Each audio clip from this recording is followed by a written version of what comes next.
Chapter 13. Plashers Mead. Stella came back from Vienna for a month in the summer. Indeed, she was already arrived when Michael reached Cheyne Walk. He was rather anxious to insist directly to her that her disinclination to marry Prescott had nothing to do with his death. Michael did not feel it would be good for Stella at 19 to believe to that extent in her power. One or two of her letters had betrayed an amount of self-interest that Michael considered unhealthy. With this idea in view, he was surprised when she made no allusion to the subject, and resented a little that he must be the one to lead up to it. "Oh, don't let's talk of what happened nearly a year ago," protested Stella. "You were very much excited by it at the time," Michael pointed out. "Ah, but lots of things have happened since then." "What sort of things?" He disapproved of the suggestion that the suicide of a lifelong friend was a drop in the ocean of incident that swayed round Stella. "Oh, loves and deaths and jealousies and ambitions," said she lightly. "Things do happen in Vienna. It's much more eventful than Paris. I don't know what made me come back to London. I'm missing so much fun."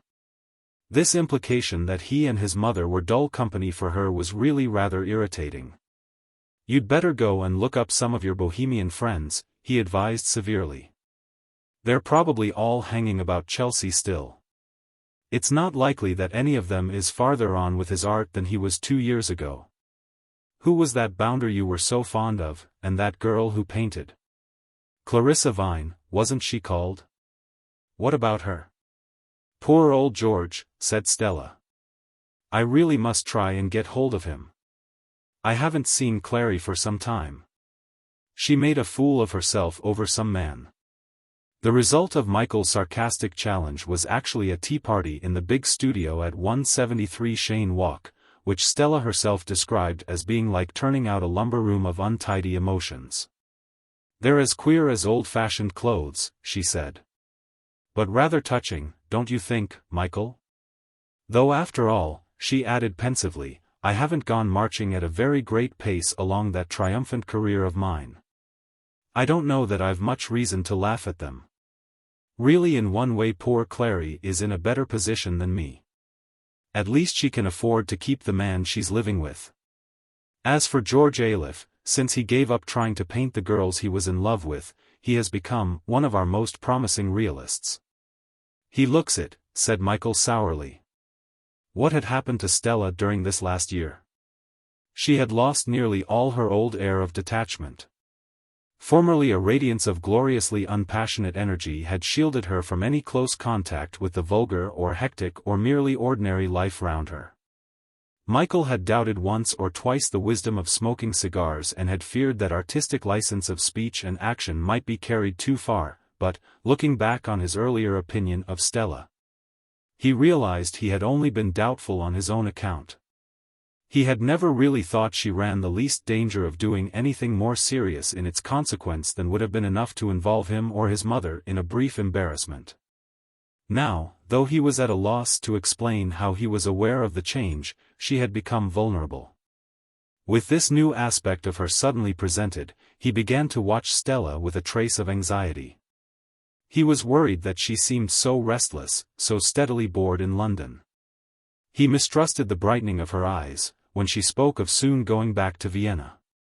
Then came a week when Stella was much occupied with speculations about the Austrian post, and another week when she was perturbed by what she seemed anxious to suppose its vagaries. A hint from Michael that there was something more attractive in Vienna than a new technique of the piano made her very angry. And since she had always taken him into her confidence before, he tried to persuade himself that his suspicion was absurd and to feel tremendously at ease when Stella packed up in a hurry and went back with scarcely 2 days' warning of her departure to Vienna. It was a sign of the new intimacy of relation between himself and his mother that Michael was able to approach naturally the subject of Stella's inquietude. "My dear boy, I'm just as much worried as you are," Mrs. Fane assured him. "I suppose I ought to have been much more unpleasant than I can ever bear to make myself. No doubt I ought to have forbidden her quite definitely to go back, or perhaps I should have insisted on going back with her. Though I don't know what I would have done in Vienna. They make pastry there, don't they? I dare say there are very good tea shops. I think it would have been better, said Michael firmly. Mrs. Fane turned to him with a shrug of helplessness. My dear boy, you know how very unpleasant Stella can be when she is crossed. Really very unpleasant indeed. Girls are so much more difficult to manage than boys. And they begin by being so easy. But after 18 every month brings a new problem. Their clothes, you know. And of course their behavior. It's quite obvious what's the matter, said Michael. Funny thing. I've never concerned myself very much with Stella's love affairs before, but this time she seemed less capable of looking after herself. Would you like to go out to Vienna? She suggested. Oh, no, really, I must go away and work. Besides, I shouldn't do any good. Nor would you, Michael added abruptly. I wish Dick Prescott were alive, his mother sighed. Really, you know, Michael, I was shocked at Stella's callousness over that business. Well, my dear mother, be fair. It wasn't anything to do with Stella, and she has no conventional affections. That's one comfort, you do know where you are with her. Now, let's leave Stella alone and talk about your plans. You're sure you don't mind my burying myself in the country? I must work. I'm going down into Oxfordshire with Guy Hazelwood. Michael had met Guy the other evening in the lobby of a theatre. He had come back from Macedonia with the intention of settling somewhere in the country. He was going to devote himself to poetry, although he exacted Michael's pledge not to say a word of this plan for fear that people would accuse him of an affected withdrawal. He was sensitive to the strenuous creed of his old college, to that atmosphere of faint contempt which surrounded a man who was not on the way toward administering mankind or acres. He had not yet chosen his retreat. That would be revealed in a flash, if his prayer were to be granted. Meanwhile, why should not Michael accompany him to some Cotswold village? They would ride out from Oxford on bicycles, and when they had found the ideal inn, they would stay there through August and September, prospecting the country round. Michael was flattered by Guy's desire for his companionship. Of all the men he had known, he used to admire Guy the most. 2 months with him would be a pleasure he would not care to forego, and it was easy enough to convince himself that he would be powerless to influence Stella in any direction, and that anyway. Whether he could or could not, it would be more serviceable for her character to win or lose her own battles. Michael and Guy left Oxford in the mellow time of an afternoon in earliest August and rode lazily along the Cheltenham Road. At nightfall, just as the stripling moon sank behind a spinney of firs that crowned the farthest visible dip of that rolling way ahead across the wold, they turned down into Wychford. The wide street of the town sloped very rapidly to a valley of intertwining streams whence the air met them still warm with the stored heat of the day, yet humid and languorous after the dry upland. On either side, as they dipped luxuriously down with their brakes gently whirring. Mostly they were aware of many white hollyhocks against the grey houses that were already bloomed with dusk and often tremulous with the voyaging shadows of candlelight. At the Stag Inn they found a great vaulted parlour, a delicate roast of lamb, a salad very fragrant with mint and thyme, cream and gooseberries and ale. This is particularly good ale, said Guy. Wonderful ale, Michael echoed. Once again they filled their pewter mugs. It seems to me exceptionally rich and tawny, said Guy. And it has a very individual tang, said Michael. Another quart, I think, don't you? 2, almost, Guy suggested, and Michael agreed at once. I vote we stay here, said Guy. I'll wire them to send along my books tomorrow, decided Michael.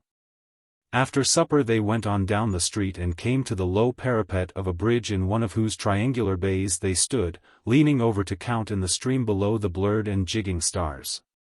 Behind them in the darkness was the melodious roar of falling water, and close at hand the dusty smell of ivy.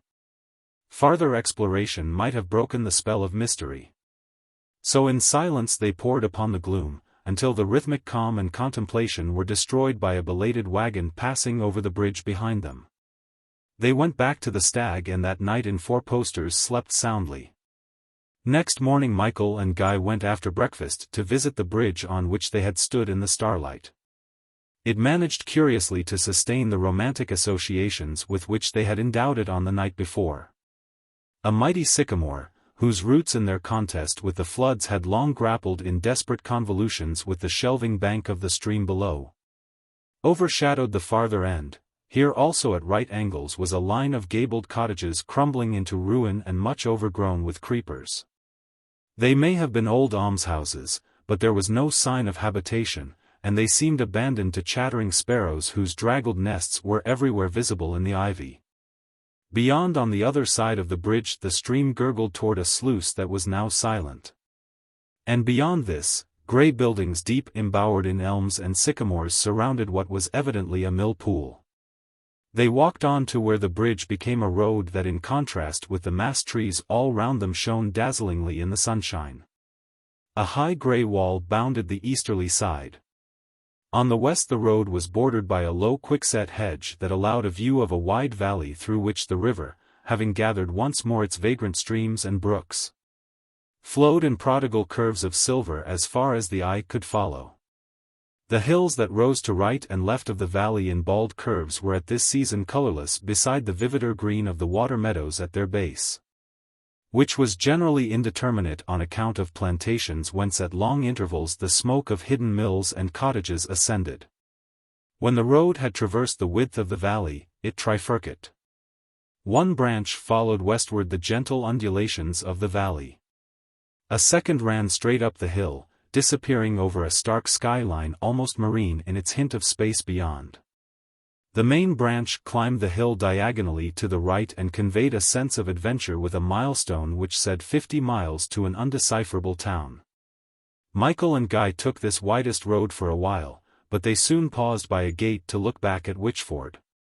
The sun shone high, and the beams slanting transversely through the smoke of the chimneys in tier upon tier gave the clustered grey roofs a superficial translucence like that of an uncut gem. The little town built against the hill nowhere straggled, and in its fortified economy and simplicity of line it might have been cut on wood by a medieval engraver. Higher up along the hill's ridge went rocketing east and west the windswept highway from Oxford over the wold to Gloucestershire. They traced its course by the telegraph poles whose inclinations had so long been governed by the wind that the mechanic trunks were as much a natural feature of the landscape as the trees themselves, not much less lean and sparse.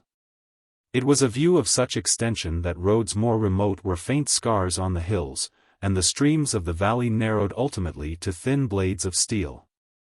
The traffic of generations might be thought to have converged upon this town, so much did it produce the effect of waiting upon that hillside.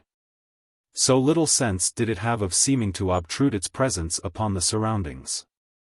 Gradually the glances of Guy and Michael came back from the fading horizons of this wide country to concentrate first upon the town and then upon the spire that with glittering weathervane rose lightly as smoke from the grey fabric of its church, until finally they must have rested simultaneously upon a long low house washed by one stream and by another imprisoned within a small green island. "It's to let," said Michael. "I know," said Guy. The unspoken thought that went sailing off upon the painted board was only expressed by the eagerness with which they stared at the proffered house. "I might be able to take it," said Guy at last. Michael looked at him in admiration. Such a project conceived in his company did very definitely mark an altogether new stage and, as it seemed to him, a somewhat advanced stage in his relationship with the world. They discovered the entrance immediately behind the almshouses in the smell of whose ivy they had lingered on the bridge last night. They passed through a wooden gateway in a high grey wall and, walking down a stained gravel path between a number of gnarled fruit trees trimmed as espaliers to conform with an antique mode of ensuring fertility, they came at last round an overgrown corner close against the house. Seen from the hillside, it had quickly refined itself to be for them at least the intention of that great view, of that wide country of etched in detail. The just background had been given, the only background that would have enabled them to esteem all that was offered here in this form of stone well-ordered, grey, indigenous. The sober crown of the valley. Guy from the moment he saw it had determined to take this house, his inquiries about the rent and the drains, his discussion of the terms of the agreement, of the dampness within. Of the size of the garden were the merest conventions of the house hunter, empty questions whose answers really had very slight bearing on the matter in hand. Here he said to Michael he would retire, here he would live and write poetry, here life would be escorted to the tread of great verse, here an eremite of art he would show forth the austerity of his vocation. Meanwhile, Michael's books arrived, and at Guy's exhortation he worked in the orchard of Plashers Mead, so the small property of some 20 acres was called. Guy was busy all day with decorators and carpenters and masons. The old landlord had immediately surrendered his house to so enterprising a tenant, an agreement for 3 years had been signed.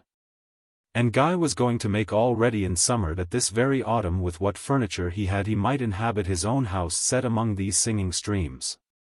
Michael found it a little hard to pay the keenest attention to Anson's or to Dicey's entertainment of his curiosity about the Constitution. Too much did the idea of Guy's emancipation alluringly rustle as it were in the treetops, too much did the thought of Guy's unvexed life draw Michael away from his books. And even if he could blot out Guy's prospect, it was impossible not to follow in fancy the goldfinches to their thistle fields remote and sunny, the goldfinches with their flighted song. Summer passed, and Michael did not find that the amount of information he had absorbed quite outweighed a powerful impression that was shaping in his mind. Of having wasted a good deal of time in staring at trees and the funnels of light between them, in listening to the wind and the stream, to the reapers and the progress of time. One evening in mid-September he and Guy went after supper to see how some newly painted room looked by candlelight. They sat on a couple of borrowed Windsor chairs in the whitewashed room that Guy had chosen for his own. 2 candles stuck on the mantelpiece burned with motionless spearheads of gold, and showed to their great satisfaction that by candlelight as well as by day the green shelves freshly painted were exactly the green they had expected. When they blew out the candles, they realized, such a plenitude of silver light was left behind, that the full moon of harvest was shining straight in through the easterly bow window which overhung the stream. By gad, what a glorious night, sighed Guy, staring out at the orchard. We'll take a walk, shall we? They went through the orchard where the pears and pippins were lustered by the sheen and glister of the moon. They walked on over grass that sobbed in the dewfall beneath their footsteps. They faded from the world into a web of mist when trees rose suddenly like giants before them and in the depths of whose white glooms on either side they could hear the ceaseless munching of bullocks at nocturnal pasturage. Then in a moment they had left the mist behind them and stood in the heart of the valley, watching for a while the willows jet black against the moon, and the gleaming water at their base. "I wish you were going to be up next term," said Michael. "I really can hardly bear to think of you here. You are a lucky devil. Why don't you come and join me?" Guy suggested. "I wish I could. Perhaps I will after next year. And yet what should I do? I've dreamed enough. I must decide what I'm going to try to do, at any rate. You see, I'm not a poet. Guy, you ought to start a sort of lay monastery, a house for people to retreat into for the purpose of meditation upon their careers. As a matter of fact, it would be a jolly good thing if some people did do that." "I don't know," said Michael. "I should get caught in the web of the meditation. I should hear the world as just now we heard those bullocks. Guy, Witchford is a place of dreams. You'll find that. You'll live on and on at Plashers Mead until everything about you turns into the sort of radiant unreality we've seen tonight." The church clock with raucous whiz and clangor sounded 10 strokes. "And time," Michael went on, "will come to mean no more than a brief disturbance of sound. Really I'm under the enchantment already. I'm beginning to wonder if life really does hold a single problem that could not be dissolved at once by this powerful moonshine." Next day Michael said he must go back to London tomorrow since he feared that if he dallied he would never go back. Guy could not dissuade him from his resolve. "I don't want to spoil my picture of you in this valley," Michael explained. "You know, I feel inclined to put Plashers Mead into the farthest recesses of my heart, so that whatever happens when I go down next year, It will be so securely hidden that I shall have the mere thought of it for a refuge. And more than the thought of it, you silly ass, Guy drawled. They drove together to the railway station 5 miles away. In the sleepy September heat the slow train puffed in. Hot people with bunches of dahlias were bobbing to one another in nearly all the compartments. Michael sighed. "Don't go," said Guy. "It's much too hot." Michael shook his head. "I must." Just then a porter came up to tell Guy there were 3 packing cases awaiting his disposal in the luggage office. "Some of my books," he shouted, as the train was puffing out. Michael watched from the window Guy and the porter, the only figures among the wine-dark dahlias of the platform. What fun unpacking them, he thought, and leaned back regretfully to survey the placid country gliding past. Yet even after that secluded and sublunary town where Guy in retrospect seemed to be moving as remotely as a knight in an old tale, London. Or rather the London which shows itself in the neighborhood of great railway termini, impressed Michael with nearly as sharp a romantic strangeness. So dreadfully immemorial appeared the pale children, leaning over scabrous walls to salute the passing train. Always, as one entered London, one beheld these children haunting the backs of houses whose frontal existence as a mapped-out street was scarcely credible. To Michael they were goblins that lived only in this gully of fetid sunlight through which the trains endlessly clanged. Riding through London in a hansom a few minutes later, the people of the city became unreal to him, and only those goblin children remained in his mind as the natural inhabitants. He drove on through the quiet streets and emerged in that space of celestial silver which was called Chelsea. But the savage roar of the train, as it had swept through those gibbering legions of children, was still in Michael's ears when the hansom pulled up before the sedate house in Cheyne Walk. The parlour-maid showed no surprise at his unexpected arrival, and informed him casually with no more indication of human interest than would have been given by a clock striking its mechanical message of time that Miss Stella was in the studio. That he should have been unaware of his sister's arrival seemed suddenly to Michael a too intimate revelation of his personality to the parlour-maid. And he actually found himself taking the trouble to deceive this machine by an affectation of prior knowledge. He was indeed caught up and imprisoned by the coils of infinitely small complications that are created by the social stirrings of city life. The pale children seen from the train sank below the level of ordinary existence, no longer conspicuous in his memory, no longer even faintly disturbing. As for Plashers, Mead and the webs of the moon, they were become the adventure of a pleasant dream. He was in fact back in town. Michael went quickly to the studio and found Stella not playing as he hoped, but sitting listless. Then he realized how much at the very moment the parlour-maid told him of Stella's return he had feared such a return was the prelude to disaster. Almost he had it on his lips to ask abruptly what was the matter. It cost him an effort to greet her with just that amount of fraternal cordiality which would not dishonor by its demonstrativeness this studio of theirs. He was so unreasonably glad to see her back from Vienna that a gesture of weakness on her side would have made him kiss her. "Hello, I didn't expect to see you," was, however, all he said. "Nor did I you," was what she answered. Presently she began to give him an elaborate account of the journey from Austria. And Michael knew that exactly in proportion to its true insignificance was the care she bestowed upon its dreariness and dust. Michael began to wish it were not exactly a quarter of an hour before lunch.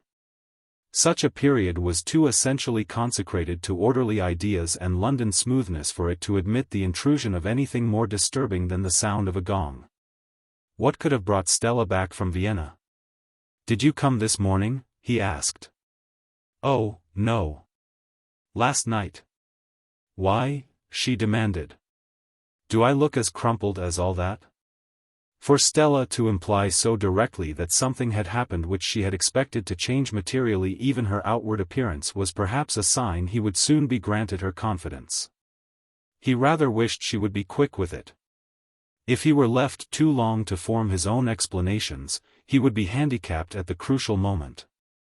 Useless indeed he were imagining all this, he thought in supplement, as the lunch gong restored by its clamor the atmosphere of measured life where nothing really happens.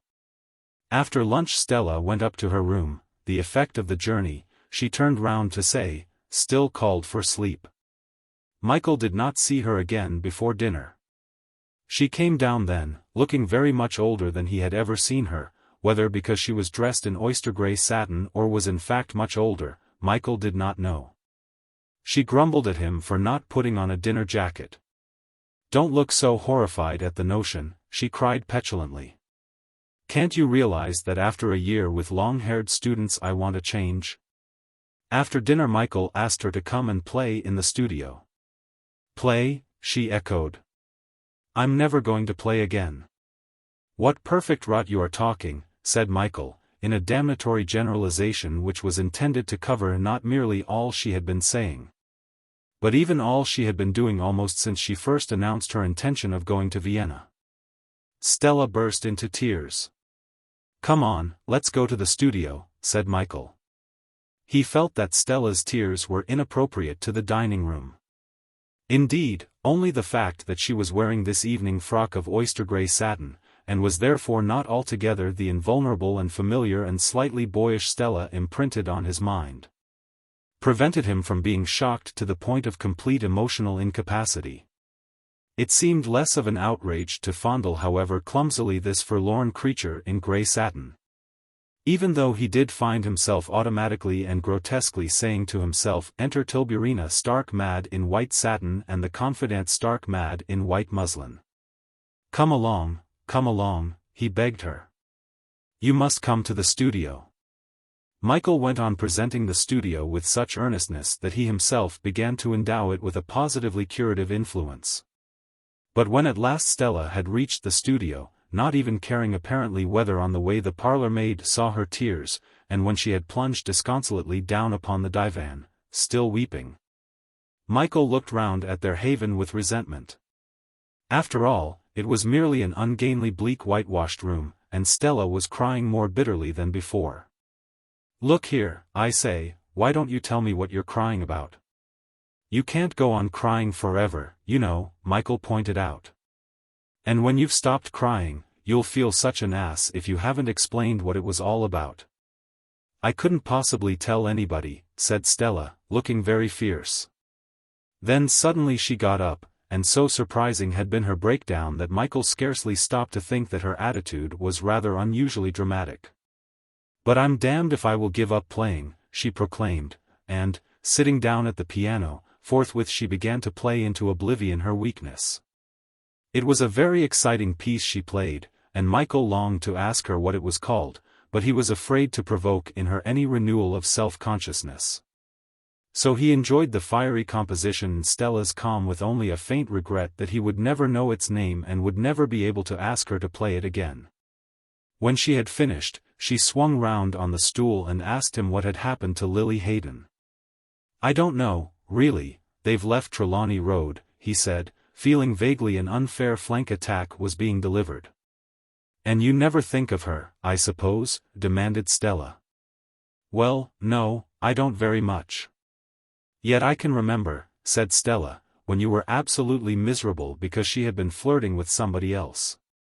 "Yes, I was very miserable," Michael admitted. "And you were rather contemptuous about it, I remember.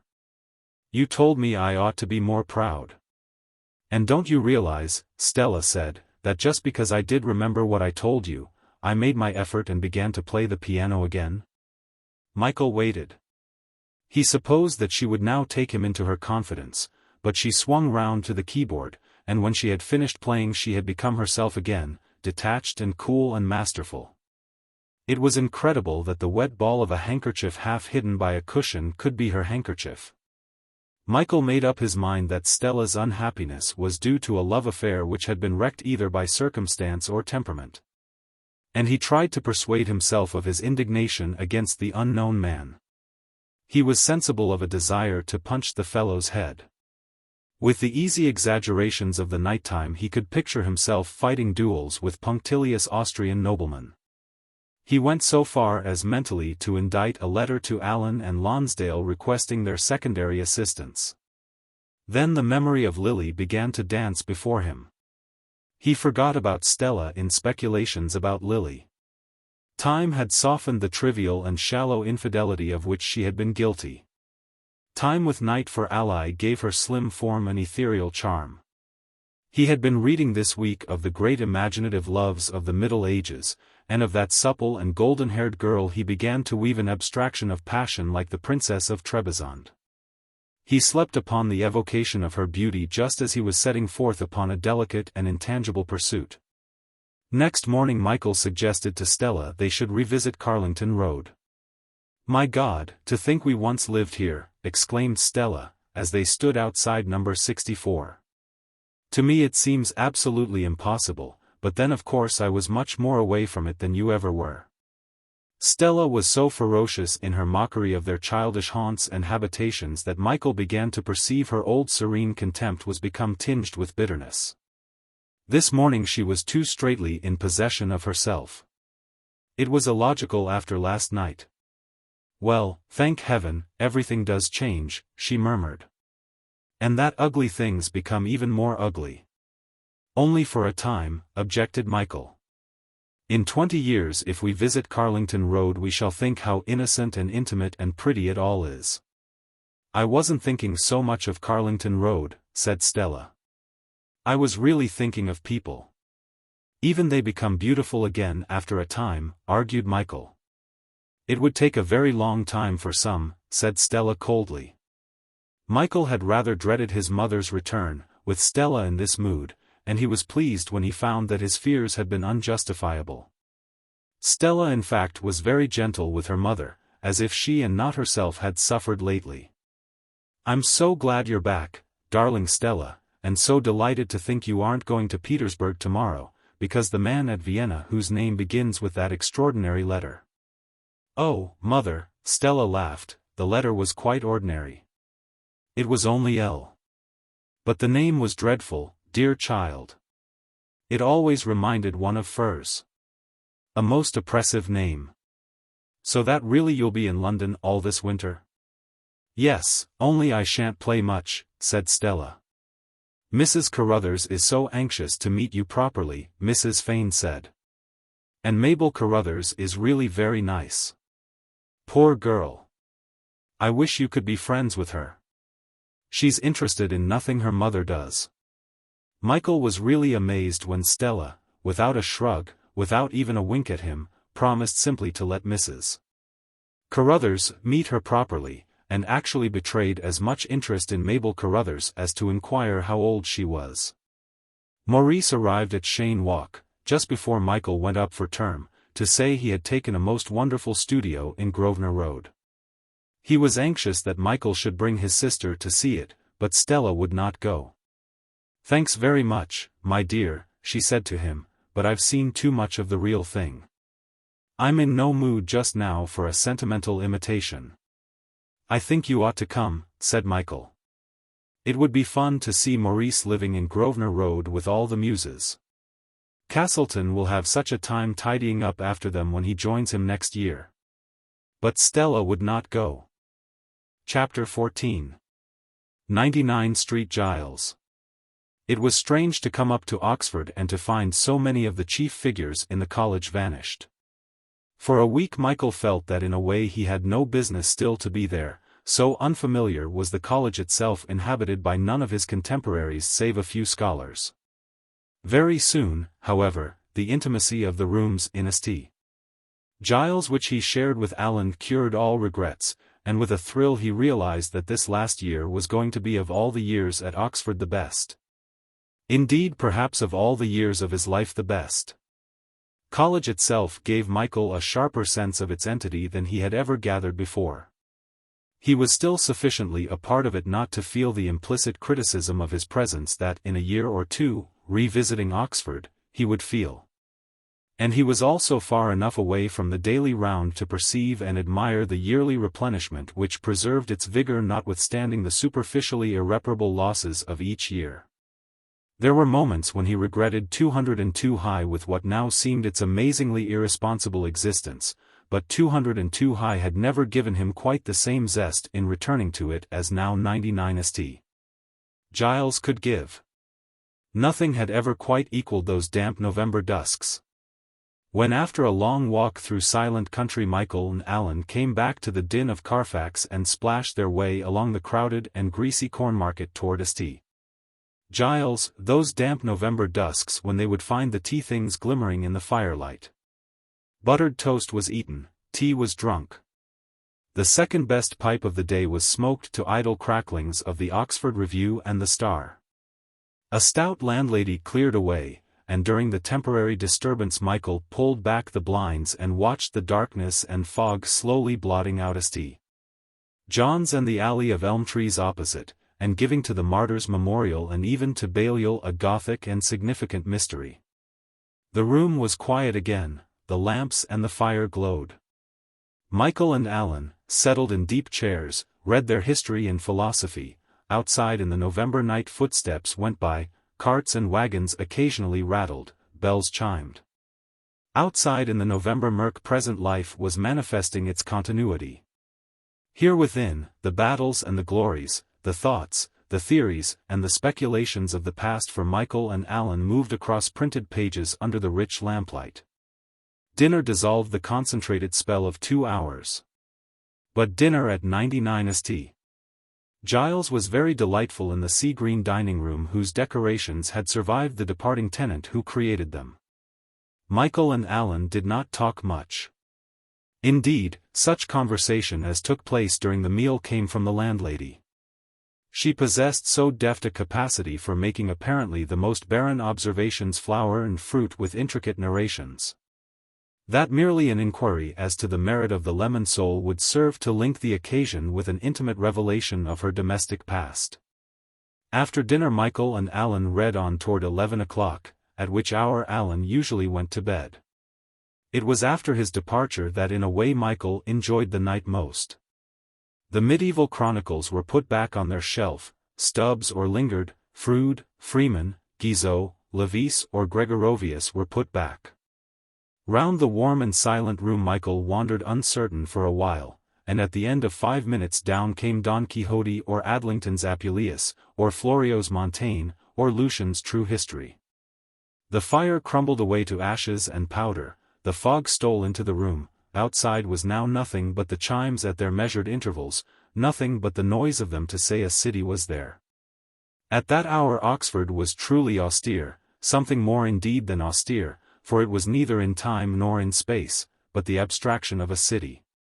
Only when the lamps began to reek did Michael go up to bed by candlelight. In his vaporous room, through whose open window the sound of 2 o'clock striking came very coldly, he could scarcely fancy himself in the present. The effort of intense reading, whether of bygone institutions or of past adventure, had left him in the condition of physical freedom that saints achieve by prayer.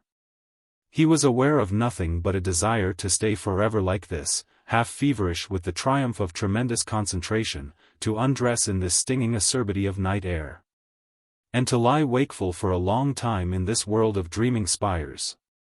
99 Street Giles exercised just that industrious charm which Michael had anticipated from the situation. The old house overlooked such a wide thoroughfare that the view, while it afforded the repose of movement, scarcely ever aroused a petty inquisitiveness into the actions of the passers-by. The traffic of the thoroughfare like the ships of the sea went by merely apprehended, but not observed. The big bay window hung over the street like the stern cabin of a frigate, and as Michael sat there he had the impression of being cut off from communication. The sense of perpetually leaving life astern. The door of 99 Street Giles did not open directly on the street, but was reached by a tortuous passage that ran the whole depth of the house.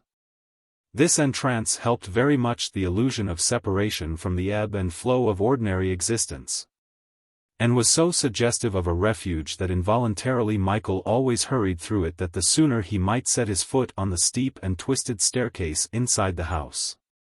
There was always an excitement in reaching this staircase again, an impulse to run swiftly up, as if this return to the sitting room was veritably an escape from the world. Here the books sprawled everywhere. At 202 high they had filled the cupboards in orderly fashion. Here they overflowed in dusty cataracts, and tottered upward in crazy escalades and tremulous piles. All the shelves were gorged with books. Moreover, Michael every afternoon bought more books. The landlady held up her hands in dismay as, crunching up the paper in which they had been wrapped, he considered in perplexity their accommodation. More space was necessary, and the sea-green dining room was awarded shelves. Here every morning after breakfast came the exiles, the dull and the disappointing books which had been banished from the sitting room. Foot by foot the sea-green walls disappeared behind these shelves. In Lampard's bookshop Michael was certainly a personality. Lampard himself even came to tea, and sat nodding his approbation. As for Alan, he used to stay unmoved by the invading volumes. He had stipulated at the beginning that one small bookcase should be reserved for him.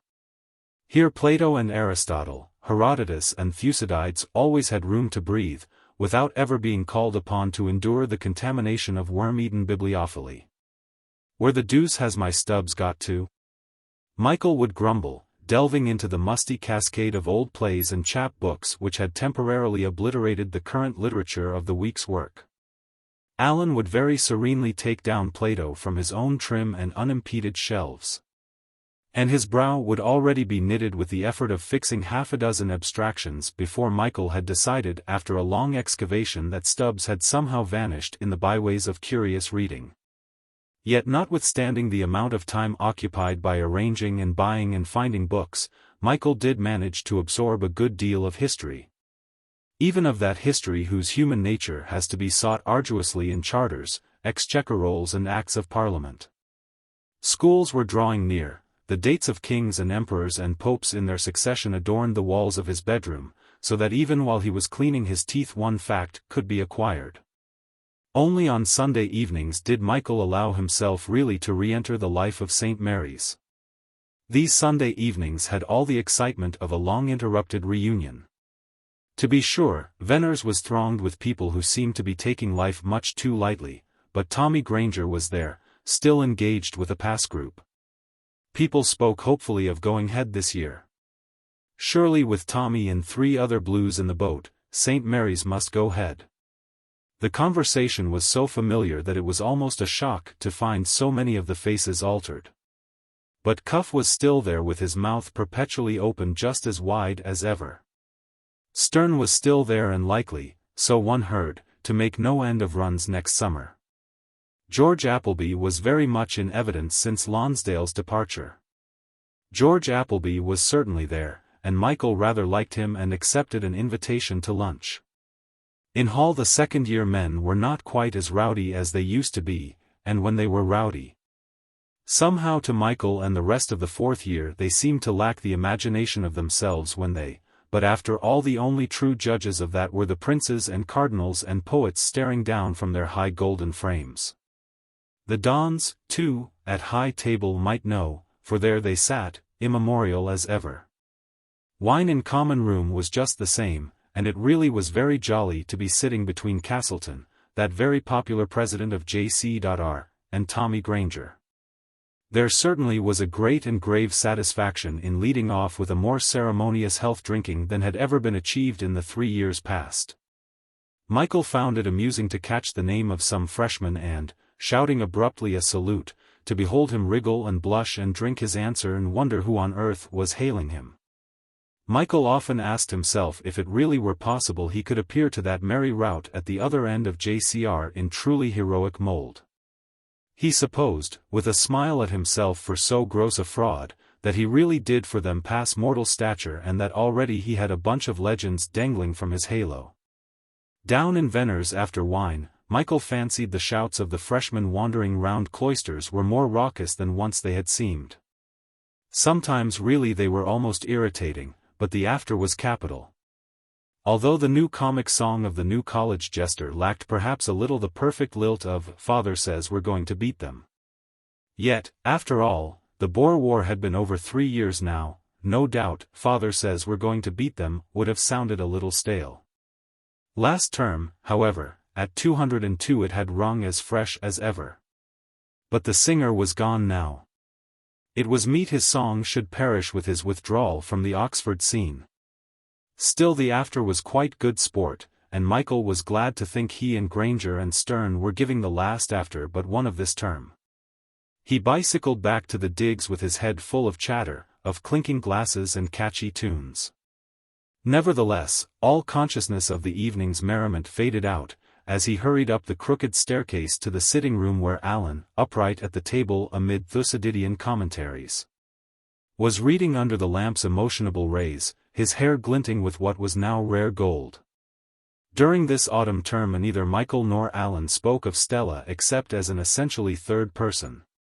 She was in London, devoting so much of herself so charmingly to her mother that Mrs. Fane nearly abandoned every other interest in her favor. There were 5 Schumann recitals, of which press notices were sent to 99 Street Giles. Michael as he read them handed them on to Alan. "Jolly good," said he, in a tone of such conventional praise that Michael really began to wonder whether he had after all changed his mind instead of merely concealing his intention. However, since conversation between these two had been stripped to the bare bones of intercourse, Michael could not bring himself to violate this habit of reserve for the sake of a curiosity the gratification of which in true friendship should never be demanded, nor even accepted with deeper attention than the trivial news of the day casually offered. Nor would Michael have felt it loyal to Alan to try from Stella to extract a point of view regarding him. Anyway, he reassured himself, nothing could be done at present. Toward the end of term Mrs. Ross wrote a letter to Michael whose news was sufficiently unexpected to rouse the two of them to a conversation of greater length than any they had had since term began. Cobble Place. November 30th. My dear Michael, you will be surprised to hear that I have become a Catholic, or I suppose I should say to you, if you still adhere to your theories, a Roman Catholic. My reasons for this step, apart of course from the true reason, the grace of God, were, I think, connected a good deal with my boy. When your friend Mr. Prescott killed himself, I felt very much the real emptiness of such a life that on the surface was so admirable, in some ways so enviable. I am dreadfully anxious that Kenneth, he is Kenneth Michael now, I hope you won't be vexed I should have wished him to have Michael also, well. As I was saying, that Kenneth should grow up with all the help that the experience of the past can give him.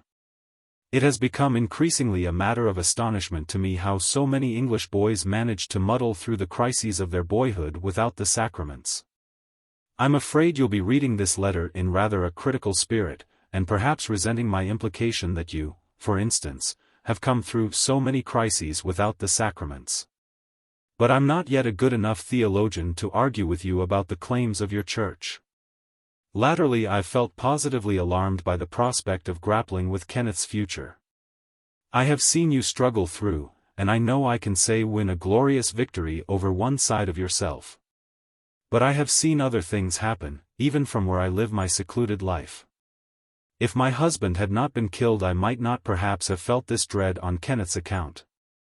But I like to think that God in giving me that great sorrow has shown his purpose by offering me this new and unimagined peace and security and assurance.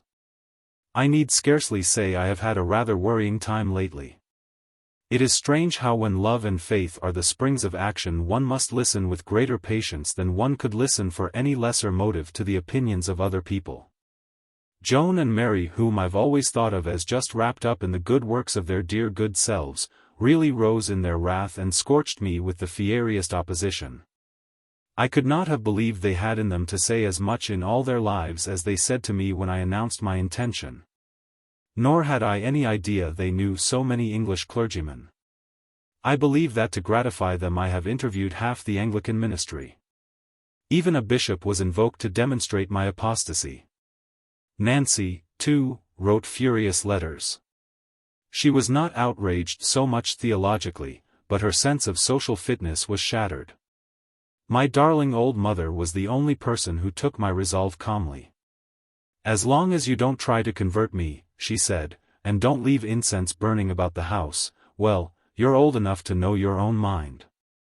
She was so amusing while Joan and Mary were marshalling arguments against me.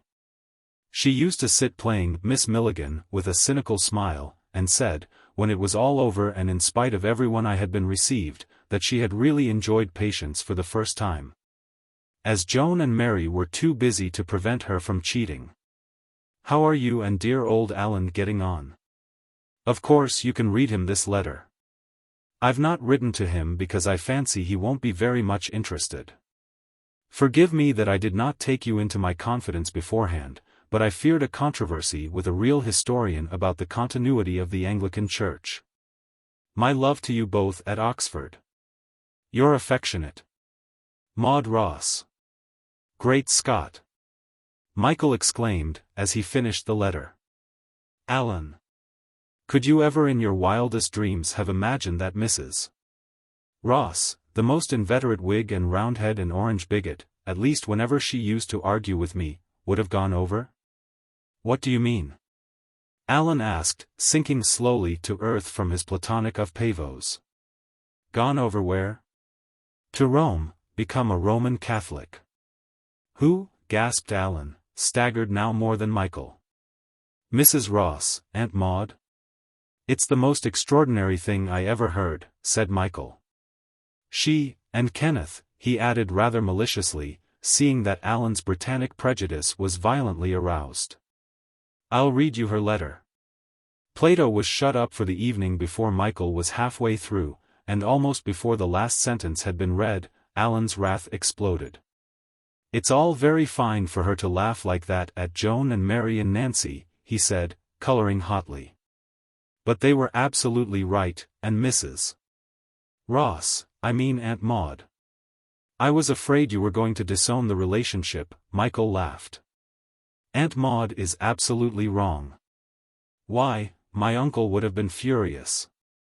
Even if she became a Catholic she had no business to take Kenneth with her. The more I think of it, you know, it really is a bit thick." "Why do you object?" Michael asked curiously. "I never knew you thought about religion at all, except so far as occasionally to escort your mother politely to matins, and that was after all to oblige her more than God. Besides, you're reading greats, and I always thought that the greats people in their fourth year abstain from anything like a definite opinion for fear of losing their first." "I may not have a definite opinion about Christianity," said Alan. "But Catholicism is ridiculous, anyway, it doesn't suit English people. There you're treading on the heels of the school of modern history which you affect to despise. You really don't know, if I may say so, what could or could not suit the English people unless you know what has or has not suited them." "Why don't you become a Catholic yourself?" challenged Alan, "if you're so keen on them." "For a logician," said Michael, "your conclusion is bad, being entirely unrelated to any of our premises.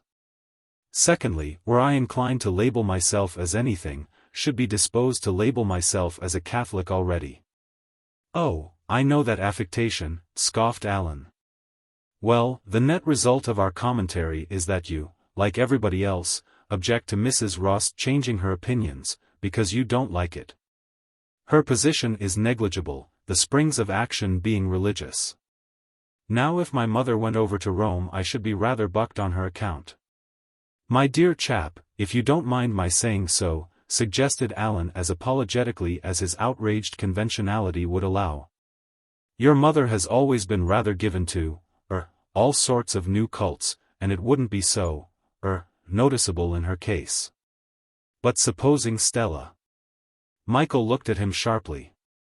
"Supposing Stella did?" he asked. "Oh, of course she's artistic and she's traveled and, well, I don't know, Stella's different." At any rate, thought Michael, he was still in love with Stella. She was evidently beyond criticism. "You needn't worry," said Michael.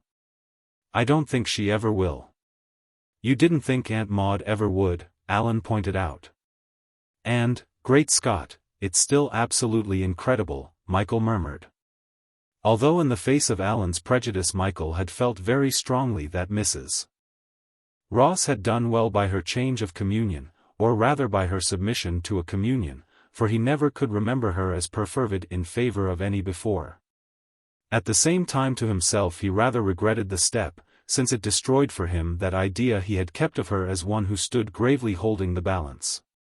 He dreaded a little the effect upon her of a sudden plunge into Catholicism.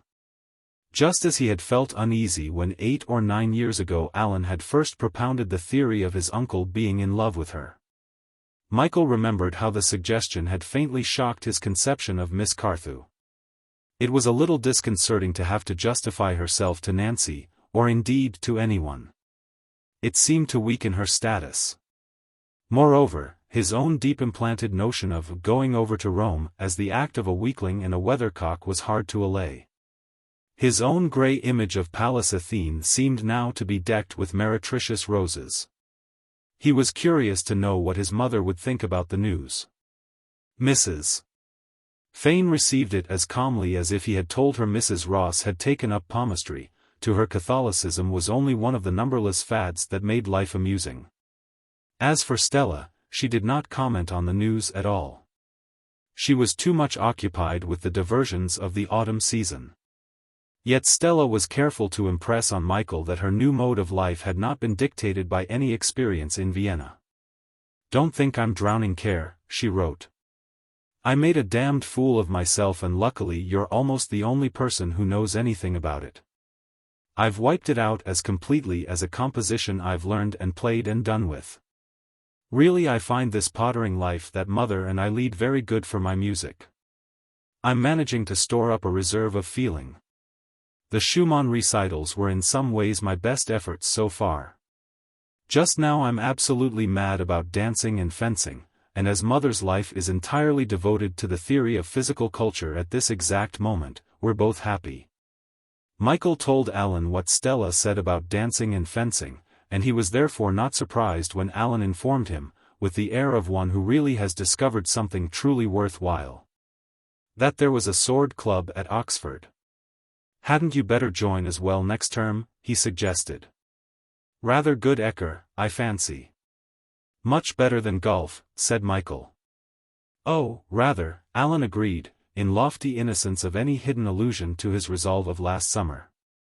For the Christmas vacation Michael went to Scotland, partly because he wanted to brace himself sharply for the last 2 terms of his Oxford time, but more because he had the luxurious fancy to stay in some town very remote from Oxford, there meditating on her spires like grey and graceful shapes of mist made perdurable forever. Hitherto Oxford had called him back, as to a refuge most severe, from places whose warmth or sensuousness or gaiety was making her cold beauty the more desirable. Now Michael wished to come back for so nearly his ultimate visit as to a tender city of melting outlines. Therefore to fulfill this vision of return he refused Guy Hazelwood's invitation to Plashers Mead. It seemed to him that no city nearer than Aberdeen would give him the joy of charging southward in the train, back to the moist heart of England and that one aggregation of immaterial domes and spires. Aberdeen was spare and harsh enough even for Michael's mood, and there for nearly 5 weeks of northeasterly weather he worked at political economy. It was a very profitable vacation. And that superb and frozen city of granite indifferent to the howling north sent him back more ready to combat the perilous dreams which like the swathes of mist destroying with their transmutations. The visible fabric of Oxford menaced his action. Certainly it needed the physical bracing of his sojourn at Aberdeen to keep Michael from dreaming away utterly his last Lent term. February was that year a month of rains from silver skies, of rains that made Oxford melodious with their perpetual trickling. They were rains that lured him forth to dabble in their gentle fountains, to listen at the window of 99 to their rippling monody, and at night to lie awake infatuated. Still, even with all the gutterspouts in Oxford jugging like nightingales and with temptation from every book of poetry to abandon history, Michael worked fairly steadily. And when the end of term surprised him in the middle of his industry, he looked back with astonishment at the amount of apposite reading accomplished in what seemed now so cruelly swift were the hours, a mere week of rain. He obtained leave to stay up during the Easter vacation, and time might have seemed to stand still. But that spring on these wraith mornings of wind and scud blue sky was forward with her traceries, bringing with every morning green summer visibly nearer. The urgency of departure less than the need for redoubled diligence in acquiring knowledge obsessed Michael all this April. Sitting in the bay window at 99 on these luminous eves of spring, he vexed himself with the thought of disturbing so soon his books. of violating with change the peaceful confusion achieved in 2 terms. The fancy haunted him that for the length of the long vacation 99 Street Giles would drowse under the landlady's knickknacks brought out to replace his withdrawn treasures. That nothing would keep immortal the memory of him and Alan save their photographs in frames of almost royal ostentation. Vaguely through his mind ran the notion of becoming a don, that forever he might stay here in Oxford, a contemplative intellectual cut-off from the great world.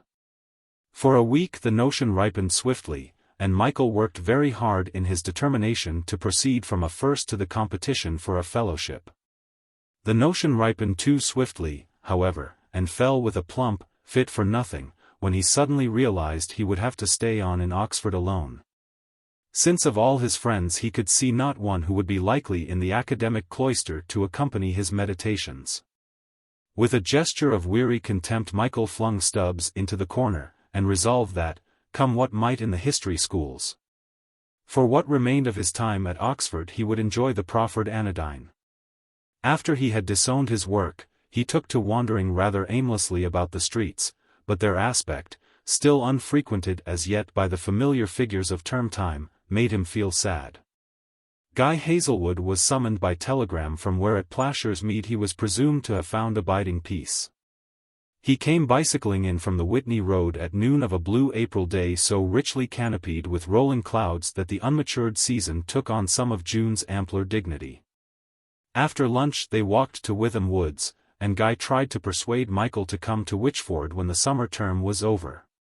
He was full of the plan for founding that lay monastery, that cloister for artists who wished between Oxford and the world a space unstressed by anything save ordered meditation. Michael was captured anew by the idea he had first propounded, and they talked gaily of its advantages, foreseeing, if the right people could be induced to come, a period of intense stimulation against a background of serenity. Then Guy began to talk of how day by day he was subduing words to rhyme and meter. "And you, what would you do?" he asked. At once Michael realized the futility of their scheme for him. "I should only dream away another year," he said rather sadly, "and so if you don't mind, old chap, I think I won't join you." "Rot," Guy drawled. "I've got it all clear now in my mind. Up at 7. At breakfast we should take it in turns to read aloud great poetry. From 8 to 10 retire to our cells, and work at a set piece, a sonnet or 6 lines of prose. 10 to 11 a discussion on what we'd done. 11 to 1 work at our own stuff. 1 o'clock lunch with some reading aloud. All the afternoon to do what we like. Dinner at 7 with more reading aloud, and in the evening reading to ourselves. Not a word to be spoken after 9 o'clock, and bed at 11. After tea twice a week we might have academic discussions." "It sounds perfect," said Michael, "if you're already equipped with the desire to be an artist. And what is more important if deep down in yourself you're convinced you have the least justification for ambition. But, Guy, what a curious chap you are. You seem to have grown so much younger since you went down." Guy laughed on a note of exultation that sounded strange indeed in one whom when still at Balliol Michael had esteemed as perhaps the most perfect contemporary example of the undergraduate tired by the consciousness of his own impeccable attitude. Guy had always possessed so conspicuously that Balliol affectation of despising accentuations of seriousness, of humor, of intention, of friendship. Of everything indeed except parlor rowdiness with cushions and sofas, that Michael was almost shocked to hear the elaborately wearied Guy declare boisterously. "My dear chap, that is the great secret. The moment you go down, you do grow younger." He must be in love, thought Michael suddenly.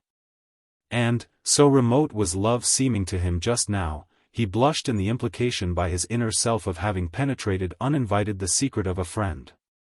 Guy talked all tea-time of the project, and when they had eaten enough bread and honey, they set out for Oxford by way of Godstow. The generous sun was blanched by watery clouds. A shrewd wind had risen while they sat in the inn, and the primroses looked very wan in the shriveled twilight. Michael had Guy's company for a week of long walks and snug evenings, but the real intimacy which he had expected would be consummated by this visit never effected itself somehow. Guy was more remote in his mood of communal ambitions than he was at Oxford, living his life of whimsical detachment. After he went back to Plashers Mead, Michael only missed the sound of his voice, and was not conscious of that more violent wrench when the intercourse of silence is broken.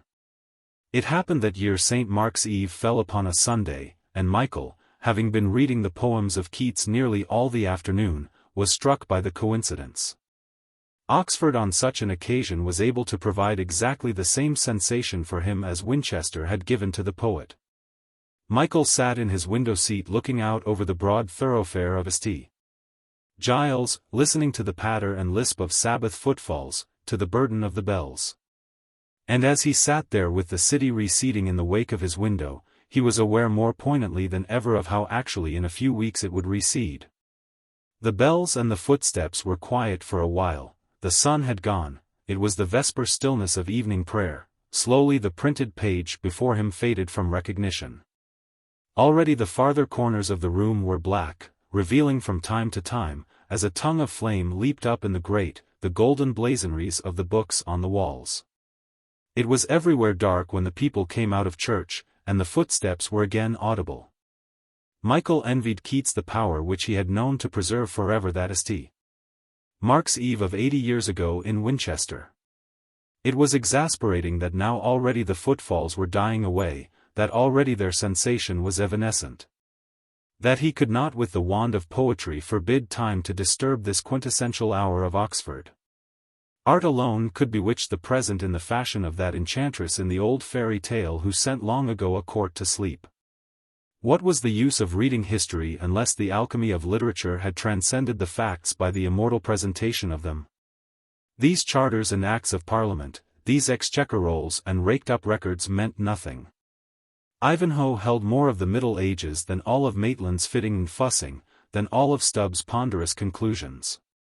The truth of Ivanhoe, the truth of the Ingoldsby legends. The truth of Christabel was indeed revealed to the human soul through the power of art to unlock for one convincing moment truth with the same directness of divine exposition as faith itself. Now here was Oxford opening suddenly to him her heart, and he was incapable of preserving the vision. The truth would state itself to him, and as he tried to restate it, lo, it was gone. Perhaps these moments that seemed to demand expression were indeed mystical assurances of human immortality. Perhaps they were not revealed for explanation. After all, when Keats had wrought forever in a beautiful statement the fact of a Sabbath eve, the reader could not restate why he had wrought it forever. Art could do no more than preserve the sense of the fact. It could not resolve it in such a way that life would cease to be the baffling attempt it was on the individual's part to restate to himself. His personal dreams. Oh, this clutching at the soul by truth, how damnably instantaneous it was. How for one moment it could provoke the illusion of victory over all the muddled facts of existence, how a moment after it could leave the tantalized soul with a despairing sense of having missed by the breadth of a hair the entry into knowledge. By the way, was there not some well-reasoned psychological explanation of this physical condition? The sensation of St. Mark's Eve was already fled. Michael forsook the chilling window seat and went with lighted candle to search for the psychological volume which contained a really rational explanation of what he had been trying to apprehend. He fumbled among his books for a while, but he could not find the one he wanted. Then, going to pull down the blinds, he was aware of Oxford beyond the lamplit thoroughfare, with all her spires and domes invisible in the darkness. The immutable city that neither mist nor modern architects could destroy, the immortal academy whose spirit would surely outdare the menace of these reforming Huns armed with royal commissions. And whither the cowardly betrayers of her civilization who, even now before the barbarian was at her gates, were cringing to him with offers to sell the half of her heritage of learning. Michael, aware of Oxford all about him in the darkness, wished he could be a member of Convocation and make a flaming speech in defense of compulsory Greek. That happened to be the proposed surrender to modern conditions which at the moment was agitating his conservative passion. Thank heaven I live when I do, he said to himself. If it were 2000 AD, how much more miserable I should be. He went down to dinner and, propping the anatomy of melancholy against the cruet, deplored the 20th century, but found the chicken rather particularly good. Chapter 15. The Last Term. Michael meant to attend the celebration of May morning on Ostia Mary's Tower, but when the moment came it was so difficult to get out of bed that he was not seen in the sun's eye. This lapse of enthusiasm saddened him rather. It seemed to conjure a little cruelly the vision of speeding youth. The last summer term was a period of tension. Michael found that notwithstanding his vow of idleness the sight of the diligence of the other men in view of schools impelled him also to labor feverishly. He was angry with himself for his weakness, and indeed tried once or twice to join on the river the careless parties of juniors, but it was no good. The insistent schools forbade all pleasure, and these leafy days were spent hour after hour of them at his table. Eights week came round, and though the college went head of the river, for Michael the achievement was merely a stroke of irony. For 3 years he and his friends, most of whom were now fled, had waited for this moment, had counted upon this bump supper, had planned 100 diversions for this happy date. Michael now must attend without the majority of them, and he went in rather a critical frame of mind, for though to be sure Tommy Granger was drunk in honor of his glorious captaincy, it was not the bump supper of his dreams. Victory had come too late. Tired of the howling and the horseplay, tired of the fretful fireworks, he turned into Venner's just before 10 o'clock. "Why aren't you with your friends, making a noise?" asked Venner.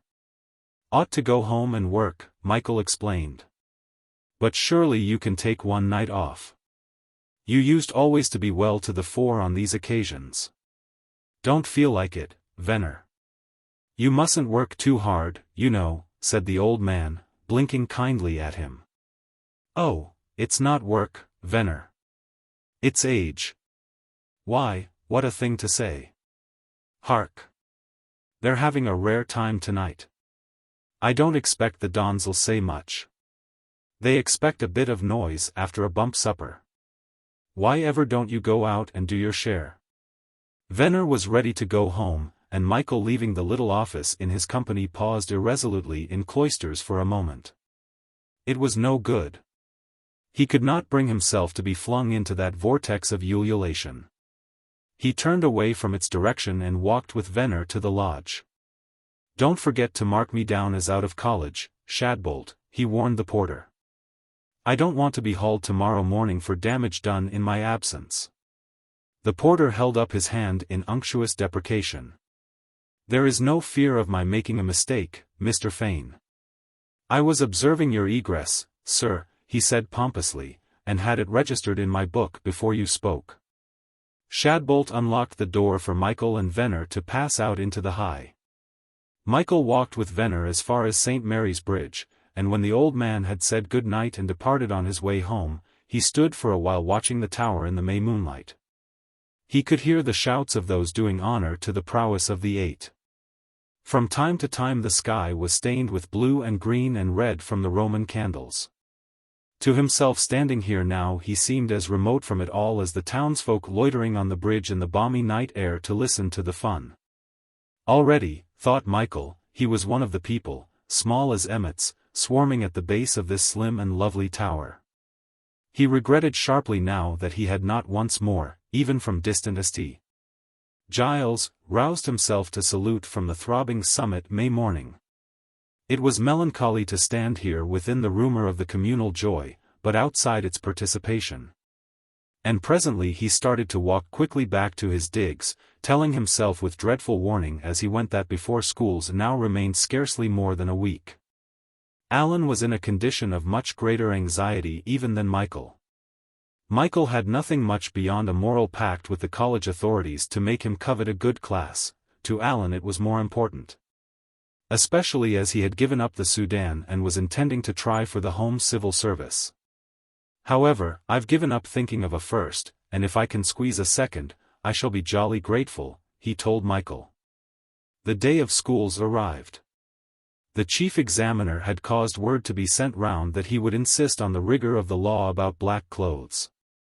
So that year many people went back to the earlier mode of the university examination and appeared in evening dress.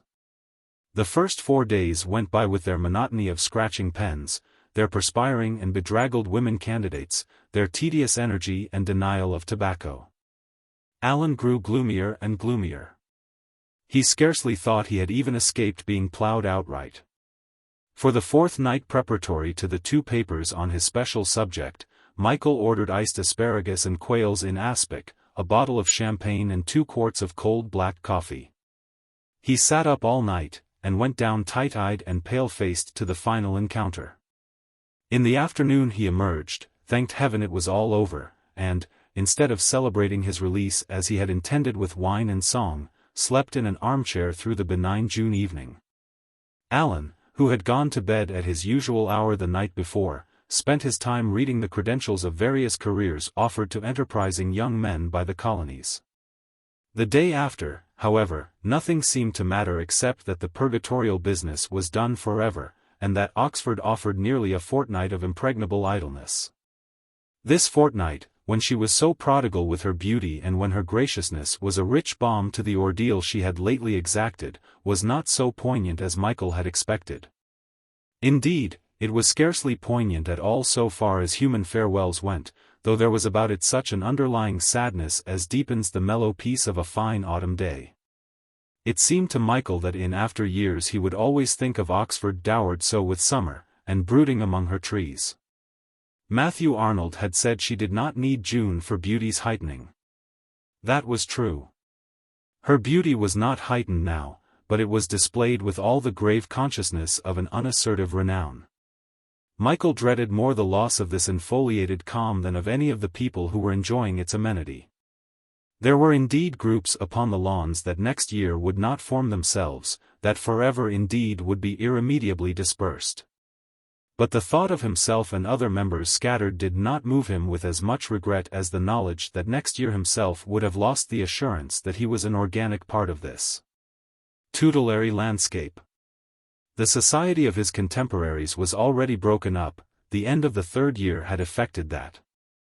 This farewell to Oxford herself was harder, and Michael wished that from the very first moment of his arrival he had concentrated upon the object of a fellowship. Such a life would have suited him well. He would not have withered like so many dawns, he would each year have renewed his youth in the stream of freshmen. He would have been sympathetic, receptive, and worldly enough not to be despised by each generation in its course. Now, since he had not aimed at such a career, he must go. The weather opulently fine mocked his exit. Michael and Alan had decided to stay up for commemoration. Stella and Mrs. Fane had been invited, Lonsdale and Wedderburn were coming up, Maurice was bringing his mother and sisters. For a brief carnival they would all be reunited, and rooms would be echoing to the voices of their rightful owners. Yet after all it would be but a pretense of reviving their merry society. It was not a genuine reunion this, that was requiring women to justify it. Oxford, as Michael esteemed her, was already out of his reach. She would be symbolized in the future by these rooms at 99 St. Giles, and Michael made up his mind that no intrusion of women should spoil for him their monastic associations. He would stay here until the last day, and for commemoration he would try to borrow his old rooms in college, thus fading from this wide thoroughfare without a formal leave-taking. He would drop astern from the bay window whence for a time he had watched the rack and spume of the world drifting toward the horizon in its wake. Himself would recede so with the world, and without him the bay window would hold a tranquil course, unrocked by the loss or gain of him or the transient voyagers of each new generation. Very few eves and sunsets were still his to enjoy from this window seat. Already the books were being stacked in preparation for their removal to the studio at 173 Cheyne Walk. Dusty and derelict belongings of him and Alan were already strewn about the landings outside their bedrooms. Even the golf bag of Alan's first term, woolly now with the accumulated mildew of neglect, had been dragged from its obscurity. Perhaps it would be impossible to drop astern as imperceptibly as he would have liked. Too many reminders of departure littered the rooms with their foreboding of finality. "I'm sure I for one am quite sorry you're going," said the landlady. "I never wish to have a nicer nor a quieter pair of gentlemen. It's to be hoped, I'm sure, that next term's comings-ins from St. John's will be half as nice. Yours, I shall be very pleased to have these coverlets, I suppose you would call them coverlets, and you're leaving the shelves in the dining room? Yours, I'm sure they'll be as handy as anything for the cruets and whatnot. And so you're going to have a dinner here to 11 gentlemen, oh, 11 in all, yours, I see." It was going to be rather difficult, Michael thought, to find exactly the 10 people he wished to invite to this last terminal dinner. Allen, Granger, and Castleton, of course. Bill Mowbray and Vernon Townsend. And Smithers. Certainly, he would ask Smithers. And why not George Appleby, who was librarian of the Union this term, and no longer conceivable as that lackadaisical red rag which had fluttered Lonsdale to fury? What about the dean? And if the dean, why not Harbottle, his history tutor? And for the 10th place? It was really impossible to choose from the dozen or so acquaintances who had an equal claim upon it. He would leave the 10th place vacant, and just to amuse his own fancy he would fill it with the ghost of himself in the December of his first term. Michael, when he saw his guests gathered in the sea-green dining room of 99 Street Giles, knew that this last terminal dinner was an anachronism. After all, the prime and bloom of these eclectic entertainments had been in the 2 previous years. This was not the intimate and unusual society he had designed to gather round him as representative of his 4 years at the varsity. This was merely representative of the tragical incompleteness of Oxford. It was certainly a very urbane evening, but it was somehow not particularly distinctive of Oxford, still less of Michael's existence there. Perhaps it had been a mistake to invite the 2 dons. Perhaps everyone was tired under the strain of schools. Michael was glad when the guests went and he sat alone in the window seat with Alan. "Tomorrow, my mother and Stella are coming up," he reminded Alan. "It's rather curious my mother shouldn't have been up all the time, until I'm really down." "Is that man Avery coming up?" Alan asked. Michael nodded. "I suppose your people see a good deal of him now he's in town," said Alan, trying to look indifferent to the answer. "Less than before he went," said Michael. "Stella's rather off studios and the Vie de Bohème." "Oh, he has a studio? Didn't you know?" "I don't take very much interest in his movements," Alan loftily explained. They smoked on for a while without speaking. "I must go to bed," announced Alan at last. Not yet," Michael urged him. "I don't think you've quite realized that this is our last night in 99. I've settled to stay on here during Common Week," said Alan. "Your people are staying at the Randolph?" Michael nodded, wondering to himself if it were possible that Alan could really have been so far-sighted as to stay on in St. Giles for the sake of having the most obvious right to escort his mother and Stella home. "But why aren't you going into college?" he asked. "Oh, I thought it would be rather a fag moving in for so short a time. Besides, it's been rather ripping in these digs." Michael looked at him gratefully. He had himself feared to voice his appreciation of this last year with Alan. He was feeling sentimental enough to dread on Alan's side a grudging assent to his enthusiasm. "Yes, it has been awfully ripping," he agreed. "I should like to have had another year," sighed Alan. "I think I was just beginning to get a dim sort of a notion of philosophy. I wonder how much of it is really applicable." "To what? To God?" asked Michael. "No, the world we live in." "I don't fancy, you know," said Michael, "that the intellectual part of Oxford is directly applicable to the world at all. What I mean to say is, that I think it can only be applied to the world through our behavior." "Well, of course," said Alan, "that's a truism." Michael was rather disconcerted. The thought in his mind had seemed more worthy of expression. "But the point is," Alan went on, "whether our philosophic education, our mental training has any effect on our behavior. It seems to me that Oxford is just as typically Oxford whatever a man reads." "That wasn't the case at school," said Michael. I'm positive, for instance, the modern side was definitely inferior to the classical side, in manners and everything else.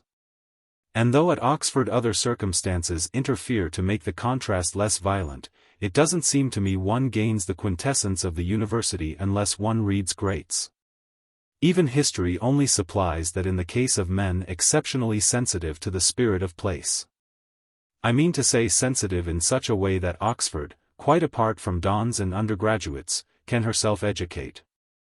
I'm tremendously anxious now that Oxford should become more democratic, but I'm equally anxious that, in proportion as she offers more willingly the shelter of her learning to the people, the learning she bestows shall be more than ever rigidly unpractical, as they say.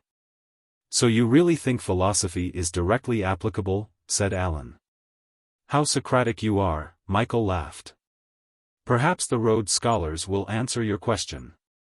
I remember reading somewhere lately that it was confidently anticipated the advent of the Rhodes Scholars would transform a provincial university into an imperial one. That may have been written by a Cambridge man bitterly aware of his own provincial university. Yet a moment's reflection should have taught him that provincialism in academic matters is possibly an advantage. Florence and Athens were provincial. Rome and London and Oxford are metropolitan, much more dangerously exposed to the metropolitan snares of superficiality and of submerged personality with the corollary of vulgar display. Neither Rome nor London nor Oxford has produced her own poets. They have always been sung by the envious but happy provincials. Rome and London would have treated Shelley just as Oxford did. Cambridge would have disapproved of him, but a bourgeois dread of interference would have let him alone. As for an imperial university, the idea is ghastly. I figure something like the Imperial Institute filled with colonials eating pemmican. The eucalyptic vision, it might be called. And you'd make a distinction between imperial and metropolitan? Alan asked. Good gracious, yes. Wouldn't you distinguish between New York and London? Imperialism is the worst qualities of the provinces gathered up and exhibited to the world in the worst way. A metropolis takes provincialism and schemes the cream. It is a disintegrating, but for itself a civilizing, force. A metropolis doesn't encourage creative art by metropolitans. It ought to be engaged all the time in trying to make the provincials appreciate what they themselves are doing. I think you're probably talking a good deal of rot, said Alan severely. And we seem to have gone a long way from my question. About the application of philosophy? Alan nodded. Dear man, as were I a Cantabrian provincial, I should say. Dear man. Doesn't it make you shiver? It's like the "pleased to meet you" of Americans and Tuatingians. It's so terribly and intrusively personal. So informative and unrestrained, so gushing and... I wish you'd answer my question, Alan grumbled, and call me what you like without talking about it. Now I've forgotten my answer, said Michael. And it was a wonderful answer. Oh, I remember now. Of course, your philosophy is applicable to the world. You coming from a metropolitan university will try to infect the world with your syllogisms. You will meet Cambridge men much better educated than yourself, but all of them incompetent to appreciate their own education. You will gently banter them, trying to allay their provincial suspicion of your easy manner. You will. You will simply not be serious, said Alan. And so I shall go to bed. My dear chap, I'm only talking like this because if I were serious, I couldn't bear to think that tonight is almost the end of our 4th year. It is, in fact, the end of 99 Street, Giles. Well, it isn't as if we were never going to see each other again, said Alan awkwardly. But it is, said Michael. Don't you realize, even with all your researches into philosophy, that after tonight we shall only see each other in dreams? After tonight we shall never again have identical interests and obligations. Well, anyway, I'm going to bed, said Alan, and with a good night very typical in its curtness of many earlier ones uttered in similar accents, he went upstairs. Michael, when he found himself alone, thought it wiser to follow him. It was melancholy to watch the moon above the empty thoroughfare, and to hear the bells echoing through the spaces of the city. Chapter 16. The last week. Michael's old rooms in college were lent to him for 3 or 4 days as he had hoped they would be. The present occupant, a freshman, was not staying up for commemoration, and though next term he would move into larger rooms for his second year, his effects had not yet been transferred. Michael found it interesting to deduce from the evidence of his books and pictures the character of the owner with whom he had merely a nodding acquaintance. On the whole, he seemed to be a dull young man. The photographs of his relatives were dull, his books were dull and unkempt, his pictures were dull, narrative rather than decorative. Probably there was nothing in the room that was strictly individual, nothing that he had acquired to satisfy his own taste. Every picture had probably been brought to Oxford because its absence would not be noticed in whatever spare bedroom it had previously been hung. Every book seemed either a survival of school or the inexpensive pastime of a railway journey. The very clock on the mantelpiece, which was still drearily ticking, looked like the first prize of a consolation race, rather than the gratification of a personal choice. Michael reproached the young man for being able to spend 3 terms a year without an attempt to garnish decently the Gothic bookshelves. Without an effort to leave upon this temporary abode the impression of his lodging. He almost endowed the room itself with a capacity for criticism, feeling it must deplore 3 terms of such undistinguished company. Yet, after all, he had left nothing to tell of his sojourn here. Although he and the dull young freshman had both used this creaking wicker chair, for their successors neither of them could preserve the indication of their precedents. One relic of his own occupation, however, he did find in the fragments of envelopes which he had stuck to the door on innumerable occasions to announce the time of his return. These bits of paper that straggled in a kite's tail over the oak door had evidently resisted all attempts to scrub them off. There were usually a few on every door in college, but no one had ever so extensively advertised his movements as Michael, and to see these obstinate bits of tabs gave him a real pleasure. As if they assured him of his former existence here. Each one had marked an ubiquitous hour that was recorded more indelibly than many other occasions of higher importance. There was not, however, much time for sentimentalizing over the past, as somewhere before 1 o'clock his mother and Stella would arrive, and they must be met. Alan came with him to the railway station, and it was delightful to see Wedderburn with them, and in another part of the train Maurice with his mother and sisters. They must all have lunch at the Randolph, said Wedderburn immediately. Mrs. Fane was surprised to find the Randolph such a large hotel, and told Michael that if she had known it were possible to be at all comfortable in Oxford, she would have come up to see him long before. In the middle of lunch Lonsdale appeared, having according to his own account traced Michael's movements with tremendous determination. He was introduced to Mrs. Fane, who evidently took a fancy to him. She was looking, Michael thought, most absurdly young as Lonsdale rattled away to her, himself quite unchanged by a year at Scones and a recent failure to enter the Foreign Office. "I say, this is awfully sporting of you, Mrs. Fane. You know, one feels fearfully out of it, coming up like this. Terribly old, and all that. I've been mugging away for the diplomatic and I've just made an awful ass of myself. So I thought I wouldn't ask my governor to come up. He's choking himself to pieces over my career at present, but I've had an awfully decent offer from a man I know who runs a motor business, and I don't think I've got the ambassadorial manner. Do you? I think I shall be much better at selling cars, don't you? I say, which balls are you going to? Because I must buzz round and see about tickets." Lonsdale's last question seemed to demand an answer, and Mrs. Fane looked at Michael rather anxiously. "Michael, what balls are we going to?" she inquired. "Trinity, the house, and the Apollo," he told her.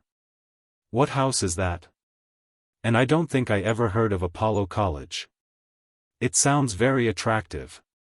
Have I said something foolish?" Mrs. Fane looked round her, for everyone was laughing. "The house is Christ Church, mother," said Michael, and then swiftly he remembered his father might have made that name familiar to her.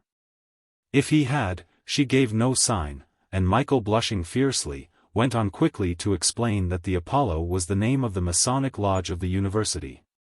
Stella and Mrs. Fane rested that afternoon, and Michael, with Wedderburn, Lonsdale, and several other contemporaries, spent a jolly time in St. Mary's, walking round and reviving the memories of former rags. Alan had suggested that, as he would be near the Randolph, he might as well call in and escort Mrs. Fane and Stella down to tea in Michael's rooms. Mrs. Avery with Blanche and Eileen Avery had also been invited, and there was very little space left for teacups. Wedderburn, however, assisted by Portia, on whom alone of these familiar people time had not laid a visible finger, managed to make everybody think they had enjoyed their tea. Afterward there was a general move to the river for a short time, but as Lonsdale said, it must be for a very short time in order that everyone might be in good form for the Trinity Ball. Mrs. Fane thought she would like to stay with Michael and talk to him for a while. It was strange to see her sitting here in his old room, and to be in a way more sharply aware of her than he had ever been, as he watched her fanning herself and looking round at the furniture. While the echoes of laughter and talk died away down the stone staircase without. "Dear Michael," she said. "I wish I'd seen this room when you lived in it properly." He laughed. "When I lived in it properly," he answered, "I should have been made so shy by your visit that I think you'd have hated me and the room." "You must have been so domestic," said his mother. "Such a curious thing has happened." "Apropos of what?" asked Michael, smiling. "You know Dick Prescott left Stella all his money, well. But, mother, I didn't know anything about it. It was rather vague. He left it first to some old lady whom he intended to live 4 or 5 years, but she died this week, and so Stella inherits it at once. About 2,000 a year.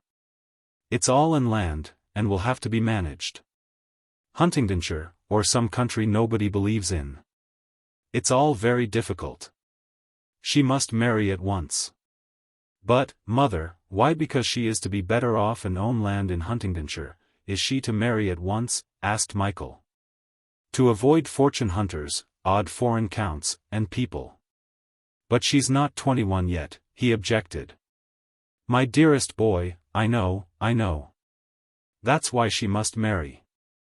Don't you see, when she's of age, she'll be able to marry whom she likes, and you know how headstrong Stella is." "Mother," said Michael suddenly, "supposing she married Alan?" "Delightful boy," she commented. "You mean he's too young?" "For the present, yes." "But you wouldn't try to stop an engagement, would you?" he asked very earnestly. "My dearest Michael, if 2 young people I were fond of fell in love, should be the last person to try to interfere," Mrs. Fane promised. "Well, don't say anything to Alan about Stella having more money. I think he might be sensitive about it. Darling Stella," she sighed. "So intoxicated with poverty, the notion of it, I mean." "Mother," said Michael suddenly and nervously, "you know, don't you, that the day after tomorrow is the house ball, the Christ Church ball? Where your father was?" she said gently, pondering the past. He nodded. "I'll show you his old rooms," Michael promised. "Darling boy," she murmured, putting out her hand. He held it very tightly for a moment. Next day after the Trinity Ball, Alan, who was very cheerful, told Michael he thought it would be good sport to invite everybody to tea at 99 St. Giles. "Oh, I particularly didn't want that to happen," said Michael, taken aback. Alan was puzzled to know his reason. "You'll probably think me absurd," said Michael. "But I rather wanted to keep 99 for a place that I could remember as more than all others the very heart of Oxford, the most intimate expression of all I have cared for up here." "Well, so you can, still," said Alan severely. "My asking a few people there to tea won't stop you." "All the same, I wish you wouldn't," Michael persisted. "I moved into college for common just to avoid taking anybody to St. Giles." "Not even Stella?" demanded Alan. Michael shook his head.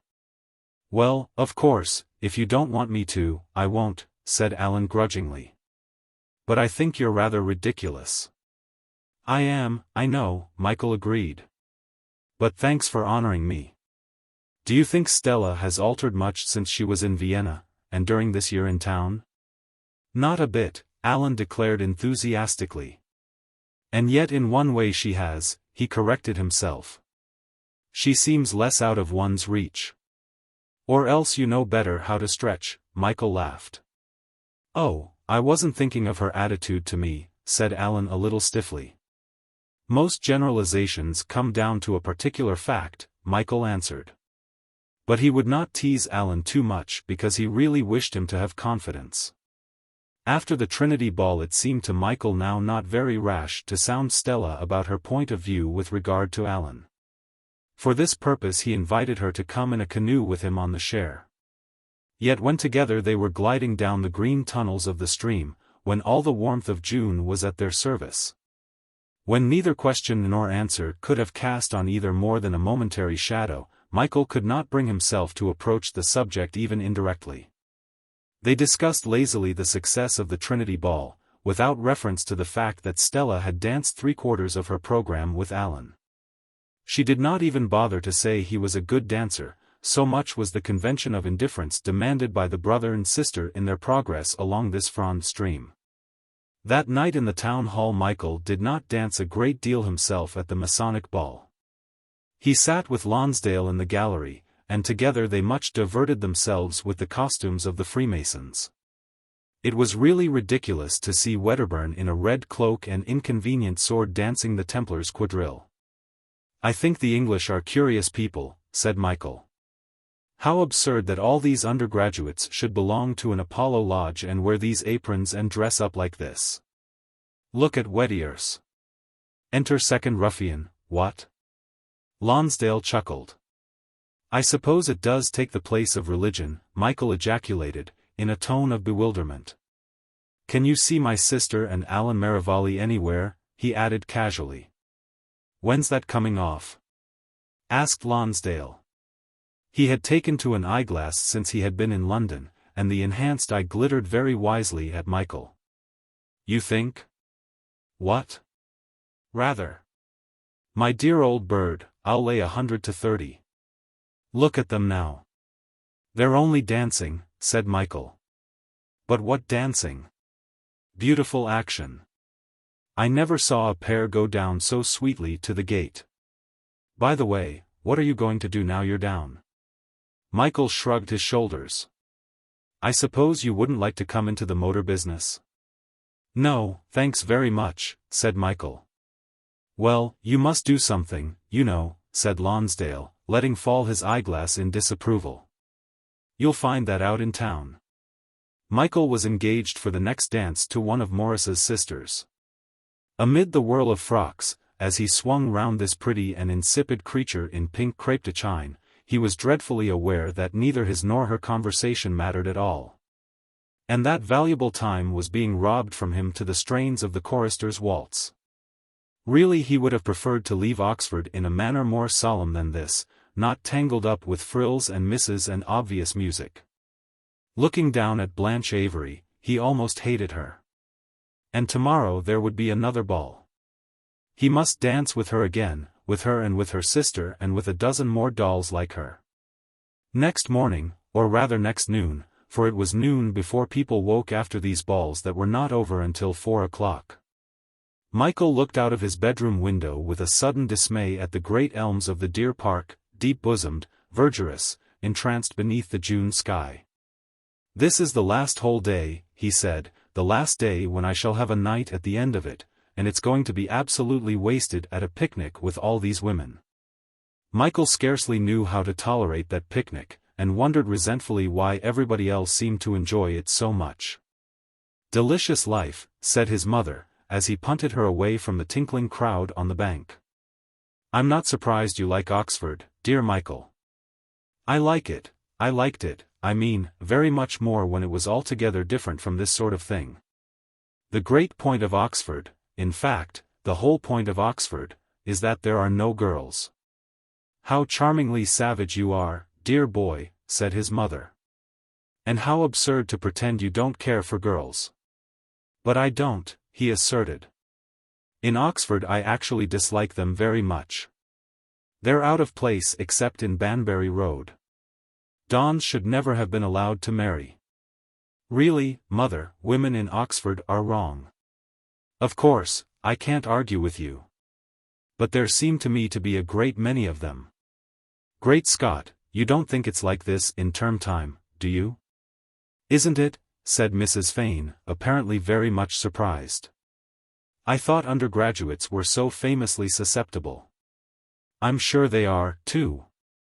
Do you mean to say you really thought this common herd was always roaming about Oxford? Michael, your Oxford expressions are utterly unintelligible to me. Don't you realize you are up here for commemoration? He asked. How wonderful, she said. Don't tell me any more. It's so romantic, to be told one is up for something. Michael began to laugh, and the irritation of seeing the peaceful banks of the upper river dappled with feminine forms. So that everywhere the cattle had moved away to browse in the remote corners of the meadows, vanished. The ball at Christ Church seemed likely to be the most successful and to be the one that would remain longest in the memories of those who had taken part in this commemoration. Nowhere could an arbiter of pleasure have found so perfect a site for his most elaborate entertainment. There was something very strangely romantic in this gay assembly dancing in the great hall of the house, so that along the cloisters sounded the unfamiliar noise of fiddles. But what gave principally the quality of romance and strangeness was that beyond the music, beyond the fantastically brilliant hall, stretched all around the dark quadrangles deserted now save where about their glooms dresses indeterminate as moths were here and there visible. The decrescent moon would scarcely survive the dawn, and meanwhile there would be darkness everywhere away from the golden heart of the dance in that great hall spinning with light and motion.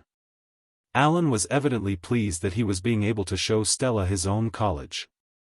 He wore about him an air of confidence that Michael did not remember to have seen so plainly marked before. He and Stella were dancing together all the time here at Christ Church, and Michael felt he, too, must dance vigorously, so that he should not find himself overlooking them. He was shy somehow of overlooking them, and when Blanche Avery and Eileen Avery and half a dozen more cousins and sisters of friends had been led back to their chaperones, Michael went over to his mother and invited her to walk with him in the quadrangles of Christ Church. She knew why he wanted her to walk with him, and as she took his arm gently, she pressed it to her side. He thought again how ridiculously young she seemed and how the lightness of her touch was no less than that of the ethereal Eileen or the filmy Blanche. He wished he had asked her to dance with him, but yet on second thoughts was glad he had not, since to walk with her thus along these dark cloisters, down which travelled fainter and fainter the fiddles of the Eton boating song, was even better than dancing. Soon they were in Peckwater, standing silent on the gravel, almost overweight by that heavy Georgian quadrangle. He lived either on that staircase or that one, said Michael. But all the staircases and all the rooms in Peck are just the same, and all the men who have lived in them for the past 50 years are just the same. The house is a wonderful place, and the type it displays best changes less easily than any other. I didn't know him when he lived here, she murmured. With her hand still resting lightly upon his sleeve, Michael felt the palpitation of long stored-up memories and emotions. As she stood here pensive in the darkness, the years were rolling back. I expect if he were alive, she went on softly, he would wonder how time could have gone by so quickly since he was here. People always do, don't they, when they revisit places they've known in younger days? When he was here, I must have been about 15. Funny, severe, narrow-minded old father. Michael waited rather anxiously. She had never yet spoken of her life before she met his father, and he had never brought himself to ask her. Funny old man. He was at Cambridge, Trinity College, I think it was called. Then she was silent for a while, and Michael knew that she was linking her father and his father in past events. But still she did not voice her thoughts. And whatever joys or miseries of that bygone time were being recalled were still wrapped up in her reserve, nor did Michael feel justified in trying to persuade her to unloose them. Even here in this majestic enclosure that would have engulfed them all as soon as they were free. "You're not cold?" he tenderly demanded. Surely upon his arm she had shivered. "No, but I think we'll go back to the ballroom," she sighed. Michael felt awed when their feet grated again in movement over the gravel. Behind them in the quadrangle there were ghosts, and the noise of walking here seemed sacrilegious upon this moonless and heavy summer night. Presently, however, two couples came laughing into the lamplight at the corner. The sense of decorous creeds outraged by his mother's behavior of long ago vanished in the relief that present youth gave with its laughing company and fashionable frocks. Beside such heedlessness it were vain to conjure too remorsefully the past. After all, Peckwater was a place in which young men should crack whips and shout to one another across window boxes. Here there should be no tombs. Michael and his mother went on their way to the hall, and soon the music of the waltzing filled magically the lamplit entries of the great college, luring them to come back with light hearts. So importunate was the gaiety. Michael rather reproached himself afterward for not trying to take advantage of his mother's inclination to yield him a more extensive confidence. He was sure Stella would not have allowed the opportunity to slip by so in a craven embarrassment. Or was it rather a fine sensitiveness, an imaginative desire to let the whole of that history lie buried in whatever poor shroud romance could lend it? As he was thinking of Stella, herself came toward him over the shining floor of the ballroom emptied for the interval between two dances. How delicately flushed she was and how her grey eyes were lustered with joy of the evening, or perhaps with fortunate tidings. Michael was struck by the direct way in which she was coming toward him without bothering through self-consciousness to seem to find him unexpectedly. "Come for a walk with me in the moonlight," she said, taking his arm. "There's no moon yet, but I'll take you for a walk." The clock was striking 2, as they reached Tom Quad, and the decrescent moon to contradict him was already above the roofs. They strolled over to the fountain and stood there captured by loveliness. Silent themselves and listening to the talk and laughter of shimmering figures that reached them subdued and intermittent from the flagged terraces in the distance. "I suppose," said Stella suddenly, "you're very fond of Alan." "Rather, of course I am." "So am I." Then she blushed, and her cheeks were very crimson in the moonlight. Michael had never seen her blush like this, had never been aware before of her maidenhood that now flooded his consciousness like a bouquet of roses. Hitherto she had always been for Michael a figure untouched by human weakness. Even when last summer he had seen her break down disconsolate, he had been less shocked by her grief than by its incongruity in her. This blush gave to him his only sister as a woman. "The trouble with Alan is that he thinks he can't marry me because I have money, whereas he will be dependent on what he earns." "That's rubbish, isn't it?" "Of course," he agreed warmly. "I'll tell him so, if you like." "I don't think he'd pay much attention," she said. "But you know, poor old Prescott left me a lot of land." Michael nodded. "Well, it's got to be managed, hasn't it?" "Of course," said Michael. "You'll want a land agent." "Why not Alan?" she asked. "I don't want to marry somebody in the Home Civil Service. I want him to be with me all day." "Wouldn't you?" "You've not told Mother?" Michael suggested cautiously. "Not yet. I shall be 21 almost at once, you know." "What's that got to do with it?" He was determined that in Stella's behavior there should be no reflection, however pale, of what long ago had come into the life of an undergraduate going down from Christ Church. He wished for Stella and Alan to have all the benizons of the world. "You've no right to assume that Mother will object," he told her. But Stella did not begin to speak, as she was used, of her determination to have her own way in spite of everybody. She was a softer Stella tonight. And that alone showed to Michael how right he had been to wish with all his heart that she would fall in love with Alan. "There he is," she cried, clapping her hands. Michael looked up, and saw him coming across the great moonlit space, tall and fair and flushed as he should be coming like this to claim Stella. Michael punched Alan to express his pleasure, and then he quickly left them standing by the fountain close together. Chapter 17.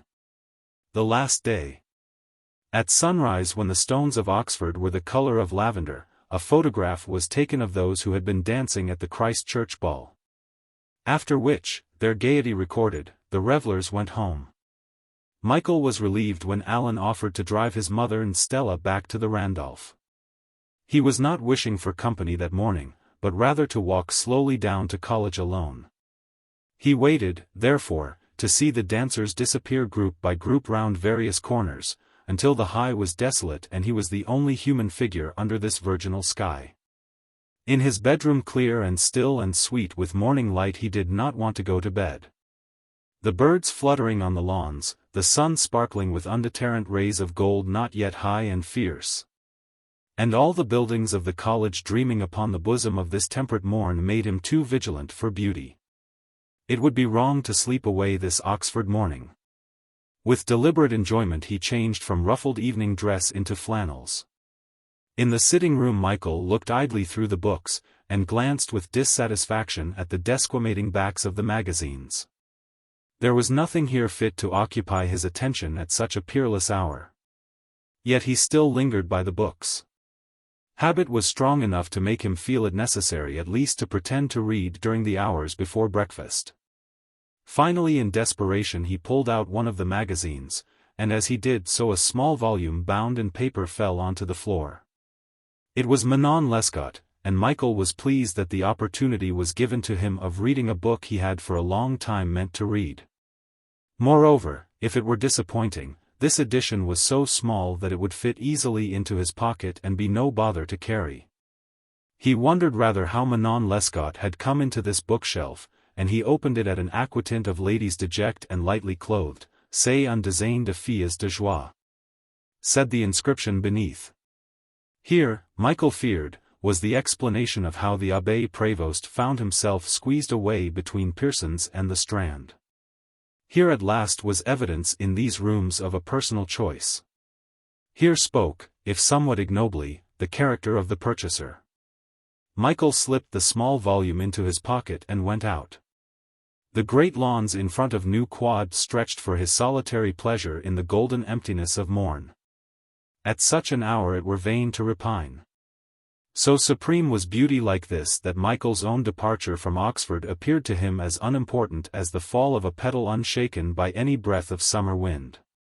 With the air brimming to his draught and with early bees restless along the herbaceous border by the stream's parapet, Michael began to read Manon Lescaut. He would finish this small volume before breakfast, unless the fumes of the sun should drug him out of all power to award the abbé his fast attention. The great artist was stronger than the weather, and Michael read on while the sun climbed the sky, while the noises of a new day began, while the footsteps of hurrying scouts went to and fro. It was 8:30 when he finished that tale of love. For a few moments he sat dazed, visualizing that dreadful waste near New Orleans where in the sand it was so easy for the star-crossed chevalier to bury the idol of his heart. Porcher was surprised to find Michael up and wide awake. "You oughtn't to have gone and tired yourself like that, sir," he said reproachfully. Michael rather resented putting back the little book among those magazines. He felt it would be almost justifiable to deprive the owner of what he so evidently did not esteem, and he wondered if, when he had cut the pages with his prurient paper knife, the purchaser had wished at the end of this most austere tale that he had not spent his money so barrenly. C'est un dessin de filles de joie. It was a bitter commentary on human nature. That a mere aquatinte of these poor naked creatures jolting to exile in their tumbril should extort half a crown from an English undergraduate to probe their history. "Dirty-minded little beast," said Michael, as he confiscated the edition of Manon Lescaut, placing it in his suitcase. Then he went out into St. Mary's Walks, and at the end of the longest vista sat down on a garden bench beside the charwell. Before him stretched the verdurous way down which he had come. Beyond, taking shape among the elms, was the college. To right and left were vivid meadows where the cattle were scarcely moving, so lush was the pasturage here. And at his side ran the Sloe, the Serpentine, the tree-green tranquil Cher. As he sat here among the bowers of St. Mary's, the story he had just read came back to him with a double poignancy. He scarcely thought that any tale of love could purify so sharply every emotion but that of pity too profound for words. He wondered if his father had loved with such a devotion of self-destruction as had inspired de Groux.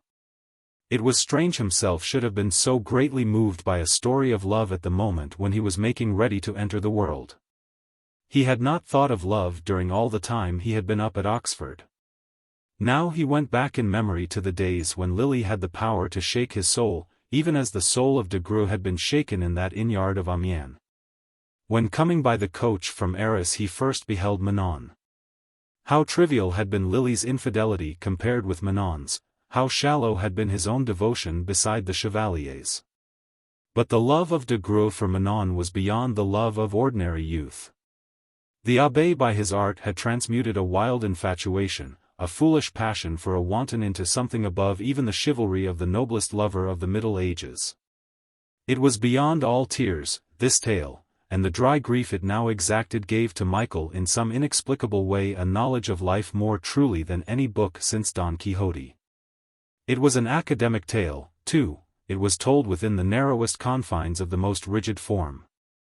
There was not in this narrative one illegitimate device to excite an easy compassion in the reader. It was literature of a quality marmoreal, and it moved as only stone can move. The death of Manon in the wilderness haunted him even as he sat here, almost he too could have prostrated himself in humiliation before this tragedy. "There is no story like it," said Michael to the sleek river. "N'exigez point de moi que je vous décrive mes sentiments, ni que je vous rapporte mes derniers expressions." And it was bought by an undergraduate for £0.50 because he wanted to stare like the peasant folk. C'est un dessin de filles de joie. How really promising that illustration must have looked, how the coin must have itched in his pocket, how carefully he must have weighed the slimness of the book against his modesty, how easy it had been to conceal behind those magazines. But he could not sit here any longer reconstructing the shamefaced curiosity of a dull young freshman, nor even, with so much to arrange this last morning, could he continue to brood upon the woes of the Chevalier de Groux and Manon Lescaut. It was time to go and rouse Lonsdale. Lonsdale had slept long enough in those ground-floor rooms of his where on the first day of the first term the inextricable Porcher had arranged his wine. It did not take long to drag Lonsdale out of bed. "You slack devil, I've not been to bed at all," said Michael. "More silly ass you," Lonsdale yawned. "Now don't annoy me while I'm dressing with your impressions of the sunrise."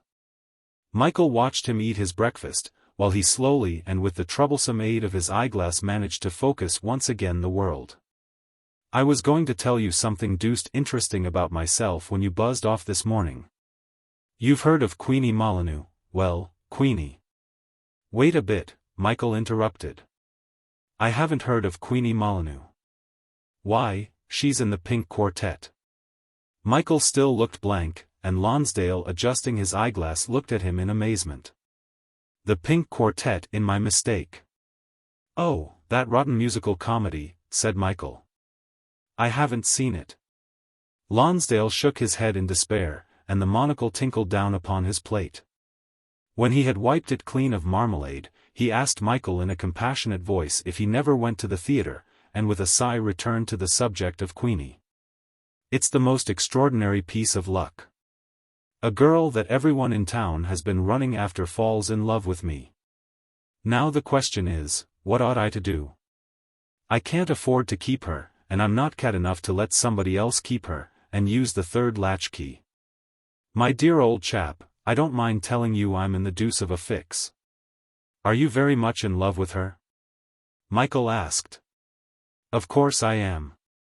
You don't get Queenies chucked at your head like turnips. Of course I'm frightfully keen."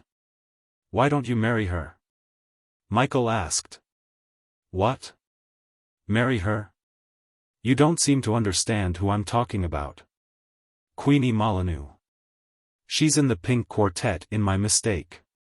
"Well? Well, I can't marry a chorus girl." "Other people have," said Michael. "Well, yes, but, you know, Queenie has rather a reputation. I shouldn't be the first. The problem's too hard for me, said Michael. In his heart he would have liked to push Manon Lescaut into Lonsdale's hands and bid him read that for counsel. But he could not help laughing to himself at the notion of Lonsdale wrestling with the moral of Manon Lescaut, and if the impulse had ever reached his full consciousness, it died on the instant. Of course, if this motorcar business is any good, Lonsdale was saying, I might be able in a year or two to compete with elderly financiers. But my advice to you. You asked for my advice, said Michael, with a smile. I know I did. I know I did. But as you haven't ever been to see my mistake, the most absolutely successful musical comedy for years, why, my dear fellow, I've been 38 times. And my advice to you is, avoid actresses. Oh, yes, I know it's difficult, I know. Lonsdale shook his head so often that the monocle fell on the floor, and his wisdom was speechless until he could find it again. Michael left him soon afterward, feeling rather sadly that the horizon before him was clouding over with feminine forms. Alan would soon be engaged to his sister. It was delightful, of course, but in one way it already placed a barrier between their perfect intercourse. Maurice would obviously soon be thinking of nothing but women. Already even up at Oxford a great deal of his attention had been turned in that direction, and now Lonsdale had Queenie. This swift severance from youth by all his friends, this preoccupation with womanhood was likely to be depressing, thought Michael, unless himself also fell in love. That was very improbable, however. Love filled him with fear. The Abbé Prévost that morning had expressed for him in art the quintessence of what he knew with sharp precision love for him would mean. He felt a dread of leaving Oxford that quite overshadowed his regret. Here was shelter, why had he not shaped his career to stay forever in this cold peace? And, after all, why should he not? He was independent.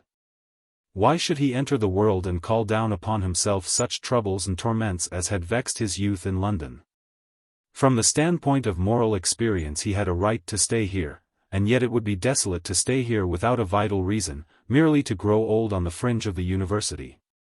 Could he have been a fellow, it would have been different, but to vegetate, to dream, to linger without any power of art to put into form even what he had experienced already.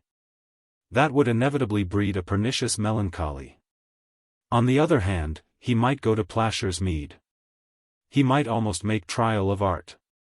Guy would inspire him, Guy living his secluded existence with books above a stream. Whatever occurred to him in the way of personal failure, he could on his side encourage Guy.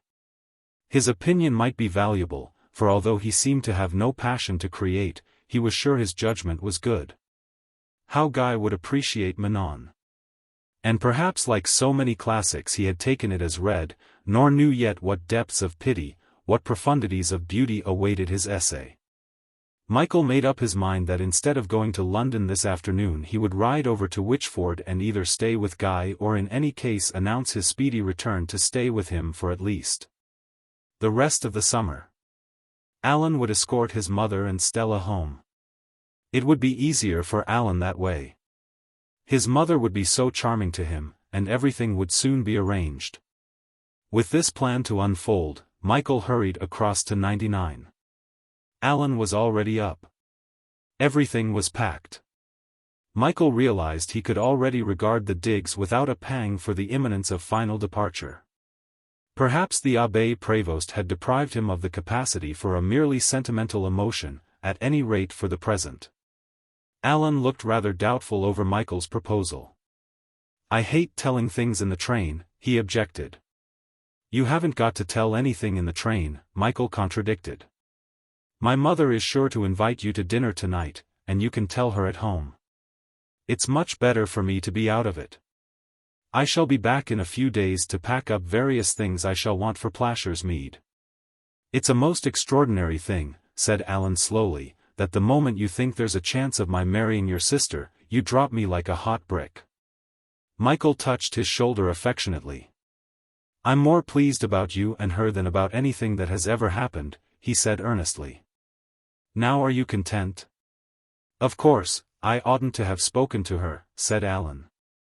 I really don't know, looking back at last night, how on earth I had the cheek. I expect I said a lot of rot. I ought certainly to have waited until I was in the home civil. You must chuck that idea, said Michael. Stella would loathe the civil service. I can't marry, Alan began. You've got to manage her affairs. She has a temperament. She also has land.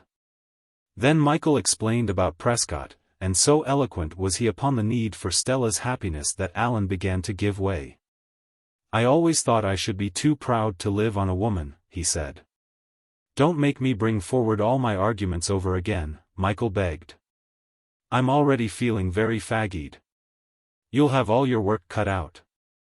To manage Stella herself, let alone her piano and let alone her land, is worth a very handsome salary. But that's nothing to do with it. You're in love with each other. Are you going to be selfish enough to satisfy your own silly pride at the expense of her happiness? I could say lots more. I could sing your praises as. Thanks very much. You needn't bother, interrupted Alan gruffly. Well, will you not be an ass? I'll try. Otherwise I shall tell you what a perfect person you are. Get out, said Alan, flinging a cushion. Michael left him and went down to the Randolph. He found Stella already dressed and waiting impatiently in the lobby for his arrival. His mother was not yet down. It's all right, he began, I've destroyed the last vestige of Alan's masculine vanity. Mother will be all right, if, said Michael severely, pausing to relish the flavor of what might be the last occasion on which he would administer with authority a brotherly admonition. If you don't put on a lot of side and talk about being 21 in a couple of months. Do you understand? Stella for answer flung her arms round his neck, and Michael grew purple under the conspicuous affront she had put upon his dignity. You absurd piece of pomposity, she said. I really adore you. For God's sake, don't talk in that exaggerated way, Michael muttered. I hope you aren't going to make a public ass of Alan like that. He'd be rather sick. If you say another word, Stella threatened, I'll clap my hands and go dancing all round this hotel. At lunch Michael explained that he was not coming to town for a day or two, and his mother accepted his announcement with her usual gracious calm. Just before they were getting ready to enter their cab to go to the station, Michael took her aside. Mother, you'll be very sympathetic, won't you? Then he whispered to her, fondling her arm. They really are so much in love, but Alan will never be able to explain how much, and I swear to you he and Stella were made for each other. But they don't want to be married at once? Asked Mrs. Fane, in some alarm. Oh, not tomorrow, Michael admitted. But don't ask them to have a year's engagement. Will you promise me? Why don't you come back tonight and talk to me about it? She asked. Because they'll be so delightful talking to you without me. I should spoil it. And don't forget, Alan is a slow bowler, but he gets wickets. Michael watched with a smile his mother waving to him from the cab while still she was vaguely trying to resolve the parting metaphor he had flung at her. As soon as the cab had turned the corner, he called for his bicycle and rode off to Wychford.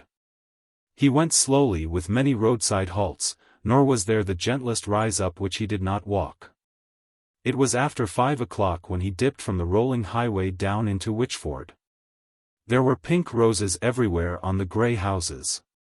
As he went through the gate of Plashers Mead, he hugged himself with the thought of Guy's pleasure at seeing him so unexpectedly on this burnished afternoon of midsummer. The leaves of the old espalier rustled crisply, they were green and glossy, and the apples, still scarcely larger than nuts, promised in the autumn when he and Guy would be together here a ruddy harvest. The house was unresponsive when he knocked at the door. He waited for a minute or two, and then he went into the stone-paved hall and up the steep stairs to the long corridor, at whose far end the framed view of the open doorway into Guy's green room glowed as vividly as if it gave upon a high-walled sunlit garden. The room itself was empty. There were only the books and a lingering smell of tobacco smoke, and through the bay window the burble of the stream swiftly flowing. Michael looked out over the orchard and away to the far-flung horizon of the wold beyond. Here assuredly, he told himself, was the perfect refuge. Here in this hollow waterway was peace. From here sometimes in the morning he and Guy would ride into Oxford, whence at twilight they would steal forth again and, dipping down from the bleak road, find Plashers Mead set safe in a land that was tributary only to the moon. Guy's diamond pencil, with which he was wont upon the window to inscribe mottos, lay on the sill. Michael picked it up and scratched upon the glass, the fresh green lap of fair King Richard's land, setting the date below. Then suddenly coming down past the house with the stream he saw in a canoe Guy with a girl. The canoe swept past the window and was lost round the bend, hidden immediately by reeds and overarching willows. Yet Michael had time to see the girl, to see her cheeks of frieliest rose, to know she was a fairy's child and that Guy was deep in love. Although the fleet vision thrilled him with a romantic beauty, Michael was disheartened. Even here at Plashers Mead, where he had counted upon finding a cloister, the disintegration of life's progress had begun. It would be absurd for him to intrude now upon Guy. He would scarcely be welcomed now in this June weather. After all, he must go to London. So he left behind him the long grey house and walked up the slanting hill that led to the nearest railway station. By the gate where he and Guy had first seen Plashers Mead, he paused to throw one regret back into that hollow waterway. One regret for the long grey house on its green island circled by singing streams. There were 2 hours to wait at the station before the train would arrive. He would be in London about 9:30. Discovering a meadow pied with daisies, Michael slept in the sun. When he woke, the grass was smelling fresh in the shadows, and the sun was westering. He went across to the station and, during the 10 minutes left before his train came in, walked up and down the platform in the spangled airs of evening, past the tea roses planted there. Slim tawny buds and ivory cups dabbled with creamy flushes. It was dark when Michael reached Paddington, and he felt depressed, wishing he had come back with the others. No doubt they would all be at the theatre. Or should he drive home and perhaps find them there? Know anything about this golf bag, Bill? One porter was shouting to another. Michael went over to look at the label in case it might be Alan's bag. But it was an abandoned golf bag belonging to no one, there were no initials even painted on the canvas. This forsaken golf bag doubled Michael's depression, and though he had always praised Paddington as the best of railway stations, he thought tonight it was the gloomiest in London. Then he remembered in a listless way that he had forgotten to inquire about his suitcase, which had been sent after him from Oxford to Shipcot, the station for Wychford. It must be lying there now with Manon Lescott inside. He made arrangements to recapture it, which consummated his depression. Then he called a hansom and drove to Cheyne Walk. They had all gone to the opera, the parlour maid told him. Michael could not bear to stay at home tonight alone, so, getting back into the hansom, he told the man to drive to the Oxford Music Hall.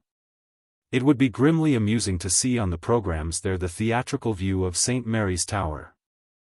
Book. Chapter 4. Romantic Education. Sancta ad vos anima at istius intia culpi descendum, magnorum haud umquam indignus avorum. Virgil. For fancy cannot live on real food. In youth she will despise familiar joy. To dwell in mournful shades, as they grow real. Then buildeth she of joy her fair ideal. Robert Bridges. Chapter 1. Ostia Ditis. When Michael reached the Oxford Music Hall he wondered why he had overspurred his fatigue to such a point.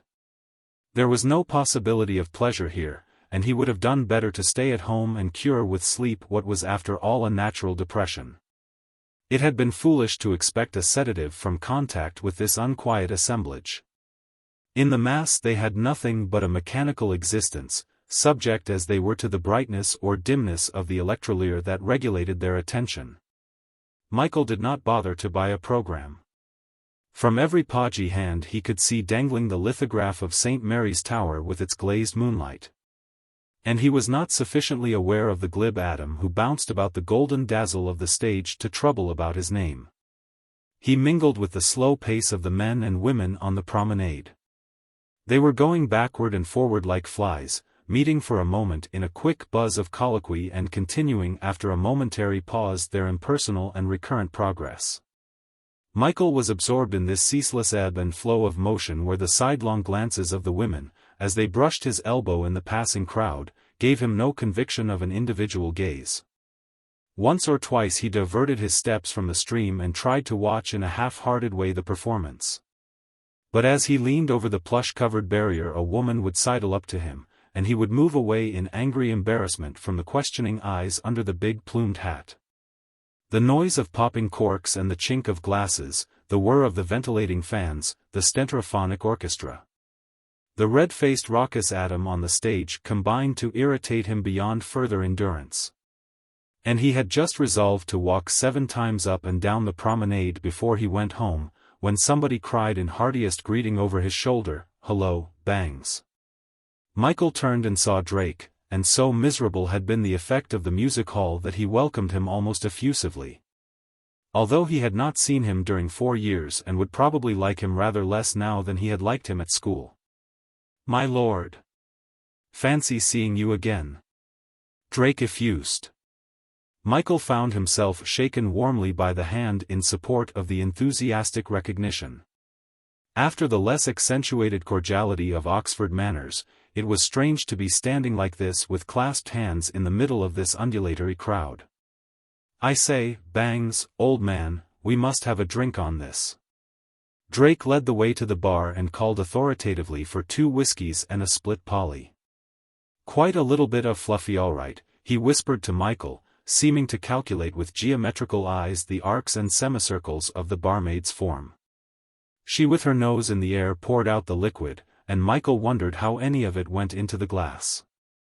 As a matter of fact, most of it splashed onto the bar, whence Drake presently took his change all bedewed with alcohol, and, lifting his glass, wished Michael a jolly good chin-chin. "D luck," Michael muttered in response. "My lord." Drake began again. "Fancy meeting you of all people. And not a bit different. I said to myself, I'm jiggered if that isn't old Bangs, and, well, my lord. But I was surprised. Do you often come out on the Randon?" "Not very often," Michael admitted. "I just happened to be alone tonight." "Good for you, old sport. What have you been doing since you left school?" "I'm just down from Oxford," Michael informed him. "Pretty good spree up there, eh?" "Oh, yes, rather," said Michael. "Well, I had the chance to go," said Drake. "But it wasn't good enough. It's against you in the city, you know. Waste of time really, except of course for a parson or a schoolmaster." "Yes, I expect it would have been rather a waste of time for you," Michael agreed. "Oh, rotten. So you moved from, where was it, Carlington Road?" "Yes, we moved to Cheyne Walk." "Let's see. That's in Hampstead, isn't it?" "Well, it's rather nearer the river," suggested Michael. "Are you still in Trelawney Road?" "Yes, still in the same old hovel." "My hat. Talking of Trelawney Road, it is a small world. Who do you think I saw last week?" "Not Lily Hayden?" Michael asked, in spite of a wish not to rise so quickly to Drake's hook. "You're right. I saw the fair Lily. But where do you think I saw her?" "Bangs, old boy, I tell you I'm not a fellow who's easily surprised. But this knocked me. Of course, you'll understand the Haydens flitted from Trelawney Road soon after you stopped calling. So who knows what's happened since? I give you 3 guesses where I saw her." "I hate riddles," said Michael fretfully. "At the Orient," said Drake solemnly. "The Orient Promenade. You could have knocked me down with a feather." Michael stared at Drake, scarcely realizing the full implication of what he just announced. Then suddenly he grasped the horrible fact that revealed to him here in a music hall carried a double force. His one instinct for the moment was to prevent Drake from knowing into what depths his news had plunged him. "Has she changed?" asked Michael, and could have kicked himself for the question. "Well, of course there was a good deal of powder," said Drake. "I'm not easily shocked, but this gave me a turn. She was with a man, but even if she hadn't been, I doubt if I'd have had the nerve to talk to her. I wouldn't have known what to say. But, of course, you know, her mother was a bit rapid. That's where it is. Have another drink. You're looking quite upset." Michael shook his head. He must go home. "Aren't you coming down west a bit?" asked Drake, in disappointment. "The night's still young." But Michael was not to be persuaded. "Well, don't let's lose sight of each other now we've met. What's your club?" "I've just joined the Primrose myself. Not a bad little place. You get a rare good 1 and 6 penny lunch. You ought to join. Or perhaps you're already suited?" "I belong to the Bath," said Michael. "Oh, of course, if you're suited, that's all right. But any time you want to join the Primrose just let me know and I'll put you up. The sub isn't really very much. Guinea a year." Michael thanked him and escaped as quickly as he could. Outside, even in Oxford Street, the air was full of summer, and the cool people sauntering under the saffron sky were as welcome to his vision as if he had waked from a fever. His head was throbbing with the heat of the music hall, and the freshness of night air was delicious. He called a hansom and told the driver to go to Blackfriars Bridge, and from there slowly along the embankment to Cheyne Walk. For a time he leaned back in the cab, thinking of nothing, barely conscious of golden thoroughfares, of figures in silhouette against the glitter, and of the London roar rising and falling. Presently, in the quiet of the shadowy cross streets, he began to appreciate what seemed the terrible importance to himself of Drake's news. "It concerns me," he began to reiterate aloud. "It concerns me, me. It's useless to think that it doesn't. It concerns me." Then a more ghastly suggestion whispered itself. How should he ever know that he was not primarily responsible? The idea came over him with sickening intensity. And upright now he saw in the cracked mirrors of the cab a face blanched, a forehead clammy with sweat, and over his shoulder like a goblin the wraith of Lily.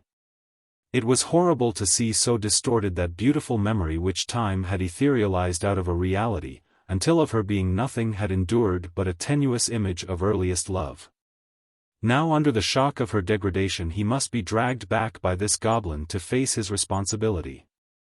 He must behold again close at hand her shallow infidelity. He must assure himself of her worthlessness, hammer into his brain that from the beginning she had merely trifled with him. This must be established for the sake of his conscience.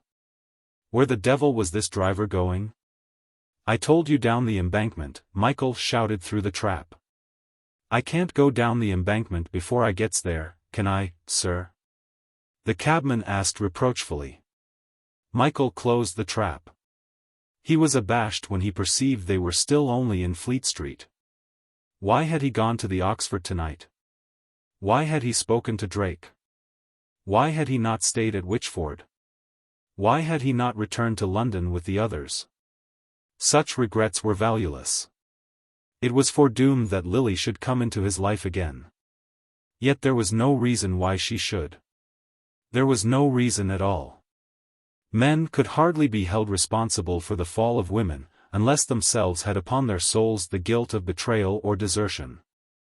It was ridiculous to argue that he must bother because at 18 he had loved her, because at 18 he had thought she was worthy of being loved. No doubt the Orient Promenade was the sequel of kissing objectionable actors in the back gardens of West Kensington. Yet the Orient Promenade? That was a damnable place. The Orient Promenade? He remembered her kisses. Sitting in this cab, he was kissing her now. She had ridden for hours deep in his arms. Not Oxford could cure this relapse into the past. Every spire and every tower had crashed to ruins around his staid conceptions, so that they too presently fell away. For years of plastic calm were unfashioned, and she was again beside him. Every passing lamp lit up her face, her smoldering eyes, her lips, her hair. The goblin took her place, the goblin with sidelong glances, tasting of scent, powdered, pranked, soulless, lost. What was she doing at this moment? What invitation glittered in her look? Michael nearly told the driver to turn his horse. He must reach the Orient before the show was done. He must remonstrate with her, urge her to go home, help her with money, plead with her, drag her by force away from that procession. But the hansom kept on its way. All down the embankment, all along Grosvenor Road the onrushing street lamps flung their balls of light with monotonous jugglery into the cab. Tonight, anyhow, it was too late to find her. He would sleep on whatever resolve he took, and in the morning perhaps the problem would present itself in less difficult array. Michael reached home before the others had come back from the opera, and suddenly he knew how tired he was. Today had been the longest day he could ever remember. Quickly he made up his mind to go to bed so that he would not be drawn into the discussion of the delightful engagement of Stella and Alan. He felt he could hardly face the irony of their happiness when he thought of Lily. For a while he sat at the window, staring at the water and bathing his fatigue in the balm of the generous night. Even here in London peace was possible, here where the reflected lamps in golden pagodas sprawled across the width of the river and where the glutted tide lapped and sucked the piers of the bridge. Nuzzled the shelving strand and swirled in sleepy greed around the patient barges at their moorings. A momentary breeze frilled the surface of the stream, blurring the golden pagodas of light so that they jigged and glittered until the motion died away.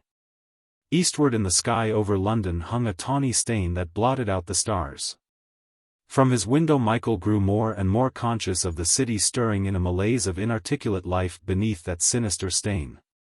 He was aware of the stealthy soul of London transcending the false vision of peace before his eyes.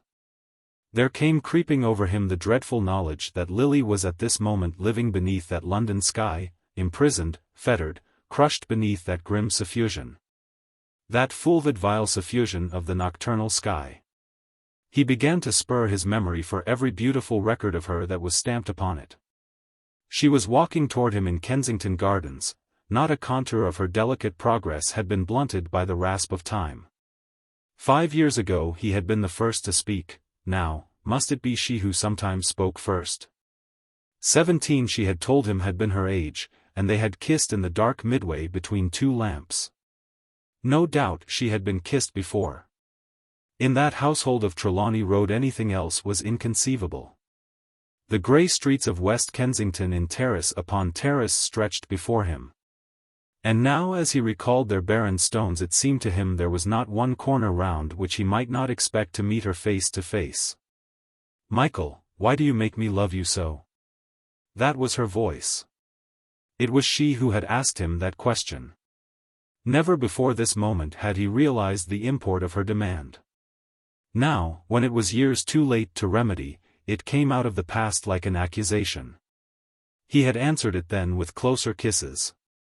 He had released her then like a ruffled bird, secure that tomorrow and tomorrow and tomorrow she would nestle to his arms for cherishing. And now if he thought more of her life beneath that lurid stain he would go mad, if he conjured to himself the vision of her now. Had not Drake said she was powdered and painted? To this had she come. And she was here in London. Last week she had been seen. It was no nightmare. It was real, horrible and real. He must go out again at once and find her. He must not sit dreaming here, staring at the silly Thames, the smooth and imperturbable Thames. He must plunge into that phantasmagoric city. He must fly from haunt to haunt. He must drag the depths of every small hell, he must find her tonight. Michael rose, but on the instant of his decision his mother and Stella drove up. Alan was no longer with them. He must have gone home to Richmond. How normal sounded their voices from the pavement below. Perhaps he would after all go down and greet them.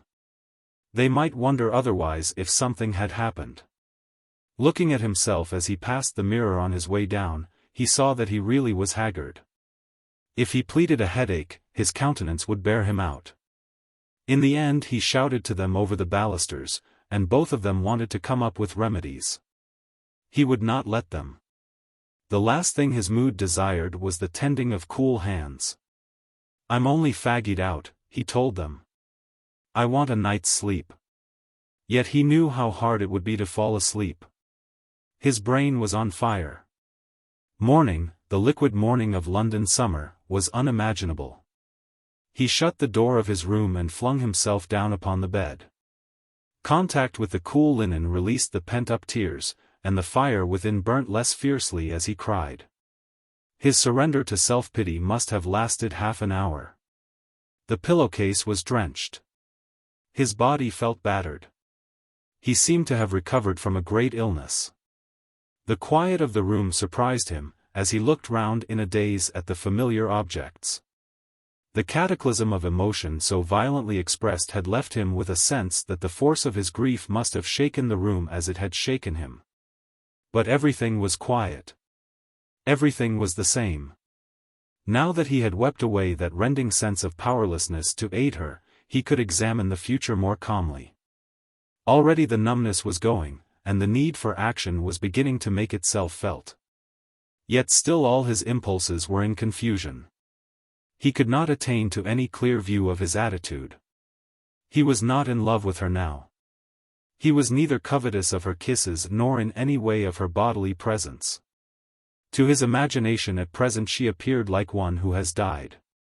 It seemed to him that he desired to bring back a corpse, that over a lifeless form he wished to lament the loss of beauty, of passion and of youth. But immediately afterward, so constant was the impression of her as he had last known her, so utterly incapable was Drake's account to change his outward picture of her. He could not conceive the moral disintegration wrought by her shame.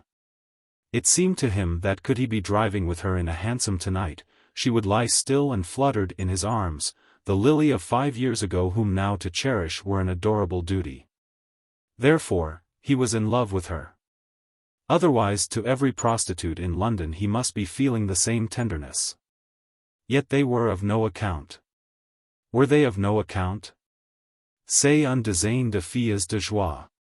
When he read Manon this morning, how strange. This morning he had been reading Manon at Oxford, he was moved with pity for all poor light women. And Lily was one of them. They did not banish them to New Orleans nowadays, but she was not less an outcast. It was not because he was still in love with her that he wished to find her. It was because he had known her in the old days. He bore upon his own soul the damning weight that in the past she had said, "Michael, why do you make me love you so?" If there was guilt, he shared the guilt. If there was shame, he was shameful. Others after him had sinned against her casually, counting their behavior no more than a speck of dust in the garbage of human emotion with which she was already smirched. He may not have seduced her, but he had sinned against her, because while loving her he had let her soul elude him. He had made her love him. He had trifled with her sensuousness, and to say that he was too young for blame was cowardly.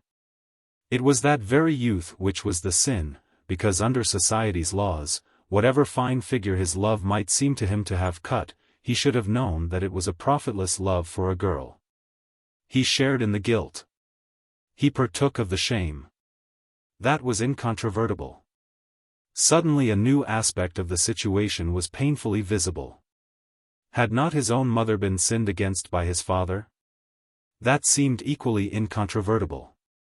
Prescott had known it in his heart. Prescott had said to him in the Albany on the night he killed himself that he wanted to marry Stella in order to be given the right to protect her. Prescott must always have deplored the position in which his friend's mistress had been placed. That was a hard word to use for one's mother. It seemed to hiss with scorn. No doubt his father would have married her, if Lady Saxby had divorced him. No doubt that was the salve with which he had soothed his conscience. Something was miserably wrong with our rigid divorce law, he may have said. He must have cursed it innumerable times in order to console his conscience, just as himself at 18 had cursed youth when he could not marry Lily. His mother had been sinned against. Nothing could really alter that. It was useless to say that the sinner had in the circumstances behaved very well, that so far as he was able he had treated her honorably. But nothing could excuse his father's initial weakness. The devotion of a lifetime could not wash out his deliberate sin against, and who was she? Who was his mother? Valerie, and her father was at Trinity, Cambridge, a clergyman, a gentleman. And his father had taken her away, had exposed her to the calumny of the world. He had afterward behaved chivalrously at any rate by the standards of romance. But by what small margin had his own mother escaped the doom of Lily? All his conceptions of order and safety and custom tottered and reeled at such a thought. Surely such a realization doubled his obligation to atone by rescuing Lily, out of very thankfulness to God that his own mother had escaped the evil which had come to her. How wretchedly puny now seemed all his own repinings. All he had gained for his own character had been a vague dissatisfaction that he could not succeed to the earldom in order to prove the sanctity of good breeding. There had been no gratitude. There had been nothing but a hurt conceit. The horror of Drake's news would at least cure him forever of that pettiness. Already he felt the strength that comes from the sight of a task that must be conquered. He had been moved that morning by the tale of Manon Lescott. This tale of Lily was in comparison with that as an earthquake to the tunneling of a mole beneath a croquet lawn. And now must he regard his father's memory with condemnation? Must he hate him? He must hate him, indeed, unless by his own behavior he could feel he had accepted in substitution the burden of his father's responsibility. And he had admired him so much dying out there in Africa for his country. He had resented his death for the sake of thousands more unworthy living comfortably at home. All my standards are falling to pieces, thought Michael. Heroes and heroines are all turning into cardboard. If I don't make some effort to be true to conviction, I shall turn to cardboard with the rest. He began to pace the room in a tumult of intentions, vows and resolutions. Somehow before he slept he must shape his course. For years had dreamed themselves away at Oxford. Unless all that education was as immaterial as the fogs of the Isis, it must provide him now with an indication of his duty. He had believed in Oxford, believed in her infallibility and glory, he had worshipped all she stood for. He had surrendered himself to her to make of him a gentleman, and unless these 4 years had been a delusion, his education must bear fruit now. Michael made up his mind suddenly, and as it seemed to him at the moment in possession of perfect calm and clarity of judgment, that he would marry Lily. He had accepted marriage as a law of his society. Well, then that law should be kept. He would test every article of the creed of an English gentleman. He would try in the fire of his purpose honor, pride, courtesy, and humility. All these must come to his aid, if he were going to marry a whore. Let him stab himself with the word. Let him not blind himself with euphemisms. His friends would have no euphemisms for Lily. How Lonsdale had laughed at the idea of marrying Queenie Molyneux, and she might have been called an actress. How everybody would despise his folly. There would not be one friend who would understand. Least of all would his mother understand. It was a hard thing to do. And yet it would be comparatively easy, if he could be granted the grace of faith to sustain him. Principles were rather barren things to support the soul in a fight with convention. Principles of honor when so very personal were apt to crumple in the blast of society's principles all fiercely kindled against him. Just now he had thought of the thankfulness he owed to God. Was it more than a figure of speech, an exaggerative personification under great emotion of what most people would call chance?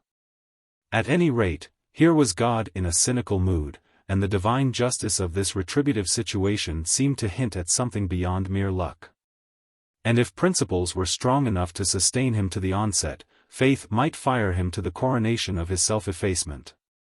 He made up his mind clearly and calmly to marry Lily, and then he quickly fell into sleep, where as if to hearten him he saw her slim and lovely, herself again. Treading for his dreams the ways of night like a gazelle. Next morning when Michael woke, his resolve purified by sleep of feverish and hysterical promptings was fresh upon his pillow. In the fatigue and strain of the preceding night the adventure had caught a hectic glow of exaltation. Now, with the sparrows twittering and the milkman clanking and yodeling down Cheyne Walk and the young air puffing the curtains, his course acquired a simplicity in this lucid hour of deliberation, which made the future normal and even obvious. There was a great relief in this fresh following breeze after the becalmed inaction of Oxford. It seemed an augury of life's importance that so immediately on top of the Oxford dream he should find such a complete dispersion of mist and so urgent a fairway before him. The task of finding Lily might easily occupy him for some time, for a life like hers would be made up of mutable appearances and sudden strange eclipses. It might well be a year before she was seen again on the Orient promenade. Yet it was just as likely that he would find her at once. For a moment he caught his breath in thinking of the sudden plunge which that meeting would involve. He thought of all the arguments and all the dismay that the revelation of his purpose would set in motion. However, the marriage had to be. He had threshed it all out last night. But he might reasonably hope for a brief delay. Such a hope was no disloyalty to his determination. Stella was already at breakfast when he came downstairs. Michael raised his eyebrows in demand for news of her and Alan. "Mother was the sweetest thing imaginable," she said. "And so we're engaged. I wanted to come and talk to you last night, but I thought you would rather be left alone." "I'm glad you're happy," he said gravely. "And I'm glad you're safe." Stella looked at him in surprise. "I've never been anything but safe," she assured him. "Haven't you?" he asked, looking at her and reproving himself for the thought that this grey-eyed sister of his could ever have exposed herself to the least likelihood of falling into Lily's case. Yet there had been times when he had felt alarmed for her security and happiness. There had been that fellow Aleph, and more serious still there had been that unknown influence in Vienna. Invulnerable she might seem now in this cool dining room on a summer morning, but there had been times when he had doubted. "What are you looking at?" she asked, flaunting her imperious boyishness in his solemn countenance. "You. Thinking you ought to be damned grateful." "What for?" "Everything. You included, I suppose," she laughed. Still it had been rather absurd, Michael thought, as he tapped his egg, to suppose there was anything in Stella's temperament which could ever link her to Lily. Should he announce his quest for her approbation and sympathy? It was difficult somehow to begin. Already a subtle change had taken place in their relation to each other since she was engaged to Alan. Of course, his reserve was ridiculous, but he could not bring himself to break through now. Besides, in any case it were better to wait until he had found Lily again. It would all sound very pretentiously noble in anticipation, and though she would have every right to laugh, he did not want her to laugh. When he stood on the brink of marriage, they would none of them be able to laugh. There was a grim satisfaction in that. "When does Mother suggest you should be married?" he asked. "We more or less settled November. Alan has given up the civil service. That's my first piece of self-assertion. He's coming for me this morning, and we're going to lunch at Richmond. You've never met Mr. and Mrs. Merivale?" Stella shook her head. "Old Merivale's a ripping old boy. Always making bad puns. And Mrs. Merivale's a dear. They must both be perfect to have been the father and mother of Alan," said Stella. "I shouldn't get too excited over him," Michael advised. "Or over yourself, either. You might give me the credit of knowing all about it long before either of you." "Darling Michael," she cried, bounding at him like a puppy. "When you've done making an ass of yourself you might chuck me a roll." Alan arrived soon after breakfast, and he and Michael had a few minutes together, while Stella was getting ready to go out. "Were your people pleased?" Michael asked. "Oh, of course. Naturally the mater was a little nervous. She thought I seemed young. Talked a good deal about being a little boy only yesterday and that sort of rot." "And your governor?" "He supposed I was determined to steal her," said Alan, with a whimsical look of apology for the pun. And having worked that off he spent the rest of the evening relishing his own joke. Stella came down ready to start for Richmond. Both she and Alan were in white, and Michael said they looked like a couple of cricketers. But he envied them as he waved them farewell from the front door through which the warm day was deliciously invading the house. Their happiness sparkled on the air as visibly almost as the sunshine winking on the river. Those Richmond days belonged imperishably to him and Alan, yet for Alan this Saturday would triumph over all the others before. Michael turned back into the house rather sadly. The radiance of the morning had been dislustered by their departure, and Michael against his will had to be aware of the sense of exclusion which lovers leave in their wake. He waited indoors until his mother came down. She was solicitous for the headache of last night, and while he was with her he was not troubled by regrets for the breakup of established intercourse. He asked himself whether he should take her into his confidence by announcing the tale of Lily. Yet he did not wish to give her an impression of being more straitly bound to follow his quest than by the broadest rules of conduct. He felt it would be easier to explain when the marriage had taken place. How lucky for him that he was not financially dependent. That he was not, however, laid upon him the greater obligation. He could find, even if he wished one, no excuse for unfulfillment. Michael and his mother talked for a time of the engagement. She was still somewhat doubtful of Alan's youth, when called upon to adapt itself to Stella's temperament. "I think you're wrong there," said Michael. "Alan is rather a rigid person in fundamentals, you know, and his youth will give just that flexibility which Stella would demand. In another 5 years he would have been ensconced behind an Englishman's strong but most unmanageable barrier of prejudice. I noticed so much his attitude toward Mrs. Ross when she was received into the Roman Church. I asked him what he would say if Stella went over. He maintained that she was different. I think that's a sign he'll be ready to apply imagination to her behavior." "Yes, but I hope he won't think that whatever she does is right," Mrs. Fane objected. "Oh, no," laughed Michael.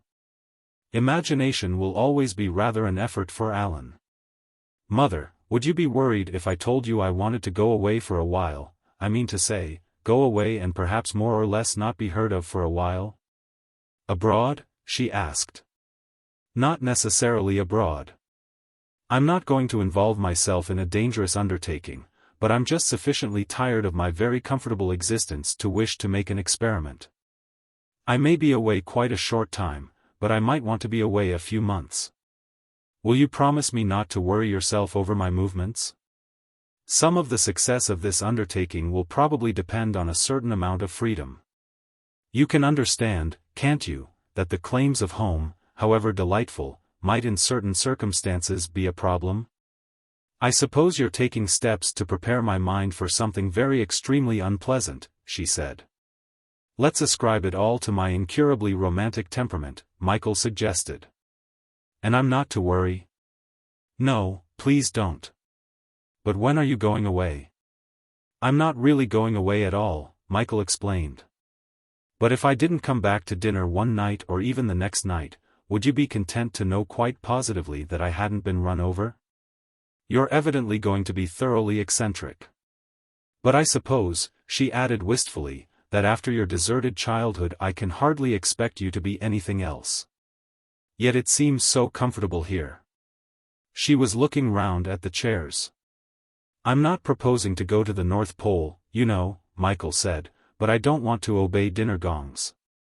"Very noisy and abrupt," she agreed. Soon they were discussing all kinds of substitutions. "Mother, what an extraordinary lot you know about noise," Michael exclaimed. "Dearest boy, I'm on the committee of a society for the abatement of London street noises." "So deeply occupied with reform," he said, patting her hand. "One must do something," she smiled. "I know," he asserted. "And therefore you'll let me ride this new hobby horse I'm trying without thinking it bucks. Will you?" "You know perfectly well that you will anyhow," said Mrs. Fane, shaking her head. Michael felt justified in letting the conversation end at this admission. Maurice Avery had invited him to come round to the studio in order to assist at Castleton's induction, and Michael walked along the embankment to 422 Grosvenor Road. The large attic which ran all the width of the Georgian house was in a state of utter confusion, in the midst of which Castleton was hard at work hammering. While Maurice climbed over chairs in eager advice, and at the Bechstein Grand a tall dark young man was playing melodies from Tchaikovsky's symphonies. "Just trying to make this place a bit comfortable," said Castleton. "Do you know Cunningham?" He indicated the player, and Michael bowed. "Making it comfortable," Michael repeated. "My first impression was just the reverse. I suppose it's no good asking you people to give me lunch?" "Rather, of course," Maurice declared. "Castleton, it's your turn to buy lunch." "One extraordinary thing, Michael," said Castleton, "is the way in which Maurice can always produce a mathematical reason for my doing something. You'd think he kept a ledger of all our tasks." "We can send old Mother Wadman if you're tired," Maurice offered. Castleton, however, seemed to think he wanted some fresh air, so he and Cunningham went out to buy things to eat. "I was fairly settled before old Castleton turned up," Maurice explained, "but we shall be 3 times as comfortable when he's finished. He's putting up divans." Maurice indicated with a gesture the raw material on which Castleton was at work. They were standing by the window which looked out over multitudinous roofs. "What a great rolling sense of human life they do give," said Michael. "A sea really with telegraph poles and wires for masts and rigging, and all that washing like flotillas of small boats. And there's the lighthouse," he pointed to the campanile of Westminster Chapel. "The sun sets just behind your lighthouse, which is a very bad simile for anything so obscurantist as the Roman Church," said Maurice. "We're having such wonderful green dusks now. This is really a room made for a secret love affair, you know. Such nights. Such sunny summer days. What is it Browning says? Something about sparrows on a housetop lonely. We too were sparrows. You know the poem I mean. Well, no doubt soon I shall meet the girl who's meant to share this with me. Then I really think I could work." Michael nodded absently. He was wondering if an attic like this were not the solution of what might happen to him and Lily when they were married. Whatever bitterness London had given her would surely be driven out by life in a room like this with a view like this. They would be suspended celestially above all that was worst in London, and yet they would be most essentially and intimately part of it. The windows of the city would come twinkling into life as incomprehensibly as the stars. Whatever bitterness she had guarded would vanish, because to see her in a room like this would be to love her. How well he understood Morris's desire for a secret love affair here. Nobody wanted a girl to perfect Plashers Mead. Even Guy's fairy child at Plashers Mead had seemed an intrusion. But here, to protect one's loneliness against the overpowering contemplation of the life around, love was a necessity. And perhaps Maurice would begin to justify the ambition his friends had for his career. It might be so. Perhaps himself might find an inspiration in an attic high up over roofs.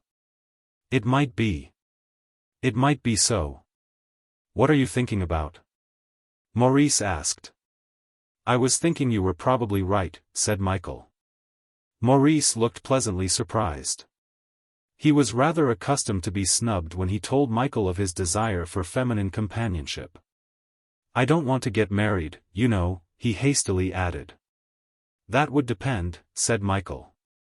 "If one married what is called an impossible person and lived up here, it ought to be romantic enough to make marriage rather more exciting than any silvery invitation to St. Thomas's Church at 2:30. But why are you so keen about marriage?" Maurice demanded. "Well, it has certain advantages," Michael pointed out. "Not among the sparrows," said Maurice. "Most of all among the sparrows," Michael contradicted. He was becoming absorbed by his notion of Lily in such surroundings. It seemed to remove the last doubt he had of the wisdom or necessity of the step he proposed to take. They would be able to re-enter the world after a long retirement. For her it should be a convalescence, and for him the opportunity which Oxford denied to test academic values on the touchstone of human emotions. It was obvious that his education lacked something, though his academic education was finished. He supposed he had apprehended dimly the risk of this incompletion in Paris during that first long vacation. It was curious how already the quest of Lily had assumed less the attributes of a rescue than of a personal desire for the happiness of her company. No doubt he must be ready for a shock of disillusion when they did meet, but for the moment Drake's account of her on the Orient promenade lost all significance of evil. The news had merely fired him with the impulse to find her again. "It is really extraordinarily romantic up here," Maurice exclaimed, bursting in upon his reverie.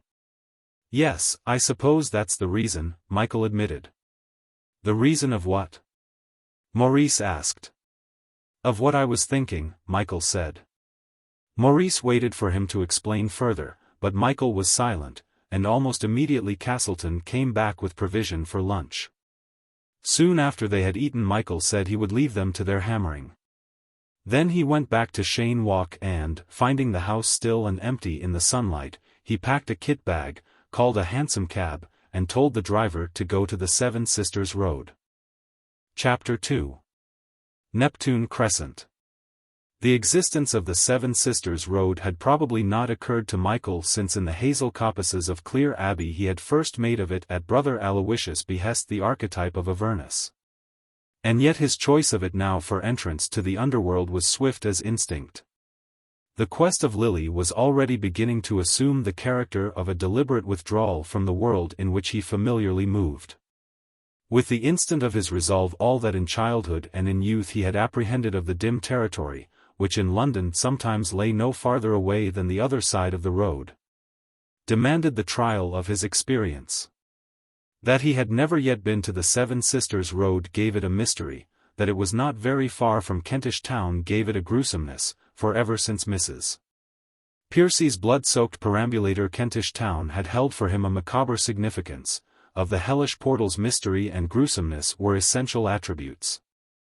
The drive was for a long time tediously pleasant in the June sunshine. But when the cab had crossed the junction of the Euston Road with the Tottenham Court Road, unknown London with all its sly and labyrinthine romance lured his fancy onward. Maples and Shoalbreads, those outposts of shopping civilization, were left behind, and the Hampstead Road with a hint of roguery began. He was not sure what exactly made the Hampstead Road so disquieting. It was probably a mere trick of contrast between present squalor and the greenery of its end. The road itself was merely grim, but it had a nightmare capacity for suggesting that deviation by a foot from the thoroughfare itself would lead to obscure calamities. Those bright yellow omnibuses in which he had never travelled, how he remembered them from the days of Jack the Ripper. And the horror of them skirting the Strand by Trafalgar Square on winter dusks after the pantomime. Even now their painted destinations affected him with a dismay that real people could be familiar with this sinister route. Here was the Britannia, a terminus which had stuck in his mind for years as situate in some grey limbo of farthest London. Here it was, a tawdry and not very large public house exactly like 100 others. Now the cab was bearing round to the right, and presently upon an iron railway bridge Michael read in giant letters the direction Kentish Town behind a huge leprous hand pointing to the left. The hansom clattered through the murk beneath, past the dim people huddled upon the pavement. Past a wheelbarrow and the obscene skeletons and outlines of humanity chalked upon the arches of sweating brick. Here then was Kentish Town. It lay to the left of this bridge that was the color of stale blood. Michael told the driver to stop for one moment, and he leaned forward over the apron of the cab to survey the cross-street of swarming feculent humanity that was presumably the entering highway. A train roared over the bridge, a piano organ gargled its tune, a wagon-load of iron girders drew near in a clanging tintamarre of slow progress. Michael's brief pause was enough to make such an impression of pandemoniac din as almost to drive out his original conception of Kentish Town as a menacing and gruesome suburb. But just as the cab reached the beginning of the Camden Road, he caught sight of a slop shop where old clothes smothered the entrance with their mucid heaps and, just beyond, of 3 houses from whose surface the stucco was peeling in great scabs and the damp was oozing in livid arabesques and scrawls of verdigris. This group restored to Kentish Town a putative disquiet. and the impression of mere dirt and noise and exhalations of fried fish were merged in the more definite character allotted by his prefiguration. The Camden Road was, in contrast with what had gone before, a wide and easy thoroughfare which let in the blue summer sky. And it was not for some minutes that Michael began to notice what a queerness came from the terraces that branched off on either side. The suggestion these terraces could weave extended itself to the detached houses of the main road. In the gaps between them long parallelograms of gardens could be seen joining others even longer that led up to the backs of another road behind. Sometimes it seemed that 50 gardens at once were visible, circumscribed secretive pleasure grounds in the amount of life they could conceal. The life that could prosper and decay beneath their arbors merely for that conspiracy of gloating windows. It was impossible not to speculate upon the quality of existence in these precise enclosures, and to this the chapels of obscure sects that the cab occasionally passed afforded an indication. To these arid little tabernacles the population stole out on Sunday mornings. There would be something devilish about these reunions. Upon these pinchbeck creeds their souls must surely starve, must slowly shrink to desiccated imps. Anything more spiritually malevolent than those announcements chalked upon the black notice board of the advent of the hebdomadal Messiah, the peregrine cleric. The sacred migrant was impossible to imagine. With what apostolic cleverness would he impose himself upon these people, and how after the gravid midday meal of the Sabbath he would sit in those green arbors like a horrible Chinese fum. The cabman broke in upon Michael's fantastic depression by calling down through the trap that they were arrived at the Nag's Head, and what part of Seven Sisters Road did he want? Michael was disappointed by the Seven Sisters Road. It seemed to be merely the garish mart of a moderately poor suburban population. There was here nothing to support the diabolic legend with which under the suggestion of Brother Aloysius he had endowed it. Certainly of all the streets he had passed this afternoon there had been none less inferential of romance than this long shopping street. "What number do you want, sir?" the driver repeated. "Well, really I want rooms," Michael explained. "Only this seems a bit noisy." "Yes, it is a bit boisterous," the cabman agreed. Michael told him to drive back along the Camden Road. But when he began to examine the Camden Road as a prospective place of residence, it became suddenly very dull and respectable. The locked-up chapels and the quiet houses declined from ominousness into respectability. And he wondered how he had managed only a quarter of an hour ago to speculate upon the inner life they adumbrated. Nothing could be less surreptitious than those chatting nursemaids, and actually in one of the parallelograms of garden a child was throwing a scarlet ball high into the air. The cab was already nearing the iron railway bridge of Kentish Town, and Michael had certainly no wish to lodge in a noisy slum. "Try turning off to the left," he called to the driver through the roof. The maneuver seemed likely to be successful, for they entered almost immediately a district of Victorian terraces, where the name of each street was cut in stone upon the first house. And so fine and well-proportioned was each superscription that the house's declension from gentility was the more evident and melancholy. Michael was at last attracted to a crescent of villas terminating an unfrequented grey street and, for the sake of a pathetic privacy, guarded in front by a sickle-shaped enclosure of grimy Portugal laurels. Neptune Crescent, partly on account of its name and partly on account of the peculiar vitreous tint which the stone had acquired with age, carried a marine suggestion. The date 1805 in spidery numerals and the iron verandas, which even on this June day were a mockery, helped the illusion that here was a forgotten byway in an old seaport. A card advertising apartments stood in the window of number 14. Michael signaled the driver to stop, then he alighted and rang the bell. The Crescent was strangely silent. Very far away he could hear the whistle of a train. Close at hand there was nothing but the jingle of the horse's harness and the rusty mewing of a yellow cat which was wheedling its lean body in and out of the railings of the falciform garden.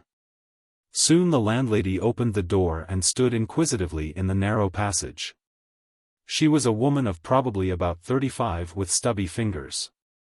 Her skin was rather moist, but she had a good-natured expression, and perhaps when the curl papers were taken out from her colorless hair, And when lace frills and common finery should soften her turgid outlines, she would be handsome in a labored sort of way. The discussion with Mrs. Murdoch about her vacant rooms did not take long. Michael had made up his mind to any horrors of dirt and discomfort, and he was really pleasantly surprised by their appearance. As for Mrs. Murdoch, she was evidently too much interested to know what had brought Michael to her house to make any difficulties in the way of his accommodation. "Will you want dinner tonight?" she asked doubtfully. "No, but I'd like some tea now, if you can manage it, and I suppose you can let me have a latchkey? I've got the kettle on the boil at this moment. I was going out myself for the evening. Meeting my husband at the Horseshoe. There's only one other lodger, Miss Carlyle. And she's in the profession." As Mrs. Murdoch made this announcement, she looked up at the fly-flecked ceiling. And Michael thought how extraordinarily light and meaningless her eyes were, and how curiously dim and heavy this small sitting room was against the brilliancy of the external summer. "Well, then, tea when I can get it," said Mrs. Murdoch cheerfully. "And the W is just next your bedroom on the top floor. That's all, I think." She left him with a backward smile over her shoulder, as if she were loath to relinquish the study of this unusual visitor to Neptune Crescent. Michael, when he was alone, examined the chairs that were standing about the room as stiff as grenadiers in their red rep. He stripped them of their antimacassars and pulled the one that looked least uncomfortable close to the window. Outside, the yellow cat was still mewing. But the cab was gone, and down the grey street that led to Neptune Crescent here and there sad-gated wayfarers were visible. 2 or 3 sparrows were cheeping in a battered laburnum. And all along the horizon the blue sky, descending to the smoke of London, had lost its colour and had been turned to the similitude of tarnished metal. A luxurious mournfulness was in the view, and he leaned out over the sill, scenting the risty London air. It was with a sudden shock of conviction that Michael realized he was in Neptune Crescent, Camden Town, and that yesterday he had actually been in Oxford. And why was he here? The impulse which had brought him must have lain deeper in the recesses of his character than those quixotic resolutions roused by Drake's legend of Lily. He would not otherwise have determined at once upon so complete a demigration. He would have waited to test the truth of Drake's story. His first emotional despair had vanished with almost unaccountable ease. Certainly he wanted to be independent of the criticism of his friends until he had proved his purpose unwavering. And he might ascribe this withdrawal to a desire for a secluded and unflinching contemplation of a life that from Cheyne Walk he could never focus. But ultimately he must acknowledge that his sojourn here, following as it did straight upon his entrance into the underworld through the disappointing portals of the Seven Sisters Road, was due to that ancient lure of the shades. This experience was foredoomed from very infancy. It was designated in childish dreams to this day indelible. He could not remember any period in his life when the speculum of hidden thought had not reflected for his fear that shadow of evil which could overcast the manifestations of most ordinary existence. Those days of London fog when he had sat desolately in the pinched red house in Carlington Road, those days when on his lonely walks he had passed askance by Padua Terrace. The shouting of murders by newspaper boys on drizzled December nights, all those dreadful intimations in childhood had procured his present idea of London. With the indestructible truth of earliest impressions, they still persisted behind the outward presentation of a normal and comfortable procedure in the midst of money, friends, and well-bred conventions. Nor had that speculum been merely the half-savage fancy of childhood, the endowment by the young of material things with immaterial potencies. Phantoms which had slunk by as terrors invisible to the blind eyes of grown-ups had been abominably incarnate for him. Brother Aloysius had been something more than a mere personification, and that life which the ex-monk had indicated as scarcely even below the surface, so easy was it to enter. Had he not entered it that one night very easily? Destiny, thought Michael, had stood with pointed finger beside the phantoms and the realities of the underworld. There for him lay very easily discernible the true corollary to the 4 years of Oxford. They had been years of rest and refreshment, years of armament with wise and academic and well-observed theories of behavior that would defeat the victory of evil. It was very satisfactory to discover definitely that he was not a pragmatist. He had suspected all that crew of philosophers. He would bring back Lily from evil, not from any illusion of evil. He would not allow himself to disparage the problem before him by any speciousness of worldly convenience. It was imperative to meet Lily again as one who moving in the shadows meets another in the nether gloom. They had met first of all as boy and girl, as equals. Now he must not come too obviously from the world she had left behind her. Such an encounter would never give him more than at best a sentimental appeal. At worst it could have the air of a priggish reclamation, and she would forever elude him, she with secret years within her experience. His instinct first to sever himself from his own world must have been infallible. And it was on account of that instinct that now he found himself in Neptune Crescent leaning over the windowsill and scenting the risty London air. And how well secluded was this room! If he met Lonsdale or Maurice or Wedderburn, it would be most fantastically amusing to evade them at the evening's end, to retreat from their company into Camden Town. Into Neptune Crescent unimaginable to them, into this small room with its red rep chairs and horsehair sofa and blobbed valances and curtains. To this small room where the dark blue wallpaper enclosed him with a matted vegetation and the picture of Belshazzar's feast glowered above the heavy sideboard. To this small room made rich by the 2 thorny shells upon the mantelpiece, by the bowl of blonde goldfish in ceaseless dim circumnutation, and by those colored pampas plumes and the bulrushes in their conch of nacreous glass. Mrs. Murdoch came in with tea which he drank while she stood over him admiringly. "Do you think you'll be staying long?" she inquired. Michael asked if she wanted the rooms for anyone else. "No. No. I'm really very glad to let them. You'll find it nice and quiet here. There's only Miss Carlyle, who's in the profession and comes in sometimes a little late. Mr. Murdoch is a chemist. But of course he hasn't got his own shop now."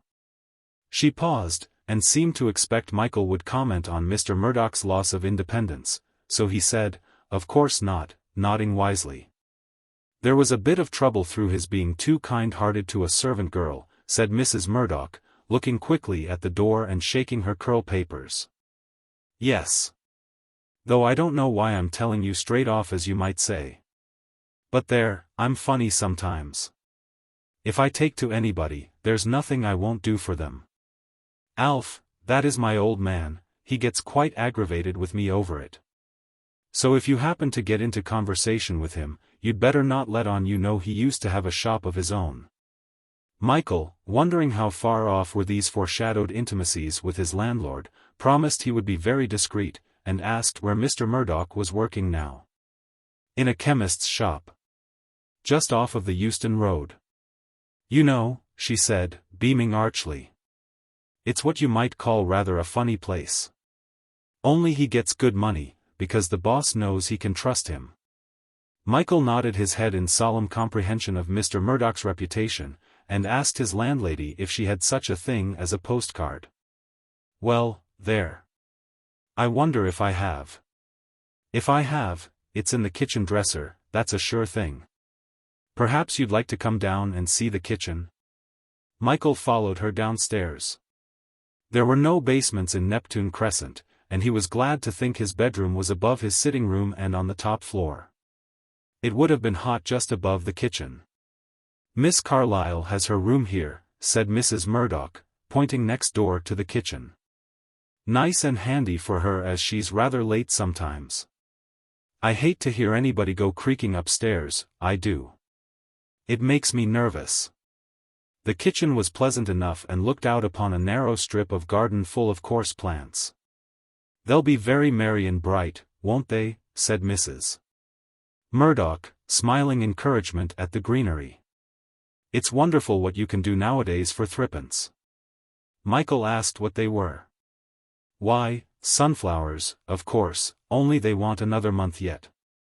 I have them every year, yes. They're less trouble than rabbits or chickens. Now where did I see that postcard?"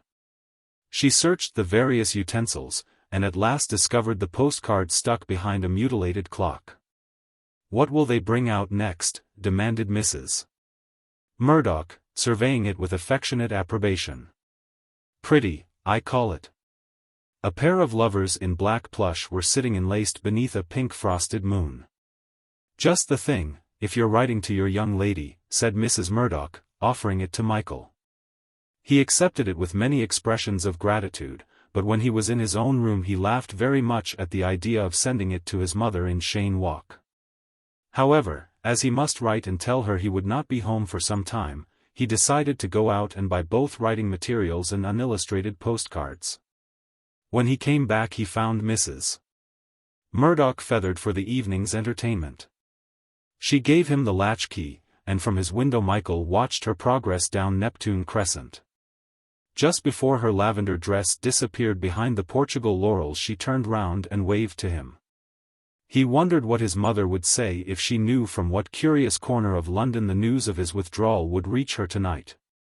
The house was very still, and the refulgence of the afternoon light streaming into the small room fused the raw colors to a fiery concordancy. Upon the silence sounded presently a bird-like fidgeting, and Michael going out onto the landing to discover what it was. Caught to his surprise the upward glance of a thin little woman in untidy pink. "Hello," she cried. "I never knew there was anybody in, you did give me a turn. I've only just woke up." Michael explained the situation, and she seemed relieved. "I've been asleep all the afternoon," she went on. "But it's only natural in this hot weather to go to sleep in the afternoon if you don't go out for a walk. Why don't you come down and talk to me while I have some tea?" Michael accepted the invitation with a courtesy which he half suspected this peaked pink little creature considered diverting. "You'll excuse the general untidiness," she said. "But really in this weather anyone can't bother to put their things away properly." Michael assented, and looked round at the room. It certainly was untidy. The large bed was ruffled where she had been lying down, and the soiled copy of a novelette gave it a sort of stale slovenry. Over the foot hung an accumulation of pink clothes. On the chairs, too, there were clothes pink and white, and the door bulged with numberless skirts. Miss Carlyle herself wore a pink blouse whose front had escaped the constriction of a belt. Even her face was a flat unshaded pink, and her thin lips would scarcely have showed save that the powder round the edges was slightly caked. Yet there was nothing of pink's freshness and pleasant crudity in the general effect. It was a tired, a frosy pink like a fondant that has lain a long while in a confectioner's window. "Take a chair and make yourself at home," she invited him. "What's your name?"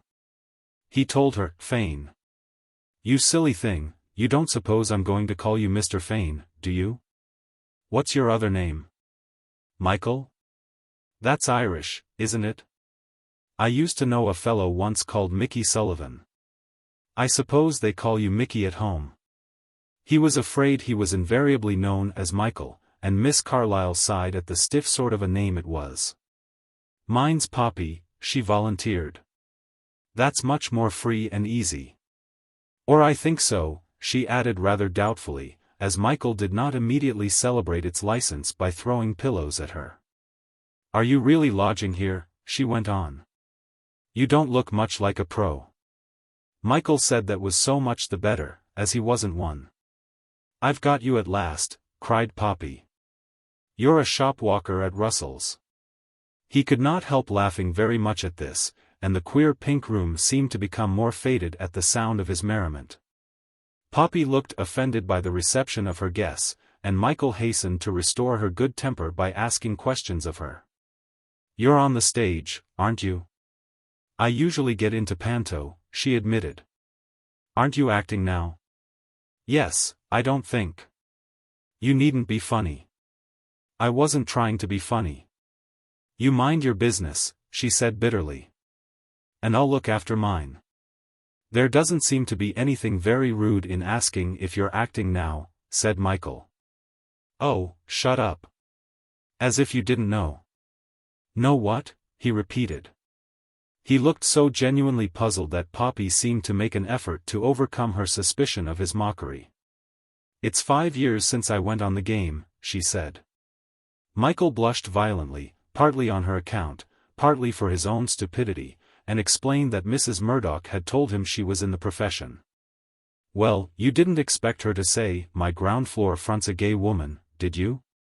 He agreed that such an abrupt characterization would have surprised him. "Well, I'm going out to get dinner now," she announced. "Why don't you dine with me?" Michael suggested. She looked at him doubtfully.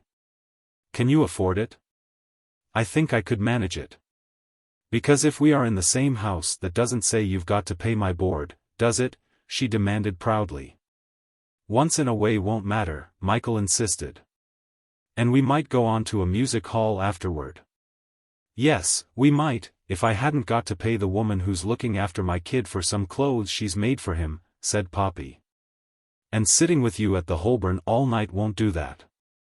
"No, you can give me dinner and then I'll PO. I'm not going to put on a frock even for you, because I never get off only when I'm in a coat and skirt." Michael rose to leave the room while Poppy got ready. "Go on, sit down. As you're going to take me out to dinner, you can talk to me while I dress as a reward." In this faded pink room where the sun was by now shining with a splendor that made all the strewn clothes seem even more fusty and overblown, Michael could not have borne to see a live thing take shape as it were from such corruption. He made an excuse therefore of letters to be written and left Poppy to herself, asking to be called when she was ready.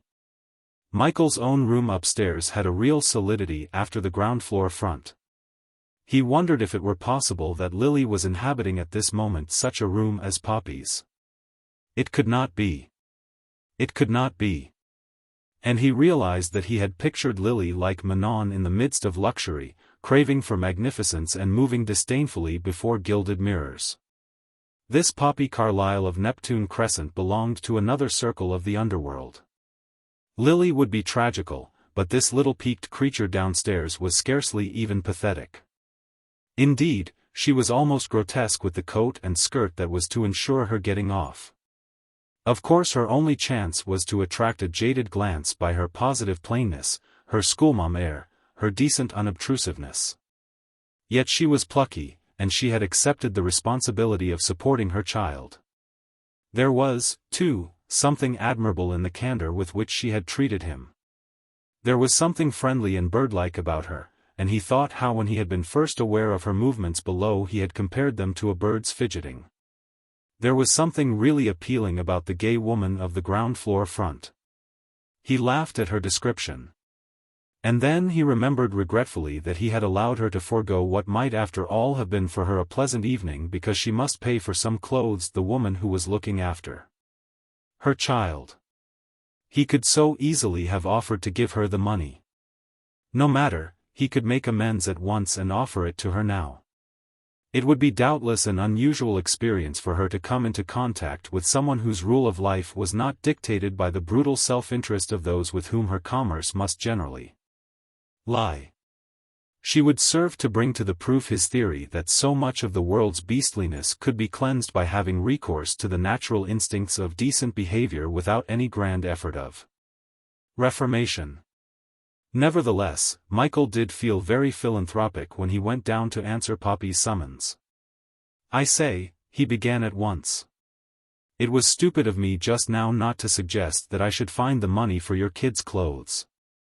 Look here, we'll go to the Holborn after dinner and," he paused. He felt a delicacy in inquiring how much exactly she might expect to lose by giving him her company, and, "I suppose a couple of pounds would buy something." "I say, Kitty, you're a sport," she said. "Only look here, don't go and spend more than what you can afford. It isn't as if we'd met by chance, as you might say." "Oh no, I can afford £2, Michael assured her. "Where shall we go?" "I know a nice room which the woman lets me have for 4 shillings. "That's not too much, is it?" He was touched by her eager consideration for his purse, and he stammered, trying to explain as gently as he could that the £2 was not offered for hire. "But, Kitty, I can't bring you back here." Not even if you do lodge here. These aren't gay rooms. I don't want to go anywhere with you, said Michael. The money is a present. Oh, is it? She flamed out. Then you can keep your dirty money. Thanks, I haven't come down to charity. Not yet. If I'm not good enough for you, you can keep your money. I believe you're nothing more than a dirty ponce. I've gone 5 years without keeping a fellow yet. And I'm not going to begin now. That's very certain. Are you going out or am I going out? Because I don't want to be seen with you. You and your presence. Guard. I should have to be drunk on claret and lemon before I went home with you.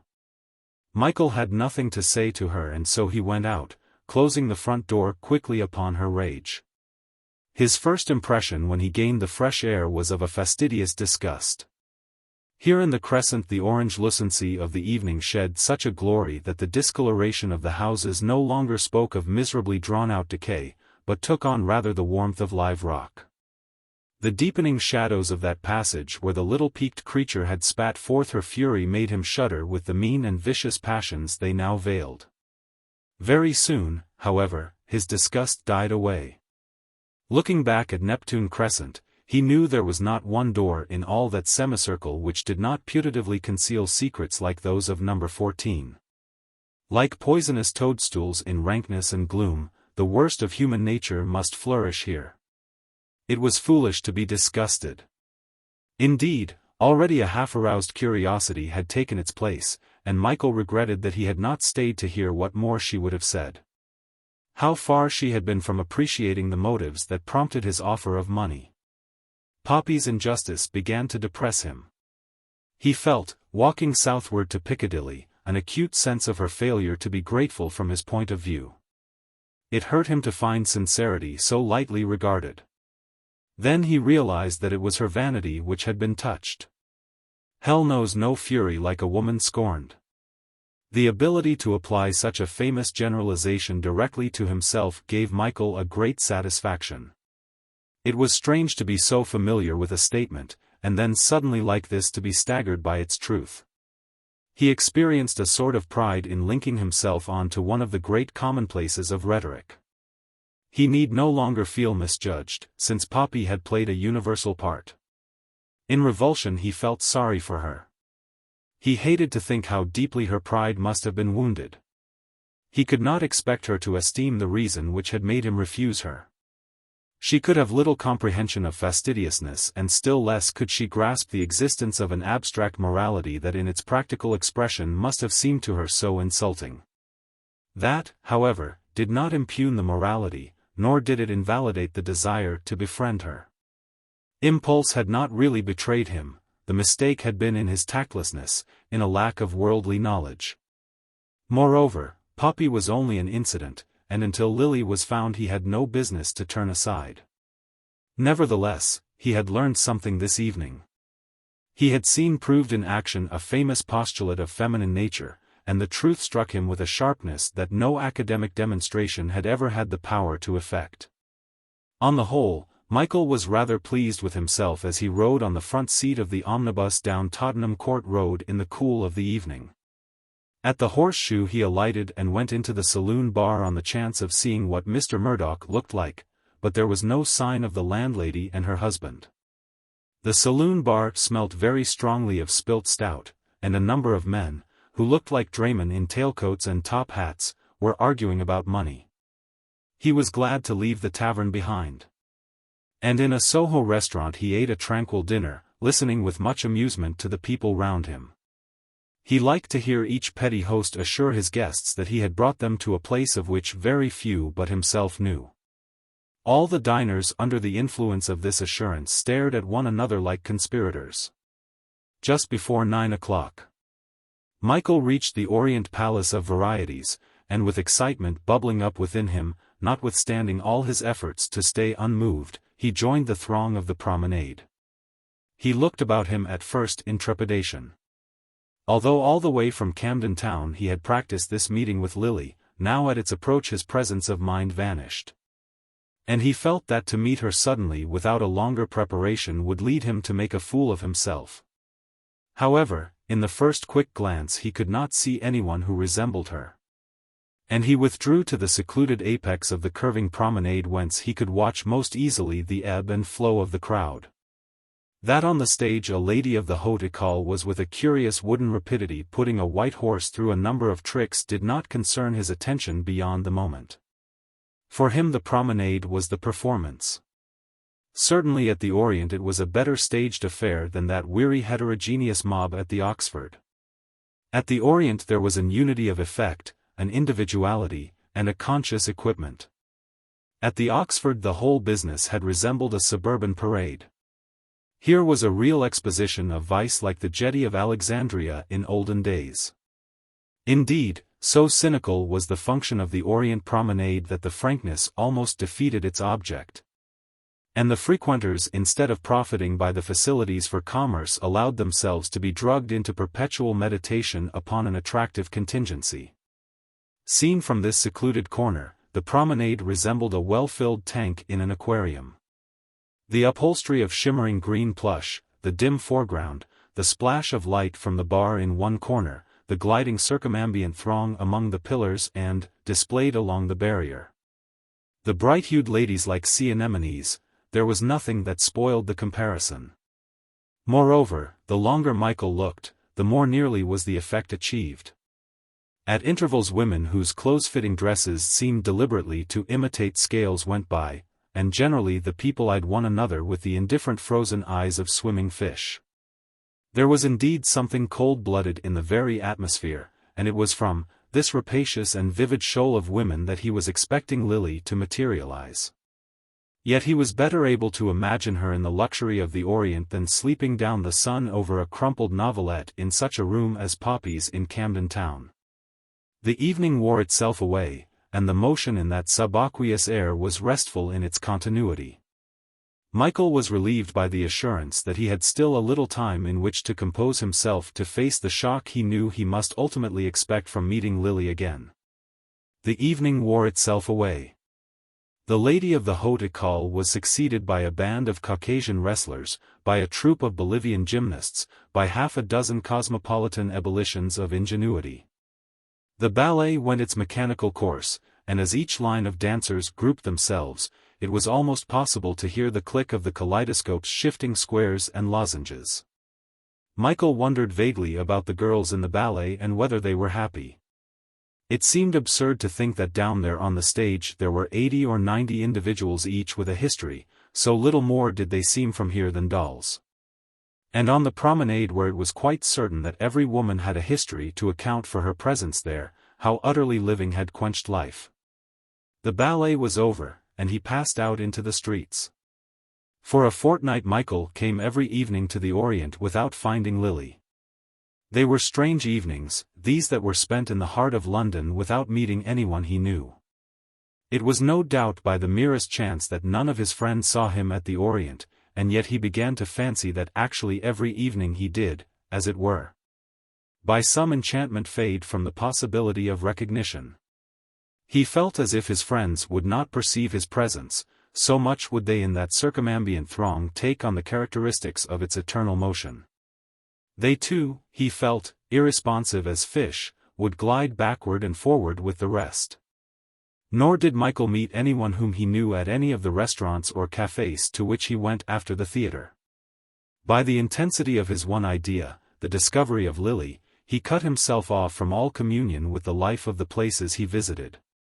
He often thought that perhaps acquaintances saw him there, that perhaps he had seemed deliberately to avoid their greetings and for that reason had never been hailed. Yet he was aware of seeing women whom he had seen the night before, mostly because they bore a superficial likeness to Lily. And sometimes he would be definitely conscious of a dress or a hat, perceiving it in the same place at the same hour, but never meeting the wearer's glance. He did not make any attempt to be friendly with Poppy after their unpleasant encounter, and he always tried to be sure they would not meet in the hall or outside the front door.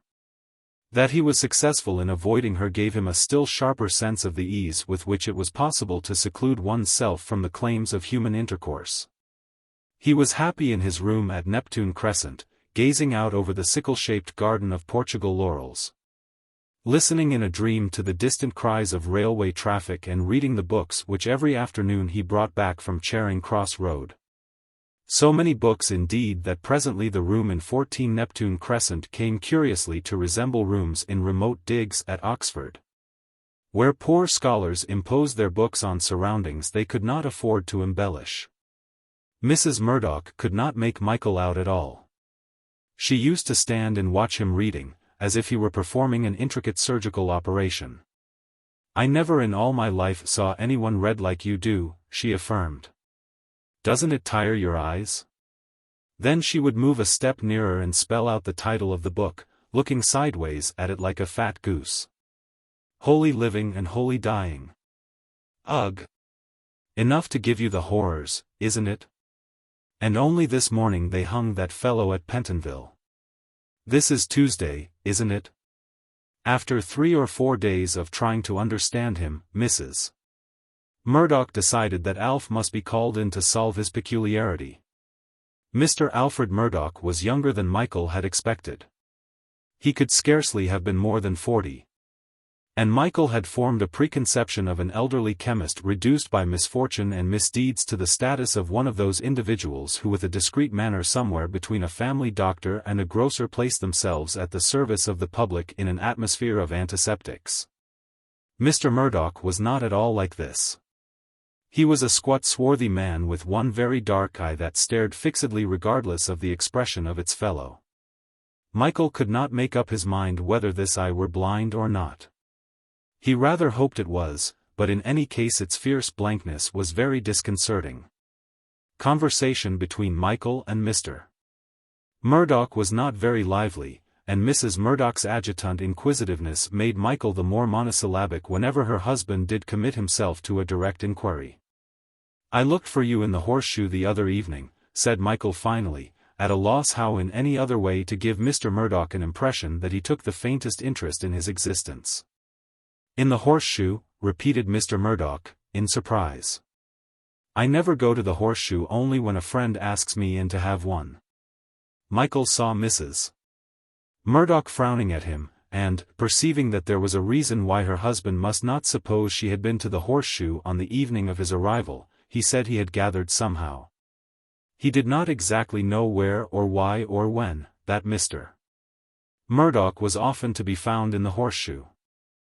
He wished this awkward and unpleasant man would leave him and cock his rolling eye anywhere else but in his room.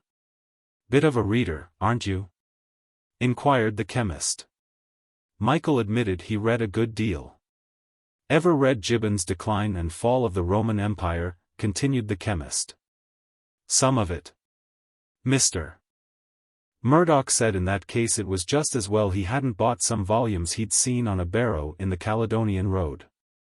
4 and 6, with 2 books out in the middle, he proclaimed. Michael could merely nod his comment, though he racked his brains to think of some remark that would betray a vestige of cordiality. Mr. Murdoch got up to retire to the kitchen. He evidently did not find his tenant sympathetic. Outside on the landing Michael heard him say to his wife, "Stuck-up Ladita sort of a, isn't he?" Presently the wife came up again. "How did you like my old man?" "Oh, very much." "Did you notice his eye?" Michael said he had noticed something. His brother Fred did that for him. She spoke proudly, as if Fred's act had been a humane achievement. "When they were boys," she explained. "It gives him a funny look. I remember when I first met him it gave me the creeps, but I don't notice it really now. Would you believe he couldn't see an elephant with it?" "I wondered if it were blind," said Michael. "Blind as a leg of mutton," said Mrs. Murdoch, and still there lingered in her accents a trace of pride. Then suddenly her demeanor changed and there crept over her countenance what Michael was bound to believe to be an expression of coyness. "Don't say anything more to Alf about the Horseshoe. You see, I only gave you the idea I was meeting him, because I didn't really know you very well at the time. Of course really I'd gone to see my sister. No, without a joke, I was spending the evening with a gentleman friend." Michael looked at her in astonishment. My old man wouldn't half knock me about, if he had the least suspicion. But it's someone I knew before I was married, and that makes a difference, doesn't it? Does your husband go out with lady friends he knew before he was married? Michael asked, and wondered if Mrs. Murdoch would see an implied reproof. What? She shrilled. I'd like to catch him nosing after another woman. He wouldn't see 100 elephants before I'd done with him. I'd show him. But why should you have freedom and not he? Michael asked. Never mind about him. You let him try. You see what he'd get. Michael did not think the argument could be carried on very profitably. So he showed signs of wanting to return to his book, and Mrs. Murdoch retired. What extraordinary standards she had, and how bitterly she was prepared to defend a convention. For after all, in such a marriage the infidelity of the husband was nothing but a conventional offense. She obviously had no affection for him. The point of view became very topsy-turvy in Neptune Crescent, Michael decided. On the last evening of the fortnight during which he had regularly visited the Orient, Michael went straight back to Camden Town without waiting to scan the cafés and restaurants until 12:30 as he usually had. This abode in Neptune Crescent was empty, and as always when that was the case the personality of the house was very vivid upon his imagination. As he turned up the gas jet in the hall, the cramped interior with its fusty smell and its threadbare stair carpet disappearing into the upper gloom round the corner seemed to be dreadfully closing in upon him. The old house conveyed a sense of having the power to choke out of him every sane and orderly and decent impulse. For a whim of tristfulness, for the luxury of consummating the ineffable depression the house created in him, Michael prepared to glance at every one of the 5 rooms. The front door, armed with the exaggerated defenses of an earlier period in building, tempted him to lock and double-lock it, to draw each bolt and to fasten the 2 clanking chains. He had the fantastic notion to do this so that Mr. and Mrs. Murdoch and Poppy might stay knocking and ringing outside in the summer night, while himself escaped into the sunflowers of the back garden and went climbing over garden wall to abandon this curious mixture of salacity and respectableness, of flimsiness and solidity, this quite indefinably raffish and sinister and yet in a way strangely cozy house. He opened gingerly the door of the ground floor front. He peered cautiously in, lest Poppy should be lying on her bed. The gas jet was glimmering with a scarcely perceptible pinhead of blue flame, but the light from the passage showed all her clothes still strewn about. From the open door came out the faint perfume of stale scent which mingled with the fusty odor of the passage in a most subtle expression of the house's personality. He closed the door gently. In the silence it seemed almost as if the least percussion would rouse the very clothes from their stupor of disuse. In the kitchen was burning another pinhead of gas. And the light from the passage reaching here very dimly was only just sufficient to give all the utensils a ghostly sheen and to show the mutilated hands at 5:15 upon the luminous face of the clock. This unreal hour added the last touch to unreality, and when Michael went upstairs and saw the books littering his room, even they were scarcely sound guarantors of his own actuality. He had a certain queasiness in opening the door of the Murdoch's bedroom, and he was rather glad when he was confronted here by a black void whose secrecy he did not feel tempted to violate. With 3 or 4 books under his arm he went upstairs to bed. As he leaned out of the window 2 cats yawled and fizzed at one another among the laurels, and then scampered away into muteness. From a scintillation of colored lights upon the horizon he could hear the scrannel sounds of the railway come thinly along the night air. Nothing else broke the silence of the nocturnal streets. Michael felt tired, and he was disappointed by his failure to find Lily. Just as he was dozing off, he remembered that his viva voce at Oxford was due some time this week. He must go back to Cheyne Walk tomorrow, and on this resolution he fell asleep. Michael woke up with a start and instantly became aware that the house was full of discordant sounds. For a minute or 2 he lay motionless, trying to connect the noise with the present, trying to separate his faculties from the inspisate air that seemed to be throttling them. He was not yet free from the confusion of sleep, and for a few seconds he could only perceive the sound almost visibly churning the clotted darkness that was stifling him. Gradually the clamor resolved itself into the voices of Mr. Murdoch, Mrs. Murdoch and Poppy at the pitch of excitement. Nothing was intelligible except the oaths that came up in a series of explosions detached from the main din. He got out of bed and lit the gas, saw that it was 1 o'clock, dressed himself roughly, and opened the door of his room. "Yes, my lad, you thought you was very clever." "No, I didn't think I was clever." "Now then." "Yes. You can spend all your money on that muck. The sauce of it. In a hansom." Here Poppy's voice came in with a malignant piping sound. "Muck yourself, you dirty old casekeeper. You call me a casekeeper? What men have I ever let you bring back here?" Mrs. Murdoch's voice was swollen with wrath. "You don't know how many men I haven't brought back. So now, you great ugly mare." Poppy howled. "The only fellow you've ever brought to my house is that one-eyed, who calls himself my husband. Mr. Murdoch. Mr. Murdoch. And you get out of my house in the streets where you belong. I don't want no 2 and 4s in my house." "Hark at her!" Poppy cried, in a horrible screaming laugh. "Why don't you go back on the streets yourself?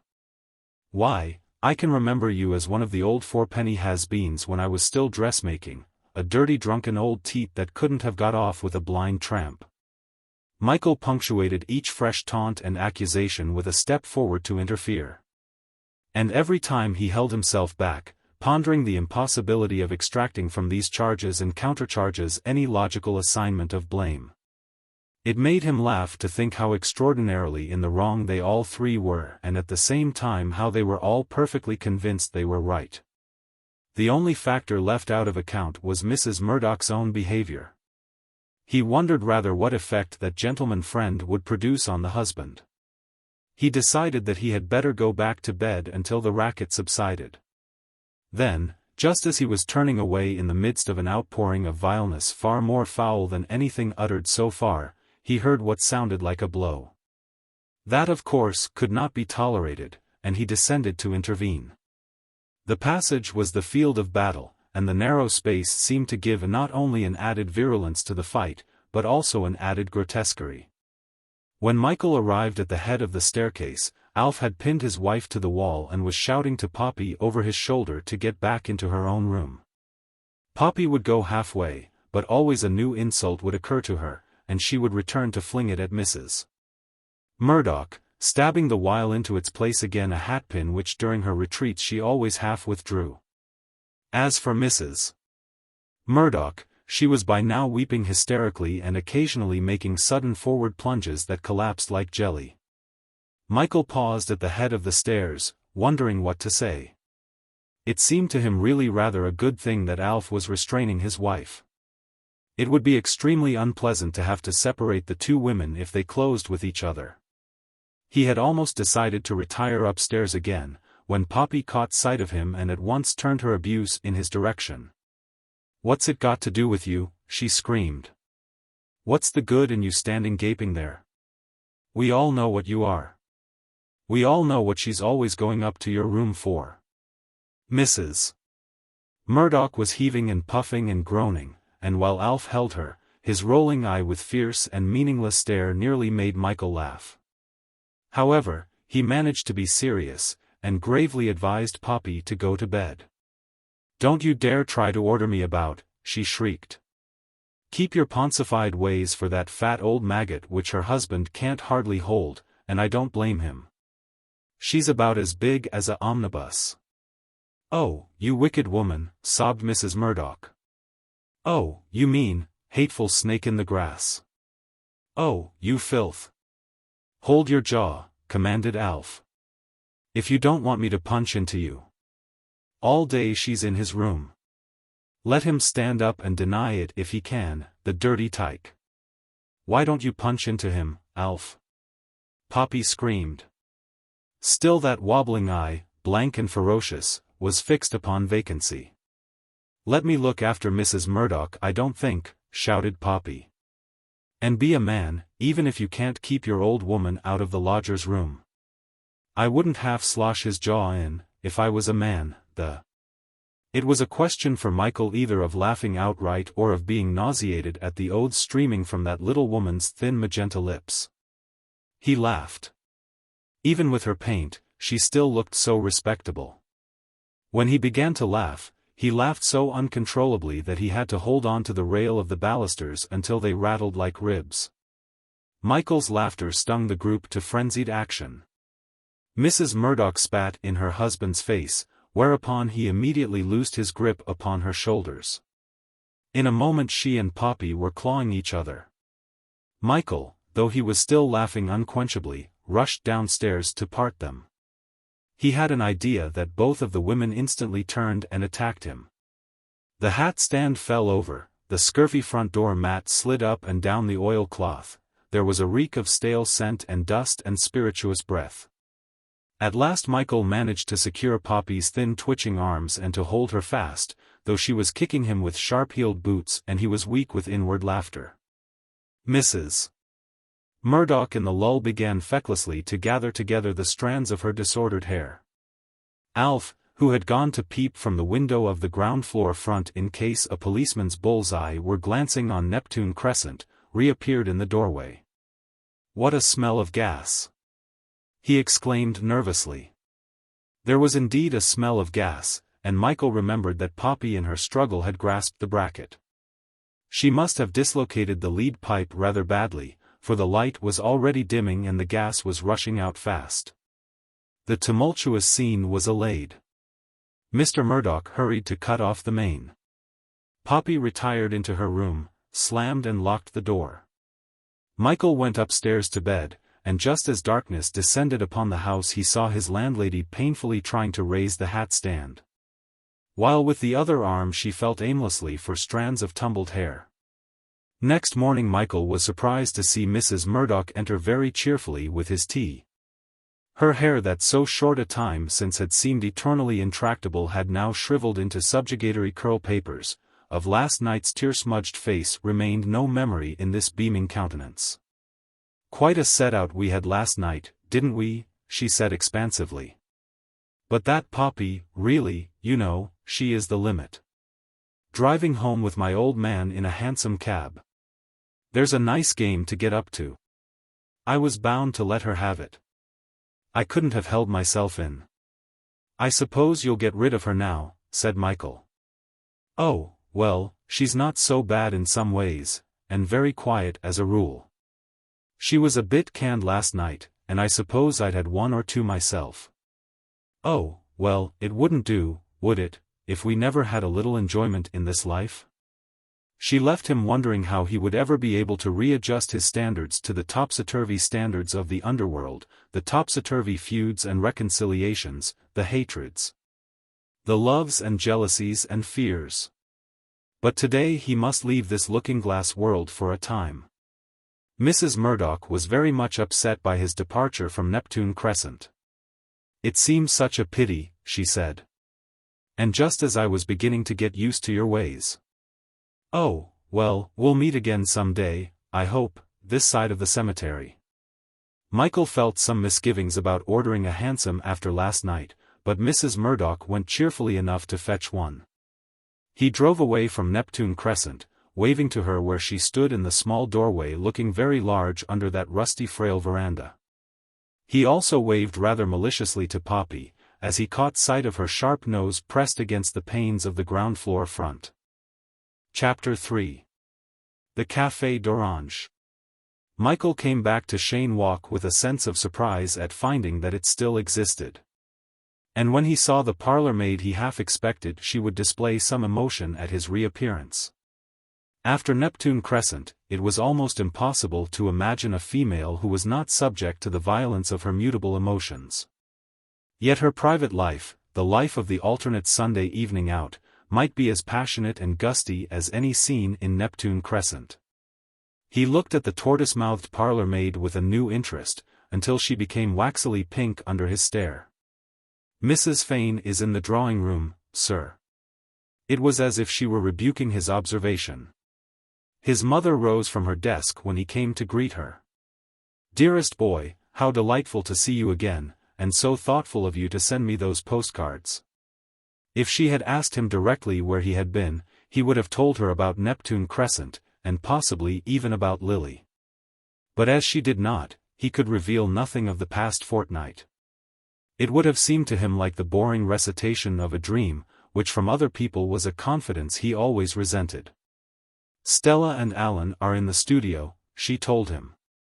They chatted for a while of unimportant things, and then Michael said he would go and find them. As he crossed the little quadrangle of pallid grass and heard in the distance the sound of the piano, he could not keep back the thought of how utterly Alan's company had replaced his own. Not that he was jealous, not that he was not really delighted, but a period of life was being rounded off. The laws of change were being rather ruthless just now. Both Alan and Stella were so obviously glad to see him that the fleck of bitterness vanished immediately, and he was at their service. "Where have you been?" Stella demanded. "We go to Richmond. We send frantic wires to you to join us on the river, and when we come back you're gone." "Where have you been?" "I've been away," Michael answered, with a certain amount of embarrassment. "My dear old Michael, we never supposed you'd been hiding in the cistern cupboard for a fortnight," said Stella, striking 3 chords of cheerful contempt.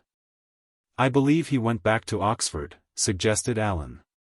"I am going up tomorrow," Michael said. "When is your viva?" "Next week." "Where are you going to stay?" "In college, if I can get hold of a room." "Bother Oxford," interrupted Stella. "We want to know where you've been this fortnight." "You do," Alan corrected. "I'll tell you both later on," Michael volunteered. "Just at present I suppose you won't grudge me a secret. People who are engaged to be married should show a very special altruism toward people who are not." "Michael, I will not have you being important and carrying about a secret with you," Stella declared. "You can manage either me or Alan," Michael offered. "But you simply shall not manage both of us. Personally, I recommend you to break in Alan." With evasive banter he succeeded in postponing the revelation of what he was, as Stella said, up to. "We're going in for Herefords," Alan suddenly announced without consideration for the trend of the talk. "You know. Those white-faced chaps." Michael looked at him in astonishment. "I was thinking about this place of Stella's in Huntingdonshire," Alan explained. "We went down to see it last week." "Oh, Alan, why did you tell him?" "He doesn't deserve to be told." "Is it decent?" Michael asked. "Awfully decent," said Alan. "Rather large, you know." "In fact, we shall belong to the squirearchy," cried Stella. Crashing down upon the piano with the first bars of Chopin's most exciting Polonaise, and from the Polonaise going off into an absurd impromptu recitative. "We shall have a dog-cart, a high and shining dog-cart, and we shall go bowling down the lanes of the county of Hunts, because in books about people who live in the county and of the county and by with. Or from the county dog-carts invariably bowl, we shall have a herd of Herefordshire bulls and bullocks and bullockesses, and my husband Alan with a straw in his mouth will go every morning with the bailiff to inspect their well-being, and 3 days every week from November to March we shall go hunting in Huntingdon, and when we aren't actually hunting in Huntingdon we shall be talking about hunting, and we shall also talk about the Primrose League and the foot-and-mouth disease and the evolutions of the new High Church vicar, we shall." But Michael threw a cushion at her, and the recitative came to an end. They all 3 talked for a long while more seriously of plans for life at Hardingham Hall. "You know dear old Prescott requested me in his will that I would hyphen his name onto mine, whether I were married or single," said Stella. "So we shall be Mr. and Mrs. Prescott Merivale. Alan has been very good about that, though I think he's got a dim idea it's putting on side. Stella Prescott Merivale or the curse of the county. And when I play I'm going to be Madame Merivale. I decline to be done out of the Madame. And everybody will pronounce it Marivola and I shall receive the unanimous encomia of the critical press. Life will be rather a rag," said Michael, with approbation. Of course it's going to be simply wonderful. Can't you see the headlines? From Chopin to sheep. Madame Marivalli, the famous virtuosa, and her flock of Barbary long-tails.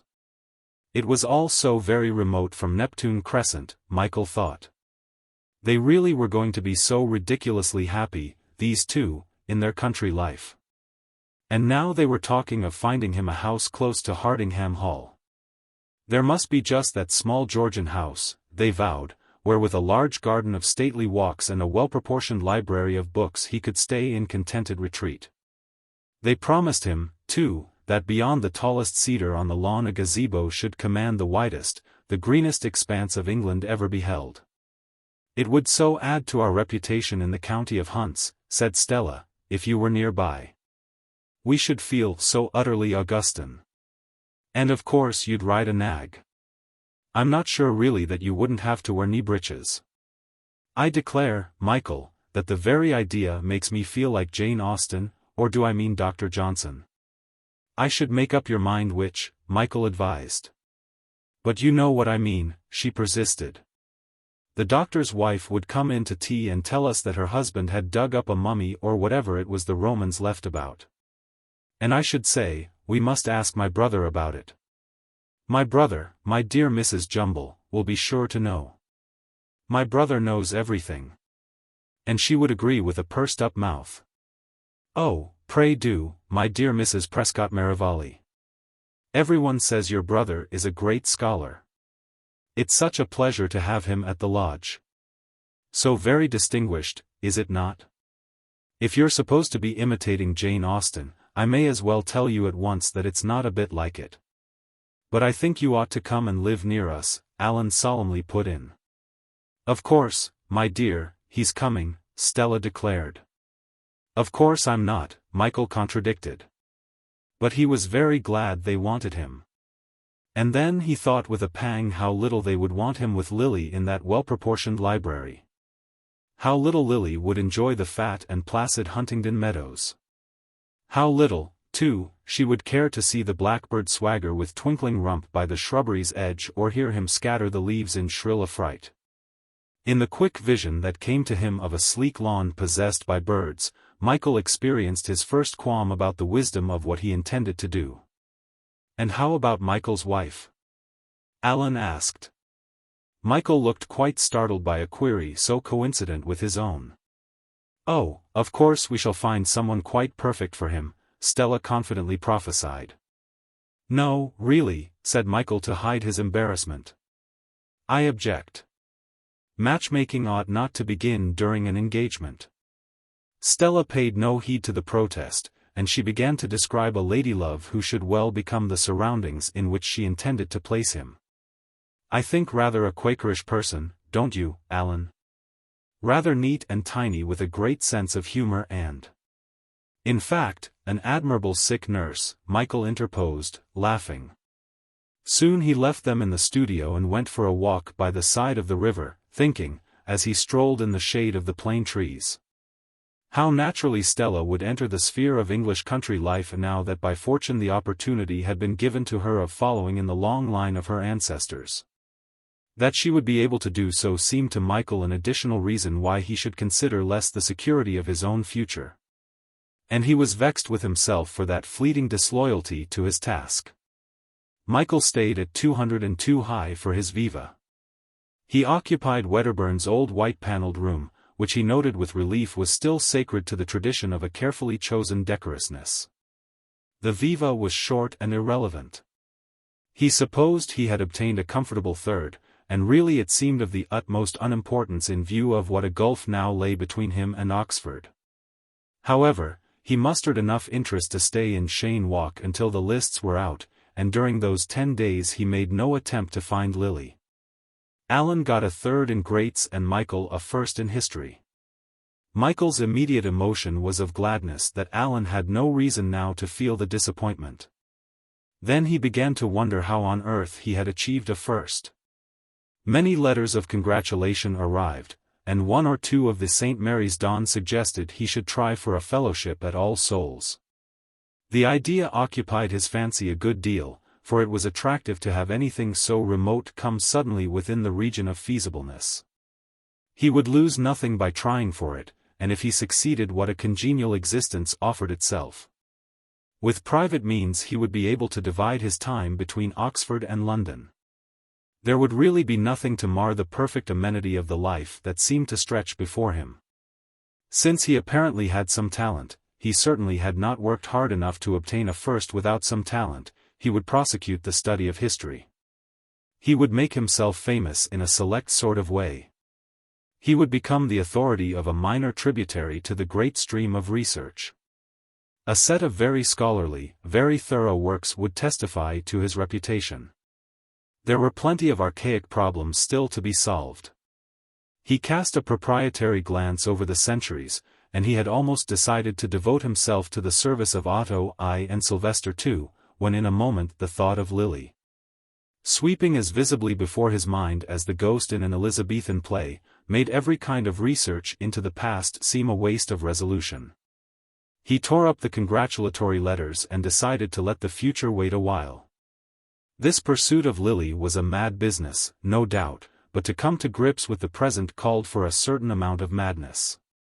Alan remonstrated with him, when he heard that he had no intention of trying for All Souls. "You are an extraordinary chap. You were always grumbling when you were up that you didn't know what you ought to do, and now when it's perfectly obvious you won't make the slightest attempt to do it." "Used I to grumble?" asked Michael. "Well, not exactly grumble. But you were always asking theoretical questions which had no answer," said Alan severely. "What if I told you I'd found an answer to a great many of them? Ever since I've been engaged to Stella you've found it necessary to be very mysterious. What are you playing at, Michael? It's imaginable, don't you think, that I might be making up my mind to do something which I considered more vital for me than a fellowship at All Souls? But it seems so obvious after your easy first that you should clinch it. I tell you it was a fluke." "My third wasn't a fluke," said Alan. "I worked really hard for it." "Thirds and firsts are equally unimportant in the long run," Michael argued. "You have already fitted into your place with the most complete exactitude. There's no dimension in your future that can possibly trouble you. Supposing I get this fellowship? It will either be too big for me, in which case I shall have to be perpetually puffing out my frills and furbelows to make a pretense of filling it, or it will be too small. And I shall have to pare down my very soul in order to squeeze into it most uncomfortably." "You'll never do anything," Alan prophesied. "Because you'll always be doubting." "I might get rid finally of that sense of insecurity," Michael pointed out. "With all doubts and hesitations I'm perfectly convinced of one great factor in human life, the necessity to follow the impulse which lies deeper than any reason. Reason is the enemy of civilization. Reason carried to the nth power can always with absurd ease be debauched by sentiment, and sentiment is mankind's wretched little lament for disobeying impulse. Women preserve this divinity because they are irrational. The new woman claims equality with man because she claims to be as reasonable as men. She has fixed on voting for a member of parliament as the medium to display her reasonableness. The franchise is to be endowed with a sacramental significance. If the new women win, they will degrade themselves to the slavery of modern men. But of course they won't win, because God is so delightfully irrational. By the way, it's worth noting that the peculiar vestment with which popular fancy has clothed the new woman is called rational costume. You often hear of rationals as a synonym for breeches. What was I saying? Oh, yes, about God being irrational. You never know what he'll do next. He is a dreadful problem for rationalists. That's why they have abolished him." "You're confusing two different kinds of reason," said Alan. "What you call impulse, unless your impulse is mere madness, is what I might call reason. In that case I recommend you as a philosopher to set about the reconstruction of your terminology. I'm not a philosopher, and therefore I've given this vague generic name impulse to something which deserves, such a powerful and infallible and overmastering impetus does it give to conduct. A very long name indeed. But if you're going through life depending on impulse, Alan objected, you'll be no better off than a weathercock. You can't discount reason in this way. You must admit that our judgments are modified by experience. The chief thing we learn from experience is to place upon it no reliance whatever. It's no good arguing with you, Alan said. Because what you call impulse I call reason, and what you call reason I call imperfect logic. Alan, I can't believe you only got a third. For really, you know, your conversation is a model of the philosophic manner. Anyway, I'm not going to try to be a fellow of all souls and you are going to be a country squire. Let's hold on to what certainties we can. Michael would have liked to lead him into a discussion of the problem of evil, so that he might ascertain if Alan had ever felt the intimations of evil which had haunted his own perceptions. However, he thought he had tested to the utmost that third in greats, and therefore he refrained. There was a discussion that evening about going away. August was already in sight and arrangements must be made quickly to avoid the burden of it in London. In the end, it was arranged that Mrs. Fane and Stella and Alan should go to Scotland, where Michael promised to join them, if he could get away from London. If you can get away. Stella scoffed. What rot you do talk. But Michael was not to be teased out of his determination to stay where he was, and in 3 or 4 days he said goodbye to the others northward bound. Waving to them from the steps of 173 Cheyne Walk on which already the August sun was casting a heavy heat untempered by the stagnant sheen of the Thames. That evening Michael went again to the Orient Promenade, but there was no sign of Lily, and it seemed likely that she had gone away from London for a while. After the performance he visited the Café d'Orange in Leicester Square. He had never been there yet, but he had often noticed the riotous exodus at 12:30. And he argued from the quality of the frequenters who stood wrangling on the pavement that the Café d'Orange would be a step lower than any of the night resorts he had so far attended. He scarcely expected to find Lily here. Indeed, he was rather inclined to think that she was someone's mistress and that Drake's view of her at the Orient did not argue necessarily that she had yet sunk to the promiscuous livelihood of the promenade. Downstairs at the Café d'Orange was rather more like a corner of hell than Michael had anticipated. The tobacco smoke which could not rise in these subterranean airs hung in a blue murk round the gaudy hats and vile faces, while from the roof the electric lamps shone dazzlingly down and made a patchwork of light and shade and color. In a corner left by the sweep of the stairs a quartet of unkempt musicians in seamy tunics of beer-stained scarlet frogged with debilitated braid were grinding out ragtime. The noisy tune in combination with the talking and laughter, the chink of glasses and the shouted acknowledgments of the waiters made such a din that Michael stood for a moment in confusion, debating the possibility of one more person threading his way through the serried tables to a seat. There were 3 arched recesses at the opposite end of the room, and in one of these he thought he could see a table with a vacant place. So paying no heed to the women who hailed him on the way he moved across and sat down. A waiter pounced upon him voraciously for orders. And soon with an unrequited drink he was meditating upon the scene before him in that state of curious tranquility which was nearly always induced by ceaseless circumfluent clamor. Sitting in this tunnel-shaped alcove, he seemed to be in the box of a theatre whence the actions and voices of the contemplated company had the unreality of an operatic finale. After a time the various groups and individuals were separated in his mind, so that in their movements he began to take an easily transferred interest, endowing them with pleasant or unpleasant characteristics in turn. Round him in the alcove there were strange contrasts of behavior. At one table 4 offensive youths were showing off with exaggerated laughter for the benefit of nobody's attention. Behind them in the crepuscule of 2 broken lamps a leaden-lidded girl, ivory white and cloying the air with her heavy perfume, was arguing in low passionate tones with a cold-eyed listener who with a straw was tracing niggling hieroglyphics upon a moist surface of cigarette ash. In the deepest corner a girl with a high complexion and bright eyes was making ardent love to a partially drunk and bearded man, winking the while over her shoulder at whoever would watch her comedy. The other places were filled by impersonal women who sipped from their glasses without relish and stared disdainfully at each other down their powdered noses. At Michael's own table was a blotchy man who alternately sucked his teeth and looked at his watch. And immediately opposite sat a girl with a merry, audacious and somewhat pale face of the Gallic type under a very large and round black hat trimmed with daisies. She was twinkling at Michael, but he would not catch her eye, and he looked steadily over the brim of her hat toward the raffish and redolent assemblage beyond. Along two sides of the wall were large mirrors painted with flowers and bloated naiads. Here in reflection the throng performed its antics in numberless reduplications.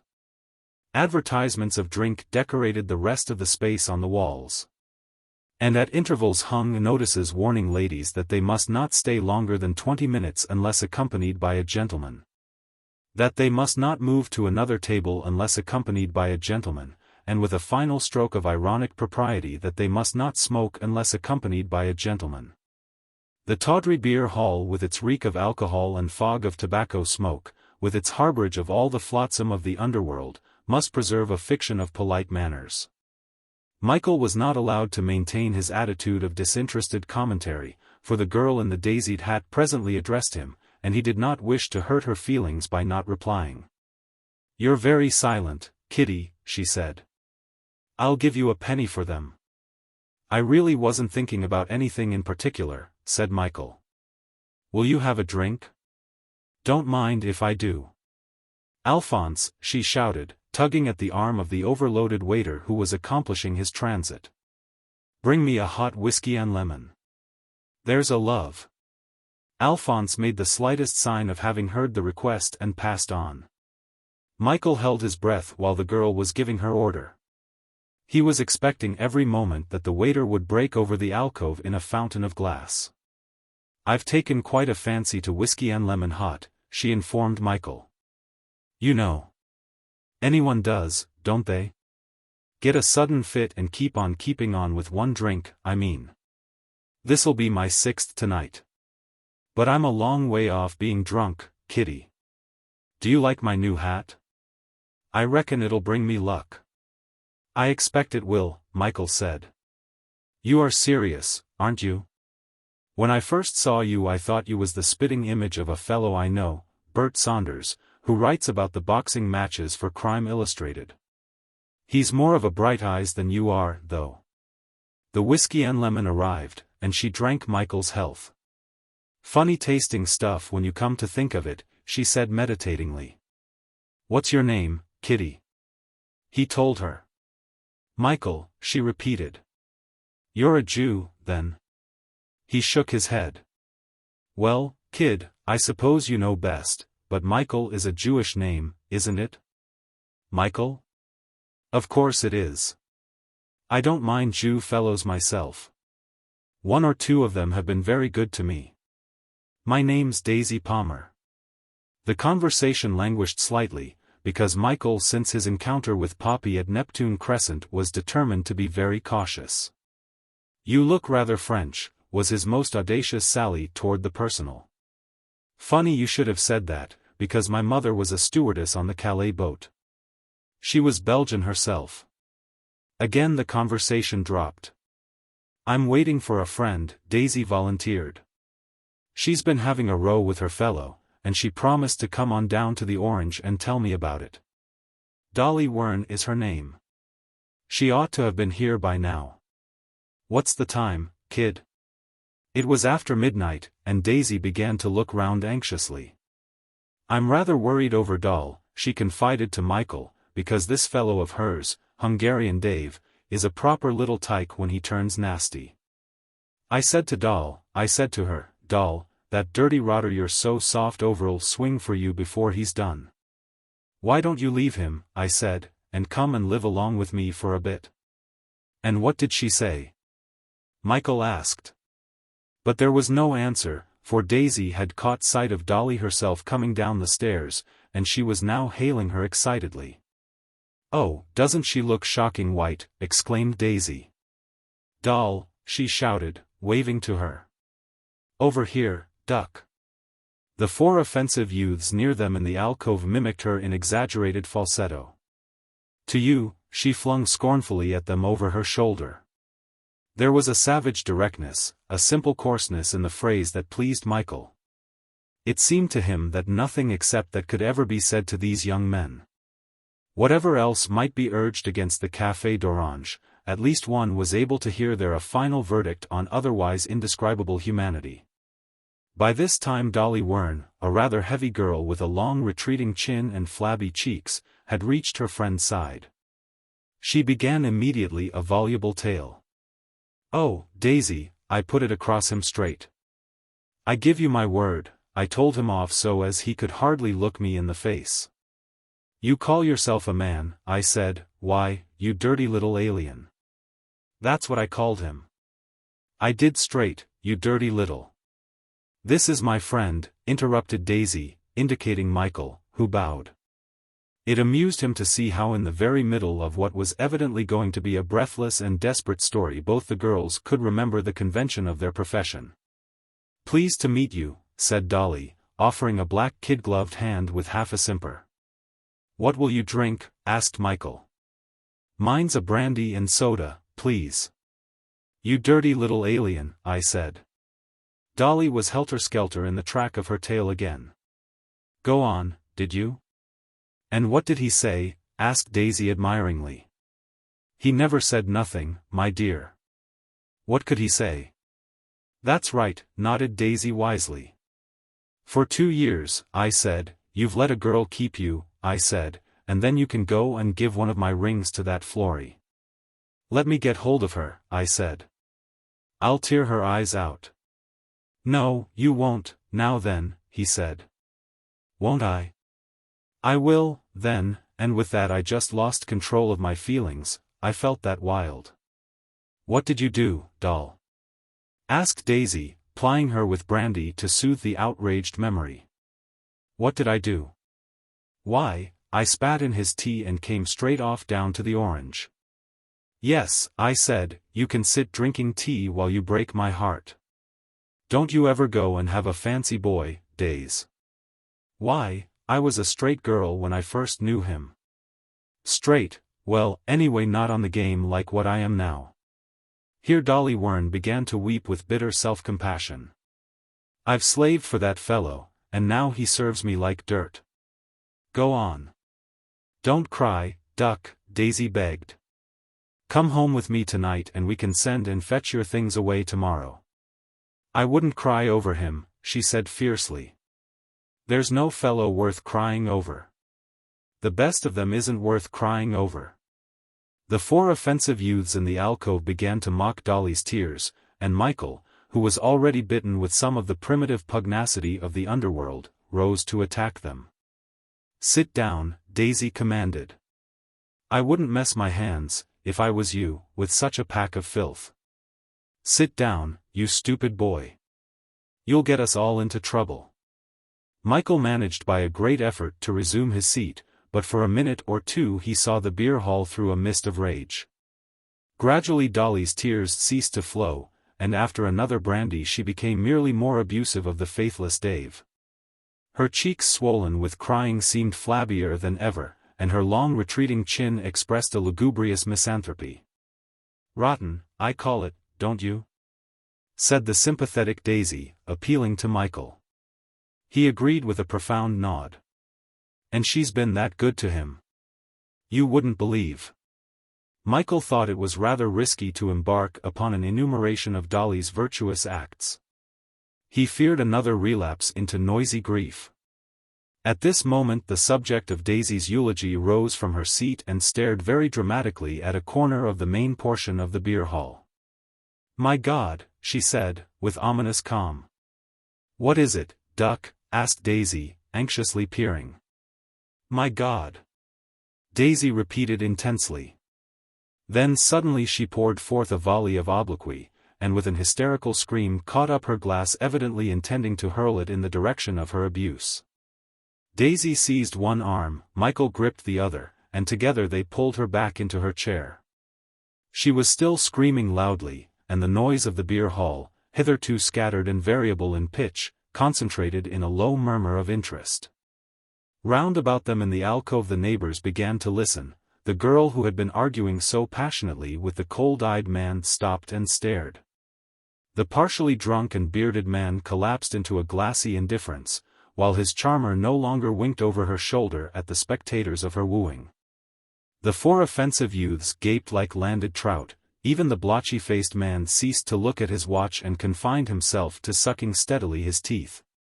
It seemed probable, Michael thought, that there was going to be rather a nasty row. Dolly would not listen to persuasion from him or her friend. She was going to attack that Florrie. She was going to mark that Florrie for life with a glass. She was going to let her see if she could come it over Doll Wern. It would take more than Florrie to do that. Yes, more than half a dozen Florries, it would. The manager of the Orange had been warned, and he was already edging his way slowly toward the table. The friends of Florrie were using their best efforts to remove her from the temptation to retaliate. Though she declared loudly that nothing would make her quit the Orange, and certainly that Dolly less than anybody, she did suffer herself to be coaxed away. Dolly, when she found her rival had retreated, burst into tears again and was immediately surrounded by a crowd of inquisitive sympathizers, which made her utterly hysterical. Michael, without knowing quite how it had happened, found that he was involved in the fortunes and enmities and friendships of a complete society. He found himself explaining to several bystanders the wrong which Dolly had been compelled to endure at the hands of Hungarian Dave. It was extraordinary how suddenly this absurd intrigue of the underworld came to seem tremendously important. He felt that all his sense of proportion was rapidly disappearing. In the middle of an excited justification of Dolly's tears, he was aware that he and his surroundings and his attitude were to himself incredible. He was positively in a nightmare, and a prey to the inconsequence of dreams. Or was all his life until this moment a dream, and was this reality? One fact alone presented itself clearly, which was the necessity to see the miserable Dolly safely through the rest of the evening. He felt very reliant upon Daisy, who was behaving with admirable composure, and when he asked her advice about the course of action, he agreed at once with her that Dolly must be persuaded into a cab and be allowed in Daisy's rooms in Guildford Street. A freedom of rage and grief that was here, such was the propriety of the Orange. A very imprudent display of emotion. "She'll be barred from coming down here," said Daisy. "Come on, let's get her home." "Where's that Florrie?" screamed Dolly. "She's gone home." "So what's the use in your carrying on so mad? The manager's got his eye on us, Doll. Come on, Doll, let's get on home. I tell you the manager's looking at us." "You are a silly girl." "The manager," said Dolly obstinately. "Let him look. Why don't you come and see if you can find Florrie outside?" Daisy suggested. Dolly was moved by this proposal, and presently she agreed to vacate the Orange, much to Michael's relief. For he was expecting every moment to see her attack the manager with the match stand that was fretting her fingers. As it happened, Daisy's well-meant suggestion was very unlucky because Hungarian Dave, the cause of all the bother, was standing on the pavement close to the entrance. Daisy whispered to Michael to get a cab quickly, because Hungarian Dave was close at hand. He looked at him curiously, this degraded individual in whose domestic affairs he was now so deeply involved. A very objectionable creature he was, too, with his greasy hair and large red mouth. His cap was pulled down over the eyes, and he may have wished not to be seen. But an instinct for his presence made Dolly turn round, and in a moment she was in the thick of the delight of telling him off for the benefit of a crowd increasing with every epithet she flung. It was useless now to attempt to get her away, and Michael and Daisy could only drag her back when she seemed inclined to attack him with fingernails or hatpin. "Get a cab," cried Daisy. "Never mind what she says. Get a cab, and we'll put the silly thing into it and drive off. The coppers will be here in a moment." Michael managed to hail a hansom immediately, but when he turned back to the scene of the pavement the conditions of the dispute were entirely changed. Hungarian Dave, infuriated or frightened, had knocked Dolly down, and she was just staggering to her feet, when a policeman stepped into the circle. "Come on, move along," he growled. The bully had merged himself in the ring of onlookers, and Dolly, with a cry of fury, flung herself in his direction. "Stop that, will you?" the policeman said savagely, seizing her by the arm. "Go on, it's a dirty shame," cried Daisy. "Why don't you take the fellow as knocked her down?" Michael by this time had forced his way through the crowd, rage beating upon his brain like a great scarlet hammer. "You infernal ass," he shouted to the constable. "Haven't you got the sense to see that this woman was attacked first? Where is the blackguard who did it?" he demanded of the stupid, the gross, the vilely curious press of onlookers. No one came forward to support him, and Hungarian Dave had slipped away. "Move on, will you?" the policeman repeated. "Damn you," cried Michael. "Will you let go of that woman's arm?"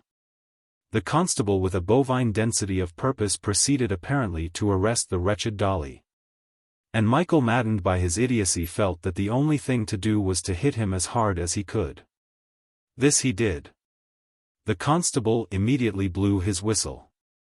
Other masses of inane bulk loomed up, and Michael was barely able to control himself sufficiently not to resist all the way to Vine Street, as two of them marched him along. And four more followed with Daisy and Dolly. A spumy trail of nocturnal loiterers clung to their wake. Next morning Michael appeared before the magistrate. He listened to the charge against him and nearly laughed aloud in court, because the whole business so much resembled the trial in Alice in Wonderland. It was not that the magistrate was quite so illogical as the King of Hearts. But he was so obviously biased in favor of the veracity of a London policeman, that the inconsequence of the nightmare which had begun last night was unalterably preserved. Michael, aware of the circumstances which had led up to what was being made to appear as wantonly riotous behavior in Leicester Square, could not fail to be exasperated by the inability of the magistrate to understand his own straightforward story. He began to sympathize with the lawless population. The law could only seem to them an unintelligent machine for crushing their freedom.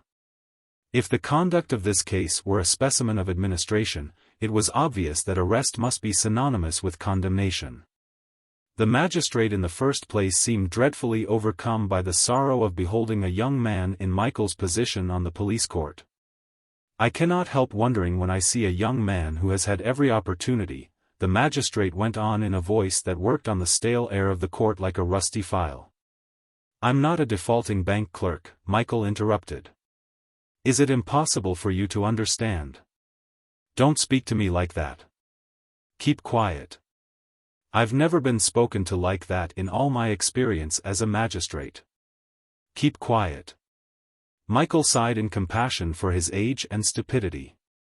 "Are there any previous convictions against Wern and Palmer?" the magistrate inquired. He was told that the woman Palmer had not hitherto appeared, but that Wern had been previously fined for disorderly conduct in Shaftesbury Avenue. "Ah," said the magistrate. "Ah," he repeated, looking over the rim of his glasses. "And the case against the male defendant? I will take the evidence of Constable C11254. Your worship, I was on duty yesterday evening at 12:25 in Leicester Square. Hearing a noise in the direction of the Café Doringa and observing a crowd collect, I moved across the road to disperse it. The defendant Wern was using obscene language to an unknown man. And wishing to get her to move on, I took hold of her arm. The male defendant, also using very obscene language, attempted to rescue her and struck me on the chest. I blew my whistle. The ponderous constable with his thick red neck continued a sing-song narrative. When Michael's turn came to refute some of the evidence against him, he merely shrugged his shoulders. "It's really useless, you know, for me to say anything. If 'damn you' is obscene, then I was obscene. If a girl is knocked down by a bully and on rising to her feet is instantly arrested by a dunderhead in a blue uniform, and if an onlooker punches this functionary, then I did assault the constable. This sort of insolence won't do," said the magistrate, trembling with a curious rarefied passion. "I have a very good mind to send you to prison without the option of a fine, but in consideration." Somehow or other it was made to appear a piece of extraordinary magnanimity on the part of the magistrate that Michael was only fined 3 guineas and costs. "I wish to pay the fines of Miss Palmer and Miss Wern," he announced. Later in the morning Michael, with the 2 girls, emerged into the garish summer day. Not even yet was the illusion of a nightmare dissipated, for as he looked at his 2 companions, feathered, frilled and bedraggled, who were walking beside him, he could scarcely acknowledge even their probable reality here in the sun. "I shan't drink hot whiskey and lemon again in a hurry," vowed Daisy. "I knew it was going to bring me bad luck when I said it tasted so funny." "But you said your hat was going to be lucky," Michael pointed out. "Yes, I've been properly sucked in over that," Daisy agreed. "Nothing ever brings me luck," grumbled Dolly resentfully. As Michael looked at the long retreating chin and down-drawn mouth he was inclined to agree that nothing could invigorate this fatal mournfulness with the prospect of good fortune. "I reckon I'll go home and have a good lay down," said Daisy. "Are you going to have dinner with me?" she asked, turning to Dolly. "Dinner?" echoed Dolly. "Nice time to talk to anyone about their dinner, when they've got the sick like I have." Dinner. They had reached Piccadilly Circus by now, and Michael wondered if he might not put them into a cab and send them back to Guildford Street. He found it embarrassing when the people slowly turned away from Swan and Edgar's window to stare instead at him and his companions. Daisy pressed him to come back with them, but he promised he would call upon her very soon. Then he slipped into her hand the change from the second £5 note into which the law had broken. "Is this for us?" she asked. He nodded. "You are a sport. Mind you come and see us. Come to tea. Doll's going to live with me a bit now, aren't you, Doll?" "I suppose so," said Doll. Michael really admired the hospitality which was willing to shelter this lugubrious girl, and as he contemplated her, looking in the sunlight like a moist handkerchief, he had a fleeting sympathy with Hungarian Dave. When the girls had driven off, Michael recovered his ordinary appearance by visiting a barber and a hosier. The effect of the shampoo was almost to make him incredulous of the night's event, and he could not help paying a visit to the Café d'Orange, to verify the alcove in which he had sat. The entrance of the beer hall was closed, however, and he stood for a moment like a person who passes a theatre which the night before he has seen glittering. As Michael was going out of the bar, he thought he recognized a figure leaning over the counter. Yes, it was certainly Meats.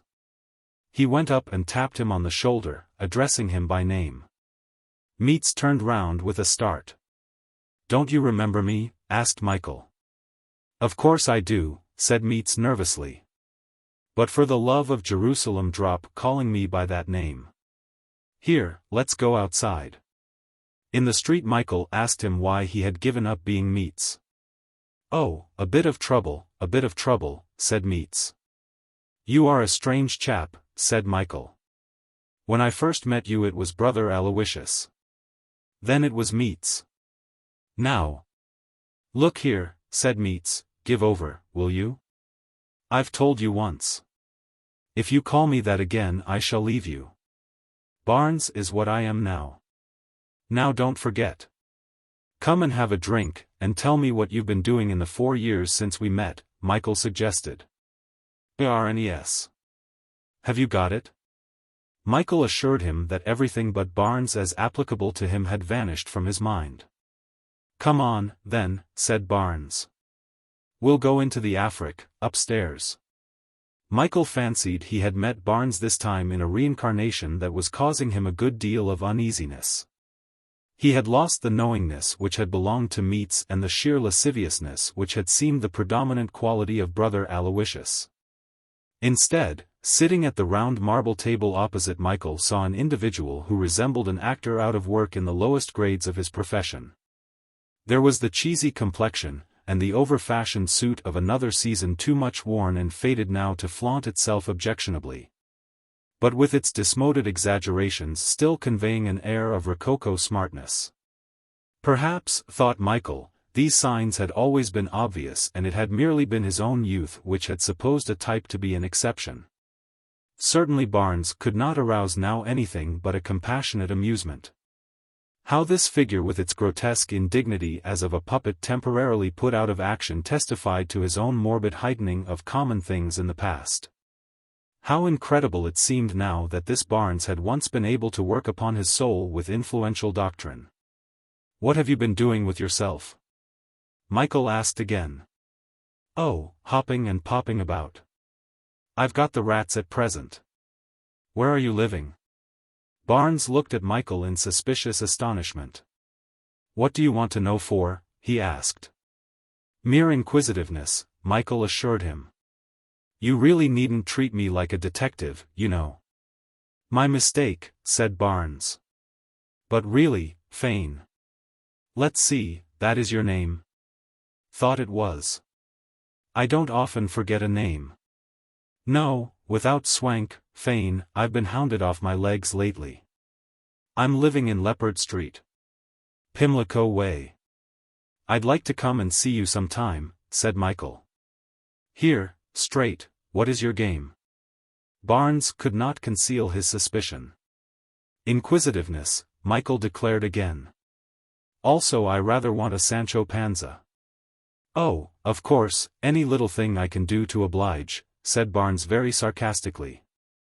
It took Michael a long time to convince him that no plot was looming, but at last he persuaded him to come to 173 Cheyne Walk. And after that he knew that Barnes could not refuse to show him Leppard Street. Chapter 4. Leppard Street. While they were driving to Cheyne Walk, Michael extracted from Barnes an outline of his adventures since last they had met. The present narrative was probably not less cynical than the account of his life related to Michael on various occasions in the past. But perhaps because his imagination had already to some extent been fed by reality, he could no longer be shocked. He received the most sordid avowals calmly, neither blaming Barnes nor indulging himself with mental gooseflesh. Yet amid all the frankness accorded to him he could not find out why Barnes had changed his name. He was curious about this, because he could not conceive any shamelessness too outrageous for Barnes to reveal. It would be interesting to find out what could really make even him pause. No doubt ultimately, with the contrariness of the underworld, it would turn out to be something that Michael himself would consider trivial in comparison with so much of what Barnes had boasted. Anyway, whether he discovered the secret or not, it would certainly be interesting to study Barnes. Since in him good and evil might at any moment display themselves as clearly as a hidden substance to a reagent flung into a seething alembic. It might perhaps be assuming too much to say that there was any good in him, and yet Michael was unwilling to suppose that all his conversions were merely the base drugs of a disordered morality. Apart from his philosophic value, Barnes might very actually be of service in the machinery of finding Lily. At 173 Cheyne Walk Barnes looked about him rather bitterly. "Easy enough to behave yourself in a house like this," he commented. Here spoke the child who imagines that grown-up people have no excuse to be anything but very good. There might be something worth pursuing in that thought. A child might consider itself chained more inseverably than one who apparently possesses the perfectiveness of free will. Had civilization complicated too unreasonably the problem of evil? It was a commonplace to suppose that the sense of moral responsibility increased with the opportunity of development, and yet after all was not the reverse true? Why should it be easier to behave here than in Leppard Street? Michael asked. "I do wish you could understand it's really so much more difficult. I can't distinguish what is wrong from what is right nearly so well as you can." "Well, in my experience, and my experience has done its bit I can tell you," said Barnes in self-satisfied parenthesis. "In my experience most of the difficulties in this world come from wanting something we haven't got. I don't care what it is, a woman or a drink or a new suit of clothes. Money'll buy any of them. Give me £10 a week, and I could be a bloody angel." "Supposing I offered you half as much for 3 months, suggested Michael. "Do you think you'd find life any easier while it lasted?" "Well, don't be silly," said Barnes. "Of course I should. If you'd walked home every night with your eyes on the gutter in case anybody had dropped a threepenny bit, you'd think it was easier. It's not a bit of good you're running me down, Fane. If you were me, you'd be just the same. Those monks at the abbey used to jaw about holy poverty. The man who first said that ought to be walking about hell with donkey's ears on his knob. What's it done for me? I ask you. Why, it's made me so that I'd steal a farthing from one blind man to palm it off as half a quid on another. Tell me about Leppard Street, said Michael, laughing. What's it like? Well, you go and punch a few holes in a cheese rind. That's what it looks like. And then go and think yourself a rat who's lost all his teeth, and you've got what it feels like to be living in it. Supposing I said I'd like to try, asked Michael. What would you think? Think? I shouldn't think 2 seconds. I should know you were having a game. What good's Leppard Street to you, when you can sit here bouncing up and down all day on cushions? Experience, said Michael. Oh, rats. Nothing's experience that you haven't had to do. Well, I'll give you £5 a week, Michael offered, if you'll keep yourself free to do anything I want you to do. I shouldn't want anything very dreadful, of course, he added. It was difficult for Michael to persuade Barnes that he was in earnest, so difficult indeed that, even when he produced 5 sovereigns and offered them directly to him, he had to disclose partially his reason for wishing to go to Leppard Street. You see, I want to find a girl, he explained. Well, if you go and live in Leppard Street you'll lose the best girl you've got straight off. That's all there is to it. You don't understand. This girl I used to know has gone wrong, and I want to find her and marry her. It seemed to Michael that Barnes' manner changed in some scarcely definable way when he made this announcement. He pocketed the £5 and invited Michael to come to Leppard Street whenever he liked. He was evidently no longer suspicious of his sincerity, and a perky, an almost cunning cordiality had replaced the disheartened cynicism of his former attitude. It encouraged Michael to see how obviously his resolve had impressed Barnes. He accepted it as an augury of good hap. Involuntarily he waited for his praise. And when Barnes made no allusion to the merit of his action, he ascribed his silence to emotion. This was proving really a most delightful example of the truth of his theory. And it was clever of Barnes, it was more than clever, it was truly imaginative of him, to realize without another question the need to leave for a while Cheyne Walk. But is there a vacant room? Michael asked in sudden dread of disappointment. Look here, you'd better see the place before you decide on leaving here, Barnes advised. It isn't a cross between Buckingham Palace and the Carlton, you know. I suppose it's the name that attracts me, said Michael. It sounds ferocious. I don't know about the name, but old Ma Cleghorn who keeps the house is ferocious enough. Never mind. He jingled the 5 sovereigns. I'll go up and pack, said Michael. By the way, I haven't told you yet that I was run in last night. In what you mean? Asked Barnes. Whatever for? Drunk and disorderly in Leicester Square. These coppers are the limit, said Barnes emphatically. The absolute limit. Really? They'll pinch the Archbishop of Canterbury for looking into Stag and Mantle's window before we know where we are. Michael left Barnes in the drawing-room, and as he turned in the doorway to see if he was at his ease, he thought the visitor and the macaw on its perch were about equally exotic. They started immediately after lunch and, as always, the drive along the river inspired Michael with a jolly conception of the adventurousness of London. It was impossible to hear the gurgle of the high spring tide without exulting in the movement of the stream that was washing out with its flood all the listlessness of the hot August afternoon. When Chelsea Bridge was left behind, the mystery of the banks of a great river sweeping through a great city began to be more evident. The whole character of the embankment changed at every 100 yards. First there was that sombre canal which, flowing under the road straight from the Thames, reappeared between a canyon of gloomy houses and vanished again underground not very unlike the Styx. Then came what was apparently a large private house which had been gutted of the tokens of humanity and filled with monstrous wheels and cylinders and pistons. all moving perpetually and slowly with a curious absence of noise. Under Grosvenor Road Bridge they went, the horse clattering forward and a train crashing overhead. Out again from slimy bricks and girders dripping with the excrement of railway engines, they came into Grosvenor Road. They passed the first habitations of Pimlico, 2 or 3 terraces and isolated houses all different in character. There could scarcely be another road in London so varied as this. Maurice had been wise to have his studio in Grosvenor Road. From the Houses of Parliament to Chelsea Bridge was an epitome of London. The hansom turned to the left up Clapperton Street, a very wide thoroughfare of houses with heavy porticos, a very wide and very grey street. Of a grey that almost achieved the effect of positive colour, so insistent was it. Michael remembered that there had been a Clapperton Street murder, and he wondered behind which of those muslin curtains the poison had been mixed. It was a street of quite extraordinarily sinister respectableness. It brooded with a mediocre prosperity, very wide and very grey and very silent. The columns of the porticos were checked off by the window of the cab with dull regularity, and the noise of the horses' hoofs echoed hollowly down the empty street, to which every evening men with black shiny bags would come hurrying home.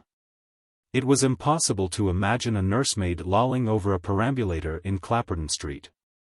It was impossible to imagine that anyone lived here but dried-up little men with greenish-white complexions and hatchet-shaped whiskers and gnawed mustaches. Dried-up little men whose wives kept arsenic in small triangular cupboards by the bed. "I wouldn't mind having lodgings here," said Barnes. He had caught sight of a square of cardboard at the farther end of the street. This was the outpost of an array of apartment cards, for the next street was full of them. The next street was evidently a little nearer to the period of final dilapidation. But Michael fancied that, in comparison with the middle-aged respectableness of Clapperton Street, this older and now very swiftly decaying warren of second-rate apartments was almost attractive. Street followed street, each one, as they drew nearer to Victoria Station, being a little more raffish than its predecessor. Each one being a little less able to resist the corrosion of a persistently inquinating migration. Sometimes, and with a sharp effect of contrast, occurred prosperous squares, but even these, with their houses so uniformly tall and ochreous, delivered a presage of irremediable decadency. Suddenly the long ranks of houses, which were beginning to seem endless, vanished upon the margin of a lake of railway lines. Just before the hansom would have mounted the slope of an arcuate bridge, it swung to the right into Leppard Street, SW. The beginning of the street ran between 2 high brown walls crowned with a ruching of broken glass. These guarded on one side the escarp of the railway, on the other a coal yard. At the farther end the street swept round to an exit between 2 rows of squalid dwellings called Green Arbor Court, an exit, however, that was barred to vehicles by a row of blistered posts. Some 50 yards before this the wall deviated to form a recess in which 5 very tall houses rose gauntly against the sky from the very edge of the embankment. Standing as they did upon a sort of bluff and flanked on either side by blind walls, these habitations gave an impression of quite exceptional height. This was emphasized by the narrow oblong windows of which there may have been nearly 50. The houses were built of the same brick as the walls, and they had deepened from yellow to the same fuscous hue. This promontory seemed to serve as an appendix for the draff of the neighborhood's rubbish. The ribs of an umbrella, a child's boot, a broken sieve, rags of faded color, lay here in the gutter undisturbed, the jetsam of a deserted beach. "Here we are," said Barnes. "Here's Leppard Street that you've been so anxious to see." "It looks rather exciting," Michael commented. "Oh, it's the last act of a Drury Lane melodrama, I don't think." "Exciting?" Barnes repeated. "You know, Fane, there's something wrong with you. If you think this is exciting, you'd go raving mad when I showed you some of the places where I've lived." "Well, here we are, anyhow. Number 1, the corner house." They walked up the steps which were gradually scaling in widening ulcers of decay. The handle of the bell-pull hung limply forward like a parched tongue, and the iron railings of a basement strewn with potato parings were flaked with rust, and here and there decapitated. Barnes opened the door. "We'll take your bag up to my room first, and then we'll go downstairs and talk to Ma Cleghorn about your room, that is if you don't change your mind when you've seen the inside." Michael had no time to notice Barnes' room very much.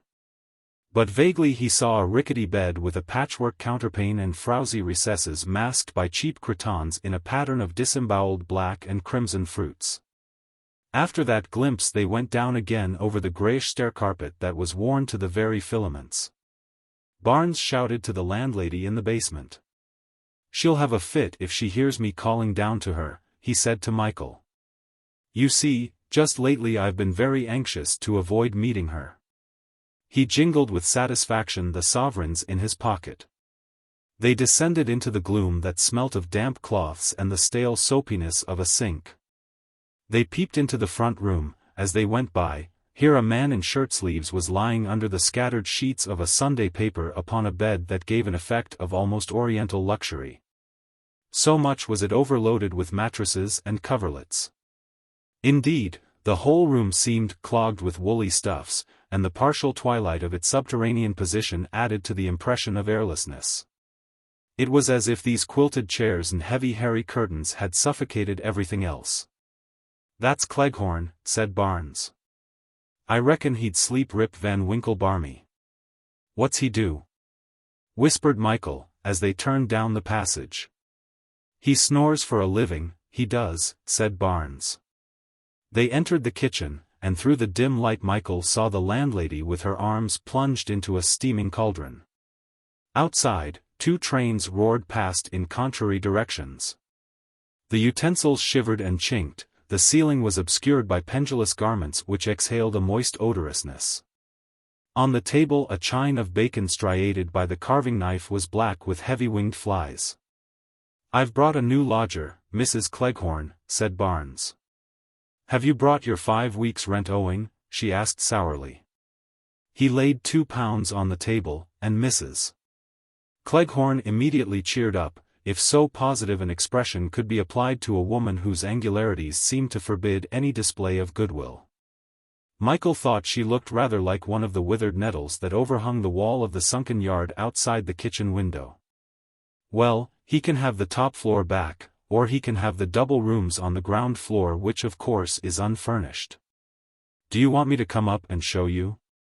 she inquired grudgingly and rubbed the palm of her hand slowly along her sharp nose as if to express a doubtful willingness. "Perhaps Mr. Cleghorn," Michael began. "Mr. Cleghorn," she interrupted scornfully, and immediately she began to dry her arms vigorously on a roller towel which creaked continuously. "Oh, I don't want to disturb him," said Michael. "Disturb him?" she sneered. Why, half Bedlam could drive through his brains in a omnibus before he'd move a little finger to trouble hisself. "Yes," she shouted, "yes." Her voice mingling with the creak of the roller seemed to be grating the air itself, and with every word it grew more strident. Why, the blessed house might burn before he'd even put on his boots, let alone go and show anyone upstairs, though his wife can work herself to the bone for him. Disturb him. Good job if anyone could disturb him. If I found a regiment of soldiers in the larder, he'd only grunt. Asthmatic. Yes, some people would be very pleased to be asthmatic, if they could lie snorting on a bed from morning to night. Mrs. Cleghorn's hands were dry now, and she led the way along the passage upstairs, sniffing as she passed her crapulous husband. She unlocked the door of the ground-floor rooms, and they entered. It was not an inspiring lodging as seen thus in its emptiness, with drifts of fluff along the bare dusty boards. The unblacked grate contained some dried-up bits of orange peel. With the last summons of the late tenant the bell rope had broken, and it now lay invertebrate. By the window, catching a shaft of sunlight, stood a drain pipe painted with a landscape in cobalt blue and probably once used as an umbrella stand. "That's all I got for 2 months' rent," said Mrs. Cleghorn bitterly, surveying it. "And it's just about fit for my old man to go and bury his good-for-nothing lazy head in, and that's all. The bedroom's in here, of course." She opened the folding doors whose blebs of paint had been picked off up to a certain height above the floor, possibly as far as some child had been able to reach. The bedroom was rather dustier than the sitting room, and it was much darker owing to a number of ferns which had been glued upon the window panes. Through this mesh could be seen the nettle-haunted square of back garden. And beyond, over a stucco wall pocked with small pebbles, a column of smoke was belching into the sky from a stationary engine on the invisible lake of railway lines. "Do you want to see the top floor back?" Mrs. Cleghorn asked. "Well, if you wouldn't mind." Michael felt bound to apologize to her, whatever was suggested. She sighed her way upstairs, and at last flung open a door for them to enter the vacant room. The view from here was certainly more spacious, and a great deal of the permeating depression was lightened by looking out as it were over another city across the railway. A city with streamers of smoke, and even here and there a flag flying. At the same time the room itself was less potentially endurable than the ground floor. There was no fireplace and the few scraps of furniture were more discouraging than the positive emptiness downstairs. Michael shuddered as he looked at the gimcrack washstand through whose scanty paint the original wood was visible in long fibrous sores.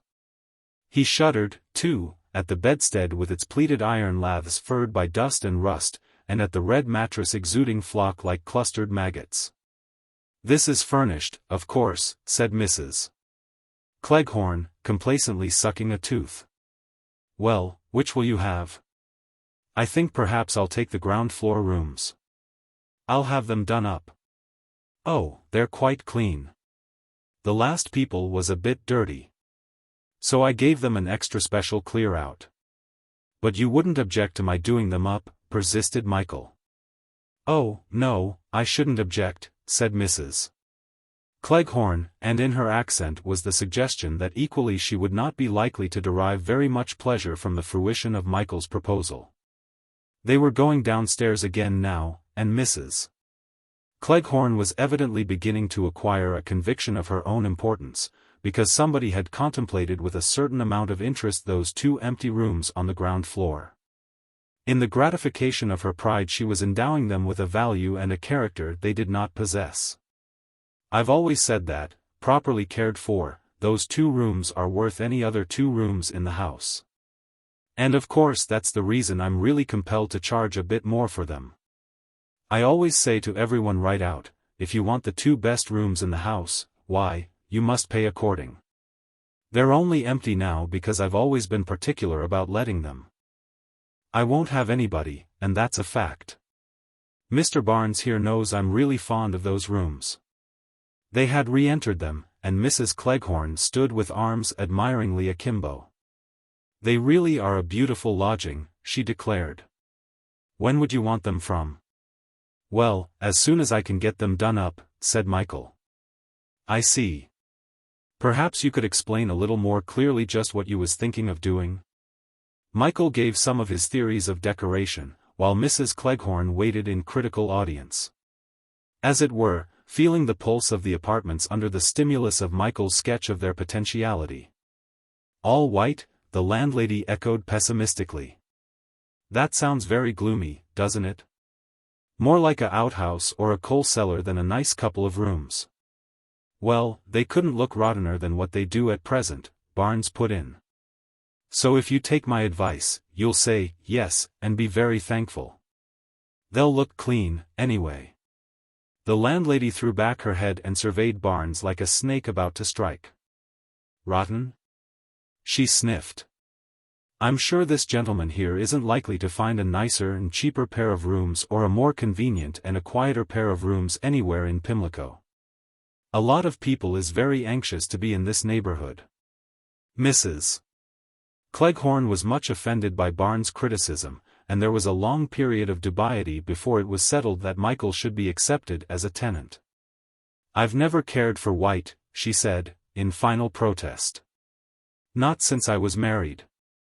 Reminded of Mr. Cleghorn's existence in the basement, she hurried forthwith to rout him out. As she disappeared, Michael saw that she was searching in the musty folds of her skirt in order to deposit in her purse the month's rent he had paid in advance. A couple of weeks passed while the decorators worked hard, and Michael returned from an unwilling visit to Scotland to find them ready for him. He got together a certain amount of furniture, and toward the end of August he moved into Leppard Street. Barnes, on account of the prosperity which had come to him through Michael's money, had managed to dress himself in a series of outrageously new and fashionable suits. And on the afternoon of his patron's arrival he strutted about the apartments. "Very nice," he said. "Very nice, indeed. I reckon old Ma Cleghorn ought to be very pleased with herself. Some of these pictures are a bit too religious for me just at present, but everyone to their own taste, that's what I always say." "To their own taste," he repeated. "Otherwise, what's the good in being given an opinion of your own?" Michael felt it was time to explain to Barnes more particularly his quest of Lily. "You don't know a girl called Lily Hayden?" he asked. "Lily Hayden," said Barnes thoughtfully. "Lily Hopkins.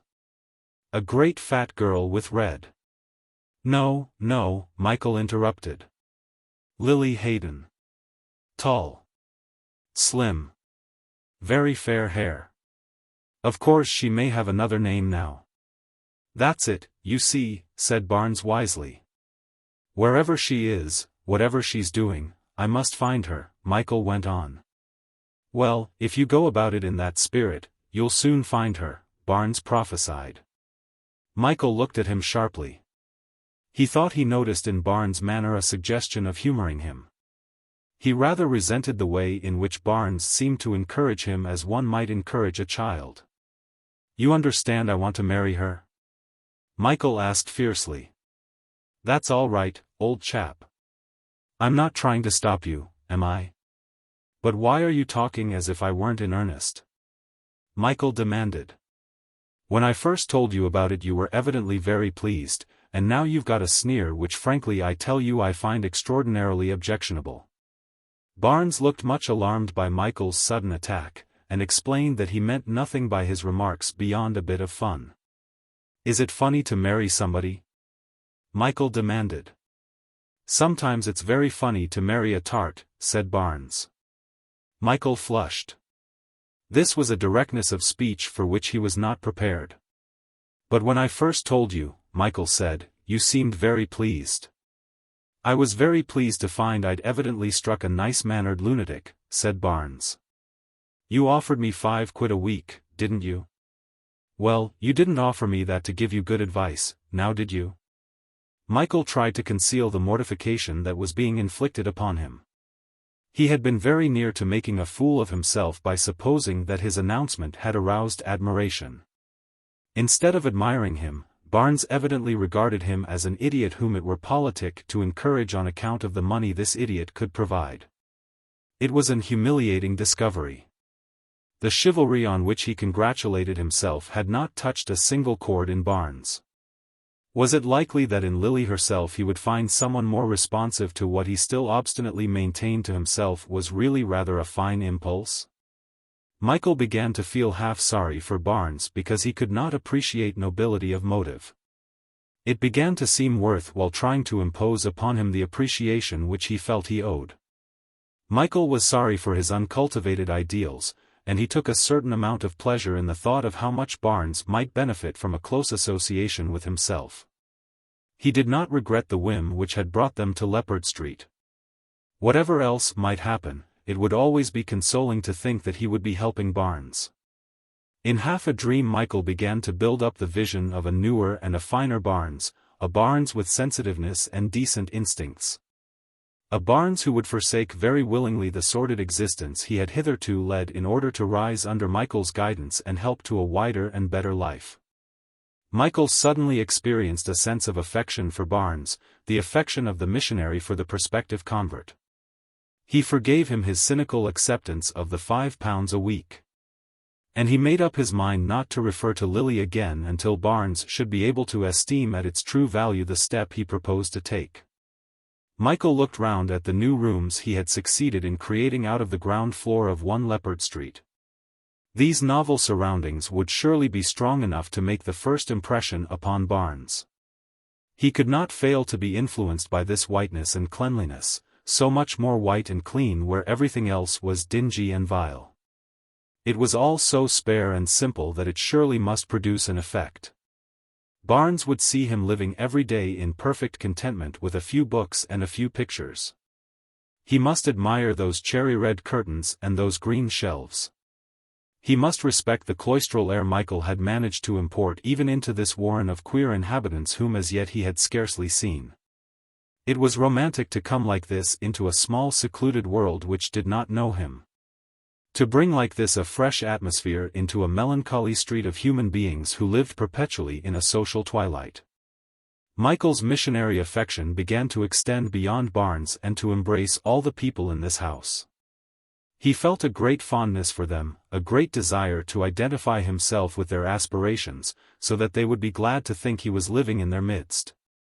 He began to feel very poignantly that his own existence hitherto had been disgracefully unprofitable both to himself and everybody else. He was grateful that destiny had brought him here to fulfill what was plainly a purpose. But what did fate intend should be his effect upon these people? To what was he to lead them? Michael had an impulse to kneel down and pray for knowledge. He wished that Barnes were not in this white room. Otherwise he would surely have knelt down, and in the peace of the afternoon sunlight he might have resigned himself to a condition of spirit he had coveted in vain for a very long time. Just then there was a tap at the door, and a middle-aged man with blinking watery eyes and a green plush smoking cap peeped round the corner. "Come in," Michael cheerfully invited him. The stranger entered in a slipshod hesitant manner. He looked as if all his clothes were on the verge of coming off, so much like a frayed accordion did his trousers rest upon the carpet slippers. So wide a space of shirt was visible between the top of the trousers and the bottom of the waistcoat, so utterly amorphous was his grey alpaca coat. "What I really came down for was a match," the stranger explained. Michael offered him a box, and with fumbling hands he stored it away in one of his pockets. "You don't go in for puzzles, I suppose?" he asked tentatively. "But any time I can help. I'm the solutionist, you know. Don't let me keep you." "Good afternoon, Mr. Barnes. I'm worrying out this week's lot in the Golden Penny very slowly. I've really had a sort of a headache the last few days, a very nasty headache. Do you know anything about cricketers?" he asked, turning to Michael. "Famous cricketers, of course, that is. For instance, I cannot think what this one can be." He produced after much uncertainty a torn and dirty sheet of some penny weekly. "I've got all the others," he said to Michael. "But one picture will often stump you like this." No joke intended. He smiled feebly and pointed to a woman holding in one hand the letter S, in the other the letter T. "What about Hearst?" Michael asked. "Hearst," repeated the solutionist. "St. That's it. That's it." In his excitement he began to dribble. "I'm very much obliged to you, sir. St. Yes, that's it." He began to shuffle toward the door. "Anything you want solved at any time," he said to Michael.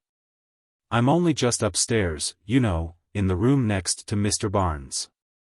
I shall be most delighted to solve anything, anything." He vanished, and Michael smiled to think how completely some of his problems would puzzle the solutionist. "What's his name?" he inquired of Barnes. "Who? Barmy Sid?" "Sidney Carville, as he calls himself. Yet he makes a living at it." "At what?" Michael asked. "Solving those puzzles and sending solutions at so much a time. He took 15 and 6 last week, or so he told me. You can see his advertisement in Reynolds. Barmy Sid I call him. He says he used to be a conjurer and take his £10 a week easily.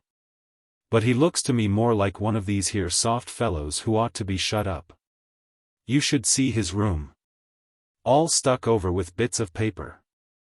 Regular dust hole, that's what it is. Did you hear what he said? Solve anything, anything. He hasn't solved how to earn more than 10 bob a week, year in year out. Silly.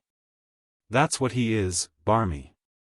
Michael's hope of entering into a close relation with all the lodgers of 1 Leppard Street was falsified. None of them except barmy Sid once visited his rooms. Nor did he find it at all easy to strike up even a staircase acquaintance. Vaguely he became aware of the various personalities that lurked behind the 4 stories of long narrow windows. Yet so fleeting was the population that the almost weekly arrivals and departures perpetually disorganized his attempts to observe them as individuals or to theorize upon them in the mass. No doubt Barnes himself would have left by now, had he not been sustained by Michael's subsidy, and it was always a great perplexity to Michael how Mrs. Cleghorn managed to pay the rent, since apparently half the inquilines of a night and even some of the less transient lodgers ultimately escaped owing her money. It was a silent and a dreary house, and although children would doubtless have been a nuisance, Michael sometimes wished that the landlady's strict regulation no longer to take them in could be relaxed. All the 5 houses of Leppard Street seemed to be untenanted by children, which certainly added a touch to their decrepitude. In Greenarba Court close at hand the pavements writhed with children. And occasionally small predatory bands advanced as far as Leppard Street to play in a half-hearted manner with some of the less unpromising rubbish that was moldering there. On the steps of number 3, 2 pale little girls in stamel petticoats used to sit for hours over a grocer's shop of grit and waste paper and refined mud. They apparently belonged to the basement of number 3, for Michael often saw them disappear below at twilight. Michael thought of the children who swarmed above the walls of the embankment before Paddington Station. And he wondered what sort of a desolate appearance these 5 houses must present for voyagers to and from Victoria. They must surely stand up very forbidding in abandonment to those who were travelling back to their cherished dolls' houses in Dulwich. From his bedroom window he could not actually see the trains, but always he could hear their shrieking and their clangor, and he looked almost with apprehension at St. Ursula in her high serene 4-poster reposing tranquilly upon the white wall. Nothing except the trains could vex her sleep, for in this house was a perpetual silence. Even when Mrs. Cleghorn was vociferously arguing with her husband, the noise of her rage down in the basement among the quilts and coverlets never penetrated beyond the door at the head of the enclosing staircase. Save in sounds of fury greatly minified. So silent was the house that had it not been for the variety of the smells, Michael might easily have supposed that it really was empty and that life here was indeed an illusion. The smells, however, of onions or hot blankets or machine oil or tomcats or dirty bicycles proclaimed emphatically that a community shared these ascending mustard-colored walls. That human beings passed along the stale landings to froust behind those finger-stained doors of salmon pink. Sometimes, too, Michael emerging into the passage from his room would hear from dingy altitudes descend the noise of a door hurriedly slammed. And sometimes he would see go down the ulcerous steps in front of the house depressing women in black, or unshaven men with the debtor's wary and furtive eye. The only lodgers who seemed to be permanent were Barnes and Carville the solutionist. Barnes on the strength of Michael's allowance used to go up west, as he described it, every night. He used to assure Michael, when toward 2 o'clock of the next afternoon he extracted himself from bed, that he devoted himself with the greatest pertinacity to obtaining definite news of Lily Hayden. The solutionist occasionally visited Michael with a draggled piece of newspaper. And often he was visible in the garden attending to a couple of Belgian hares who lived in a packing case marked fragile among the nettles of the backyard. After he had spent a week or so in absorbing the atmosphere of Leppard Street, Michael felt it was time for him to move forth again at any rate into that underworld whose gaiety, however tawdry and feverish, would be welcome after this turbid backwater. There was here the danger of being drugged by the miasma that rose from this unreflecting surface. He felt inclined to renew his acquaintance with Daisy Palmer, and to hear from her the sequel to the affair of Dolly Wern and Hungarian Dave. He found her card with the Guildford Street address and went over to Bloomsbury, hoping to find her in to tea. The landlady looked surprised when he inquired for Miss Palmer. "Oh, she's been gone this fortnight," the woman informed him. Michael asked where she was living now. "I don't know, I'm sure," said the landlady, and as she was already slowly and very unpleasantly closing the door, Michael came away a little disconsolate. These abrupt dematerializations of the underworld were really very difficult to grapple with. It gave him a sense of the futility of his search for Lily, though lately he had prosecuted it somewhat lazily, when girls, who a month ago offered what was presumably a permanent address, could have vanished completely a fortnight later. Perhaps Daisy would be at the Orange. He would take Barnes with him this evening and ask his opinion of her and Dolly and Hungarian Dave.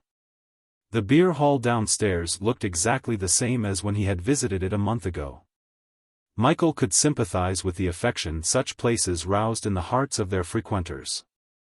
There was a great deal to be said for an institution that could present, day in, day out, a steady aspect to a society whose life was spent in such extremes of elation and despair, of prosperity and wretchedness, and whose actual lodging was liable to be changed at any moment for better or worse.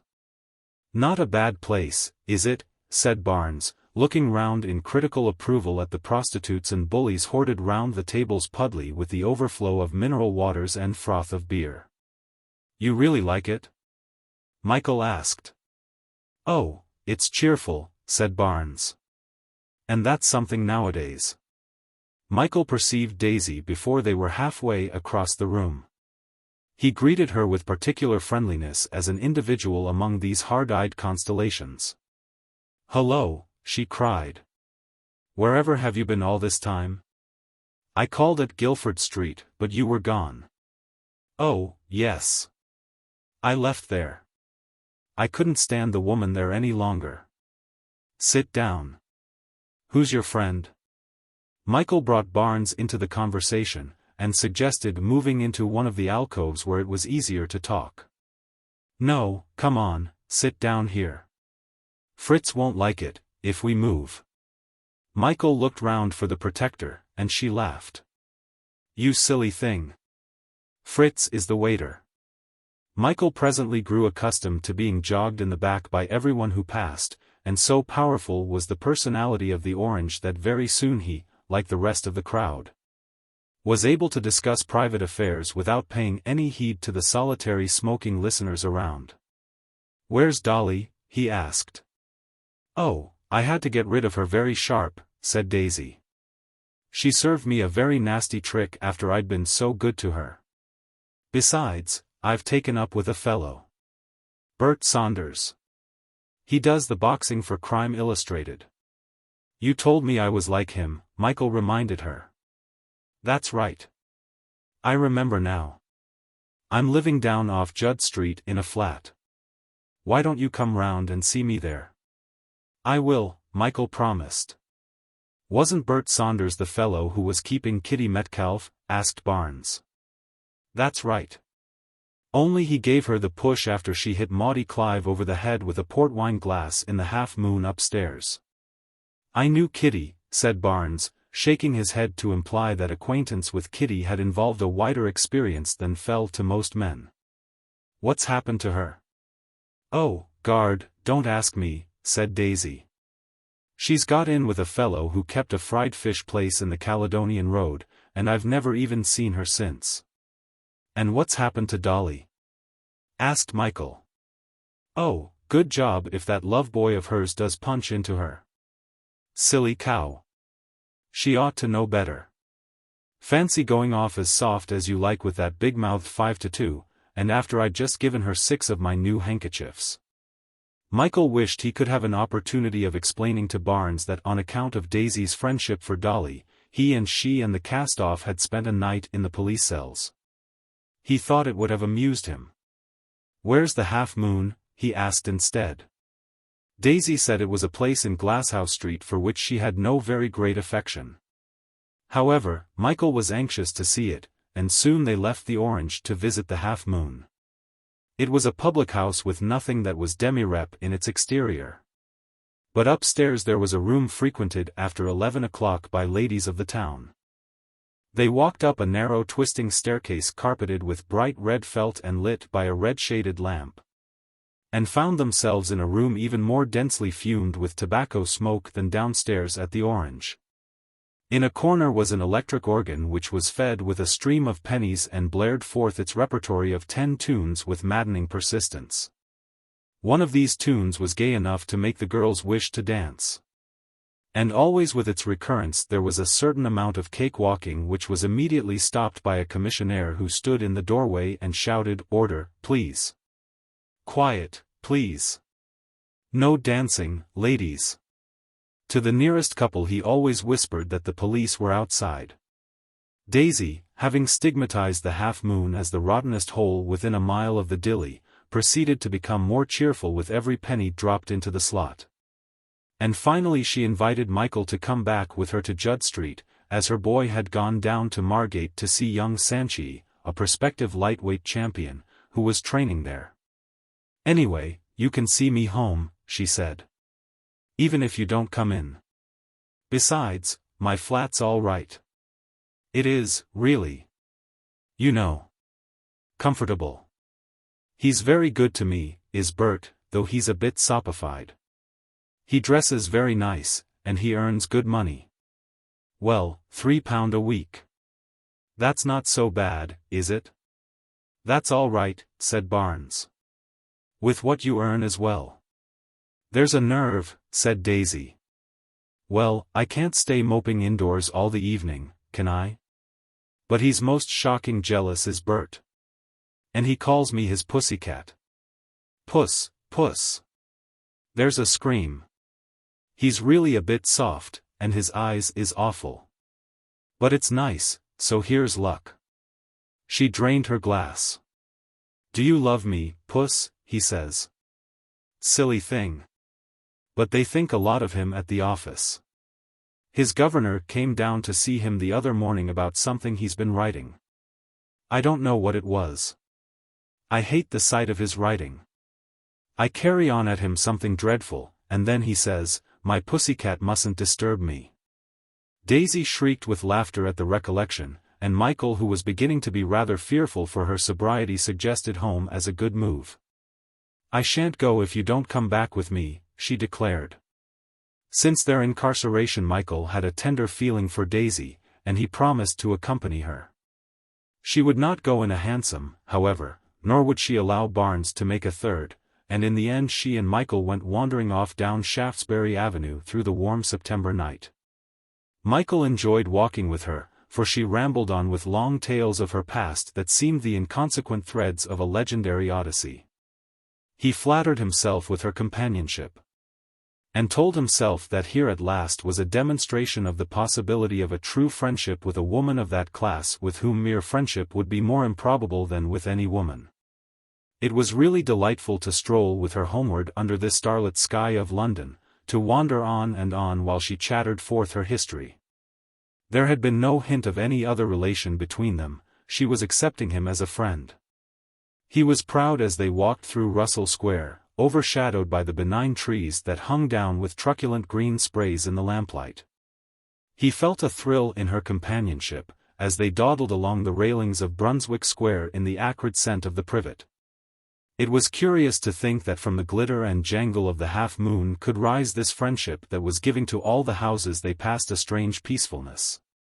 He fancied that here and there the windows were blinking at them in drowsy content, when the gas was extinguished by the unknown bedfarer within.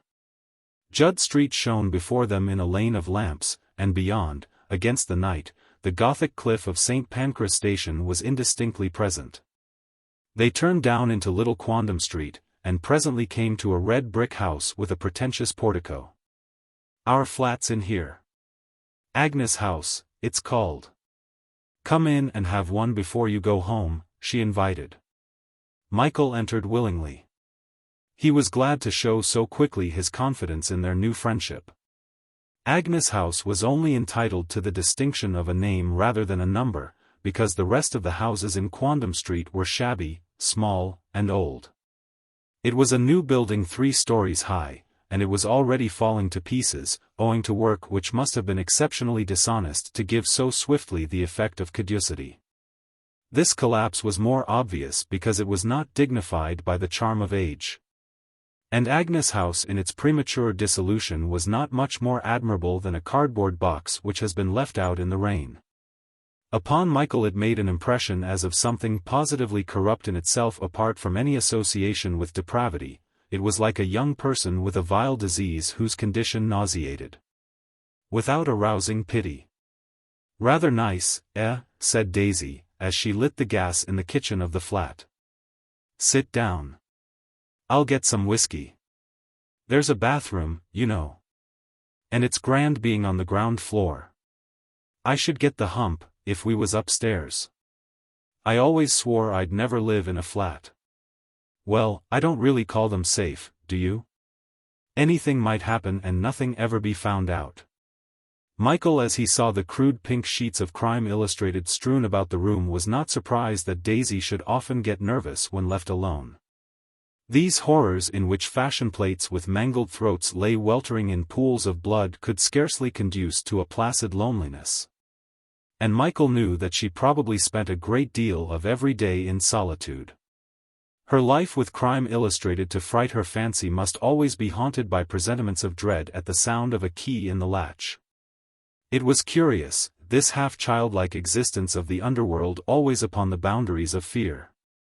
Michael could see the villainous paper used for every kind of domestic service, to wrap up a piece of raw meat, to contain the scraps for the cat's dinner, and spread half over the kitchen table as a cloth whereon the discs of grease lay like great thunderdrops. It would be very natural, when the eyes never rested from these views of sordid violence, to expect evil everywhere. Himself, as he sat here, was already half inclined to accept the underworld's preoccupation with crime as a truer judgment of human nature than was held by a sentimental civilization. And he began to wonder whether a good deal of his own privacy had not been spent in a fool's paradise of security. The moated grange and the dark tower were harmless rococo terrors beside the maleficent commonplace of Agnes House. "The kitchen's in a rare old mess, isn't it?" said Daisy, looking round her. "It gives Bert the rats to see it like this." "Are you fond of him?" Michael asked. He was anxious to display his friendly interest. "Oh, he's all right. But I wouldn't ever get fond of anybody. It doesn't pay with men. The more you give them, the more they think they can do as they like with you. I don't understand why you live with him, if he's nothing better than all right," said Michael. "Well, I'm used to him, and he's not always in the way like some fellows are." Michael would have liked to ask her about the beginning of her life as it was now conducted. Daisy was so essentially of the streets that it was impossible to suppose she had ever known a period of innocency. Her ancestry seemed to go back to the doxies of the 18th century, and beyond them to Alsatian queens, and yet farther to the tavern wenches of François Villon and the Chronique Scandaleuse.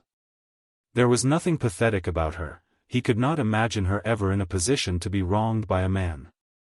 She was in very fact the gay woman who was bred first from some primordial heedlessness unchronicled. She would be a hard subject for chivalrous treatment, so deeply would she inevitably despise it. Nevertheless, he wanted to try to bring home to her the quality of the feeling she had inspired in him. He was anxious to prove to her the reality of a friendliness untainted by any thought of the relation in which she might justifiably think he would prefer to stand. "There's something extraordinarily attractive about being friends," he began. "Isn't it a great relief for you to meet someone who wishes to be nothing more than a friend?"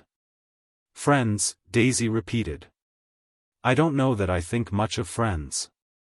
"You don't get much out of them, do you?" "Is that all anybody is for?" Michael asked in disappointment. "To get something out of?" "Well, naturally. Anyone can't live on nothing, can they? But I don't see why a friend shouldn't be as profitable as an ephemeral, as a lover. Well, what I mean is, as a man you meet at 11 and say goodbye to next morning. A friend could be quite as generous. I never knew anyone in this world give anything unless they wanted twice as much back in return," said Daisy. "Why do you suppose I gave you money the other day and paid your fine in the police court?" he asked, for, though he did not like it, he was so anxious to persuade her of the feasibleness of friendship, that he could not help making the allusion. "I suppose you wanted to," she said. "As a friend," he persisted. "Oh, all right," she agreed with him lazily. "Have it your own way." I'm too sleepy to argue. Then we are friends? Michael asked gravely. Yes. Yes. Yes. Yes. A couple of old talk-you-deads joring over a clothesline. Get on with it, Roy, or what's your name? Michael, eh? That's right. Good. Now, supposing I ask your advice, will you give it to me? Advice is very cheap, said Daisy. I used to know a girl, Michael began. A straight cut? Oh, yes. Certainly. Oh, rather. At least in those days she was. I see. And now she's got a naughty little twinkle in her eye. Look here. Do listen seriously, Michael begged. She isn't a straight cut any longer. Well, what did I tell you? That's what I said. She's gone gay. I want to get her away from this life, Michael announced, with such solemnity that Daisy was insulted. Why, what's the matter with it? You're as bad as a German Ponce I knew who joined the Salvation Army. Don't you try taking me home tonight to our loving Heavenly Father. It gives me the sick. But this girl was brought up differently. She was what is called a lady. More shame for her then, said Daisy indignantly. She ought to have known better. It was curious this sense of intrusion which Lily's fall gave to one so deeply plunged. There was in Daisy's attitude something of the Unionists toward foreign blackleg labor. Well, you see, Michael pointed out. As even you have no pity for her, wouldn't it be right for me to try to get her out of the life altogether? How are you going to do it? If she was walking about with a sunshade all day, before you sprang it on her. I had nothing to do with it, Michael interrupted. At least not directly. Well, what are you pulling your hair out over? She demanded in surprise. I feel a certain responsibility, he explained. Go on with what you were saying. If she left a nice home, Daisy continued, to live gay, she isn't going to be whistled back to Virginia the same as you would a dog. Now, is she? But I want to marry her, said Michael simply. Daisy stared at him in commiseration for his folly. You must be worse than potty over her, she gasped. Why? Why? Why? Because it doesn't pay to marry that sort of girl. She'll only do you down with some fancy fellow, and then you'll wish you hadn't been such a grass-eyes. A black beetle ran quickly across the gaudy oilcloth, and Michael sitting in this scrofulous kitchen had a presentiment that Daisy was right. Sitting here, he was susceptible to the rottenness that was coeval with all creation. It called forth in him a sense of futility, so that he felt inclined to surrender his resolve to an universal pessimism. Yet in the same instant he was aware of the need for him to do something, even if his action were to carry within itself the potential destruction of more than he was setting out to accomplish. When do you see her? Asked Daisy. And what does she say about being married? Well, as a matter of fact, I haven't seen her for nearly 5 years, Michael explained rather apologetically. I'm searching for her now. I've got to find her. Strike me, if you aren't the funniest I ever met, Daisy exclaimed. She leaned back in her chair and began to laugh. Her mockery was for Michael intensified by the surroundings through which it was echoing. The kitchen was crowded with untidy accumulations, with half-washed plates and dishes, with odds and ends of attire, but the laughter seemed to be ringing through a desert. Perhaps the illusion of emptiness was due to the pictures nailed without frames to the walls of the room, whose eyes watched him with unnatural fixity.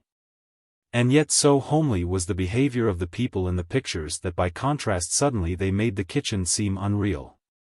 Indeed, the whole house, no more substantial than a house in a puppet show, betrayed its hollowness. It became an interior very much like those glimpses of interiors in Crime Illustrated. The slightest effort of fancy would have shown Daisy Palmer cloven by a hatchet. Yet coquettish enough even in sanguinary death to display lisle-thread stockings and the scalloped edge of a white petticoat. There was nothing like this of which to dream in Leppard Street. Death would come as slowly and wearily thither as here he would enter sensationally. Daisy ceased to rock herself with mirth. "No, really," she said. "It's a shame to laugh, but you are the limit. Only you did ask my advice, and I tell you straight you'll be sorry if you do marry her." "What's she like, Wandering Willie?" "Have some cocoa if I make it?" "Go on, do. I'll boil it on the gas ring." Michael was touched by her attention, and he accepted the offer of cocoa. Then he began to describe Lily's appearance. He could not, however much she might laugh, keep off the object of his quest. Lily was, after all, the only rational explanation of his present mode of life. "She sounds a bit washed out according to your description of her," Daisy commented. "Still, everyone to their own fancy, and if you like blue-eyed bottles of peroxide, that's your lookout." They were drinking the cocoa she had made, and the flame of the gas ring gave just the barren comfort that the kitchen seemed to demand. Another black beetle hurried over the oilcloth. A belated fly buzzed angrily against the shade of the electric light. Daisy yawned and looked up at the metal clock with its husky tick. Suddenly there was the sound of a latchkey in the outer door. She leaped up. "Guard, supposing that's Bert come back from Margate." She pushed Michael hurriedly across the passage into the front room, commanding him to keep quiet and stay in an empty curtained recess. Then she hurried back to the kitchen, leaving him in a very unpleasant frame of mind. He heard through the closed door Daisy's voice in colloquy with a deeper voice. Evidently Bert had come back. But his return had been so abrupt that he had had no time to prevent himself being placed in this ridiculous position. Would he have to stay in this recess all night? He peered out into the room, which was in a filigree of bleak shadows made by the street lamp shining through the muslin curtains of the window. Through a desolation of undrawn blinds the houses of Little Quondam Street were visible across the road. The unused room smelt moldy, and if Michael had ever pictured himself in the complexity of a clandestine affair, this was not at all the romantic environment he would have chosen for his drama. This was really damned annoying, and he made a step in the direction of the kitchen to put an end to the misunderstanding. Surely Saunders would have realized that his visit to Daisy was harmless, and yet would he? How stupid she had been to hustle him out of the way like this. Naturally the fellow would be suspicious now. Would that hum of conversation never stop? It reminded him of the fly which had been buzzing round the lamp. Supposing Saunders came in here to fetch something? Was he to hide ignominiously behind this confounded curtain, and what on earth would happen if he were discovered? Michael boiled with rage at the prospect of such an indignity. Saunders would probably want to fight him. A man who spent his life helping to produce Crime Illustrated was no doubt deep-dyed himself in the vulgar crudity of his material. 10 minutes passed. Still that maddening hum of talk rose and fell. 10 more minutes passed, and Michael began to estimate the difficulty of climbing out of the window into the street. It had been delightful, this experience, until he had entered this cursed flat. He should have parted from Daisy on the doorstep, and then he would have carried home with him the memory of a friendship that belonged to the London starlight. The whole relation had been ruined by entering this scabrous building. He must have been here for more than an hour. It was insufferable. He would go boldly into the kitchen and brave Saunders' violence. Yet he could not do that because Daisy would be involved by such a step. What could they be talking about? It was really unreasonable for people who lived together to sit up chatting half the night. At last he heard the sound of an opening door, there were footsteps in the passage, another door opened. After a minute or two somebody walked out into the street. Michael had just sighed with relief, when he heard footsteps coming back, and the buzz of conversation began again in a lighter timbre. This was simply intolerable. He was evidently going to stay here until the filigree of shadows faded in the dawn. Saunders must have brought in a friend with him. Another half-hour passed and Michael had reached a stage of cynicism which disclaimed any belief in friendship. Not again would he so easily let himself be made ridiculous. Then he became conscious of a keen desire to see this Saunders whom, by the way, he was supposed to resemble. It was tantalizing to miss the opportunity of comparison. The hum of conversation stopped. Soon afterward Daisy came into the room and whispered that he could creep out now, but that he must not slam the front door. She would see him at the Orange tomorrow. When they reached the passage, she called back through the kitchen. "Bert, do you know you left the front door open?" Idiotically and uxoriously floated from the inner bedroom. "Did I, pussycat?" "Puss must shut it then." Daisy dug Michael violently in the ribs to express her inward hilarity.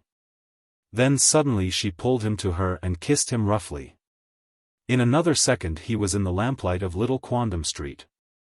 As in a nightmare it converged before him. A lean dog was routing in some garbage. A drunken man, reeling along the pavement opposite, abused him in queer disjointed obscenities without significance. Barnes was sitting in Michael's room, when he got back to Leppard Street. "What ho," he said sleepily. "You've been enjoying yourself with that piece, then?" Michael regarded him angrily. "What do you mean?" "Oh, chuck it, Fane. You needn't look so solemn, she's not a bad bit of goods, either. I've heard of her before." Michael turned away from him. He knew it would be useless to try to convince Barnes that there was nothing between him and Daisy. Moreover, if he told the true tale of the evening, he would only make himself out utterly absurd. It was a pity that an evening which had promised such a reward for his theories should now be tainted. But when Barnes had slouched upstairs to bed, Michael realized how little his insinuations had mattered. The adventure had been primarily a comic experience. It had displayed him once more grotesquely reflected in the underworld's distorting mirror. On the following night Michael went to the Café d'Orange, and heard Daisy's account of the wonderful way in which she had fooled Bert Saunders. "But really, you know," she said, "it did give me a turn. Fancy him coming back all of a sudden like that, and bringing in that fighting fellow. What a terrible thing, if Bert had found out you was in there and put him up to bashing your face." "Oh, but Bert's all right with his pussycat." "But why didn't you let me stay where I was?" Michael asked. "And introduce me quite calmly." He couldn't have said anything. "Couldn't he?" Daisy cried. "I reckon he could then. I reckon he could have said a lot. If he hadn't, I'd have given him the chuck right away. I don't want no fellow hanging around me that hasn't got the pluck to go for anyone he finds messing about with his girl." "Couldn't he have said anything?" Michael was again face to face with topsy-turvydom. It really was time to meditate on the absurdity of trying to control these people of the underworld with laws and regulations and penalties which had been devised to control individuals who represented moral declension from the standards of a genteel civilization. Mrs. Murdoch, Poppy, Barnes, Daisy, they all inverted the very fabric of society. They were moral antipodients to the magistrate or the legislator or the social reformer. They were pursuing and acting up to their own ideals of conduct. They were not fleeing or falling away from a political morality. Was it possible, then, to say that evil was something more than a mere failure to conform to goodness? Was it possible to declare confidently the absolutism of evil? In this topsy-turvydom might there not be perceived a great constructive force? Michael pondered these questions a good deal. He had not enough evidence as yet to provide him with a synthesis. But as he sat through the rapid darkening of the September dusks, it seemed to him that very often he was trembling upon the verge of a discovery. Leppard Street came to stand as a dark antechamber with massive curtains drawn against the light which in the past he had only perceived through the chinks of impenetrable walls. Leppard Street was Dante's obscure wood of the soul. It rustled with 1,000 intimations of spiritual events. Leppard Street was dark, but Michael did not fear the gloom, because he knew that he was winning here with each new experience a small advance. At Oxford he had merely contemplated the result of the former pilgrimages of other people. With a quickening of his ambition he told himself that the light would be visible when he married Lily, that through her salvation he would save himself. Michael did not re-enter his own world, whose confusion of minor problems would have destroyed completely his hope to stand unperplexed before the problems of the underworld. the solution of which might help to solve the universe or at any rate his own share in the universe. He did not tell his mother or Stella where he was living, and their letters came to him at his club. They did not worry him, although Stella threatened a terrible punishment if he did not appear in their midst in time to give her away in November. This he promised to do in spite of everything. He was faithful to his search for Lily, and he even went so far as to call upon Drake to ask if he had ever seen her since that night at the Orient. But he had not. Michael did not vex himself over the failure to discover Lily's whereabouts. Having placed himself at the nod of destiny, he was content to believe that if he never found her he must be content to look elsewhere for the expression of himself. September became October. It would be 6 years this month since first they met, and she was 22 now. Could 17 be captured anew? One afternoon from his window Michael was pondering the etiolated season whose ghostliness was more apparent in Leppard Street, because no fall of leaves marked material decline. Hurrying along the brindled walls from the direction of Green Arbor Court was a parson whose walk was perfectly familiar, though he could not affix it to any person he knew. Yes, he could. It was Chatters, the dear, the pious and the bubbling Chatters, and how absurdly the same as it used to be along the corridors of St. James.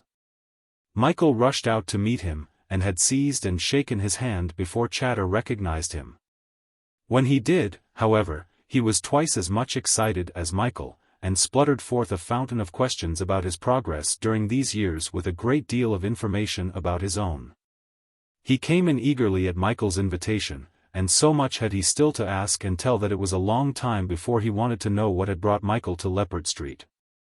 "How extraordinary to find you here, my dear fellow. This isn't my district, you know.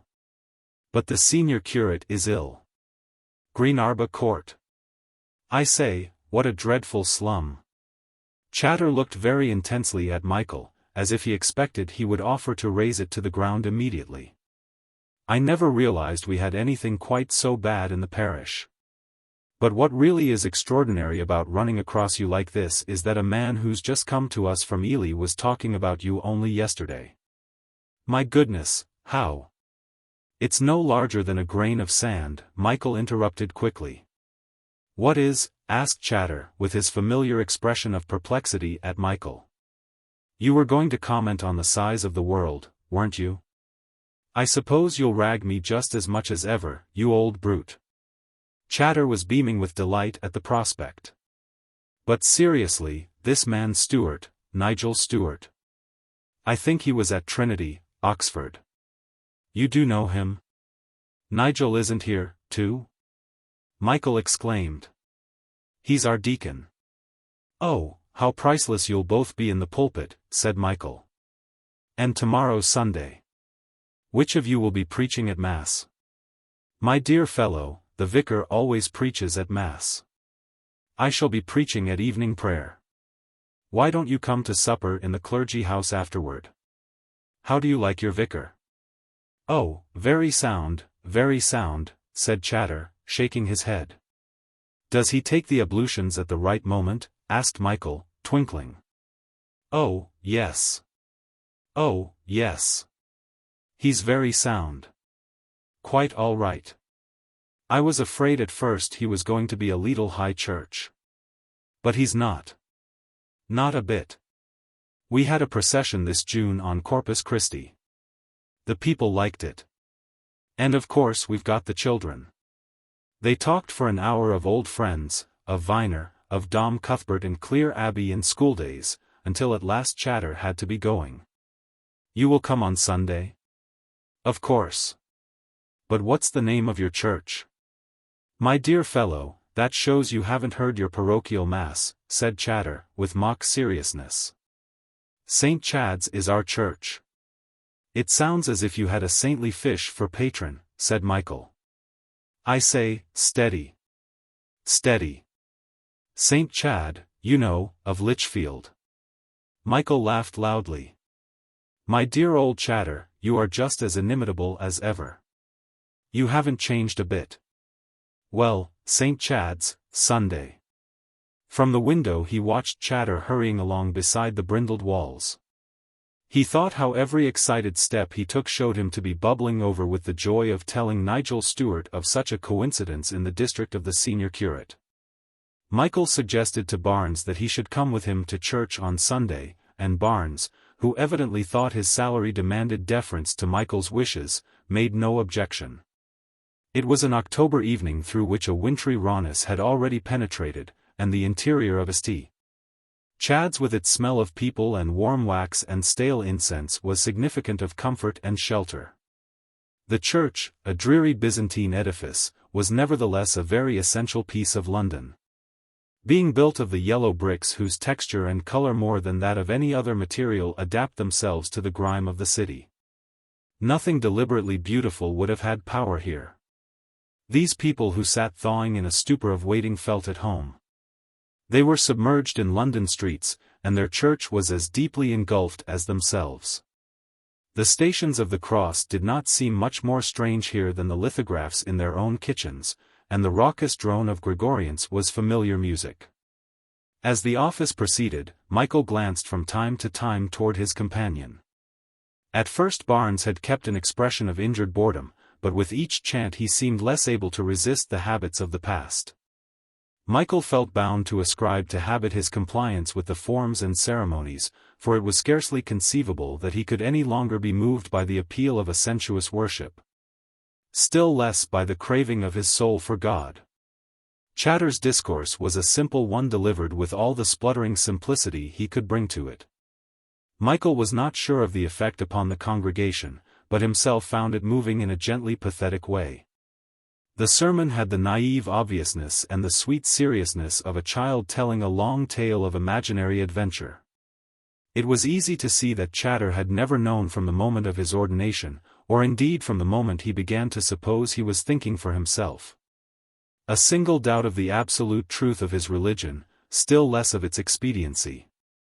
Michael wondered again what effect the sermon was having upon the congregation, which was sitting all round him woodenly in a sort of browse. Did one sentence reach it, or was the whole business of the sermon merely an excuse to sit here basking in the stuffiness of the homely church? Michael turned a sidelong look at Barnes. Tears were in his eyes, and he was staring into the gloom of the dingy apse with its tessellations of dull gold. This was disconcerting to Michael's opinion of the sermon. For Chatter could not be shaking Barnes by his eloquence. These splutterings of dogma were surely not able to rouse one so deep in the quagmire of his own corruption. Must he confess that a positive sanctity abode in this church? He would be glad to believe it did. He would be glad to imagine that an imperishable temple of truth was posited among these perishable streets. The sermon was over, and as the congregation rose to sing the hymn, Michael was aware, he could not have said how, that these people pouring forth this sacred jingle were all very weary. They had come here to rest from the fatigue of dullness, and in a moment now the chill vapors of the autumn night would wreath themselves round their journey home. Sunday was a day of pause when the people of the city had leisure to sigh out their weariness. It was no shutting of theatres or shops that made it sad. This congregation was composed of weaklings fit for neither good nor evil, and every Sunday night they were gathered together for a little while in the smell of warm wax and incense. Now already they were trooping out into the frore evening, their footsteps would shuffle for a space over the dark pavements, a few would have pickled cabbage and cheese for supper, a few would not. Such was life in this limbo between hell and heaven. Barnes, however, was not to be judged with the bulk of the congregation. Another reason must be found for the influence of evening prayer or of Chatter's words upon him. "Did you like the sermon?" Michael asked in the porch. "I didn't listen to a word of it," said Barnes emphatically. "Oh, really? I thought you were interested." "You seemed interested," said Michael. "I was thinking what a mug I'd been not to back the clown for the Cesare witch. I had the tip. You know, Fane, I'll tell you what it is. I'm not used to money, and that's a fact. I don't know how to spend it. I'm afraid of it. So bang it all goes on drinks." "I thought you enjoyed the service," said Michael. "Oh, I'm used to services. You know. On and off I've done a lot of churchifying, I have. It would take something more than that fellow preaching to curdle me up. I've gone through it. Religion, love, and measles. They're all about the same. I don't reckon anybody gets them more than once properly. Michael told Barnes he was going on to supper at the clergy house, and though he had intended to invite him to come as well, he was so much irritated by his unconscious deception that he let him go off, and went back into the empty church to wait for Chatter and Nigel Stewart. What puzzled Michael most about Barnes was how himself had ever managed to be impressed by his unusual wickedness. As he beheld him nowadays, a mean and common little squirt of exceptional beastliness really, he was amazed to think that once he had endowed him with almost diabolical powers. He remembered to this day the gleam in Brother Aloysius' blue eyes when he was gathering the blackberries by that hazel coppice. Perhaps it had been the monkish habit, which by contrast with his expression had made him seem almost supernaturally evil. And yet when he met him again at Earl's Court he had been kindled by those blue eyes. Henry Meats had been very much like Henry Barnes, but where was now that lambent flame in the eyes? He had looked at them many times lately, but they had always been cold and unintelligent as a doll's. I really must have been mad when I was young, Michael said to himself. And yet other people have preserved the influence they used to have over me. Other people haven't changed. Why should he? I wonder whether it was always myself I saw in him, my own evil genius? Chatter came to fetch him while he was worrying over Barnes' lapse into unimportance, and together they passed through the sacristy into the clergy house. Nigel Stewart's room, which they visited in the minutes before supper, had changed very little from his digs in the High. Ely had added a picture or two, that was all.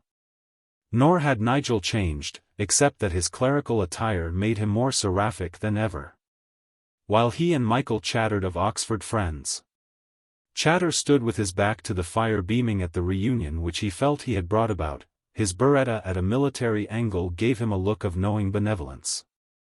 The bell sounded for supper, and they went along corridors hung with Arundel prints and faded photographs of cathedrals, until they came to a brightly lit room where it seemed that quite 20 people were going to sit down at the trestle table. Michael was introduced to the vicar and 2 more curates, and also to a dozen church workers who made the same sort of jokes about whatever dish they were helping.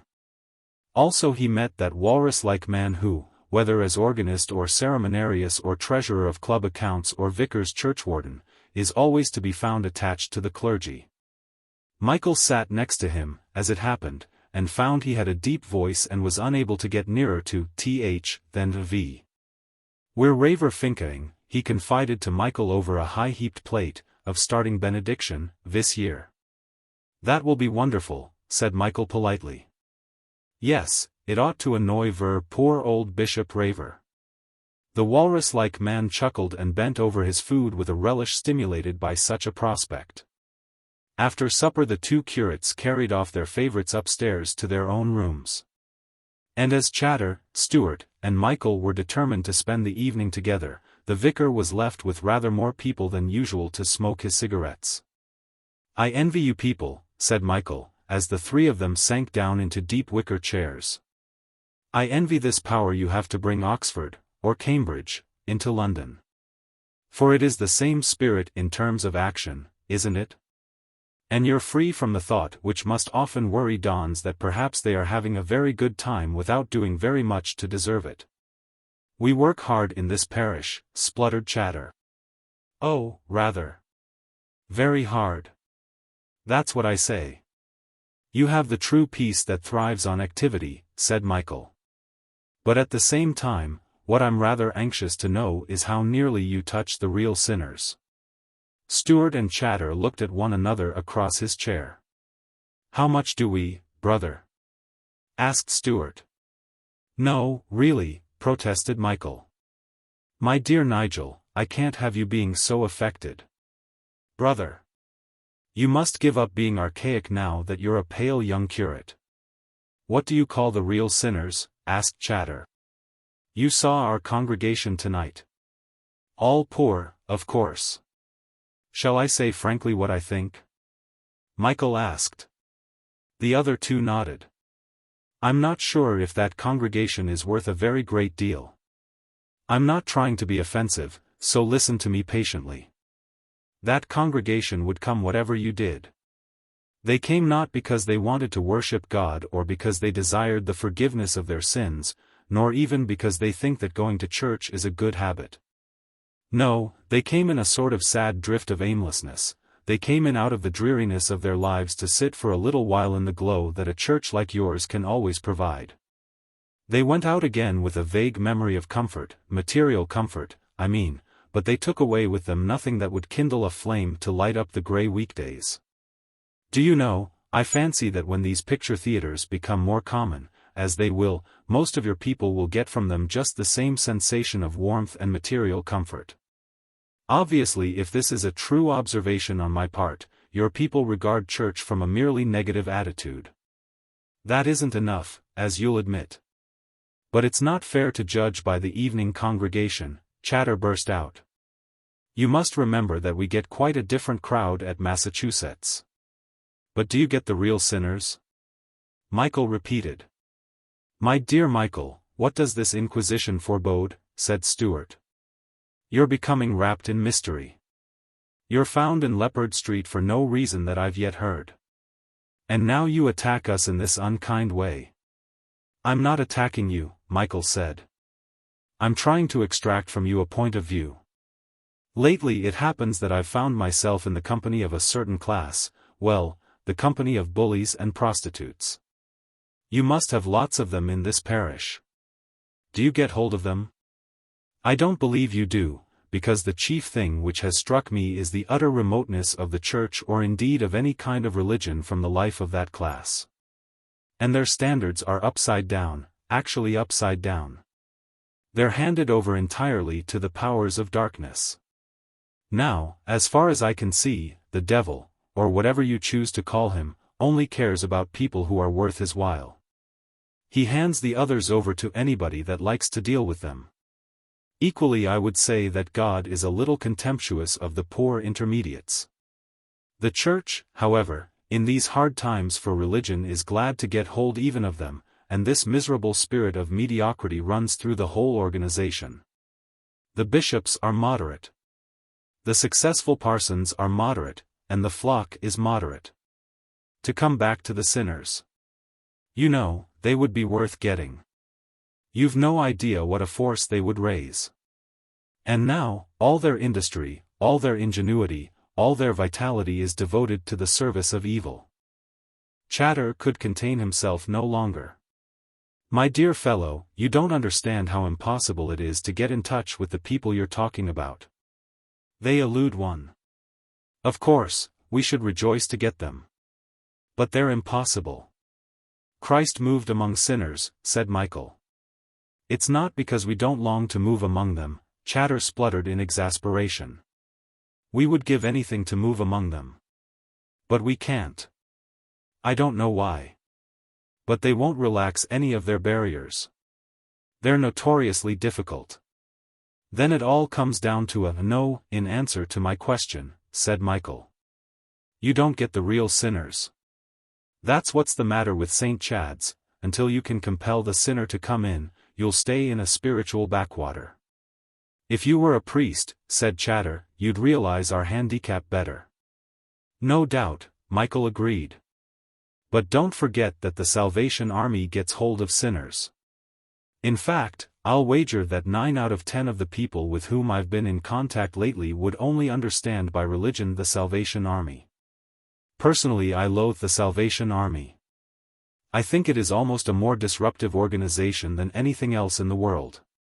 But at least it is alive. It's not suet like most of the dissenting sects or a rather rich and heavy plum pudding like the greater part of the Church of England. It's a maddening and atrociously bad and cheap alcohol, but it does enflame. I tell you, my dear old Chatter and my dear old Nigel, you have the greatest opportunity imaginable for energy, for living and bringing life to others. If only you'll not sit down and be content because you've got the children and can fill the church for evening prayer with that colorless, dreary, dreadfully sorrowful crowd I saw tonight. Michael leaned back in his chair, the fire crackled above the silence, and, outside, the disheartened quiet of the Sabbath was brooding. Chatter was the first to speak. Some of what you say may be true, but the rest of it is a mere muddle of heresies and misconceptions and misstatements. It's absolute blasphemy to say that God is contemptuous of what you called the intermediates, and you apparently believe that evil is only misdirected good. You apparently think that your harlots and bullies are better for being more actively harmful. No, Michael corrected. You didn't follow my argument. As a matter of fact, I believe in the absolutism of evil the more I see of evil men and women. What I meant was that in proportion to the harm they have power to effect would be the inspiration and advantage of turning their abilities toward good. But cut out all theological questions and confess that the Church has failed with the class I speak of. The argument swayed backward and forward for a long time, without reaching a conclusion. You can't have friars nowadays, said Chatter in response to Michael's last expression of ambition. Conditions have changed. Conditions had changed when St. Francis of Assisi tried to revive an absolute Christianity, Michael pointed out. Conditions had changed when the Incarnation took place. Pontius Pilate, Caiaphas, Judas, and a host of contemporaries must have tried to point that out. Materialists are always peculiarly sensitive to the change of external conditions. Do you believe in Christ? Don't try to be objectionable, my dear fellow, said Chatter, getting very red. Well, if you do, persisted Michael, if you accept the Gospels. It is utterly absurd for you as a Christian priest to make change of conditions an excuse for having failed to rescue the sinners of your parish. Michael, said Stewart, intervening on account of Chatter's obviously rising anger. Why are you living in Leppard Street? What fiery mission are you upon?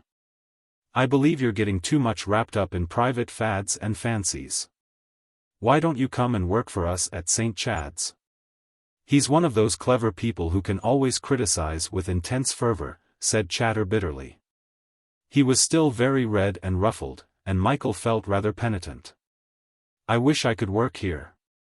Chatter, do forgive me for being so offensive. I really have no right to criticize, because my own vice is inability to do anything in company with other people.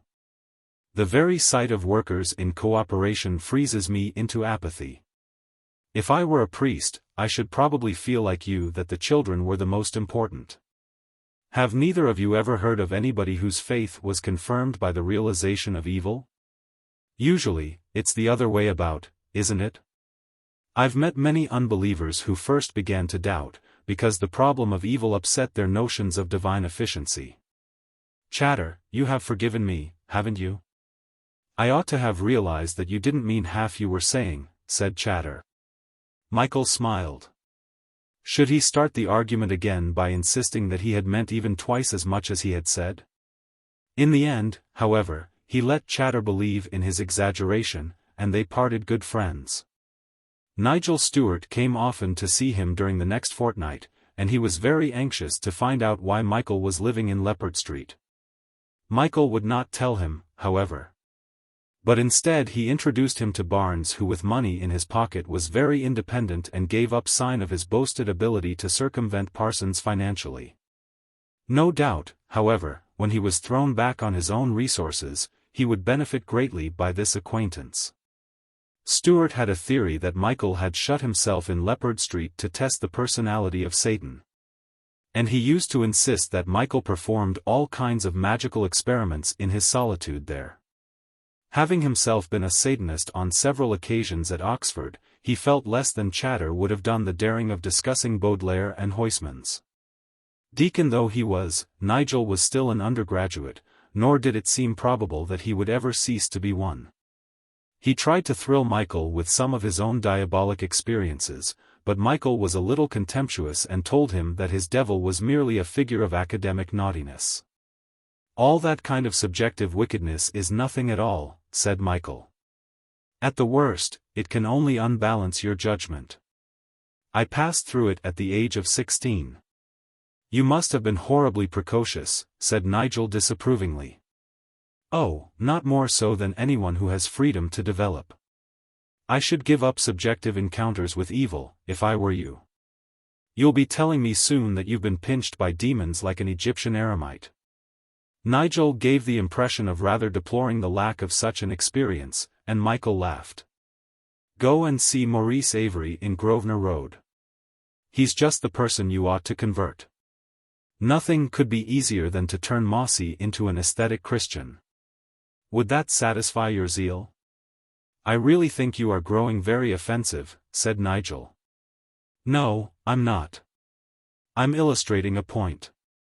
Your encounters with evil and Morris's encounters with religion would match each other. Both would have a very wide, but also a very superficial area. November had arrived, and Michael reappeared in Cheyne Walk to assist at Stella's wedding. He paid no attention to the scorn she flung at his affected mode of life. And he successfully resisted her most carefully planned sallies of curiosity. What you have to do at present is to keep your own head, not mine. Think of the responsibilities of marriage and let me alone. I'll tell you quite enough when the moment comes for telling. Michael, you're getting dreadfully obstinate, Stella declared. I remember when I could get a secret out of you in no time. It's not I who am obstinate, said Michael. It's you who are utterly spoiled by the lovelorn Alan. Michael and Alan went for a long walk in Richmond Park on the day before the wedding. It was a limpid day at the shutting in of St. Martin's summer, and to Michael it seemed like the ghost of one of those June Saturdays of 8 years ago. Time had faded that warmer blue to a wintry turquoise, but there was enough of summer's image in this wraith of a day to render very poignantly to him the past. He wondered if Alan were thinking of the afternoons when they had sent the sun down from Richmond Hill. That evening before the examinations of a summer term recurred to him now more insistently than any of those dead days. Thick as autumnal leaves that strew the brooks. In Vallombrosa. Now the leaves were lying brown and dewy in the Richmond thickets. Then it was a summer evening of foliage in the prime. He wished he could remember the lines of Virgil which had matched the Milton. He used to know them so well. Matris atque viri defunctac corpora vita. Magnanimum hierum, pueri inuptique puelli. There were 2 complex hexameters, but all that remained in his memory of the rest were 2 or 3 disjointed phrases. Lapsa cadunt folia, ubi frigidus annus, viti, terris apersis. Even at 14 he had been able to respond to the melancholy of these lines. Really, he had been rather an extraordinary boy. The sensation of other times which was evoked by walking like this in Richmond Park would soon be too strong for him any longer not to speak of it. Yet because those dead summer days seemed now to belong to the mystery of youth, to the still unexpressed and inviolate heart of a period that was forever overpast, Michael could not bring himself to destroy their sanctity with sentimental reminiscence. However, there had been comedy and absurdity also, perhaps rather more fit for exhumation now than those deeper moments. Do you remember the wedding of Mrs. Ross? He asked. Rather, said Alan, and they both smiled. Do you remember when you first called her Aunt Maud, and we both burst out laughing and had to rush out of the room? Rather, said Alan. Boys are ridiculous, aren't they? Supposing we both laugh like that when Stella is first called Mrs. Merivale? Michael queried. I shall be in much too much of a self-conscious funk to laugh at anything, said Alan. And yet do you realize that we're only talking of 8 years ago? Nothing at all really. 6 years less than we had already lived at the time when that wedding took place. To Alan, upon the verge of the most important action of his life, Michael's calculation seemed very profound indeed, and they both walked on in silence, meditating upon the revelation it afforded of a fugitive mortality. You'll be writing epitaphs next, said Alan, in rather an aggrieved voice. He had evidently traversed the swift years of the future during the silence. At any rate, Michael said, you can congratulate yourself upon not having wasted time. My God, cried Alan, stopping suddenly. I believe I'm the luckiest man alive. I thought you'd found a sovereign, said Michael. He had never heard Alan come so near to emotional expression and, knowing that a moment later Alan would be blushing at his want of reserve, he loyally covered up with a joke the confusion that must ensue. Very few people came to the wedding, for Stella had insisted that as none of her girl friends were reputable enough to be bridesmaids, she must do without them. Mrs. Ross came, however, and she brought with her Kenneth to be a solemn and freckled and carroty page. She was very anxious that Michael should come back after the wedding to Cobble Place, but he said he would rather wait until after Christmas. Nancy came, and Michael tried to remember if he had once seriously contemplated marrying her. How well he remembered her in short skirts, and here she was a woman of 30 with a brusque jolly manner and gold pince-nez. "You are a brute always to avoid my visits at Cobble Place," grumbled Nancy. "Do you realize we haven't met for years?" "You're such a woman of affairs," said Michael. "Well, let's try to meet next time. I say, don't you think Maud looks terribly ill since she became a Romanist?" Michael looked across to where Mrs. Ross was standing. "I think she's looking rather well." "Absolute destruction of individuality, you know," said Nancy, shaking her head. "I was awfully sick about that business. However, I must admit that she hasn't forced her religion down our throats." "Did you expect an auto da fe in the middle of the lawn?" he asked. She thumped him on the shoulder. "Silly ass. Don't you try to rag me." They had a jolly talk, but Michael was glad he had not married her at 8 years old. He decided that by now he would probably have regretted the step. Michael managed to get 2 or 3 minutes alone with Stella after the ceremony. "Well, Mrs. Prescott Merivale? You've admitted I'm a married woman," she exclaimed. "Now surely you can tell me what you've been doing since August and where you've been." "I thought very fondly that you were without the curiosity of every woman," said Michael. "Alas, you are not. Michael, you're perfectly horrid to me." "Don't be too much the young wife," he advised, with mocking earnestness. "I won't listen to anything you say, until I know where you've been. Of course, if I hadn't been so busy, I could easily have found you out. Not even can you sting me into the revelation of my hiding place," Michael laughed. "You shan't stay with us at Hardingham unless you tell me. By the time you come back from your honeymoon, I may have wonderful news," said Michael. "Oh, and by the way, where are you going for your honeymoon?" "It sounds absurd to ask such a question at this hour, but I've never heard." "We're going to Compton," said Stella. "I wrote to little Castroverdozen, and he's lent us the cottage where you and I stayed." That choice of Stella's seemed to mark more decisively than anything she had said or done his own second place in her thoughts nowadays. When the bride and bridegroom were gone, Michael sat with his mother, talking. "I had arranged to go to the south of France with Mrs. Carruthers," she told him. "But if you're going to be here, I could put her off." Michael felt rather guilty. He had not considered his mother's loneliness, and he had meant to return at once to Leppard Street. No, I'm going away again," he told her. "Just as you like, dearest boy. You're glad about Stella?" "Very glad." "And you like Alan?" "Of course. Charming. The firelight danced in opals on the windowpanes, and the macaw who had been brought up to Mrs. Fane's sitting room out of the way of the wedding guests sharpened his beak on the perch. "It's really quite chilly this afternoon," said Mrs. Fane. "Yes, there's a good deal of mist along the river," said Michael. "A pity that the fine weather should have broken up. It may be rather dreary in the forest." "Why did they go to a forest?" she asked. "So like Stella to choose a forest in November. Most unpractical. Still, when one is young and in love, one doesn't notice the mud." Next day Mrs. Fane went off to the south of France, and Michael went back to Leppard Street. Chapter 5. The Innermost Circle. November fogs began soon after Michael returned to Leppard Street, and these fuliginous days could cast their own peculiar spell. To enter the house at dusk was to stand for a moment choking in blackness.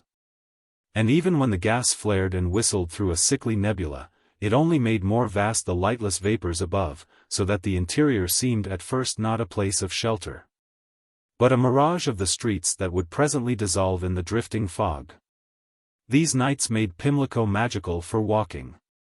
Distance was obliterated, time was abolished, life was disembodied. He never tired of wandering up and down the Vauxhall Bridge Road where the trams came trafficking like strange ships, so unfamiliar did they seem here beside the dumpy horse omnibuses. One evening when the fog was not very dense, Michael went up to Piccadilly. Here the lamps were strong enough to shine through the murk with a golden softness that made the circus like a landscape scene in a dying fire. Michael could not bear to withdraw from this glow in which every human countenance was idealized as by amber limes in a theatre. At the Ouds performance of The Merchant of Venice they had been given a sunset like this on the Rialto. It would be jolly to meet somebody from Oxford tonight, Lonsdale, for instance. He looked round half expectant of recognition, but there was only the shifting crowd about him. How were Stella and Alan getting on at Compton? Probably they were having clear blue days there, and in the forest would be a smell of wood fires. With such unrelated thoughts Michael strolled round Piccadilly, sometimes in a wider revolution turning up the darker side streets, but always ultimately returning to the island in the middle. Here he would stand in a dream, watching the omnibuses go east and west and south and north. The crowd grew stronger, for the people were coming out of the theaters. Should he go to the Orange and talk to Daisy? Should he call a hansom and drive home?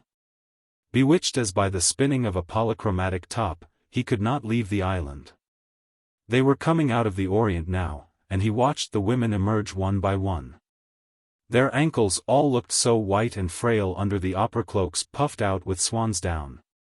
And they all of them walked to their carriages with the same knock-kneed little steps.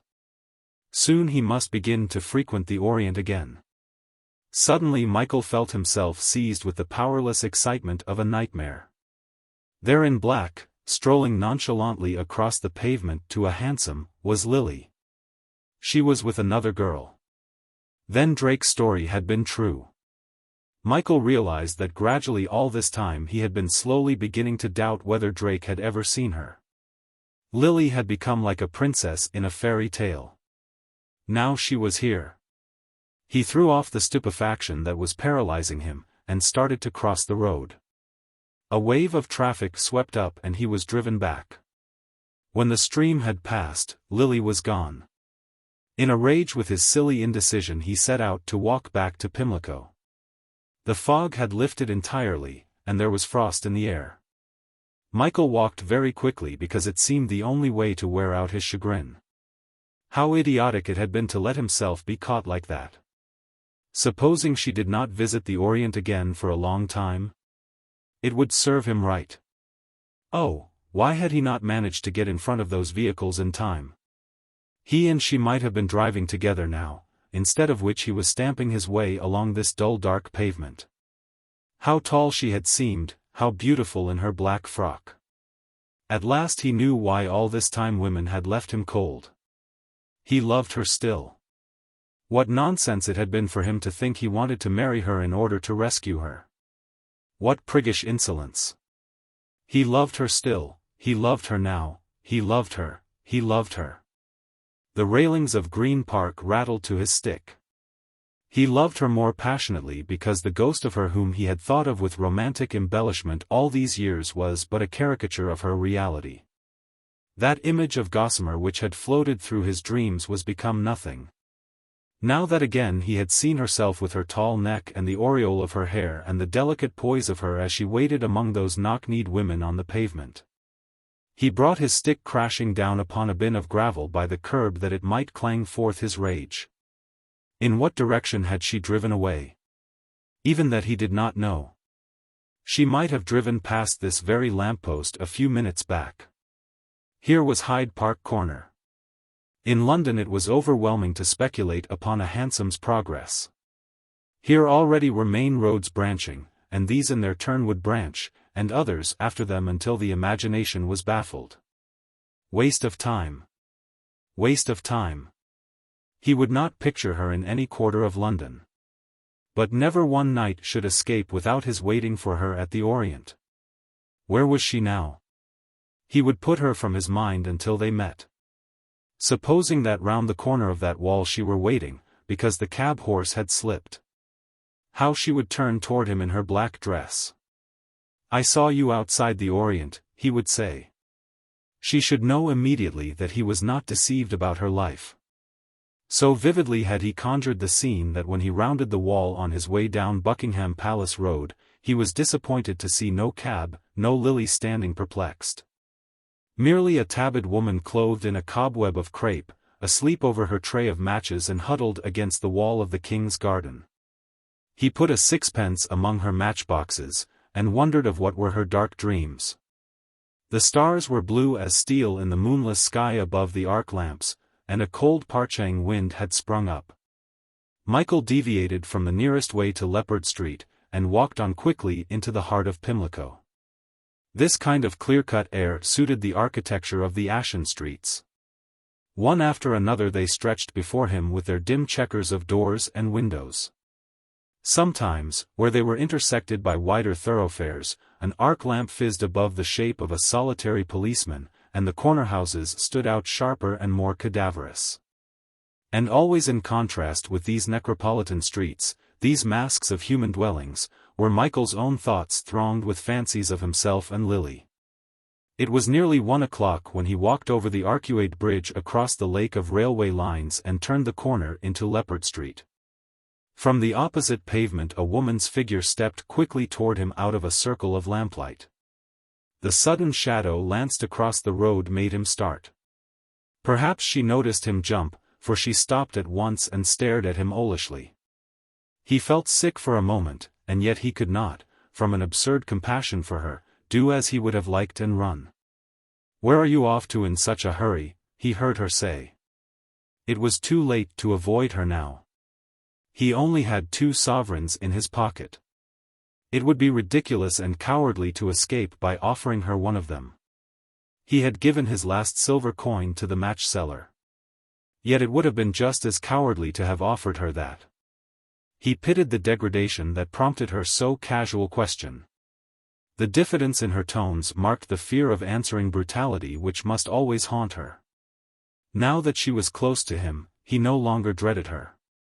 She was not an ancient drab, a dreadful old woman with black cotton gloves, as at first he had shuddered to suppose her. If those raddled smears and that deathly blanch of coarse powder were cleared from her cheeks, there would be nothing to attract or repel. She would scarcely become even an individual in the multitude of weary London women. "Where are you off to, dearie, in such a hurry?" she repeated. "Home. I'm going home," he said. "Let's walk a bit of the way together." He could say nothing to her, and if he hurried on, he would hear her voice whining after him like a cat in a yard. He did not wish to let her know where he was living. For every evening he would expect to see her materialize from a quivering circle of lamplight so close to Leppard Street. "Why don't you come back with me?" "I live quite near here," she murmured. "Go on. You look as if you wanted someone to make a fuss of you." Already they were beside the 5 houses that rose jet black against the star-encrusted sky. "Come on, dear. I live in the corner house." Michael looked at her in astonishment, and she, mistaking his scrutiny, smiled in pitiable allurement. He felt as if a marionette were blandishing him. The woman evidently thought he was considering the question of money, and she sidled close up to him. "Go on, dear, you've got some money with you." "It's not that," said Michael. "I don't want to come in with you." Yet he knew that he must enter number 1 with her in order to find in what secret room she lived. And tomorrow morning he would leave the house forever, since it would be unimaginable to stay there longer with the consciousness that perhaps they were creatures like this, who slammed the doors in passages far upstairs. He would not sleep comfortably again with the sense that women like this were creeping about the stairs like spiders. He must probe her existence, and he put his foot on the steps of the front door. "Not that door," she said. "Down here." She pushed back the gate of the area steps, and led the way down into the basement. It was incredible that she could live on the same floor as the Cleghorns. Yet obviously she did. "Don't make a noise," she whispered. "Because the woman who keeps the house sleeps down here." She opened the back door, and he followed her into the frosty passage. When the door was dosed behind them, the blackness was absolute. "Got a Vesta with you?" she whispered. Michael felt her hands pawing him, and he shrank back against the greasy wall. "Here you are. Here you are." The match flamed, but went out before he could light the nodulous candle she proffered. In the darkness he felt her spongy lips upon his cheek, but disengaging himself from her assiduousness, he managed to light the candle. They went along the corridor past the front room where Cleghorn snored the day away, past the kitchen whose open door exhaled an odorous breath of habitation, and through a stone pantry. Then she led him down 3 steps and up another, unlocked a rickety door, and welcomed him. "I'm quite on my own, you see," she said, in a voice of tentative satisfaction. Michael looked round at the room, which was small and smelt very damp. The ceiling sloped to a window closely curtained with the cretonne of black and crimson fruits which Michael recognized as the same stuff he had seen in Barnes' room above. He tried to recall how much of this room he could see from his bedroom window, and he connected it in his mind with a projecting roof of cracked slates which he had often noticed. The action of the rain on the plaster had made it look like a map of the moon in relief. The furniture consisted of a bed, a washstand, and a light blue chest. There was also a narrow shelf on which was a lamp with a reflector of corrugated tin, a bald powder puff, and 2 boot buttons. The woman lit the lamp, and as she stooped to look at the jagged flame, Michael saw that her hair was as iridescent as oil on a canal with what remained of henna and peroxide. "That's more cheerful. Though I must say it's a pity they haven't put the gas in here." "Oh, don't sit on that old box. It makes you look such a stranger." Michael said he had a great fondness for sitting on something that was hard, but he thought how absurd he must appear sitting like this on a pale blue chest next to a washstand. "Are you looking at my cat?" she asked. "What cat?" "He's under the bed, I'll be bound," she called, and a small black cat came out. "Isn't he lovely? But, fancy, he's afraid of me. He always gets under the bed like that." Michael felt he ought to make up to the cat what his cordiality had lacked toward the mistress, and he paid so much attention to it that finally the animal lost all fear and jumped on his knee. "Well, there," the woman exclaimed. "Did you ever? I've never seen him do that before. He knows you're a gentleman." "Oh, yes, they know. His mother ran away. But she comes to see me sometimes and always looks very well, so she's got a good home. But he isn't stinted. Oh, no. He gets his milk every day. What I say is, if you're going to have animals, look after them." Michael nodded agreement. "Because to my mind," she went on, "a great many animals are better than human beings." "Oh, yes, I think they probably are," said Michael. "Poor Peter," she crooned. "I wouldn't starve you, would I?" The cat left Michael and went and sat beside her on the bed. "Why do you call it Peter?" he asked. The name savored rather of the deliberate novelist. "After my boy." "Your boy?" he echoed. "Oh, he's a fine boy, and a good boy." The mention of her son stiffened the woman into a fleeting dignity. "I suppose he's about 12? Michael asked. Her age had puzzled him. "Well, 13 really.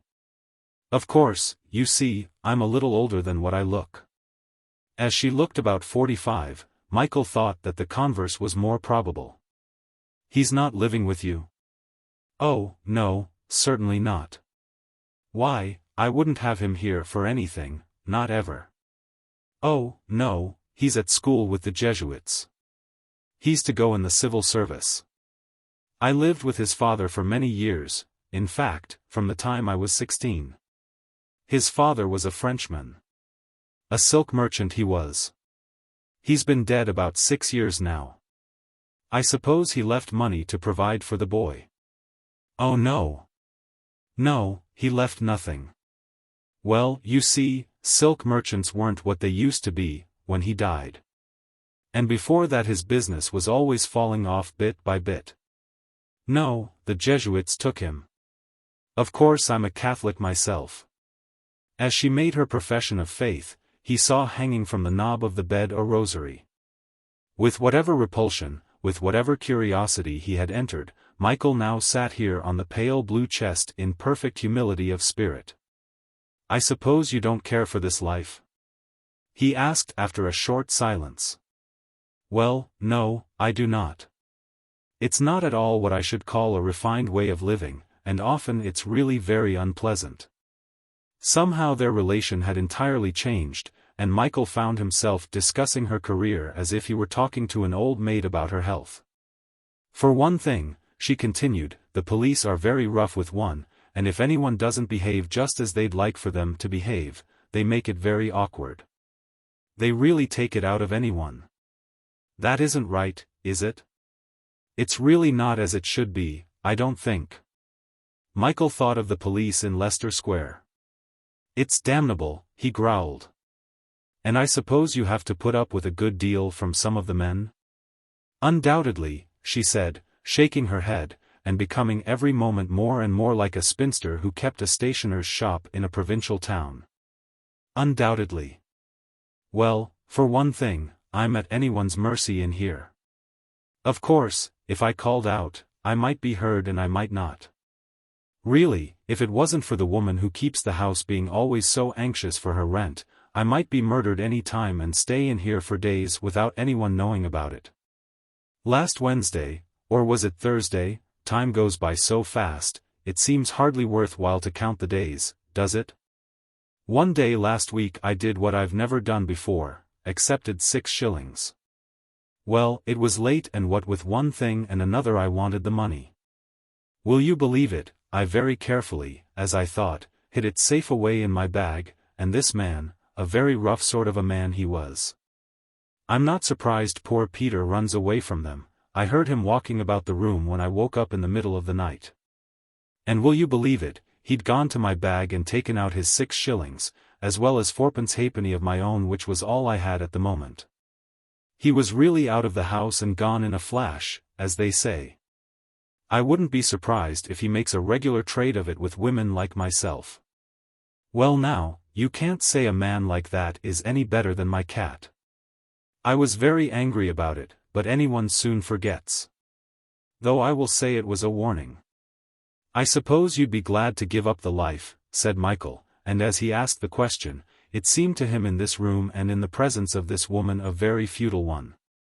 Oh, I should be glad to give it up. Yes. You see, as I say, I'm really at anyone's mercy in here. But really what else could I do? You see, in one way, the harm's done. Michael looked at her tarnished hair, at her baggy cheeks raddled and powdered, at the clumsy black upon her lashes that made so much the more obvious the pleated lids beneath. At her neck already flaccid, and at her dress plumped out like an ill-stuffed pillow to conceal the arid flesh beneath. It certainly seemed as if the harm had been done. You see, she went on, though I have to put up with a great deal, it's only to be expected, after all. Now I was very severely brought up by my father, and my mother being, well, it's no use to mince matters as they say, my mother really was a saint. Then of course after this occurred with the Frenchman I told you about, that really was a downward step. Though at the time I was happy and though he was always very good to me from the beginning to the end. Still, I'm used to refinement, and I have a great deal to put up with here in this house. Not that I dislike the woman who keeps it. But having paid my rent regular, 8 and 6, that is. Quite enough, too, said Michael, looking up at the ceiling that was so like the scarred surface of the moon. You're right. It is enough. It is quite enough. But still I'm my own mistress. No one interferes with me. At the same time I don't interfere with anybody else. I have the right to use the kitchen for my cooking, but really Mrs. Cleghorn, that is the woman who keeps the house. Really, she is not a clean cook, and very often my stomach is so turned that I go all day with only a cup of tea." Michael was grateful to the impulse which had led him to cook his own breakfast on a chafing dish. "I interrupted you," he said. "You were going to tell me something about Mrs. Cleghorn." "Well, you must know, I had a friend who was very good to me, and this seemed to annoy her. Perhaps she disliked the independence it gave me. Well, she really caused a row between us by telling me she'd seen him going round drinking with another woman. Now that isn't a nice thing to do, is it? One doesn't want to go round drinking in public houses. It looks so bad. I spoke to him about it a bit sharp, and we've fallen out over it. In fact, I haven't seen him for some months. Still, I shouldn't complain, but just lately, what with one thing and another, I had some extras to get for my boy which was highly necessary, you'll understand. Well, as I was saying, what with one thing and another, my rent has been a little bit behind. Still, after you've paid regular for close on 2 years, you expect a little consideration." "Have you lived in this borough for 2 years?" Michael asked in amazement. "In the week before Christmas it'll be 2 years. Yes. Not that Mrs. Cleghorn herself has been so nasty, but she lets her mother come round here and abuse me. Her mother's an old woman, you'll understand, and her language, well, really it has sometimes made me feel sick." She put her hand up to her face with a gesture of disgust. "She stands in that doorway and bullies me until I'm ashamed to sit on this bed and stand it. I really am. You'd hardly believe there was such things to say to anyone. I think I have a right to feel aggravated, and I've made up my mind she isn't going to do it again. I'm not going to have it." She was nodding at Michael with such energetic affirmation that the springs of the bed creaked. "The mother doesn't live here?" he asked. "Oh, no. She simply comes here for the purpose of bullying me. But I'm not going to let it occur again. I don't consider I've been well treated. If I'd spent the money on gin, I shouldn't so much object to what the old woman calls me, for I don't say my life isn't a bit of a struggle. But there's so many things to use up the money, when I've got what's wanted for my boy, and paid the policeman on this beat his half-crown which he expects. And tried to keep myself looking a little bit smart. Really, I have to buy something occasionally, or where should I be? And I never waste money on clothes for clothes' sake, as they say. Well, after that it's none so easy to find 8 and 6 for the week's rent and buy myself a bit of food and the cat's milk." Michael had nothing to say in commentary. It seemed to him that even by living above this woman he shared in the responsibility for her wretchedness. "I hope your boy will turn out well," he ventured at last. "Oh, he's a good boy, he really is. And I have had hopes that perhaps the fathers will make him a brother. I should really prefer that to his being in the civil service. Or even a priest," Michael suggested. "Well, you see, he wasn't born in wedlock. Would that make a difference?" "I don't think so," said Michael gently. "Oh, no, I hope that wouldn't make a difference." He was finding the imagination of this woman's life too poignant, and he rose from the light blue chest to bid her goodbye. He begged inwardly that she would not attempt to remind him of the relation in which she had expected to stand to him. He feared to wound her, but he would have to repulse her or go mad if she came near him. He plunged down into his pocket for the 2 sovereigns. Half of this money he had thought an exaggerated and cowardly bribe to buy off her importunity when she had stood in the circle of lamplight, owlishly staring. Now he wished he had 5 times as much. His pocket was empty. He felt quickly and hopelessly in his other pockets. He could not find the gold. She must have robbed him. He looked at her reproachfully. Was that the Thieves and Liars film glazing her eyes as they stared straight into his own? Was it impossible to believe that he had pulled the sovereigns out of his pocket, when nervously he had first seen her? But she had pawed him with her hands in the black passage, and if the money had fallen on the road, he must have heard it. He ought to tax her with the unjust theft. He ought to tell her that what she had taken he had meant to give her. And yet supposing she had not taken the money? She had said the cat recognized him as a gentleman. Supposing she had not taken the sovereigns, he would add by his accusation another stone to the weight she bore. And if she had taken them, why not? The cat was not at hand to warn her that he was to be trusted.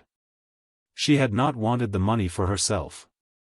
She had been preyed upon, and had learned to prey upon others in self-defense. "I find I haven't any money with me," said Michael, looking at her. "That doesn't matter. I've really quite enjoyed our little talk. But I'll send you some more," he promised. "No, it doesn't matter. I haven't done anything to have you send your money for. I expect when you saw me in the light, you didn't think I was really quite your style. Of course, I've really come down. It's no use denying it. I'm not what I was." If she had robbed him, she wanted nothing more from him. If she had robbed him, it was because in the humility of her degradation she had feared to see him shrink from her in disgust. "I shall send you some money for your boy," he said, in the darkness by the door. "No, it doesn't matter. What's your name?"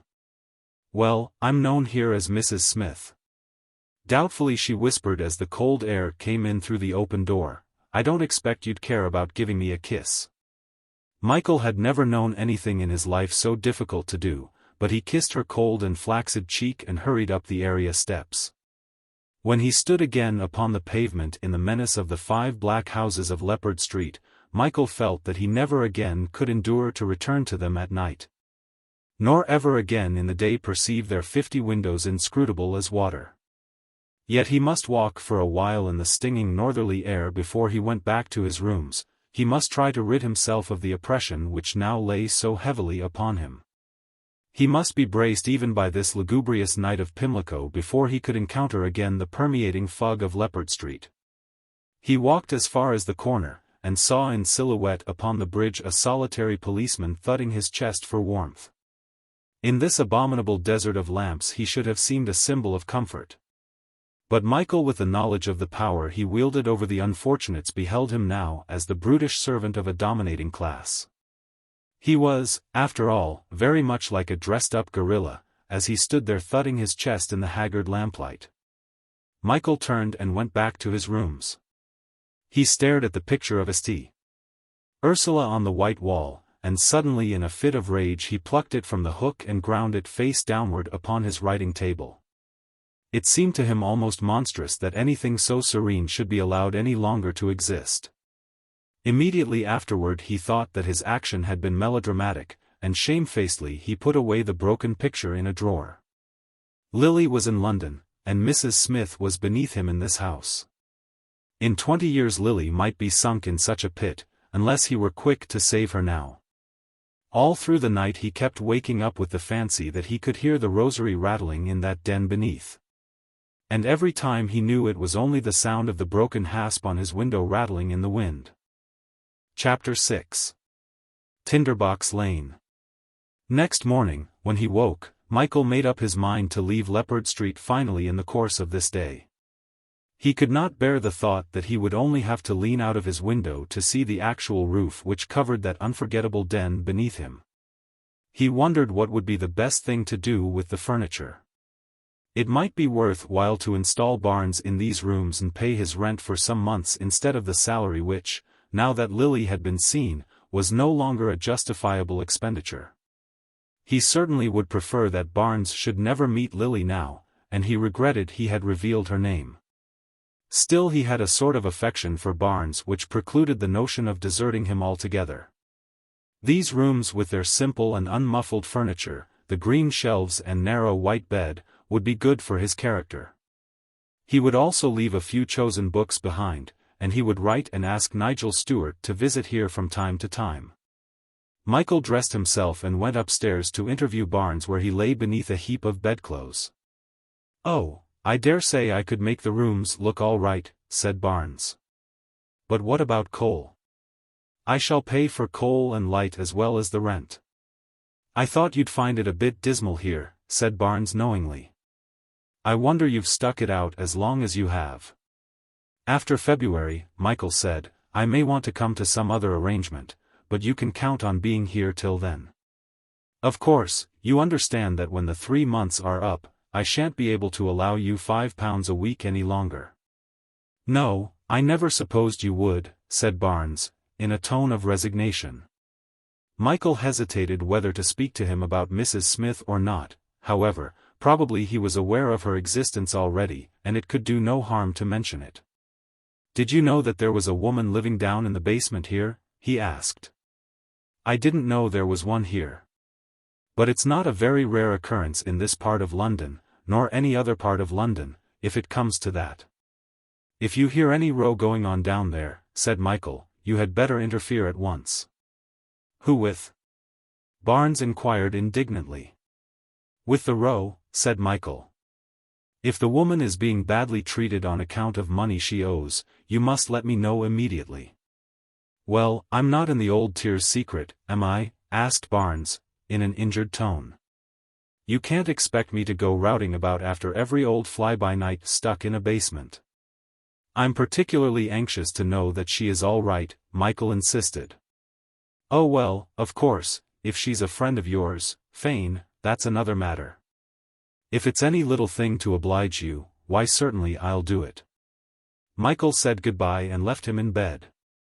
Then he called in to see the solutionist, who was also in bed. "I've got a commission for you," said Michael. The solutionist's watery eyes brightened faintly. "You're fond of animals, aren't you?" Michael went on. "I see you feeding your Belgian hares. Well, I'm interested in a cat who appreciated my point of view. I want you to see that this cat has a quart of milk left for her outside Mrs. Smith's door every morning. Mrs. Smith lives in the basement. You must explain to her that you are fond of animals. But you mustn't mention me. Here's a check for £5.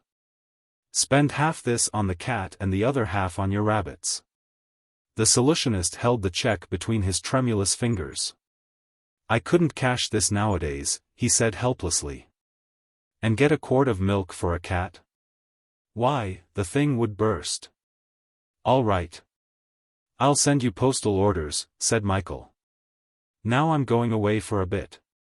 Never mind if a quart is too much. I want that amount left every day. You'll do what I ask? And you'll promise not to say a word about me?" The solutionist promised, and Michael left him looking more completely puzzled than he had ever seen him. Michael could not bring himself to the point either of going down into the basement or of calling to Mrs. Cleghorn from the entrance to her cave. And as the bell pull in his room had never been mended, he did not know how to reach her. The existence of Mrs. Smith had dreadfully complicated the mechanism of number 1. He ought to have made Barnes get out of bed and fetch her. By good luck Michael saw from his window the landlady standing at the top of the area steps. He ran out and asked her to come and speak to him. "I see," she said. "Mr. Barnes is to have your rooms, and you're paying in advance up to February. Oh, and his coal and his gas as well? I see. Well, that you can settle month by month. Through me? Oh, yes." Mrs. Cleghorn was in a very good temper this morning.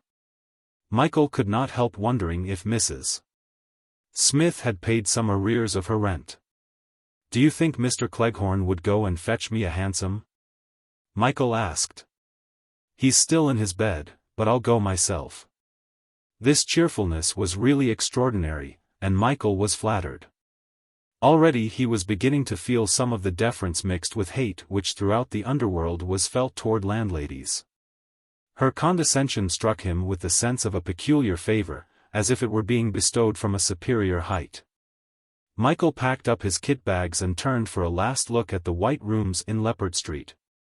Suddenly it struck him that he would take with him 1 or 2 of the pictures and present them to Morris's studio in Grosvenor Road.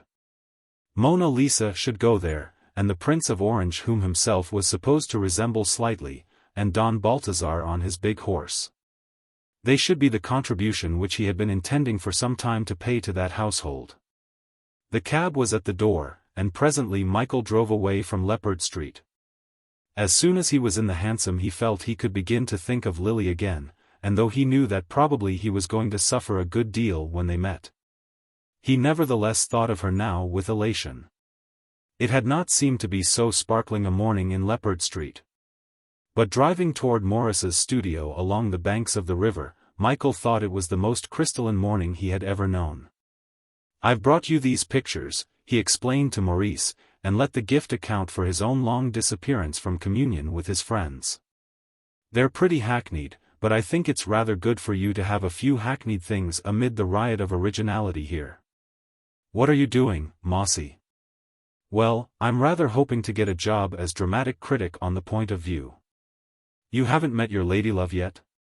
"No, rather not, worse luck." "Still, there's plenty of time." "What about you?"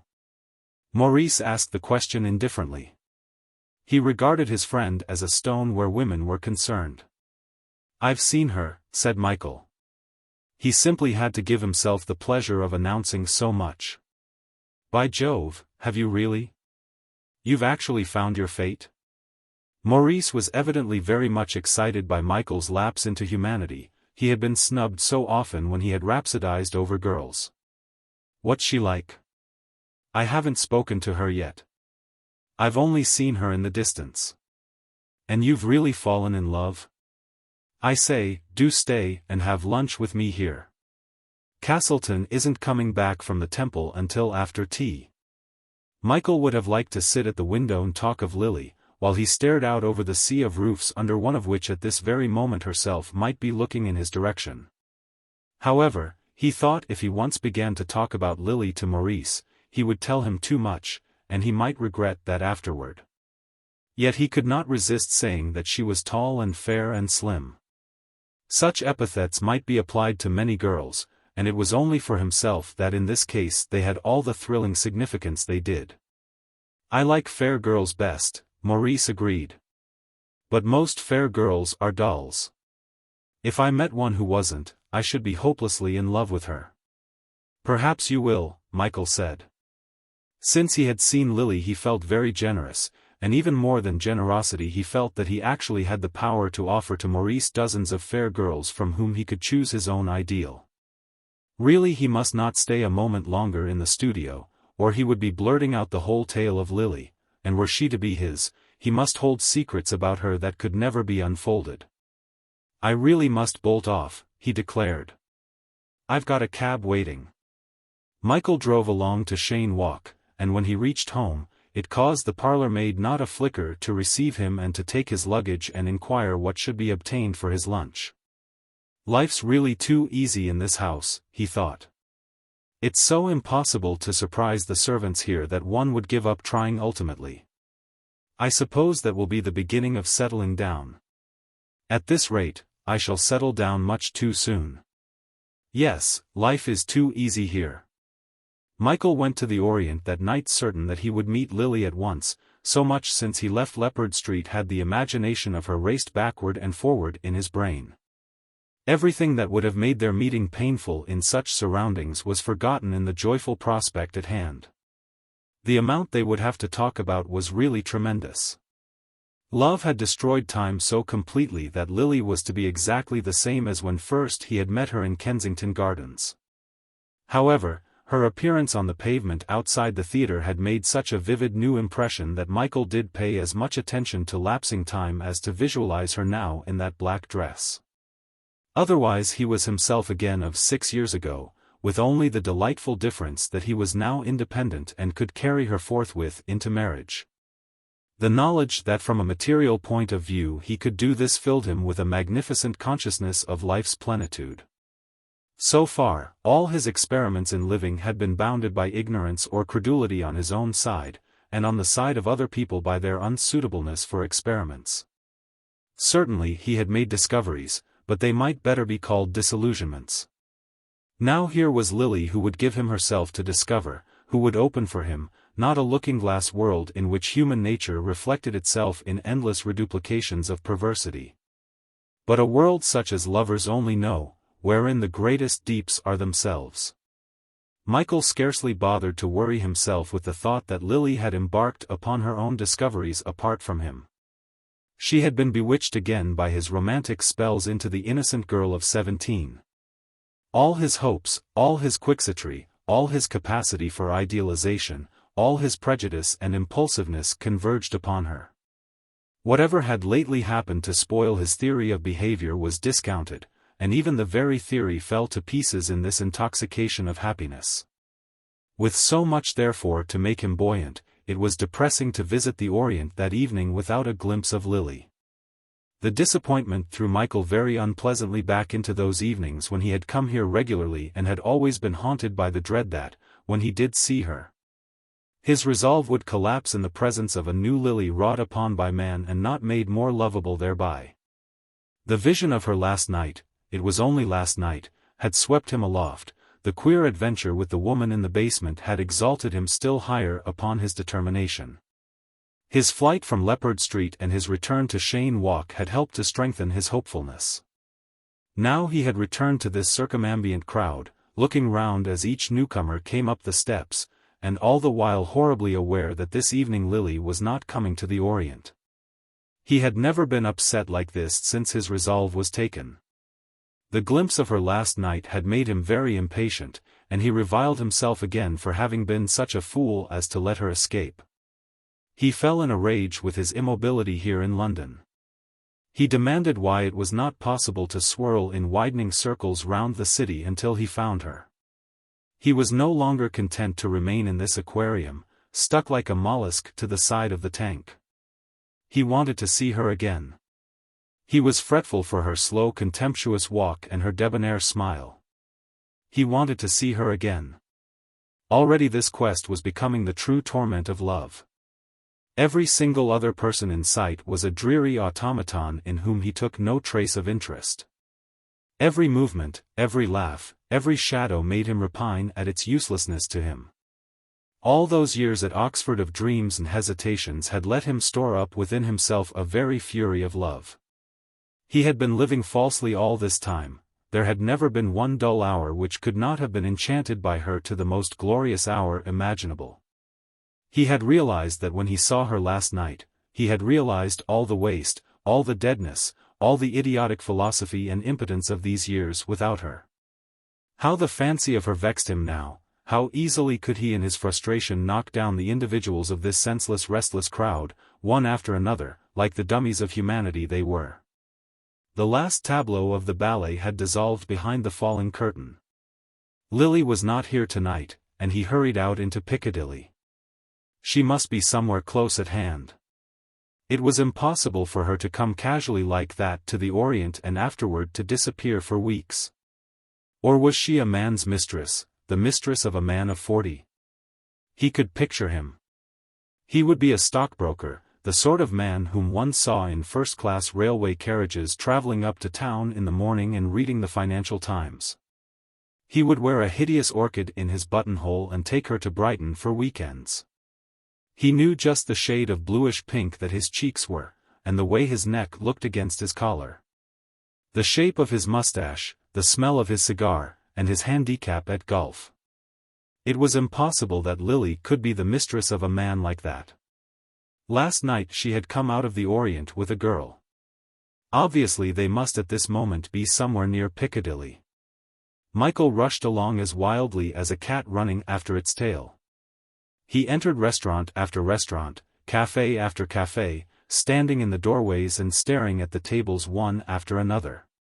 The swinging doors would often hit him, as people came in. The drinkers or the diners would often laugh at his frown and his pale, eager gaze. Often the manager would hurry up and ask what he could do for him, evidently suspecting the eruption of a lunatic. Michael's behavior in the street was even more noticeable. He often ricocheted from the inside to the outside of the pavement to get a nearer view of a passing hansom whose occupant had faintly resembled Lily. He mounted omnibuses going in all sorts of strange directions, because he fancied for an instant that he had caught a glimpse of Lily among the passengers. It was closing time before he thought he had been searching for 5 minutes. And when the lights were dimmed, he walked up and down Regent Street, up and down Piccadilly, up and down Coventry Street, hurrying time after time to pursue a walk that might have been hers. By 1 o'clock Piccadilly was nearly empty, and it was an insult to suppose that Lily would be found among these furtive women with their waylaying eyes in the gloom. Michael went back tired out to Cheyne Walk. On the following night he visited the Orient again and afterward searched every likely and unlikely place in the neighborhood of the Heart of Pleasure. He went also to the Empire and to the Alhambra, sometimes hurrying from one to the other twice in the evening, when panics that he was missing Lily overtook him. He met Lonsdale one night at the Empire, and Lonsdale took him to several nightclubs which gave a great zest to Michael's search. For he became a member of them himself, and so possessed every night another hour or more before he had to give up hope of finding her. Mrs. Fane wrote to him from Cannes to say she thought that, as she was greatly enjoying herself on the Riviera, she would not come home for Christmas. Michael was relieved by her letter, because he had felt qualms about deserting her, and he would have found it difficult, impossible really, to go away so far from London and Lily. Guy wrote to him several times, urging him to come and stay at Plashers Mead. Finally he went there for a weekend. And Guy spent the whole time rushing in and out of the house on the chance of meeting Pauline Gray, the girl whom Michael had seen with him in the canoe last summer. Guy explained the complications of his engagement to Pauline, how it seemed he would soon have to choose between love and art. How restrictions were continually being put upon their meeting each other, and how violently difficult life was becoming here at Plashers Mead, where Michael had prophesied such abundant ease. Michael was very sympathetic, and when he met Pauline on a soft December morning, he did think she was beautiful and very much like the wild rose that Guy had taken as the symbol of her. She seemed such a fairy child that he could not imagine problems of conduct in which she could be involved. Nevertheless, it was impossible not to feel that over Plashers Mead brooded a sense of tragedy, and yet it seemed ridiculous to compare Guy's difficulties with his own. For Christmas Michael went down to Hardingham, where Stella and Alan had by this time settled down in their fat country. He was delighted to see how much the Squire Alan was already become. And there was certainly something very attractive in these two young people moving about that grave Georgian house. The house itself was of red brick and stood at the end of an avenue of oaks in a park of about 200 acres. That it could ever have not been there. That ever those lawns had been defaced by builders' rubbish was now inconceivable. So too within, Michael could not realize that anybody else but Stella and Alan had ever stood in this drawing-room, looking out of the tall windows whose sills scarcely rose above the level of the grass outside. That anyone else but Stella and Alan had ever laughed in this solemn library with its pilasters and calf-bound volumes and terrestrial globe. That anyone else but Stella and Alan had ever sat at dinner under the eyes of those bag-wigged squires, that long-nosed light dragoon, or that girl in her chip hat, holding a bunch of cherries. "No doubt you've got a keen scent for tradition," said Michael to Stella. "But really you have been able to get into the manner surprisingly fast. These cocker spaniels, for instance, who follow you both round, and the deerhound on the steps of the terrace, Stella, I'm afraid the concert platform has taught you the value of effect. And where do hounds meet tomorrow?" "We're simply loving it here," Stella said. "But I think the piano is feeling a little bit out of his element. He's stiff with being on his best behavior." "I'm hoping to get rather a good pitch in 6 Ashfield," said Alan. "I'll show it to you tomorrow morning." The butler came in with news of callers. The Countess of Stilton and Lady Anne Varley. "Oh, damn!" Stella exclaimed, when the butler had retired. "I really don't think people ought to call just before Christmas. However, you've both got to come in and be polite." Michael managed to squeeze himself into a corner of the drawing-room, whence he could watch Lady Stilton and her daughter talking to Mr. and Mrs. Prescott Merivale. "We ought not to have bothered you in this busy week before Christmas, but my husband has been so ill in Marienbad, ever since the summer really, that we only got home a fortnight ago. So very trying. And I've been longing to meet you. Poor Dick Prescott was a great friend of ours." Michael had a sudden intuition that Prescott had bequeathed Stella's interests to Lady Stilton, who probably knew all about her. He wondered if Stella had guessed this. And heard you play at King's Hall. Didn't you, and dear? Lady Anne nodded and blushed. That child is going to worship Stella, Michael thought. We're hoping you will all be able to come and dine with us for 12th night. My husband is so fond of keeping up old English festivals. Mr. Fane, you'll still be at Hardingham, I hope, so that we may have the pleasure of seeing you as well? Michael said he was afraid he would have to be back in town. What absolute rot! Stella cried. Of course you'll be here. But Michael insisted that he would be gone. They tell us you've been buying Herefords, Mr. Merivale.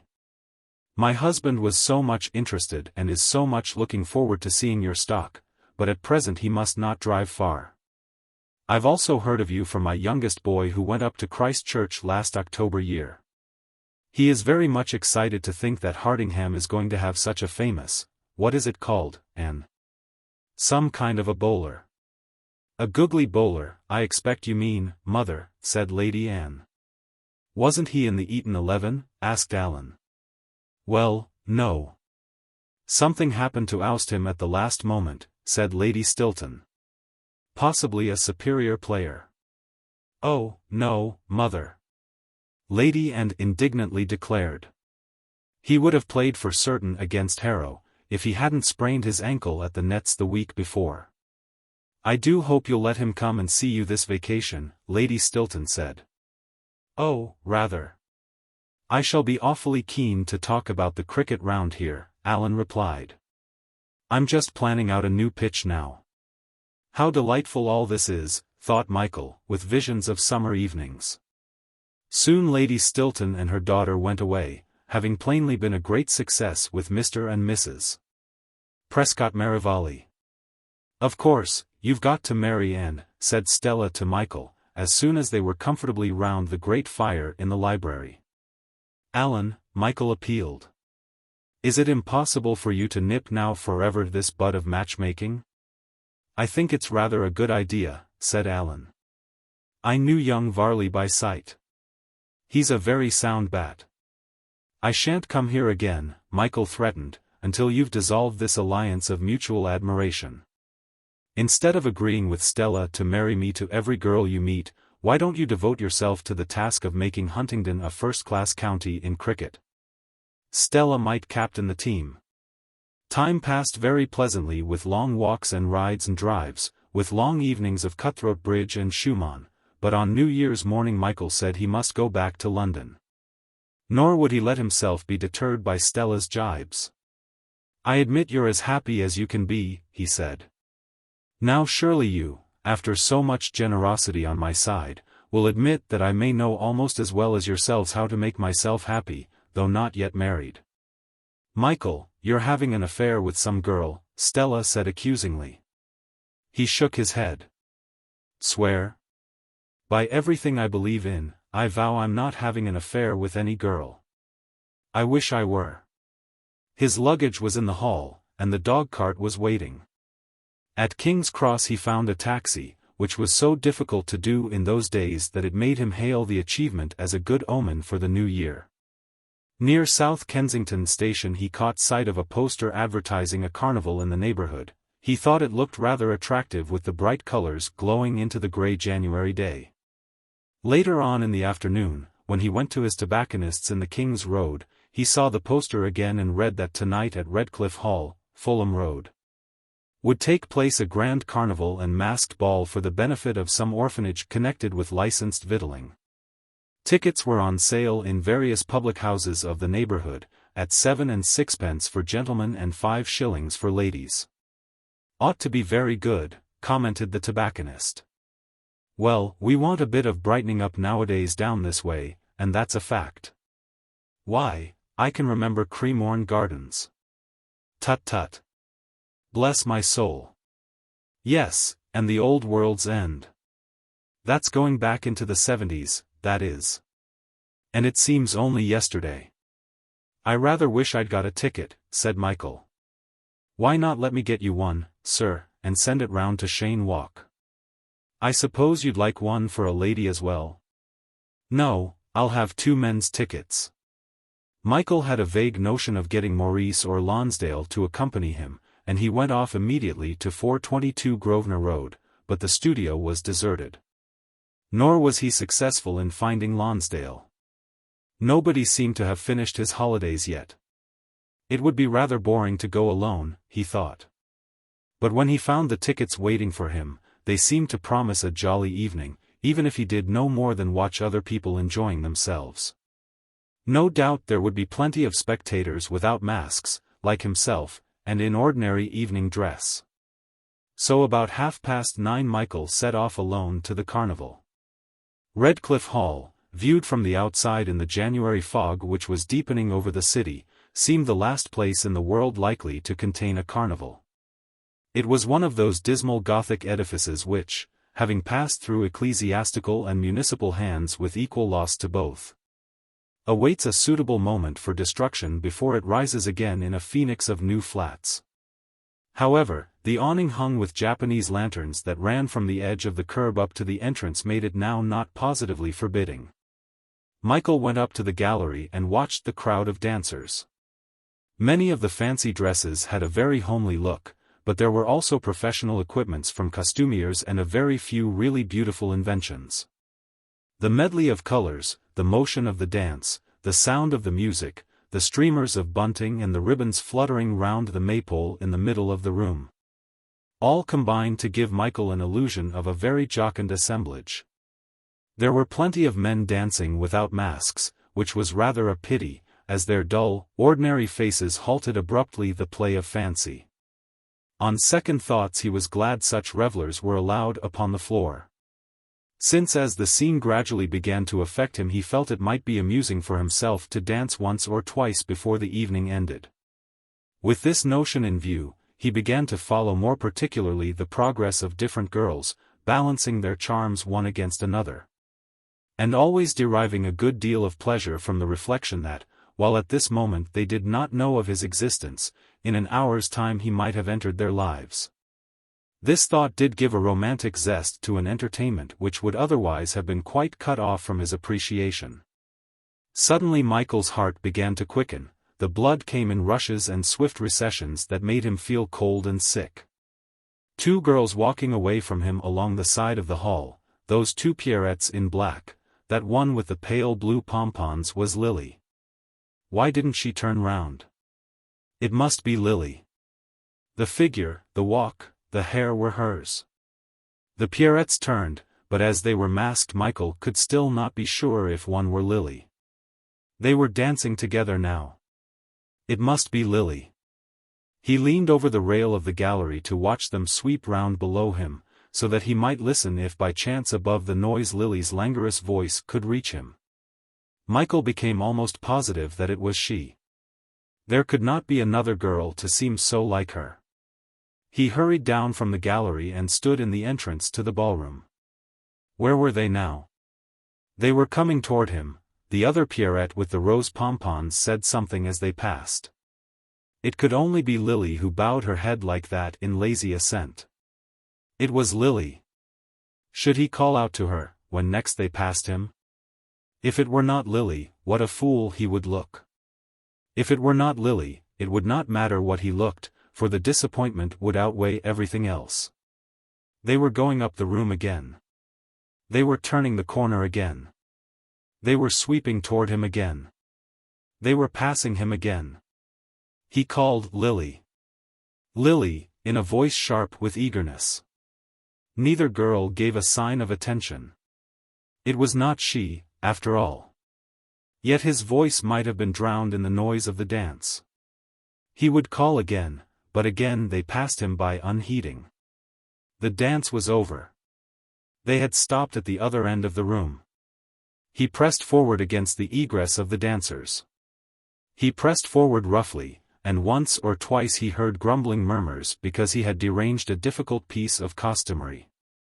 He was conscious of angry masks regarding him, and then he was free of the crowd, and before him, talking together under a canopy of holly were the 2 Pierrettes. The musicians sat among the palms looking at him as they rested upon their instruments. Michael felt that his voice was going to refuse to utter her name. Lily. Lily.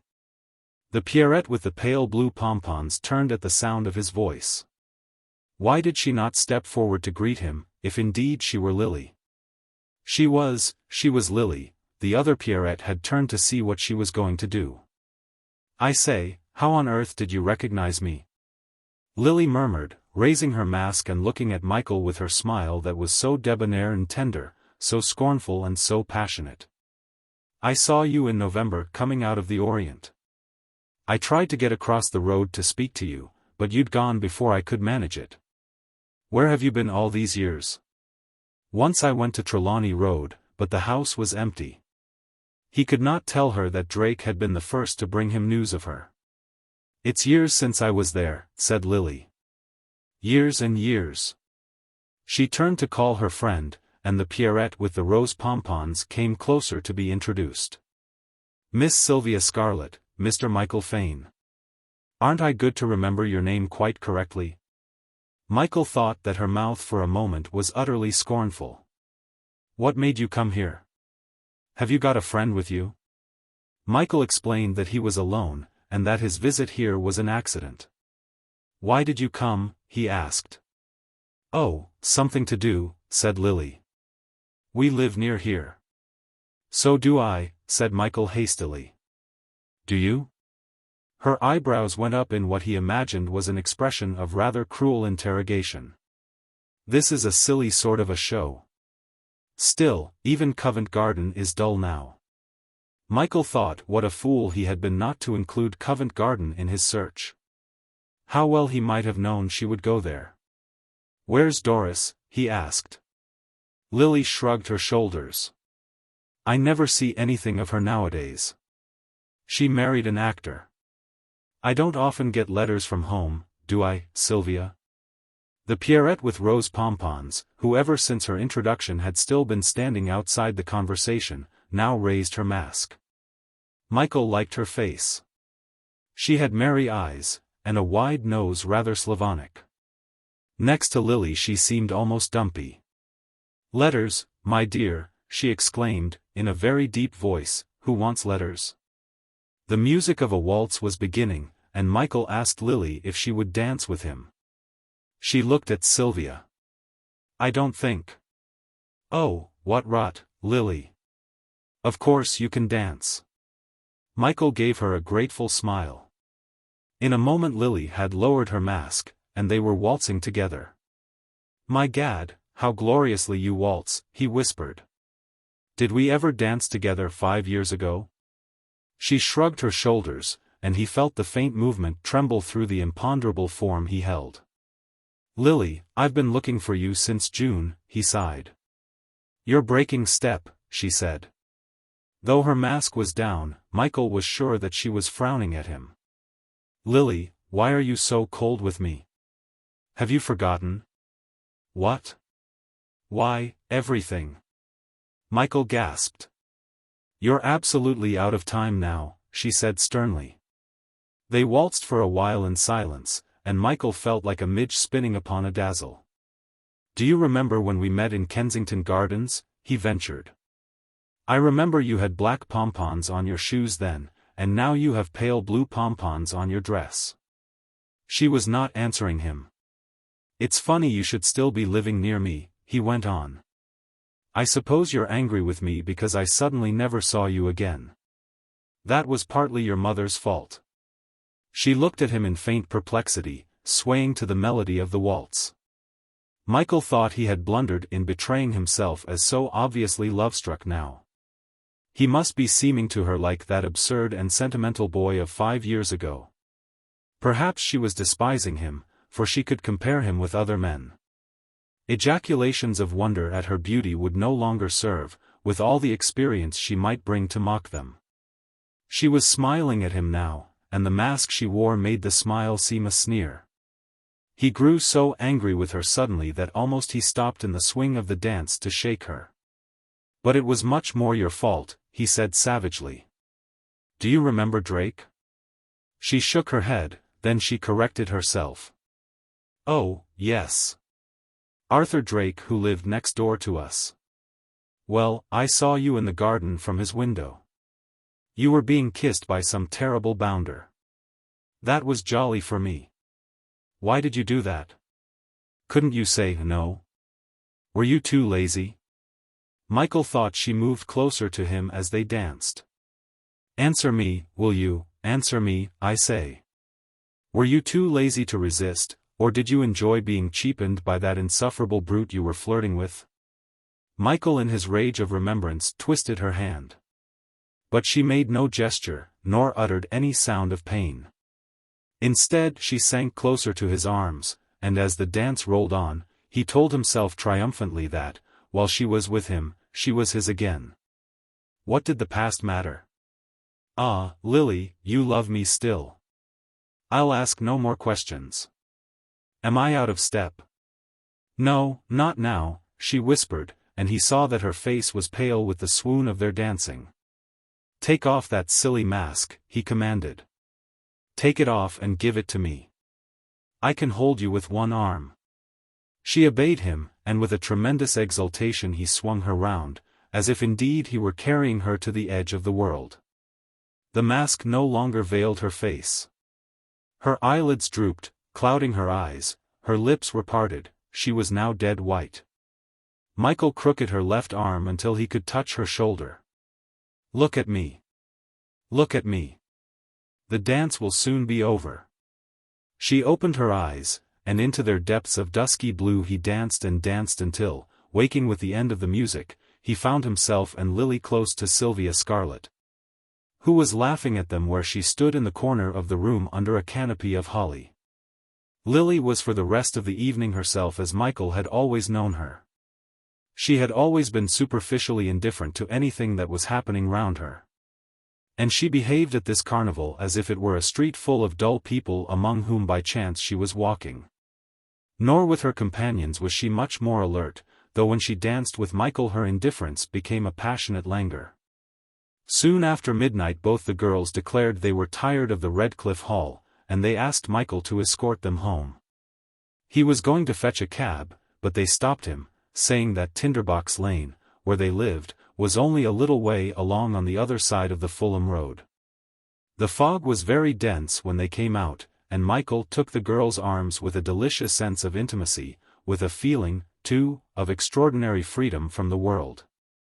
As if they were all three embarked upon an adventure in this eclipse of fog. He had packed their shoes deep down in the pockets of his overcoat, and with the possession of their shoes he had a sensation of possessing the wearers of them. The fog was denser and denser, they paused upon the edge of the curb, listening for oncoming traffic. A distant omnibus was lumbering far down the Fulham Road.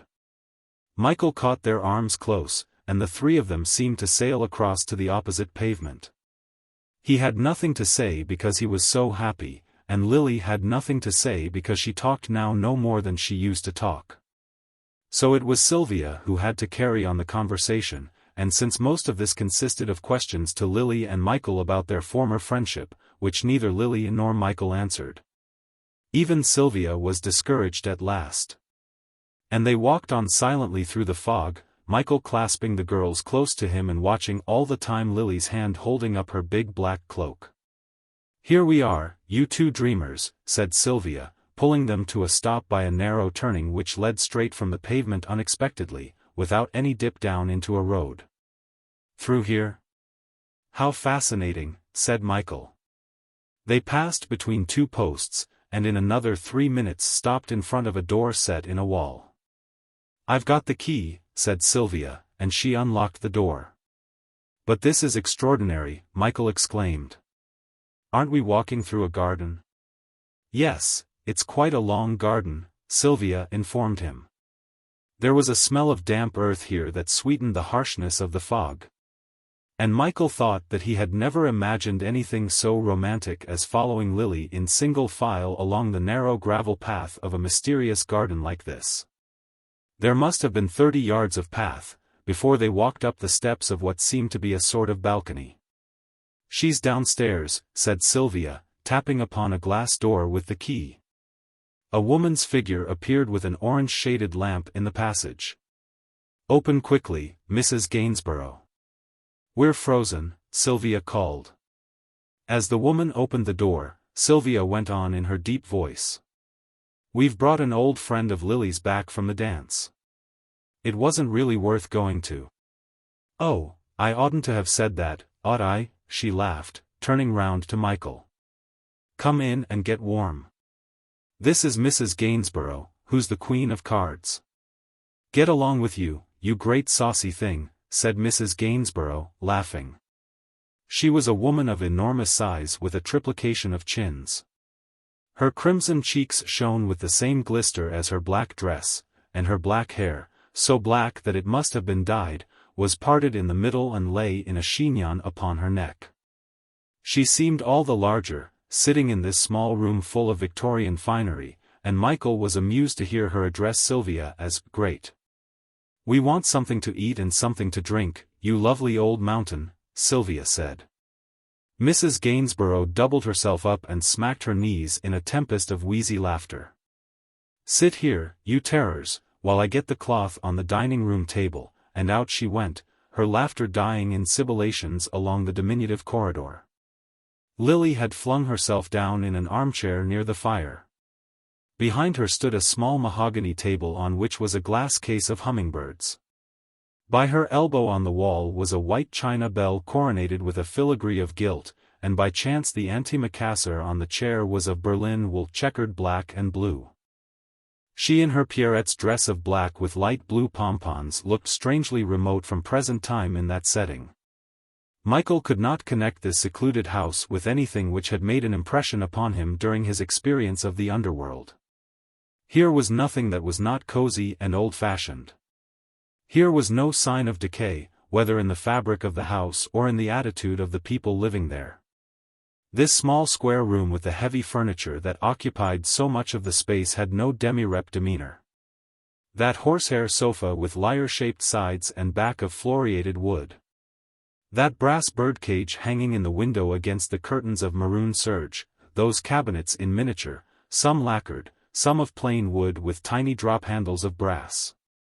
Those black chairs with seats of gilded cane, those trays with marqueterie in mother-of-pearl of wreaths and rivulets and parrots, that tablecloth like a dish of black Sèvres.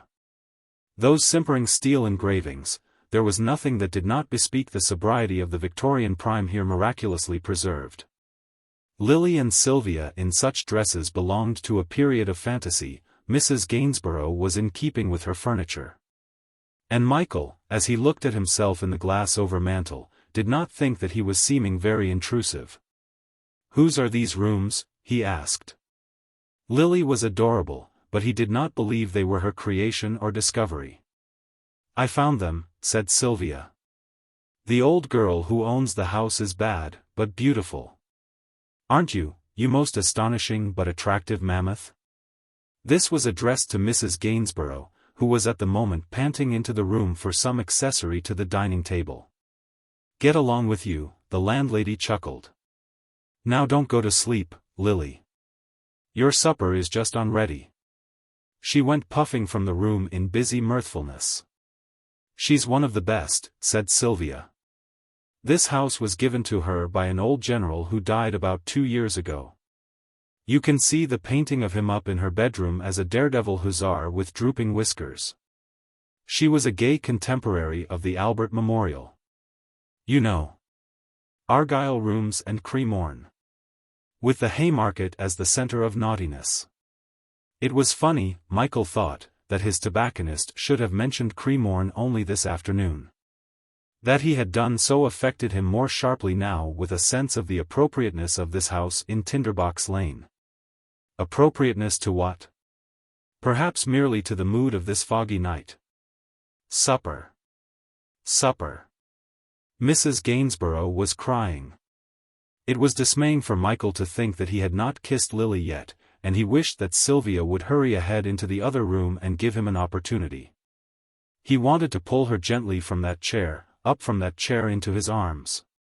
But Sylvia was the one who did so, and she kissed Lily half fiercely, leaving Michael disconsolately to follow them across the passage. It was jolly to see Mrs. Gainsborough sitting at the head of the table with the orange-shaded lamp throwing warm rays upon her countenance. That it was near the chilly hour of 1, with a cold thick fog outside, was inconceivable when he looked at that cheery great porpoise of a woman unscrewing bottles of India Pale Ale. Michael did not want the questions about him and Lily to begin again. So he turned the conversation upon a more remote past. "Oh, my eye," laughed Sylvia. "To think that Aunt Enormous was once in the ballet at the opera. How dare you laugh at me?" "Hoof!" Mrs. Gainsborough gave a sort of muffled bark as her arm pounced out to grab Sylvia. The two of them frisked with each other absurdly, while Lily sat with wide-open blue eyes, so graceful even in that stiff chair close up to the table, that Michael was in an ecstasy of admiration. And marveled gratefully at the New Year's Day which could so change his fortune. "Were you in the ballet?" he asked. "Certainly I was, though this great teasing thing beside me would like to make out that when I was 18 I looked just as I do now." "Show the kind gentleman your picture," said Sylvia. "She wears it round her neck in a locket, the vain old mountebank." Mrs. Gainsborough opened a gold locket, and Michael looked at a rosy young woman in a pork-pie hat. "That's myself," said Mrs. Gainsborough sentimentally. "Well, and I always loved being young better than anything or anybody, so why shouldn't I wear next my own heart myself as I used to be?" "But show him the others," Sylvia demanded. Mrs. Gainsborough fetched from a desk 2 daguerreotypes in stained morocco cases lined with faded piece velvet. By tilting their surfaces against the light could be seen the shadow of a portrait's wraith, a girl appearing in pantalettes and tartan frock. A ballerina glimmering, with points of faint celeste for eyes, and for cheeks the evanescence of a ghostly bloom. "Oh, look at her," cried Sylvia. "In her beautiful pantalettes. Hold your tongue, you." They started again with their sparring and mock encounters, which lasted on and off until supper was over. Then they all went back to the other room and sat round the fire. "Tell us about the General," said Sylvia. "Go on, as if you hadn't heard a score of times all I've got to tell about the General, though you know I hate him to be called that. He'll always be the captain to me." Soon afterward, notwithstanding her first refusal, Mrs. Gainsborough embarked upon tales of gay days in the 60s and 70s. It was astonishing to think that this room in which they were sitting could scarcely have changed since then. "The dear captain. He bought this house for me in 1869 before I was 20, and I've lived in it ever since. Ah, dear. Many's the summer daybreak we've walked back here after dancing all night at Cremorne. Such lovely lights and fireworks. Earl's Court is nothing to Cremorne. Fancy their pulling it down as they did. But perhaps it's as well it went, as all the old faces have gone. It would have given me the dismals to be going there now without my captain." She went on with old tales of London, tales that had in them the very smoke and grime of the city. "Who knows what's going to happen when the clock strikes 12, she said, shaking her head. "So enjoy yourselves while you can. That's my motto. And if there's a hereafter, which good God forbid, I should be very aggravated to find myself waltzing around as fat and funny as I am now." The old pagan, who had mellowed slowly with her house for company, seemed to sit here hugging the old friend. And as she told her tales it was difficult not to think she was playing hostess to the spirits of her youths, to ghostly Dundrearies and spectral belles with oval faces. Michael could have listened all night to her reminiscences of dead singers and dead dancers, of gay women become dust and of rakes reformed, of beauties that were now hags. And of handsome young subalterns grown parched and liverish. Sylvia egged her on from story to story, and Lily lay languidly back in her chair. It must be after 2 o'clock, and Michael rose to go. "We'll have one song," cried Sylvia, and she pulled Mrs. Gainsborough to the piano. The top of the instrument was hidden by stacked-up albums, and the front of it was of fretted walnut wood across a pleating of claret-colored silk. Mrs. Gainsborough, pounding with her fat fingers the keys that seemed in comparison so frail and old, sang in a wheezy pipe of a voice. The captain with his whiskers took a sly glance at me. "But you only get me to do it, so as you can have a good laugh at me behind my back," she declared, swinging round upon the stool to face Sylvia when she had finished. "Nothing of the sort, you fat old darling. We do it because we like it. Bless your heart, my dearie." She laid a hand on Sylvia's for an instant. Michael thanked Mrs. Gainsborough for the entertainment, and asked Sylvia if she thought he might come round tomorrow and take Lily and her out to lunch. "We can lunch tomorrow, can't we?" Sylvia asked, tugging at Lily's arm, for she was now fast asleep. "Is Michael going?" "Yes, we can lunch with him tomorrow," Lily yawned. "He promised to call for them about midday." It seemed ridiculous to shake hands so formally with Lily, and he hoped she would suggest that the outside door was difficult to open. Alas, it was Sylvia who came to speed his departure. The fog was welcome to Michael for his going home. At this hour of the night there was not a sound of anything, and he could walk on, dreaming undisturbed. He supposed he would arrive ultimately at Cheyne Walk. But he did not care. He would have been content to fill the long winter night with his fancies. Plunging his hands down into the pockets of his overcoat, he discovered that he had forgotten to take out the girl's shoes, and what company they were through the gloom. It was a most fascinating experience, to wander along holding these silky slippers which had twinkled through the evening of this night. Not a cabhorse blew a frosty breath by the curb. Not a policeman loomed, nor passerby nor cat offended his isolation. The London night belonged to him, his only were the footsteps echoing back from the invisible houses on either side. And the golden room in Tinderbox Lane was never more than a few yards in front. He had found Lily at last, and he held her shoes for a token of his good luck. Let no one tell him again that destiny was a fable. Nothing was ever more deliberately foredoomed than the meeting at that carnival. Michael was so grateful to his tobacconist that he determined to buy all sorts of extravagant pipes and cigarette holders he had fingered vaguely from time to time in the shop. For a while Lily's discovery was colored with such a glamour that Michael did not analyze the situation in which he had found her. Walking back to Chelsea through the fog, he was bemused by the romantic memory of her which was traveling along with his thoughts. He could hold very tightly her shoes, he could almost embrace the phantom of her beauty that curled upon the vapors round each lamp. He was intoxicated merely by the sound of the street where she lived. Tinderbox Lane. Tinderbox Lane. Tinderbox Lane. He sang it in triumph, remembering how only this morning he had sighed to himself, as he chased the telegraph wires up and down the window of the railway carriage. "Where is she? Where is she? Where is she? Tinderbox Lane. Tinderbox Lane. Tinderbox Lane." He chanted at the fog, and, throwing a slipper into the air, he caught it and ran on ridiculously until he bumped into a policeman standing by the corner. "I'm awfully sorry, Constable." "Feeling a bit happy, sir, aren't you?" "Frightfully happy." "I say, by the by, Happy New Year, Constable. Drink my health when you're off duty."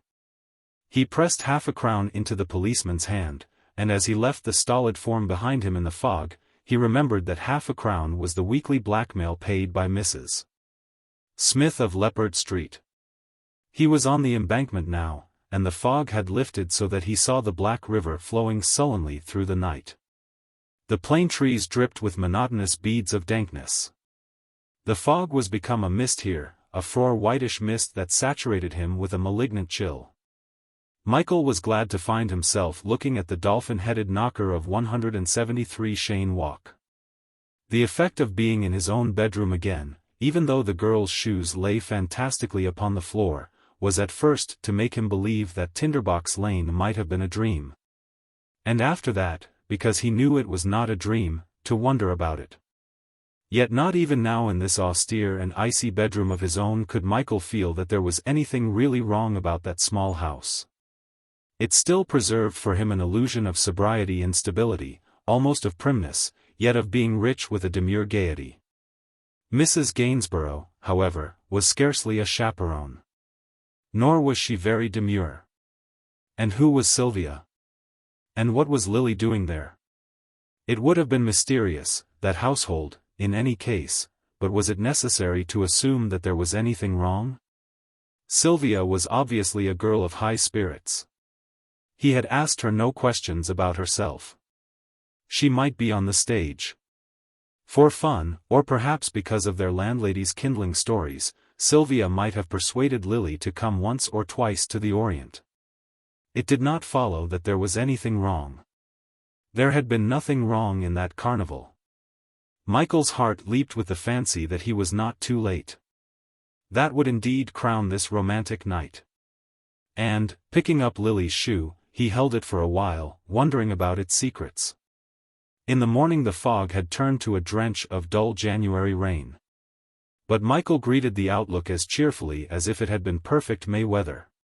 He went first to a post office to send off the money he had promised to Mrs. Smith and the solutionist. After this discharge of business, he felt more cheerful than ever, and, as if to capture the final touch of fantasy necessary to bewitch yesterday night, he suddenly realized, when he was hurrying along Fulham Road in the rain, that he had no idea of the number of Mrs. Gainsborough's house. He also began to wonder if there really could be such a place as Tinderbox Lane, and as he walked on without discovering any indication of its existence, he wondered if Sylvia had invented the name, so that he might never find her and Lily again.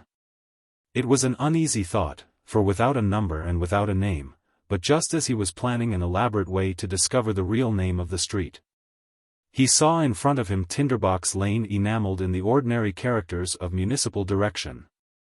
Here were the two posts, here was the narrow entrance. The rumble of the traffic grew fainter. On one side was a high blank wall, on the other a row of two-storied houses. They were naturally dwellings of the poorer classes, but at intervals a painter had acquired one, and had painted it white or affixed green shutters with heart-shaped openings. The width of the pavement varied continually, but generally at the beginning it was very narrow. Later on, however, it became wide enough to allow trees to be planted down the middle.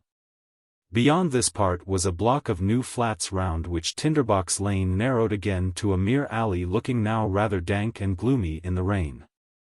Michael could not remember from last night in the fog either the trees or the flats. The door of Lily's lodging had been set in a wall. Here on one side was certainly a wall, but never a door to relieve the grimy blankness. He began to feel discouraged, and he walked round into the narrow alley behind the flats. Here were doors in the wall at last, and Michael examined each of them in turn. Two were dark blue, one was green, one was brown. 74, 75, 76, 77. He chose 77 because it was farthest away from the flats. After a very long wait, an old woman holding over herself a very large umbrella opened it. "Mrs. Gainsborough," Michael began. But the old woman had slammed the door before he could finish his inquiry. Michael rang the bell of 76, and again he waited a long time. At last the door was opened, and to his relief he saw Mrs. Gainsborough herself under a green and much larger umbrella than the old woman's next door. "I've come to take the girls out to lunch." "That's a good boy," she wheezed. "The dearies will be glad to get out and enjoy themselves a bit. Here's a day." This would have suited Noah, wouldn't it? She was leading the way up the gravel path, and Michael saw that in the garden beds there were actually Christmas roses in bloom. The house itself was covered with a mat of Virginia creeper and jasmine. And the astonishing rusticity of it was not at all diminished by the pretentious grey houses of the next road which towered above it behind. Nor even in front by the flats with their eruption of windows. These houses with doors in their garden walls probably all belonged to individuals, and for that reason they had escaped being overwhelmed by the development of the neighborhood 20 years ago. Their 4 long gardens in a row must be a bower of greenery in summer. And it was sad to think that the flats opposite were no doubt due to the death of someone who had owned a similar house and garden. Michael remembered the balcony in front with steps on either side. Underneath this he now saw that there was another entrance, evidently to the kitchen. 2 fairly large trees were planted in the grass that ran up to the house on either side of the balcony. "Those are my mulberries," said Mrs. Gainsborough. "This is called Mulberry Cottage. I've been meaning to have the name painted on the outside door for nearly 40 years, but I always forget. There's a character to give myself. Ah, dear me.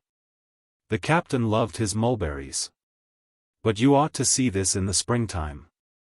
Well, my flowers are really remarkable. But there, it's not to be wondered at. Father was a nursery gardener." She looked round at Michael and winked broadly. He could not think why. Possibly it was a comic association in her mind with the behavior of the captain in carrying her off from such a home. "The Duke of Fulham to see you, girls," she wheezed at the door of the sitting room, and, giving Michael a push, retreated with volleys of bronchial laughter. The girls were sitting in front of the fire. Lily was pretending to trim a hat, Sylvia was reading, but she flung her book down as Michael entered. He had the curiosity to look at the title, and found it was the Contes Drolatiques of Balzac. An unusual girl, he thought, but his eyes were all for Lily, and because he could not kiss her, he felt shy and stupid. However, the shoes, which he now restored, supplied an immediate topic, and he was soon perfectly at ease again. Presently the girls left him to get ready to go out, and he sat thinking of Lily, while the canary chirped in the brass cage. The silence here was very like the country. London was 1,000 miles away, and he could hear Lily and Sylvia moving about overhead. Less and less did he think there could be anything wrong with Mulberry Cottage. Yet the apparent security was going to make it rather difficult to take Lily away. Certainly he could ask her to marry him at once, but she might not want to marry him at once. The discovery of her in this pleasant house with a jolly friend was spoiling the grand swoop of rescue which he had planned. She would not presumably be escaping from a situation she abhorred. It was difficult to approach Lily here. Was it Sylvia who was making it difficult? He must talk to Sylvia and explain that he had no predatory intentions. She would surely be glad that he wanted to marry Lily. Or would she not? Michael jumped up and tinkled the lustres on the mantelshelf. "Sweet," said the canary in the brass cage. The rain sizzled without. Faintly pervading this small square room was the malaise of someone's jealousy. The tentative solution that was propounding itself did not come from his own impression of Sylvia. But it seemed positively to be an emanation from the 4 walls of the room which in the stillness was able to force its reality upon him. "Sweet," said the canary. The lustres stopped their tinkling, the rain sizzled steadily outside. Lunch at Kettner's was a great success. At least Michael thought it was a great success, because Lily looked exquisite against the bronzy walls, and her hair on this dull day seemed not to lack sunlight, but rather to give to the atmosphere a thought of the sun, the rare and wintry sun. Sylvia talked a great deal in her deep voice, and he was conscious that the other people in the restaurant were turning round to envy their table. The longer that Michael was in the company of Lily and Sylvia, the less he was able to ask the direct questions that would have been comparatively easy at the beginning. Sylvia, by the capacity she displayed of appreciating worldliness without ever appearing worldly herself, made it impossible for him to risk her contempt by a stupid question. She was not on the stage, so much he had discovered. She and Lily had apparently a number of men friends. That fact would have been disquieting, but that Sylvia talked of them with such a really tomboyish zest as made it impossible to suppose they represented more than what they were superficially. The companions of jolly days on the river and at race meetings, of jolly evenings at theatres and balls. Quite definitely Michael was able to assure himself that out of the host of illusions there was not one which pointed to any man favored above the rest. He was able to be positive that Lily and Sylvia were independent. Yet Lily had no private allowance or means. It must be Sylvia who was helping her. Perhaps Sylvia was always strict, and perhaps all these friends were by her held at arm's length from Lily, as he felt himself being held now. Her attitude might have nothing to do with jealousy. But Sylvia was not strict in her conversation, she was, indeed, exceptionally free. That might be a good sign. A girl who read the Contes Drôlatiques might easily read Rabelais himself, and a girl who read Rabelais would be inviolable. Michael, when Sylvia had said something particularly broad, used to look away from Lily, and yet he knew he need not have bothered, for Lily was always outside the conversation. Always under a spell of silence and remoteness. Of what was she forever thinking? There were looking-glasses upon the bronzy walls. For a fortnight Michael came every day to Tinderbox Lane and took the girls out, but for the whole of that fortnight he never managed to be alone with Lily. Then one day Sylvia was not there when he called. To find Lily like this after a tantalizing fortnight was like being in a room heavily perfumed with flowers. It seemed to stifle his initiative, so that for a few minutes he sat coldly and awkwardly by the window. "We're alone," he managed to say at last. "Sylvia's gone to Brighton. She didn't want to go a bit." "Bother Sylvia. Lily, we haven't kissed for 5 years." He stumbled across to take her in his arms. And as he held her to him, it was a rose falling to pieces, so did she melt upon his passion. He heard her sigh, a coal slipped in the grate, the canary hopped from perch to perch.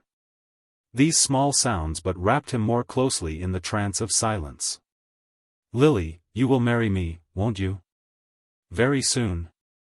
At once?" Michael was kneeling beside her chair, and she was looking down at him from clouded eyes still passionate.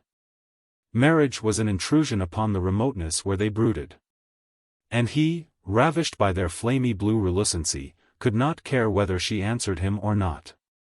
This was such a contentment of desire that the future with the visible shapes of action it tried to display was unheeded, while now she stirred in his arms. She was his, and so for an hour she stayed, immortal, and yet most poignantly the prisoner of time. Michael, with all that he had dreaded at the back of his mind he would have to face in her condition, scarcely knew how to celebrate this reward of his tenacity. This tranquility of caresses, this slow fondling of her wrist were a lullaby to his fears. It was the very rhapsody of his intention to kneel beside her, murmuring huskily the little words of love. He would have married her wherever and whatever he found her, but the relief was overwhelming. He had thought of a beautiful thing ruined, he had foreshadowed glooms and tragic colloquies. He had desperately hoped his devotion might be granted at least the virtue of a balm. Instead, he found this ivory girl, this loveliness of rose and coral within his arms. So many times she had eluded him in dreams upon the midway of the night, and so often in dreams he had held her for kisses that were robbed from him by the sunlight of the morning. That he scarcely could believe he held her now when her hair was thistledown upon his cheeks, when her mouth was a butterfly. He shuddered to think how soon this airy beauty must have perished, and even now what was she? A shred of gold leaf on his open hand, pliant, but fugitive at a breath, and destructible in a moment of adversity. Always in their youth, when they had sat imparadized, Michael had been aware of the vulgar Hayden household in the background. Now, here she was placed in exactly the room where he would have wished to find her, though he would scarcely desire to maintain her in such a setting. He could picture her at not so distant a time in wonderful rooms, about whose slim furniture she would move in delicate and languorous promenades. This room pleased him, because it was the one from which he would have wished to take her into the misty grandeurs he imagined for her lodging. It was a room he would always regard with affection, thinking of the canary in the brass cage and the Christmas roses blowing in the garden and the low sounds of Mrs.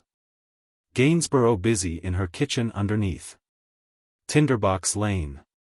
It was an epithalamium in itself.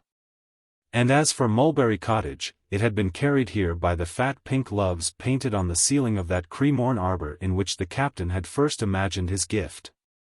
So with fantastic thoughts and perfect kisses, perfect but yet ineffably vain because they expressed so little of what Michael would have had them express, the hour passed. "We must talk of practical things," he declared, rising from his knees. "You always want to talk," Lily pouted. "I want to marry you." "Do you want to marry me?" Yes. But it's so difficult to do things quickly. We'll be married in a month. We'll be married on St. Valentine's Day, Michael announced.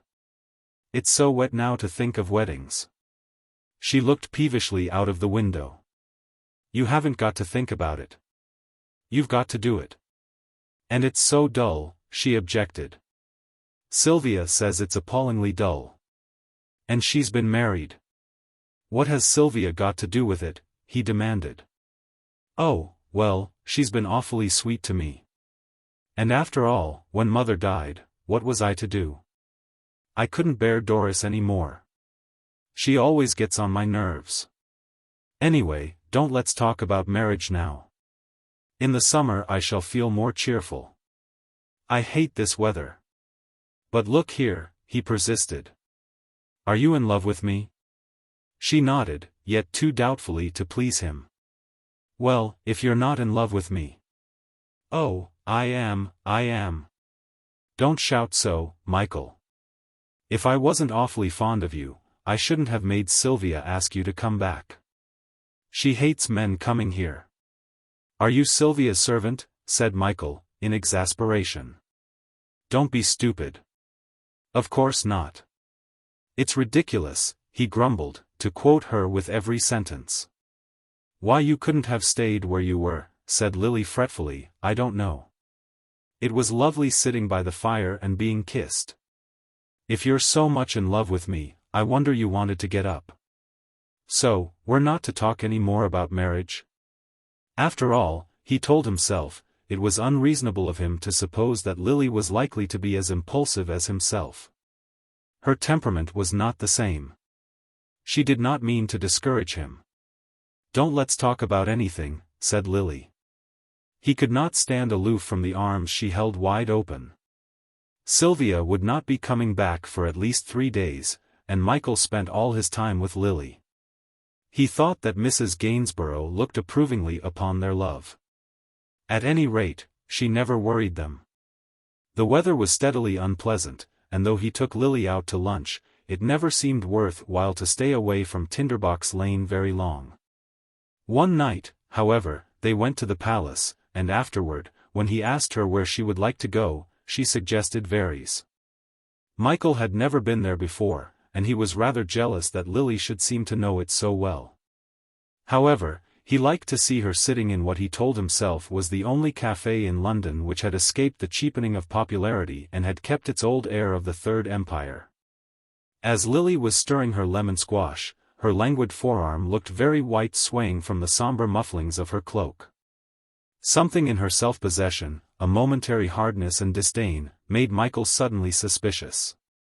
Do you enjoy Covent Garden balls? He asked. She shrugged her shoulders. It depends who we go with. Often I don't care for them much. And the girls you see there are frightfully common. He could not bring himself to ask her straight out what he feared. If it were so, let it rest unrevealed. The knowledge would make no difference to his resolution. People began to come into the café, shaking the wet from their shoulders. And the noise of the rain was audible above the conversation. I wish we could have had one fine day together, said Michael regretfully. Do you remember when we used to go for long walks in the winter? I must have been very fond of you, Lily laughed.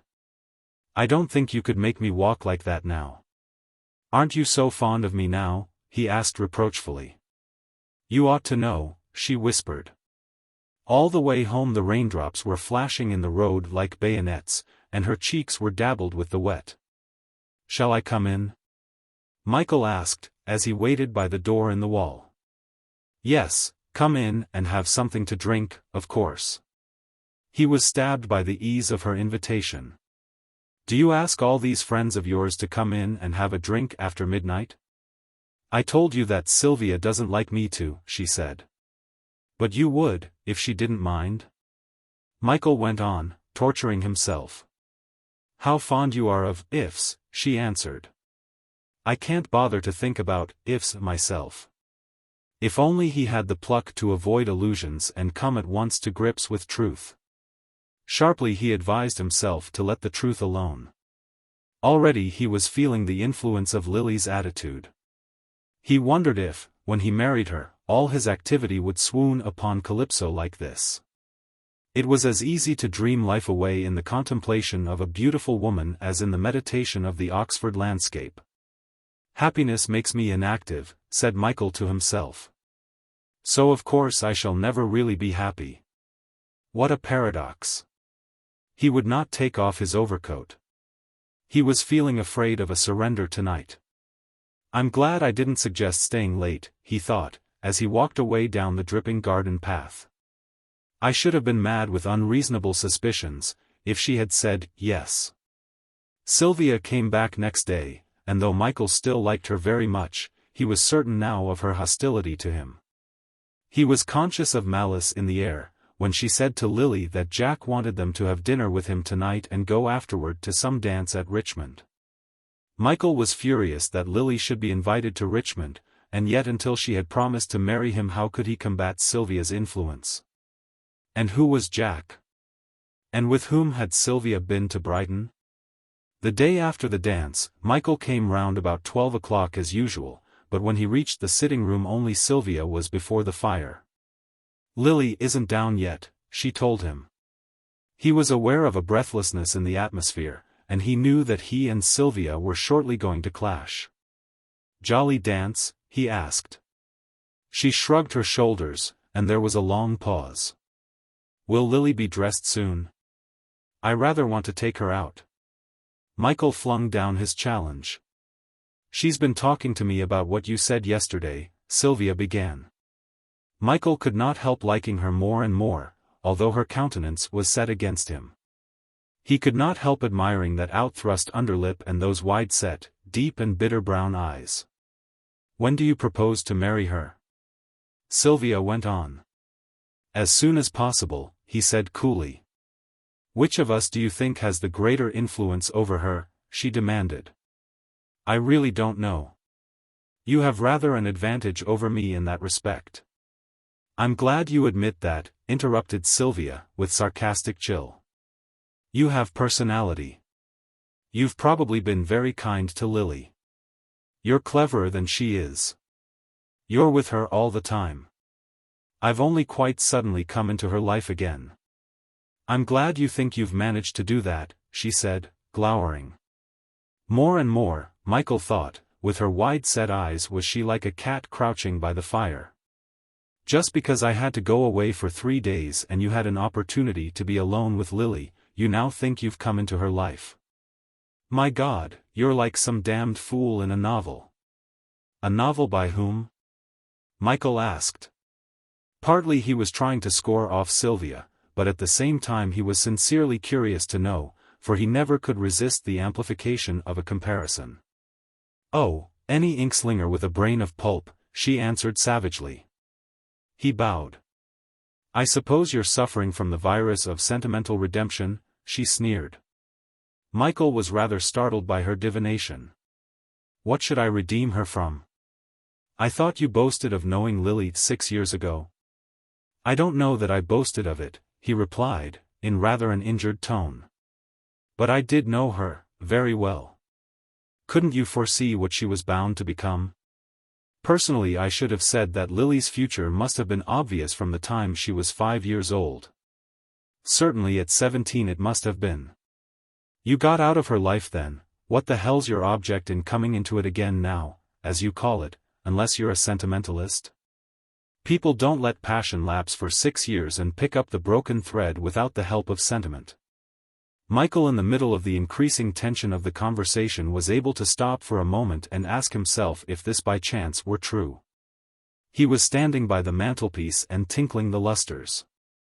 Sylvia looked up at him irritably, and he silenced them at once. "Sentiment about what?" he asked, taking the chair opposite hers. "You think Lily's a tart, don't you? And you think I am, don't you?" He frowned at the brutality of the expression. "I did think so," he said. "But of course I've changed my mind since I've seen something of you." "Oh, of course you've changed your mind, have you?" she laughed contemptuously. "And what made you do that?" "My visit to Brighton?"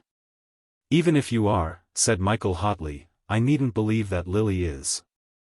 And even if she is, it makes no difference to my wanting to marry her. Sentimentalist, she jeered. Damned sugar and water sentimentalist.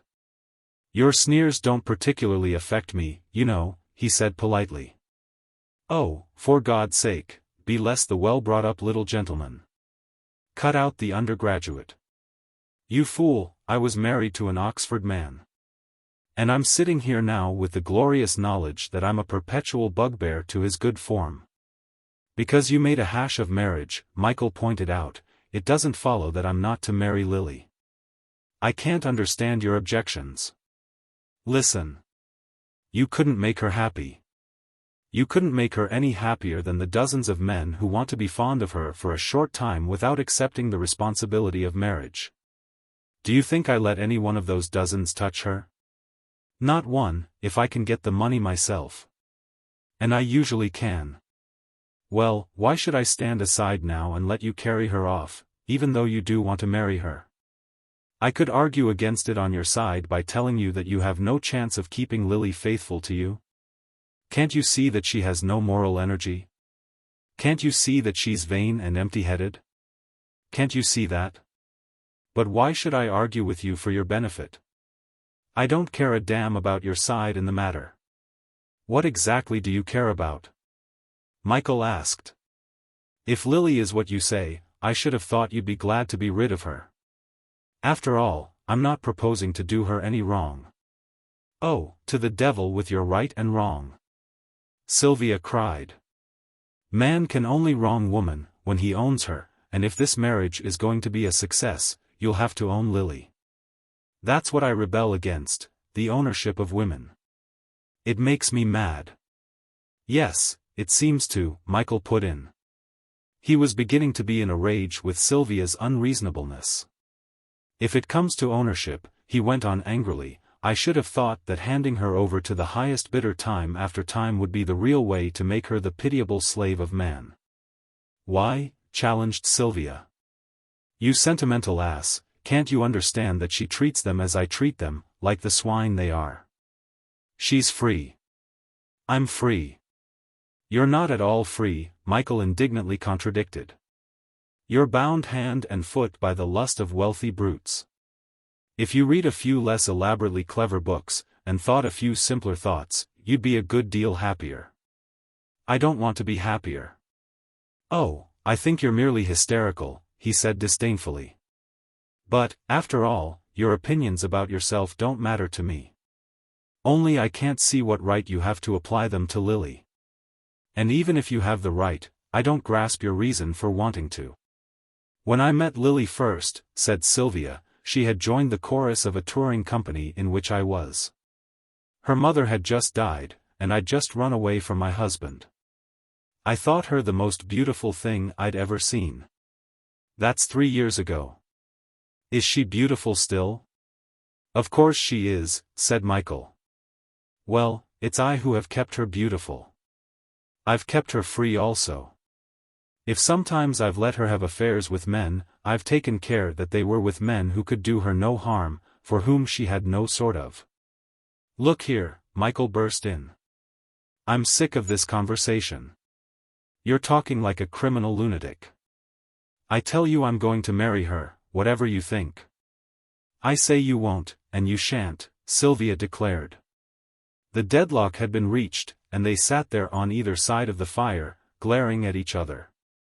The extraordinary thing is, said Michael at last, I thought you had a sense of humor when I first met you. And another extraordinary thing is that I still like you very much. Which probably rather annoys you. But I can't help saying it. The opinions of sentimentalists don't interest me one way or the other, Sylvia snapped. Will you answer one question? Will you tell me why you were so pleasant on the evening we met? I really can't bother to go back as far as that. You weren't jealous then, Michael persisted. Who says I'm jealous now? She cried. I do. What do you think you are, unless you're jealous? When is Lily coming down? She isn't coming down until you've gone. Then I shall go and call her. She's not in London. I don't believe you. A second deadlock was reached.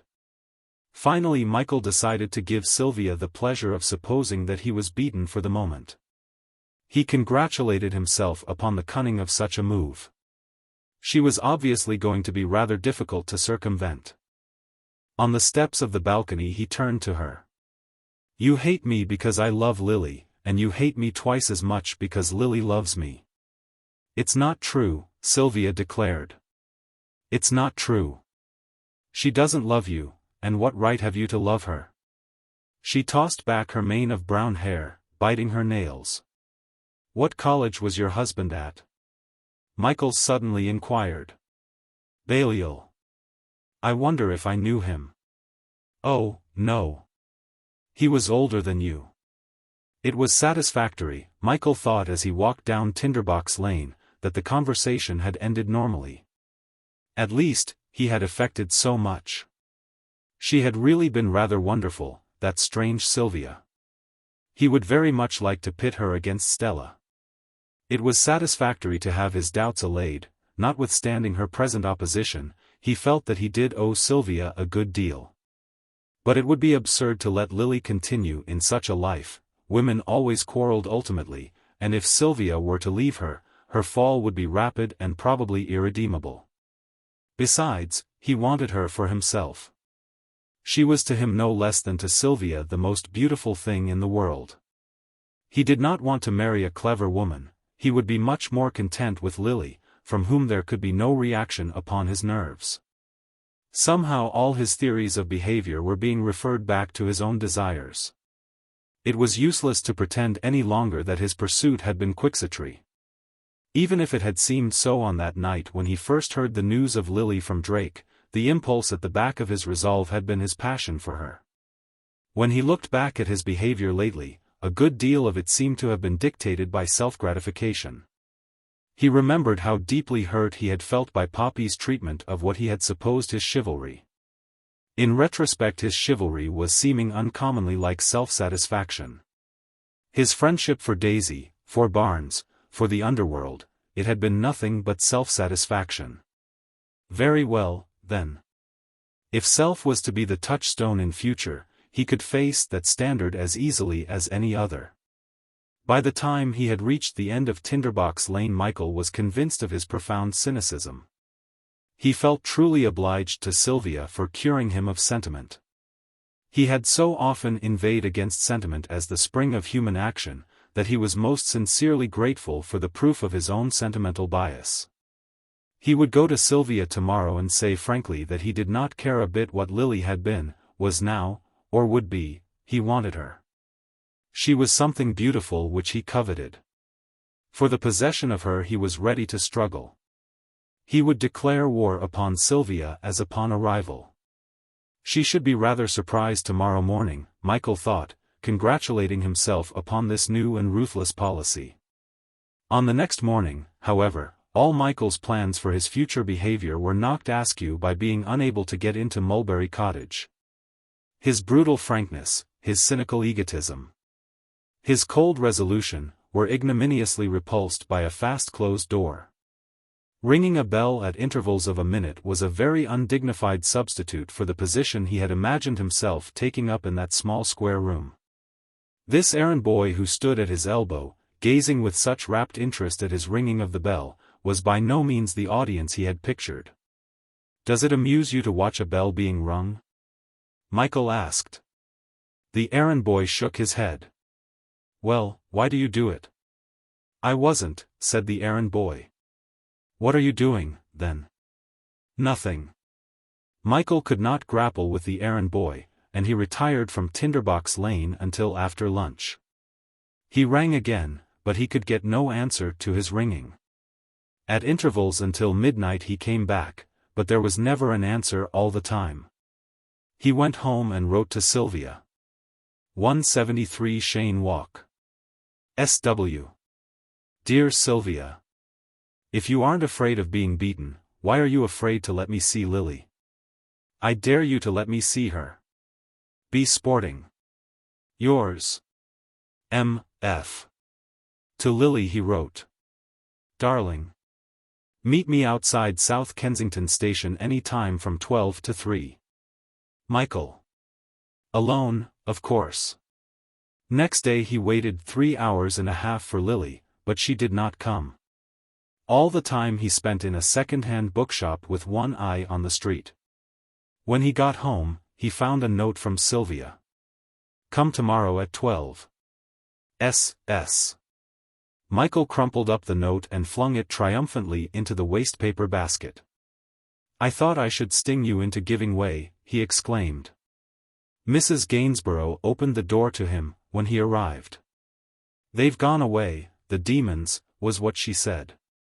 Michael was conscious of the garden rimmed with hoarfrost stretching behind her in a vista. And as he stared at this silver-sparkling desert he realized that Sylvia had inflicted upon him a crushing humiliation. Where have they gone? He asked blankly. Oh, they never tell me where they get to. But they took their luggage.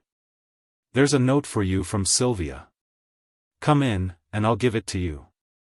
Michael followed her drearily along the gravel path. We shall be having the snowdrops before we know where we are, Mrs. Gainsborough said. Very soon, he agreed. He would have assented if she had foretold begonias tomorrow morning. In the sitting room Michael saw Sylvia's note, a bleak little envelope waiting for him on that tablecloth. Mrs. Gainsborough left him to read it alone. The old silence of the room haunted him again now, the silence that was so much intensified by the canary hopping about his cage. Almost he decided to throw the letter unread into the fire. From every corner of the room the message of Sylvia's hostility was stretching out toward him. Sweet, said the canary. Michael tore open the envelope and read. Perhaps you'll admit that my influence is as strong as yours. You'd much better give her up. In a way, I'm rather sorry for you, but not enough to make me hand over Lily to you. Do realize, my dear young thing, that you aren't even beginning to understand women. I admit that there's precious little to understand in Lily. And for that very reason, when even you begin to see through her beauty, you'll hate her. Now I hate to think of this happening. She's 1,000 times better off with me than she ever could be with you. Perhaps my maternal instinct has gone off the lines a bit and fixed itself on Lily. And yet I don't think it's anything so sickly as sentimental mothering. No, I believe I just like to sit and look at her. Lily's rather cross with me for taking her away from such a nice boy. Does that please you? And doesn't it exactly describe you? However, I won't crow. Don't break the lustres when you read this. They belong to Fatty. What I suggest for you is a walk in Kensington Gardens to the refrain of Blast the Whole Bloody World. Now look shocked, my little Van Dyck. S.S. Michael tore the letter up. He did not want to read and reread it for the rest of the day. His eyelids were pricking unpleasantly, and he went out to find Mrs. Gainsborough. He was really sensitive that even a room should witness such a discomfiture.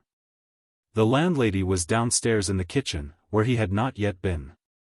In this room of copper pots and pans, with only the garden in view, she might have been a farmer's wife. Sit down, she said. And make yourself at home. Will you sit down? Michael asked. Oh, well, yes, if it's any pleasure to you. She took off her apron and seated herself, smoothing the bombassened skirt over her knees. A tabby cat purred between them, a kettle was singing. And there was a smell of allspice. You really don't know where the girls have gone? Michael began. No more than you do, she assured him. But that Sylvia is really a Turk. I suppose Lily didn't tell you that I used to know her 6 years ago, he asked. Oh, yes, she talked about you a lot. A good deal more than Miss Sylvia liked, that's a sure thing. Well, do you think it's fair for Sylvia to carry her off like this? I want to marry Lily, Mrs. Gainsborough. There, only fancy what a daring that Sylvia has. She's a nice girl, and very high-spirited, but she is a Miss Dictatorial. Michael felt encouraged by Mrs. Gainsborough's attitude, and he made up his mind to throw himself upon her mercy. Sentiment would be his only weapon, and he found some irony in the reflection that he had set out this morning to be a brutal cynic in his treatment of the situation. Do you think it's fair to try to prevent Lily from marrying me? You know as well as I do that the life she's leading now isn't going to be the best life possible for her. You're a woman of the world, Mrs. Gainsborough. I was once, she corrected. And a very naughty world it was, too. You were glad, weren't you, when the captain brought you to this house? You were glad to feel secure? You would have married him? No, I wouldn't marry him. I preferred to be as I am. Still, that's nothing for Lily to go by. She's more suited for marriage than what I was. Don't you think, Michael went on eagerly, that if after 6 years I'm longing to marry her, I ought to marry her? I know that she might be much worse off than she is, but equally she might be much better off. Look here, Mrs. Gainsborough, it's up to you. You've got to make it possible for me to see her. You've got to. But if I do anything like that, said Mrs. Gainsborough, it means I have an unpleasantness with Sylvia. That girl's a regular heathen when she turns nasty. I should be left all alone in my little house. And what with spring coming on and all, and the flowers looking so nice in the garden, should feel very much the square peg in the round hole. Lily and I would come and see you, he promised. And I don't think Sylvia would leave you. She'd never find another house like Mulberry Cottage or another landlady like you.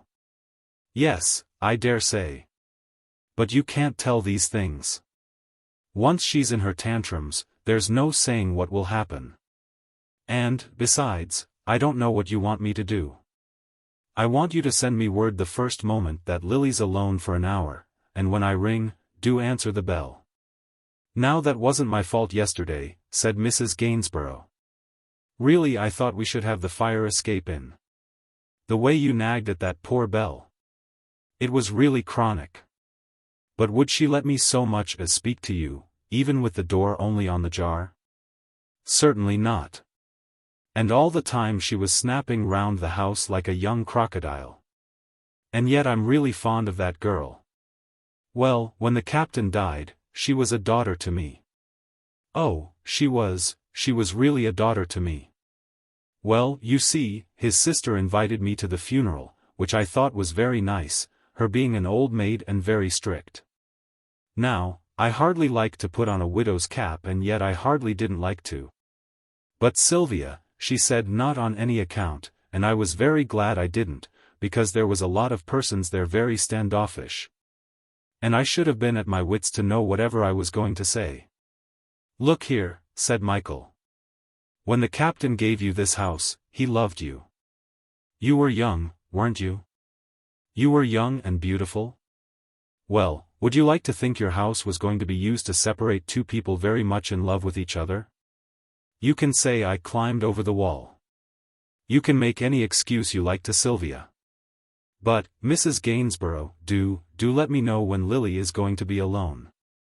If she doesn't want to come away with me, it will be my fault, and that will be the end of it. If only you'll help me at the beginning. Will you? Will you promise to help me? I never could resist a man, sighed Mrs. Gainsborough, with resignation. There's a character. Oh, well, it's my own and no one else's, that's one good job. Michael had to wait until February was nearly over before he heard from her. It had been very difficult to remain quietly at Cheyne Walk, but he knew that if he were to show any sign of activity, Sylvia would carry Lily off again. A person to see you, sir, said the tortoise-mouthed parlour-maid. Michael found Mrs. Gainsborough sitting in the hall. She was wearing a bonnet tied with very bright cerise ribbons. They've had a rumpus, the pair of them, this afternoon. And Sylvia's gone off in the sulks. I really was quite aggravated with her. Oh, she's a willful spitfire, that girl, sometimes. She really is. Michael was coming away without a coat or hat, and Mrs. Gainsborough stopped him. Now don't behave like a silly. Dress yourself properly and don't make me run. I'm getting stout, you know, she protested. We'll get a hansom. What, ride in a hansom? Never. A four-wheeler if you like. It was difficult to find a four-wheeler, and Michael was nearly mad with impatience. Now don't upset yourself. Sylvia won't be back tonight, and there's no need to tug at me as if I was a cork in a bottle. People will think we're a walking poppy show, if you don't act more quiet. They're all turning round to stare at us. A four-wheeler appeared presently, and very soon they were walking down Tinderbox Lane. Michael felt rather like a little boy out with his nurse, as he kept turning back to exhort Mrs. Gainsborough to come more quickly. She grew more and more red in the face, and so wheezy that he was afraid something would happen to her, and for a few yards made no attempt to hurry her along. At last they reached Mulberry Cottage. "Supposing Sylvia has come back," he said. "I keep on telling you she's gone away for the night. Now get on indoors with you. You've nearly been my death. I say, you don't know how grateful I am to you," Michael exclaimed, turning round and grasping her fat hands. Mrs. Gainsborough shouted upstairs to Lily as loudly as her breathlessness would permit. "I've brought you back that surprise packet I promised." Then she vanished, and Michael waited for Lily at the foot of the stairs. She came down very soon, looking very straight and slim in her Philemot frock of Chinese crepe that so well became her. Soon she was in his arms and glad enough to be petted after Sylvia's rages. "Lily, how can you bear to let Sylvia manage you like this? It's absolutely intolerable." "She's been horrid to me today," said Lily resentfully. "Well, why do you put up with it?" "Oh, I don't know. I hate always squabbling. It's much easier to give way to her, and usually I don't much mind." "You don't much mind whether we're married?" Michael exclaimed. "How can you let Sylvia persuade you against marriage? Darling girl, if you marry me you shall do just as you like. I simply want you to look beautiful. You'd be happy married to me, you really would. Sylvia says marriage is appallingly dull, and my mother and father didn't get on, and Doris doesn't get on with the man she's married to. In fact, everybody seems to hate it." "Do you hate me?" Michael demanded. "No, I think you're awfully sweet." "Well, why don't you marry me? You'll have plenty of money and nothing to bother about. I think you'd thoroughly enjoy being married." For an instant, as he argued with her, Michael wavered in his resolve. For an instant it seemed, after all, impossible to marry this girl. A chill came over him, but he shook it off, and he saw only her loveliness, the eyes sullen with thoughts of Sylvia, the lips pouting at the remembrance of a tyranny. And again as he watched her beauty, the bitter thought crossed his mind that it would be easier to possess her without marriage. Then he thought of her at 17. "Michael, why do you make me love you so?" Was that the last protest she ever made against the thraldom of passion? If it was, the blame must primarily be his, since he had not heeded her reproach. "Lily," he cried, catching her to him. "You're coming away with me now." He kissed her 100 times. "Now! Now! Do you hear me?" She surrendered to his will, and as he held her Michael thought grimly what an absurd paradox it was, that in order to make her consent to marry him, he like the others must play upon the baser side of her yielding nature. There were difficulties of packing and of choosing frocks and hats, but Michael had his way through them all. "Quite an elopement," Mrs. Gainsborough proclaimed. "A very virtuous elopement," said Michael, with a laugh. "Oh, but shan't I catch it when that Hottentot comes back?" "Well, it's Sylvia's fault," said Lily fretfully. "She shouldn't worry me all the time to know whether I like her better than anyone else in the world." The man arrived with a truck for the luggage. "Where are you going?" Mrs. Gainsborough asked. "I declare, you're like two babes in the wood." "To my sister's in Huntingdonshire," said Michael, and he wrote out the address. "Oh, in the country. Well, summer'll be on us before we know where we are. I declare, my snowdrops are quite finished. Is your sister pretty?" Lily asked, as they were driving to King's Cross. "She's handsome," said Michael. "You'll like her, I think. And her husband was a great friend of mine. By the way, I must send a wire to say we're coming." Chapter 7. The Gate of Ivory. It was only when he was sitting opposite to Lily in a first-class compartment that Michael began to wonder if their sudden arrival would create a kind of consternation at Hardingham. He managed to reassure himself when he looked at her. The telegram might have puzzled Stella, but in meeting Lily she would understand his action. Nevertheless, he felt a little anxious when he saw the Hardingham brougham waiting outside the little station. The cold drive of 4 miles through the still, misty evening gave him too long to meditate the consequences of his action. Impulse was very visibly on trial, and he began to fear a little Stella's judgment of it. The carriage lamps splashed the hedgerows monotonously, and the horse's breath curled round the rigid form of the coachman. Trees, hedges, gates, signposts went past in the blackness and chill. Michael drew Lily close, and asked in a whisper if she were happy. "It makes me sleepy driving like this," she murmured. Her head was on his shoulder, the astrakhan collar was silky to his chin. So she traveled until they reached the gates of the park, then Michael woke her up. There was not time to do much but dress quickly for dinner when they arrived, though Michael watched Stella's glances rather anxiously.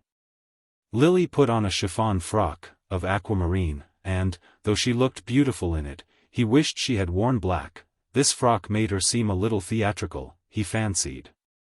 Or was it the effect of her against the stern dining room, and nothing whatever to do with the frock? Stella, too, whom he had always considered a personality of some extravagance, seemed to have grown suddenly very stiff and conventional. It used always to be himself who criticized people. Stella had always been rather too lenient. Perhaps it was being married to Alan, or was Lily the reason? Yet superficially everything seemed to be going all right, especially when he consoled himself by remembering the abruptness of Lily's introduction. After dinner Stella took Lily away with her into the drawing room and left Michael with Alan.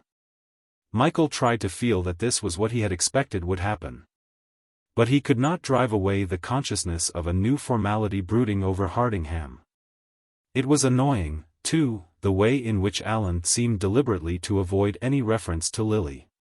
He would not even remind Michael of the evening at the Drury Lane pantomime, when he had met her 5 or 6 years ago. Perhaps he had forgotten driving home in a cab with her sister on that occasion. Michael grew exasperated by his talk about cricket pitches. And yet he could not bring himself to ask right out what Alan thought of her, because it would have impinged upon his pride to do so. In about 10 minutes they heard the sound of the piano, and tacitly they agreed to forego the intimacy of drinking port together any longer. Stella closed the piano with a slam when they came into the drawing room, and asked Lily if she would like some bridge. "Oh, no. I hate playing cards." "But you play." It was for Michael a nervous evening. He was perpetually on guard for hostile criticism. He was terribly anxious that Lily should make a good impression. Everything seemed to go wrong. Games were begun and ended almost in the same breath. Finally he managed to find a song that Lily thought she remembered, and Stella played her accompaniment very aggressively, Michael fancied. For by this time he regarded the slightest movement on her part or Alan's as an implication of disapproval. Lily was tired, luckily, and was ready to go to bed early. When Stella came down again, Michael felt he ought to supplement the few details of his telegram, and it began to seem almost impossible to explain reasonably his arrival here with Lily. An account of Tinderbox Lane would sound fantastic, a hint of Lily's life would be fatal. He found himself enmeshed in a vague tale of having found her very hard up and of wishing to get her away from the influence of a rather depressing home. It sounded very unconvincing as he told it, but he hoped that the declaration of his intention to marry her at once would smother everything else in a great surprise. "Of course, that's what I imagined you were thinking of doing," said Stella. "So you've made up your quarrel of 5 years ago? When are you going to get married?" Alan asked. "Well, I hoped you'd be able to have us here for a week or so, or at any rate Lily, while I go up to town and find a place for us to live." "Oh, of course she can stay here," said Stella. "Oh, rather, of course," Alan echoed. Next morning it rained hard, and Michael thought he saw Stella making signs of dissent when at breakfast Alan proposed taking him over to a farm a couple of miles away. He was furious to think that Stella was objecting to being left alone with Lily, and he retired to the billiard room, where he spent half an hour playing a game with himself between spot and plane. A game which produced long breaks that seemed quite unremarkable, so profound was the trance of vexation in which he was plunged. A fortnight passed, through the whole of which Alan never once referred to Lily. And, as Michael was always too proud to make the first advance toward the topic, he felt that his friendship with Alan was being slowly chipped away. He knew that Stella, on the other hand, was rather anxious to talk to him, but perversely he avoided giving her any opportunity. As for Lily, she seemed perfectly happy doing nothing and saying very little.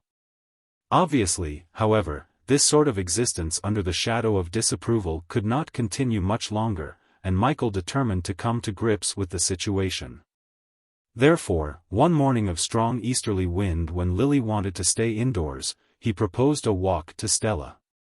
They crossed 3 or 4 fields in complete silence, the dogs scampering to right and left, the gale crimsoning their cheeks. "I don't think I care much for this country of yours," said Michael at last. "It's flat and cold and damp. Why on earth you ever thought I should care to live here, I don't know. There's a wood about 1/4 of a mile farther on. We can get out of the wind there." Michael resented Stella's pleasantness. He wanted her to be angry and so launch him easily upon the grievances he had been storing up for a fortnight. "I hate badly trained dogs," he grumbled when Stella turned round to whistle vainly for one of the spaniels. "So do I," she agreed. It was really unfair of her to effect a deadlock by being perpetually and unexpectedly polite. He would try being gracious himself, it was easier in the shelter of the wood. "I don't think I've properly thanked you for having us to stay down here," he began. Stella stopped dead in the middle of the glade. "Look here, do you want me to talk about this business?" she demanded. Her use of the word business annoyed him, it crystallized all the offensiveness, as he was now calling it to himself, of her sisterly attitude these 2 weeks. "I shall be delighted to talk about this business. Though why you should refer to my engagement as if a hot water pipe had burst, I don't quite know.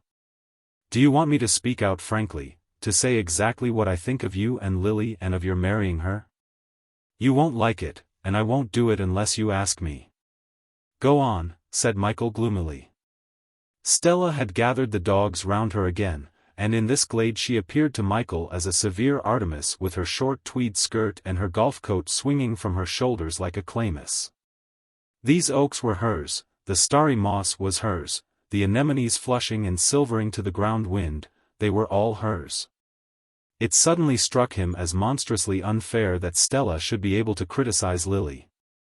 Here she stood on her own land forever secure against the smallest ills that could come to the other girl. And, with this consciousness of a strength behind her, already she was conveying that rustic haughtiness of England. Michael loved her, this cool and indomitable mistress of Hardingham. But while he loved her, almost he hated her for the power she had to look down on Lily. Michael wished he had Sylvia with him. That would have been a royal battle in this wood. Stella with her dogs and trees behind her, with her green acres all round her and the very wind fighting for her, might yet have found it difficult to discomfit Sylvia. "Go on, I'm waiting for you to begin," Michael repeated. "Straight off, then," she said, "I may as well tell you that this marriage is impossible. I don't know where you found her again, and I don't care. It wouldn't make the slightest difference to me what she had been, if I thought she had a chance of ever being anything else. But, Michael, she's flabby. You'll hate me for saying so, but she really is. In a year you'll admit that, you'll see her growing older and flabbier, more and more vain. Emptier and emptier, if that's possible. Even her beauty won't last. These very fair girls fall to pieces like moth-eaten dolls. I've tried to find something in her during this fortnight. I've tried and tried, but there's nothing. You may be in love with her now, though I don't believe you are. I think it's all a piece of sentimentalism. I've often teased you about getting married, but please don't suppose that I haven't realized how almost impossible it would be. Ever to find a woman that would stand the wear and tear of your idealism. I'm prepared to bet that behind your determination to marry this girl there's a reason, a lovely, unpractical, idealistic reason. Isn't there? You've been away with her for a weekend, and have tortured yourself into a theory of reparation. Is that it? Or you've fallen in love with the notion of yourself in love at 18. Oh, you can't marry her, you foolish old darling. Your oratory would be more effective if you wouldn't keep whistling to that infernal dog, said Michael. If this marriage is so terrible, I should have thought you'd have forgotten there were such animals as cocker spaniels. It's rubbish for you to say you've tried to find something in Lily. You haven't made the slightest attempt. You've criticized her from the moment she entered the house. You're sunk deep already in the horrible selfishness of being happy. A happy marriage is the most devastating joint egotism in the world. Damn it, Stella, when you were making a fool of yourself with half the men in Europe, I didn't talk as you've been talking to me. No, you were always very cautiously fraternal, said Stella. Ah, no, I won't say bitter things, for, Michael, I adore you, and you'll break my heart if you marry this girl. You won't do anything of the kind, he contradicted. You'll be whistling to spaniels all the time. Michael, it's really unkind of you to try and make me laugh, when I'm feeling so wretched about you. It's all fine for you to sneer at Lily, said Michael. But I can remember your coming back from Vienna and crying all day in your room over some man who'd made a fool of you. You looked pretty flabby then. How dare you remind me of that? Stella cried, in a fury. How dare you? How dare you? You brought it on yourself, said Michael coldly. You're going to pieces already under the influence of that girl. Marry her, then. But don't come to me for sympathy, when she's forced you to drag yourself through the divorce court. No, I shall take care not to come to you for anything ever again, said Michael bitterly. Unless it's for advice when I want to buy a spaniel. They had turned again in the direction of the hall, and over the windy fields they walked silently. Michael was angry with himself for having referred to that Vienna time. After all, it had been the only occasion on which he had seen Stella betray a hint of weakness.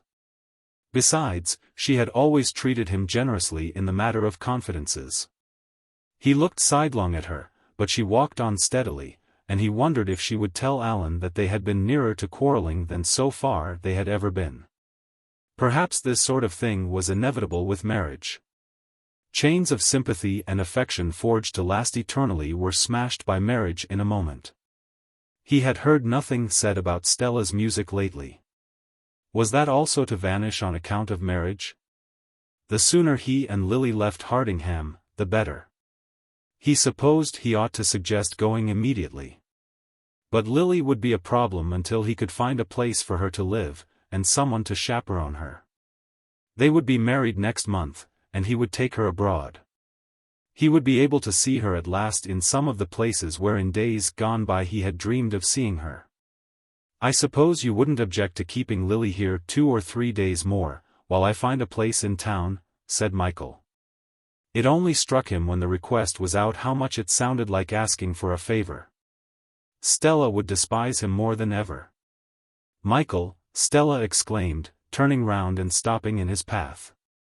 Once more I beg you to give up this idea of marriage.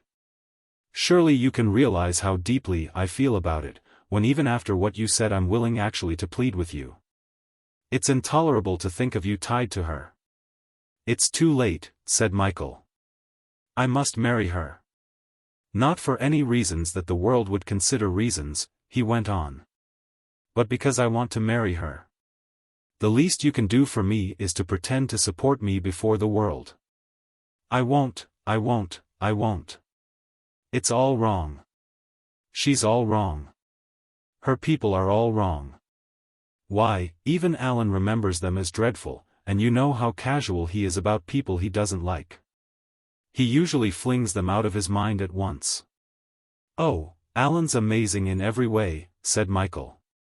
He longed to say that he and Lily would go by the first train possible, but he dreaded so much the effect of bringing her back to London without any definite place to which she could go, that he was willing to leave her here for a few days, if she would stay.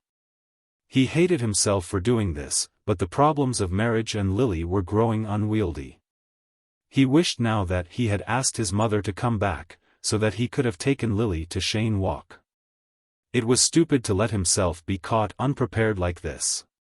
After all, perhaps it would be a good thing to leave Lily and Stella together for a bit. As he was going to marry her and as he could not face the possibility of quarreling with Stella finally, it would be better to pocket his pride. Suddenly Stella caught hold of his arm. "Look here," she said. "You absurd old Quixote, listen. I'm going to do all in my power to stop your marrying Lily. But meanwhile go up to town and leave her here.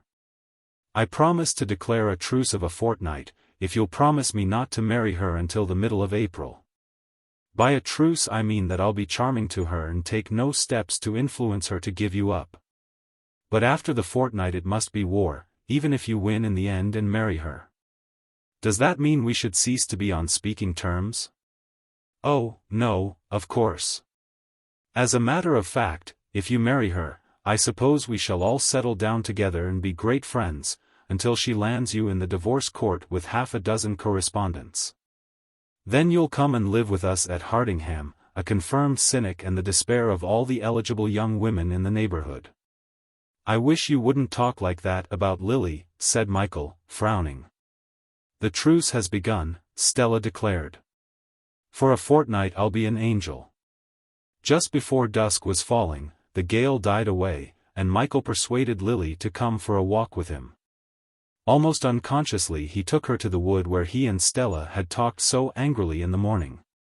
Chaffinches flashed their silver wings about them in the fading light. "Lily, you look adorable in this glade," he told her. "I believe, if you were a little way off from me, I should think you were a birch tree." The wood was rosy brown and purple. Every object had taken on rich deeps of quality and color reflected from the March twilight. The body of the missel thrush flinging his song from the bare oak bough into the ragged sky, flickered with a magical sublucency. Michael found some primroses and brought them to Lily. "These are for you, you tall primrose of a girl. Listen, will you let me leave you for a very few days so that I can find the house you're going to live in? Will you not be lonely? I like to have you with me always," she murmured. He was intoxicated by so close an avowal of love from lips that were usually mute. "We shall be married in a month," he cried. "Can you smell violets? Something sweet I smell." But it was getting too dusky in the coppice to find these violets themselves twilight-hued, and they turned homeward across the open fields. Birds were flying to the coverts, linnets mostly, in twittering companies. "These eves of early spring are like swords," Michael exclaimed.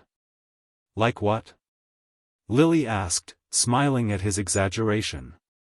"Like swords. They seem to cut one through and through with their sharpness and sweetness." "Oh, you mean it's cold," she said. "Take my arm." "Well, I meant rather more than that, really," Michael laughed. But because she had offered him her arm he forgot at once how far she had been from following his thoughts. Michael went up to London after dinner. He left Lily curled up before the fire, presumably quite content to stay at Hardingham. "Not more than a fortnight, mind," were Stella's last words.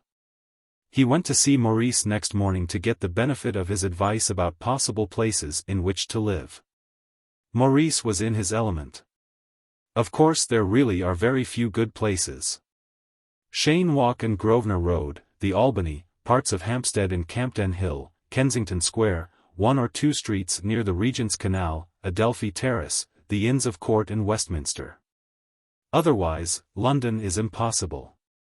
But you're living in Cheyne Walk now. Why do you want to move from there?" Michael made up his mind to take Maurice into his confidence. He supposed that of all his friends he would be as likely as any to be sympathetic.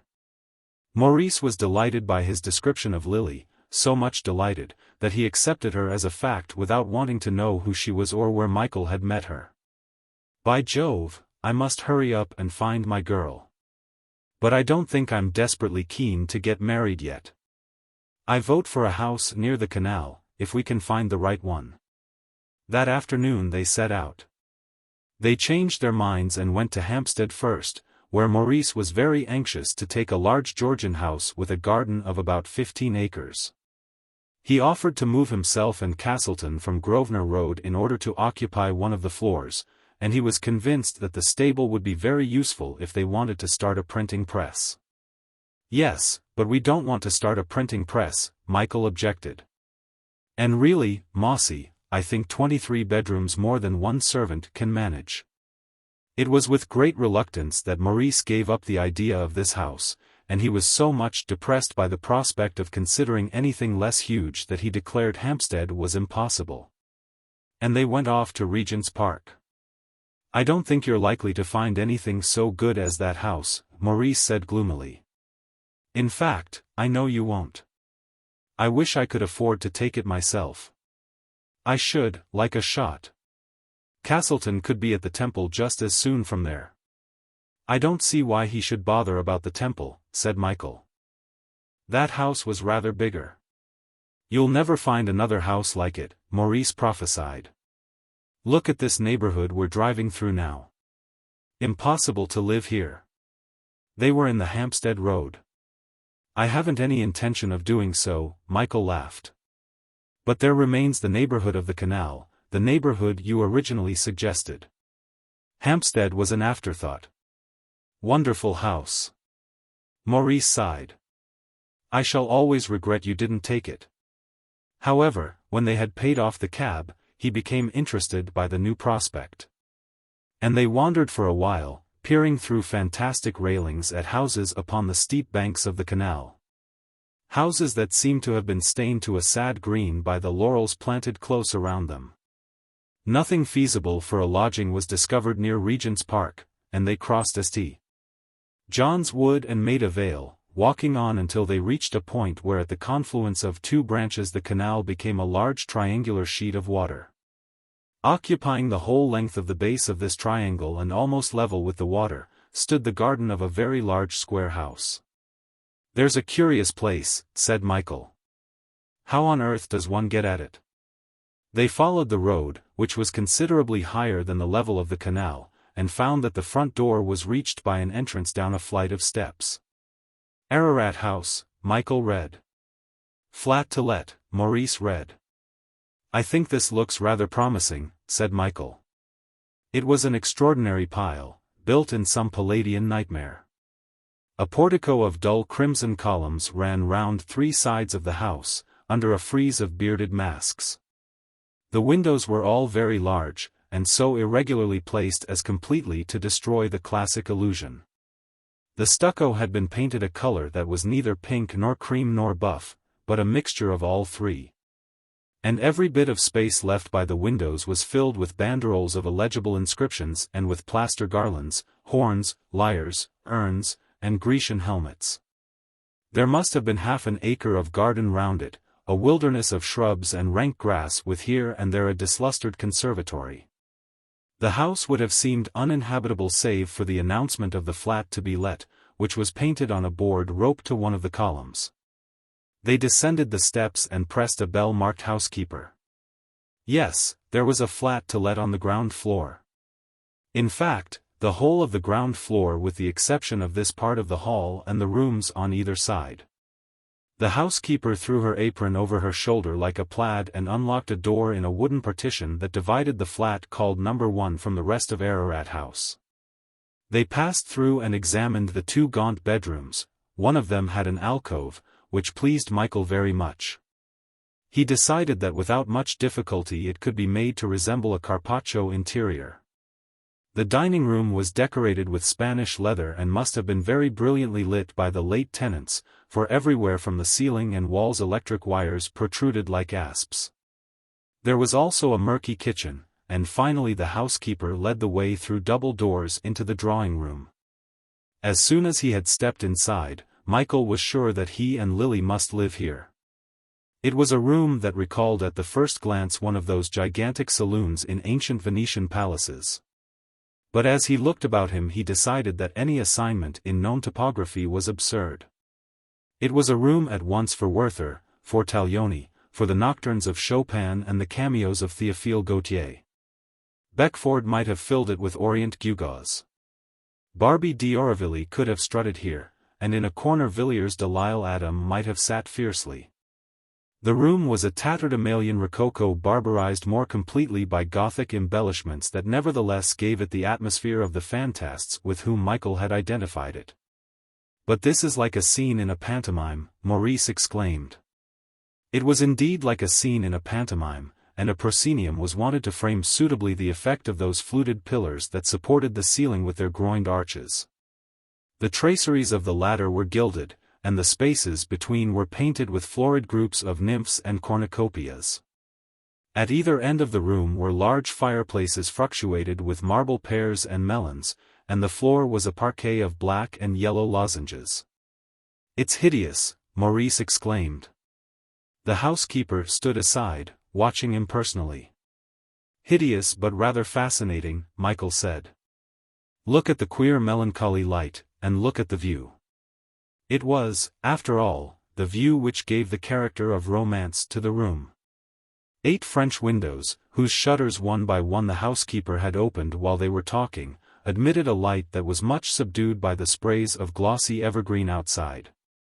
Seen through their leaves, the garden appeared to be a green twilight in which the statues and baskets of chipped and discolored stone had an air of overthrown magnificence. The housekeeper opened one of the windows, and they walked out into the wilderness, where ferns were growing on rockeries of slag and old tree stumps. Where the paths were smeared with bright green slime, with moss and sodden vegetation. They came to a wider path running by the bank of the canal, and, pausing here, they pondered the sheet of dead water where 2 swans were gliding slowly round an islet and where the reflections of the house beyond lay still and deep everywhere along the edge. The distant cries of London floated sharply down the air, smuts were falling perpetually. The bitter March air diffused in a dull sparkle tasted of the city's breath, the circling of the swans round their islet made everything else the more emotionable. "In summer this will be wonderful," Michael predicted.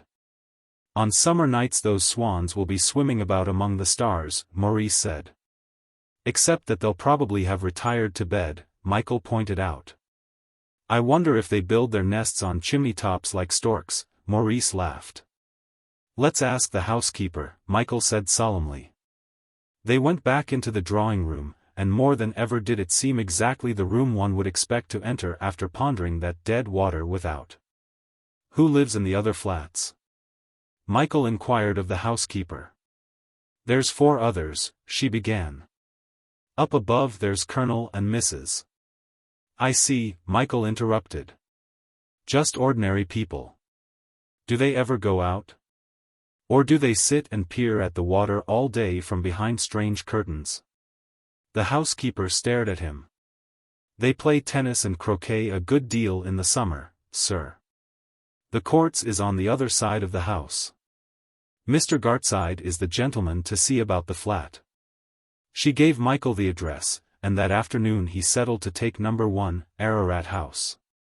It absolutely was made to set her off, he told Maurice. "You wait till I've furnished it as it ought to be furnished. And we'll have amazing fêtes aqueuses in the summer," Maurice declared. "We'll buy a barge and, why, of course, the canal flows into the Thames at Grosvenor Road." "Underground, like the Styx," said Michael, nodding. "Of course, it's going to be wonderful. We must never visit each other except by water." "Like splendid dead Venetians," said Michael. The fortnight of Lily's stay at Hardingham was spent by him and Maurice in a fever of decoration. Michael bought oval mirrors of Venetian glass, oblong mirrors crowned with gilt griffins and scallops, small round mirrors in frames of porcelain garlanded with flower buds.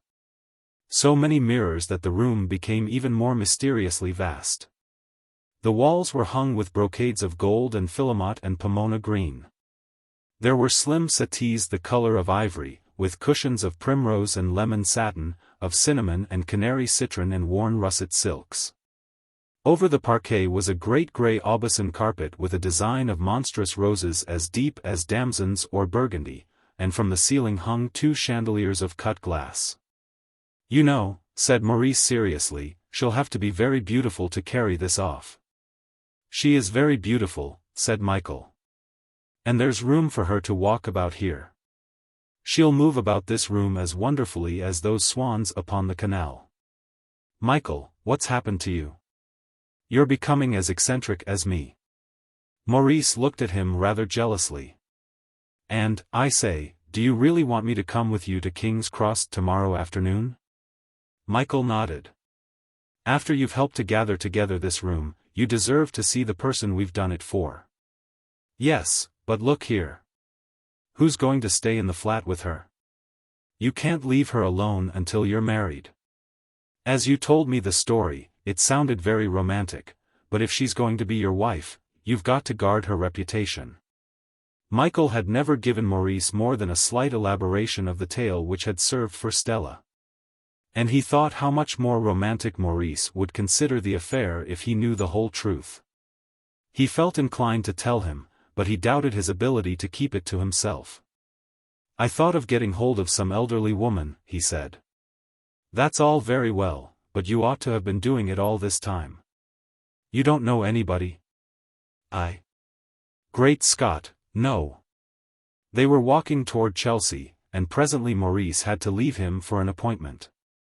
"Tomorrow afternoon then at King's Cross," he said, and jumped on an omnibus. Michael walked along in a quandary. Whom on earth could he get to stay with Lily? Would it not be better to marry at once? But that would involve breaking his promise to Stella. If he asked Mrs. Gainsborough, it would mean Sylvia knowing where Lily was. If, on the other hand, he should employ a strange woman, Lily might dislike her. Could he ask Mrs. Ross to come up to town? No, of course, that was absurd. It looked as if he would have to ask Mrs. Gainsborough. Or why not ask Sylvia herself? In that case, why establish Lily at Ararat House before they were married? This marriage had seemed so very easy an achievement, but slowly it was turning into an insoluble complex. He might sound Sylvia upon her attitude. It would enormously simplify everything if she would consent, and if she consented she would, he believed, play fair with him. The longer Michael thought about it, the more it seemed the safest course to call in Sylvia's aid. He was almost hailing a hansom to go to Tinderbox Lane, when he realized how foolish it would be not to try to sever Lily completely from the life she had been leading in Sylvia's company. Not even ought he to expose her to the beaming laxity of Mrs. Gainsborough. Michael had reached Notting Hill Gate, and, still pondering the problem which had destroyed half the pleasure of the enterprise, he caught sight of a registry for servants. Why not employ 2 servants, 2 of the automatons who simplified life as it was simplified in Cheyne Walk? Then he remembered that he had forgotten to make any attempt to equip the kitchen. Surely Lily would be able to help with that. He entered the registry and interviewed a severe woman wearing glasses, who read in a sing-song the virtues of a procession of various automatons seeking situations as cooks and housemaids. "What wages do you wish to give?" "Oh, the usual wages," Michael said. "But I rather want these servants today." He made an appointment to interview half a dozen after lunch. He chose the first 2 that presented themselves, and told them to come round to Ararat House. Here he threw himself on their mercy and begged them to make a list of what was wanted in the kitchen. They gave notice on the spot, and Michael rushed off to the registry again. To the severe woman in glasses he explained the outlines of the situation and made her promise to suit him by tomorrow at midday. She suggested a capable housekeeper. And next morning a hard-featured, handsome woman very well dressed in the fashion of about 1892 arrived at Ararat House. She undertook to find someone to help, and also to procure at once the absolute necessities for the kitchen. Miss Harper was a great relief to Michael, though he did not think he liked her very much. And he made up his mind to get rid of her, as soon as some sort of domestic comfort was perceptible. Lily would arrive about 4 o'clock, and he drove off to King's Cross to meet her. He felt greatly excited by the prospect of introducing her to Maurice, who for a wonder was punctually waiting for him on the platform. Lily evidently liked Maurice, and Michael was rather disappointed when he said he could not come back with them to assist at the first entry into Ararat House. Maurice had certainly given him to understand that he was free this afternoon. "Look in at Grosvenor Road on your way home tonight," said Maurice. "Or will you be very late?" "Oh, no, I shan't be late," Michael answering, flushing. He had a notion that Maurice was implying a suspicion of him by his invitation. It seemed as if he were testing his behavior. Lily liked the rooms, and, although she thought the Carpaccio bedroom was a little bare, it was soon strewn with her clothes, and made thereby inhabitable. "And of course," said Michael, "you've got to buy lots and lots of clothes this fortnight. How much do you want to spend? 200, 300 pounds? The idea of buying clothes on such a scale of extravagance seemed to delight her, and she kissed him, he thought almost for the first time, in mere affection without a trace of passion. Michael felt happy that he had so much money for her to spend, and he was glad that no one had been given authority to interfere with his capital. There flashed through his mind a comparison of himself with the Chevalier de Gros, and, remembering how soon that money had come to an end, he was glad that Lily would not be exposed to the temptation which had ruined Manon. "And do you like Miss Harper?" he inquired. "Yes, she seems all right." They went out to dine in town, and came back about 11 to find the flat looking wonderfully settled.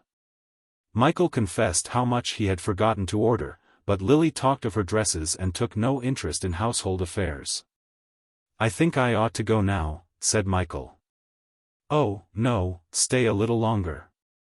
But he would not, feeling the violent necessity to impress upon her as much as possible, during this fortnight before they were married, how important were the conventions of life.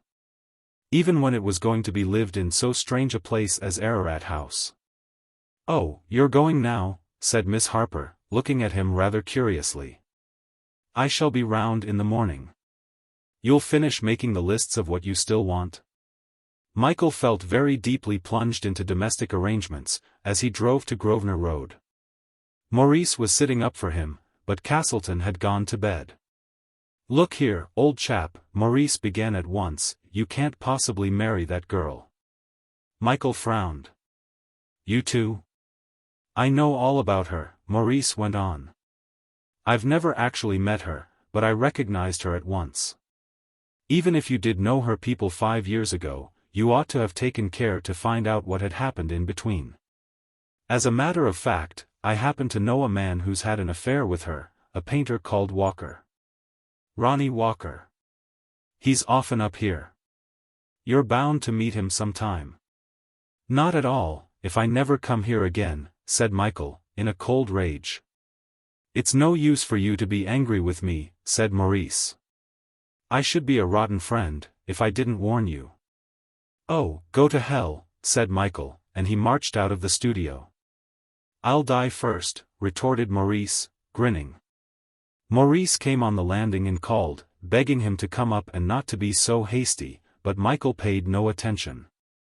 "So much for 422 Grosvenor Road," he said, slamming the big front door behind him. He heard Maurice calling to him from the window, but he walked on without turning his head. It was a miserable coincidence that one of his friends should know about her. It was a disappointment, but it could not be helped. If Maurice chattered about a disastrous marriage, why, other friends would have to be dropped in the same way. After all, he had been aware from the first moment of his resolve that this sort of thing was bound to happen. It left him curiously indifferent. A week passed. There were hundreds of daffodils blooming in the garden round Ararat House, and April bringing an unexpected halcyon was the very April of the poets whose verses haunted that great Rococo room. Every day Michael went with Lily to dressmakers and worshipped her taste. Every day he bought her old pieces of jewelry, old fans, or old silver, or pots of purple hyacinths. He was just conscious that it was London and the prime of the spring, but mostly he lived in the enchantment of her presence.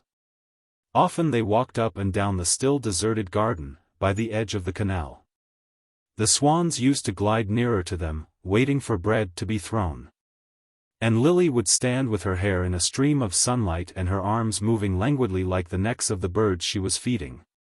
Nor was she less graceful in the long luminous dusks under the young moon and the yellow evening star that were shining upon them as they walked by the edge of the water. For a week Michael lived in a city that was become a mere background to the swoons and fevers of love. He knew that round him houses blinked in the night and that chimney smoke curled upward in the morning, that people paced the streets, that there was a thunder of far-off traffic. That London was possessed by April. But the heart of life was in this room, when the candles were lit in the chandeliers and he could see 100 lilies in the mirrors. It seemed wrong to leave her at midnight, to leave that room so perilously golden with the golden stuffs and candle flames. It seemed unfair to surprise Miss Harper by going away at midnight, when so easily he could have stayed. Yet every night he went away, however hard it was to leave Lily in her black dress, to leave in the mirrors those 100 lilies that drowsily were not forbidding him to stay. Or when she stood under the portico sleepily resting in his arms, it was difficult to let her turn back alone. How close were their kisses wrapped in that velvet moonlessness. This was no London that he knew, this scented city of spring, this tropic gloom, this mad innominate cavern that engorged them. The very stars were melting in the water of the canal, the earth bedewed with fevers of the spring was warm as blood. Why should he forsake her each night of this week? Yet every midnight when the heavy clocks buzzed and clamored, Michael left her, saying that May would come, and June, and another April, when she would have been his a year. The weather veered back in the second week of the fortnight to rawness and wet. Yet it made no difference to Michael. For he was finding these days spent with Lily so full of romance that weather was forgotten. They could not walk in the garden and watch the swans, of nothing else did the weather deprive him. 2 days before the marriage was to take place, Mrs. Fane arrived back from the south of France. Michael was glad to see her, for he was so deeply infatuated with Lily that his first emotion was of pleasure in the thought of being able now to bring her to see his mother. And of taking his mother to see her in Ararat House among those chandeliers and mirrors. "Why didn't you wire me to say you were coming?" he asked. "I came because Stella wrote to me." Michael frowned, and his mother went on. "It wasn't very thoughtful of you to let me know about your marriage through her. I think you might have managed to write to me about it yourself." Michael had been so much wrapped up in his arrangements, and apart from them so utterly engrossed in his secluded life with Lily during the past 10 days, that it came upon him with a shock to realize that his mother might be justified in thinking that he had treated her very inconsiderately. "I'm sorry. It was wrong of me," he admitted. "But life has been such a whirl lately that I've somehow taken for granted the obvious courtesies. Besides, Stella was so very unfair to Lily that it rather choked me off taking anybody else into my confidence. And, Mother, why do you begin on the subject at once, before you've even taken your things off?" She flung back her furs and regarded him tragically. "Michael, how can you dare to think of such trivialities when you are standing at the edge of this terrible step?" "Oh, I think I'm perfectly level-headed," he said, "even on the brink of disaster. Such a dreadful journey from Cannes. I wish I'd come back in March as I meant to. But Mrs. Carruthers was ill, and I couldn't very well leave her. She's always nervous in lifts, and hates the central heating. I did not sleep a moment, and a most objectionable couple of Germans in the next compartment of the wagonslits used all the water in the washing place. So very annoying, for one never expects foreigners to think about washing. Oh, yes, a dreadful night and all because of you, and now you ask most cruelly why I don't take my things off. There wasn't any need for you to worry yourself," he said hotly. "Stella had no business to scare you with her prejudices. Prejudices, his mother repeated.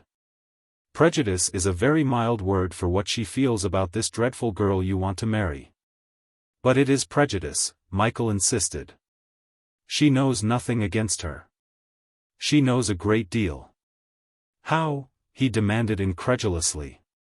You'd better read her letter to me. And I really must go and take off these furs. It's stifling in London. So very much hotter than the Riviera. Mrs.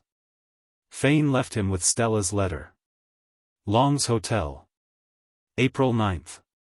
Darling Mother. When you get this you must come at once to London. You are the only person who can save Michael from marrying the most impossible creature imaginable. He had a stupid love affair with her, when he was 18, and I think she treated him badly even then. I remember his being very upset about it in the summer before my first concert. Apparently he rediscovered her this winter, and for some reason or other wants to marry her now. He brought her down to Hardingham, and I saw then that she was a minx. Alan remembers her mother as a dreadful woman who tried to make love to him. Imagine Alan at 18 being pursued. Of course, I tackled Michael about her, and we had rather a row about it. We kept her at Hardingham for a month, a fortnight by herself, and we were bored to death by her. She had nothing to say, and nothing to do except look at herself in the glass. I had declared war on the marriage from the moment she left, but I had only a fortnight to stop it. I was rather in a difficulty because I knew nothing definite against her, though I was sure that if she wasn't a bad lot already, she would be later on. I wrote first of all to Maurice Avery, who told me that she'd had a not at all reputable affair with a painter friend of his. It seems, however, that he had already spoken to Michael about this and that Michael walked out of the house in a rage. Then I came up to town with Alan and saw Wedderburn, who knew nothing about her and hadn't seen Michael for months. Then we got hold of Lonsdale.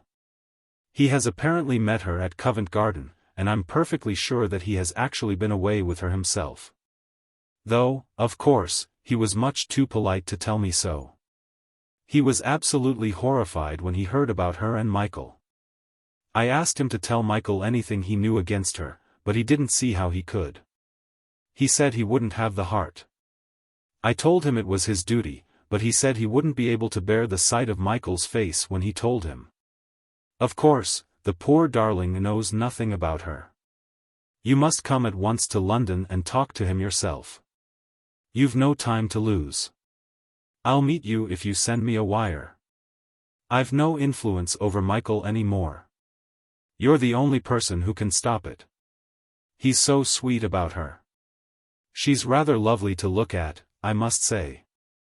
Lots of love from Alan and from me. Your loving Stella. Michael was touched by Lonsdale's attitude. It showed, he thought, an exquisite sensitiveness, and he was grateful for it. Stella had certainly been very active, but he had foreseen all of this. Nothing was going to alter his determination. He waited gloomily for his mother to come down. Of all antagonists she would be the hardest to combat in argument, because he was debarred from referring to so much that had weighed heavily with him in his decision. His mother was upstairs such a very short time that Michael realized with a smile how deeply she must have been moved. Nothing but this marriage of his had ever brought her downstairs so rapidly from taking off her things. "Have you read Stella's letter?" she asked. He nodded. "Well, of course you see that the whole business must be stopped at once. It's dreadful for you to hear all these things, and I know you must be suffering, dearest boy. But you ought to be obliged to Stella and not resent her interference. I see that you feel bound to apologize for her," Michael observed. "Now, that is so bitter." He shrugged his shoulders. "I feel rather bitter that she should come charging up to town to find out things I know already." "Michael, you knew about Lonsdale?" "I didn't know about him in particular, but I knew that there had been people. That's one of the reasons I'm going to marry her." "But you'll lose all your friends. It would be impossible for you to go on knowing Lonsdale, for instance." "Marriage seems to destroy friendships in any case," Michael said. You couldn't have a better example of that than Stella and Alan. I dare say I shall be able to make new friends. But, darling boy, she said pleadingly, your position will be so terribly ambiguous. Here you are with everything that you can possibly want, with any career you choose open to you. And you let yourself be dragged down by this horrible creature. Mother, believe me, you're getting a very distorted idea of Lily. She's beautiful, you know. And if she's not so clever as Stella, I'm rather glad of it. I don't think I want a clever wife. At any rate, she hasn't committed the sin of being common. She won't disgrace you outwardly, and if Stella hadn't gone round raking up all this abominable information about her you would have liked her very much. My dearest boy, you are very young, but you surely aren't too young to know that it's impossible to marry a woman whose past is not without reproach. But, mother, he stopped himself abruptly, and looked out of the window in embarrassment. Yet his mother seemed quite unconscious that she was using a weapon which could be turned against herself. Will nothing persuade you? Oh, why did Dick Prescott kill himself? I knew at the time that something like this would happen. You won't marry her, you won't, will you? Yes, mother. I'm going to, he said coldly. But why so impetuously, she asked. Why won't you wait a little time? There's no object in waiting while Stella rakes up a few more facts. If only your father were alive, she exclaimed. It would have shocked him so inexpressibly. He felt so strongly the unwisdom of marriage, didn't he? Michael said, and wished he could have bitten his tongue out. She had risen from her chair, and seemed to tower above him in tragical and heroic dignity of reproach. I could never have believed you would say such a thing to me. I'm awfully sorry, he murmured. It was inexcusable. Michael, she pleaded, coming to him sorrowfully, won't you give up this marriage? He was touched by her manner so gently despairing after his sneer. Mother, I must keep faith with myself. Only with yourself? Then she doesn't care for you? And you're not thinking of her? Of course she cares for me. But she'd get over it almost at once? Perhaps, he admitted. Do you trust her? Do you believe she will be able to be a good woman? That will be my lookout, he said impatiently. If she fails, it will be my fault. It's always the man's fault. Always. Very well, said his mother resignedly. I can say no more, can I? You must do as you like. The sudden withdrawal of her opposition softened him as nothing else would have done. He compared the sweetness of her resignation with his own sneer of a minute ago. He felt anxious to do something that would show his penitence. Mother, I hate to wound you. But I must be true to what I have worked out for myself. I must marry Lily. Apart from a mad love I have for her, there is a deeper cause, a reason that's bound up with my whole theory of behavior, my whole attitude toward existence. I could not back out of this marriage. Is all your chivalry to be devoted to the service of Lily? She asked. He felt grateful to her for the name. When his mother no longer called her, this girl, half his resentment fled. The situation concerned the happiness of human beings again, there were no longer prejudices or abstractions of morality to obscure it. Not at all, mother. I would do anything for you. Except not marry her. That wouldn't be a sacrifice worth making, he argued. Because if I did that I should destroy myself to myself, and what was left of me wouldn't be a complete Michael. It wouldn't be your son. Will you postpone your marriage, say for 3 months? He hesitated. How could he refuse her this? Not merely for your own sake, she urged, but for all our sakes. We shall all see things more clearly and pleasantly, perhaps, in 3 months' time. He was conquered by the implication of justice for Lily. I won't marry her for 3 months, he promised. And you know, darling boy, the dreadful thing is that I very nearly missed the train owing to the idiocy of the head porter at the hotel. She was smiling through her tears, and very soon she became her stately self again. Michael went at once to Ararat House, and told Lily that he had promised his mother to put off their marriage for 3 months. She pouted over her frocks. "I wish you'd settled that before. What good will all these dresses be now? You shall have as many more as you want. But will you be happy here without me? Without you? Why are you going away?" "Because I must, Lily. Because, oh, dearest girl, can't you see that I'm too passionately in love with you to be able to see you every day and every night as I have been all this fortnight? If you want to go away, of course you must, but I shall be rather dull, shan't I?" "And shan't I?" he asked. She looked at him. "Perhaps. I shall write every day to you, and you must write to me." He held her close and kissed her. Then he hurried away. Now that he had made the sacrifice to please his mother, he was angry with himself for having done so. He felt that during this coming time of trial he could not bear to see either his mother or Stella. He must be married and fulfill his destiny, and, after that, all would be well. He was enraged with his weakness, wondering where he could go to avoid the people who had brought it about. Suddenly Michael thought he would like to see Clear Abbey again, and he turned into Paddington Station to find out if there were a train that would take him down into Berkshire at once. Chapter 8. Seeds of Pomegranate. It was almost dark when Michael reached the little station at the foot of the Downs. He was half inclined to put up at the village inn and arrive at the Abbey in the morning. But he was feeling depressed by the alteration of his plans, and longed to withdraw immediately into the monastic peace. He had bought what he needed for the couple of nights before any luggage could reach him, and he thought that with so little to carry he might as well walk the 6 miles to the Abbey. He asked when the moon would be up. "Oh, not much before 9:30, sir," the porter said. Michael suddenly remembered that tomorrow was Easter Sunday, and, thinking it would be as well not to arrive too late, in case there should be a number of guests, he managed to get hold of a cart. The wind blew very freshly as they slowly climbed the Downs. And the man who was driving him was very voluble on the subject of the large additions which had been made to the Abbey buildings during the last few years. "They've put up a grand sort of a lodge, gatehouse, so some do call it.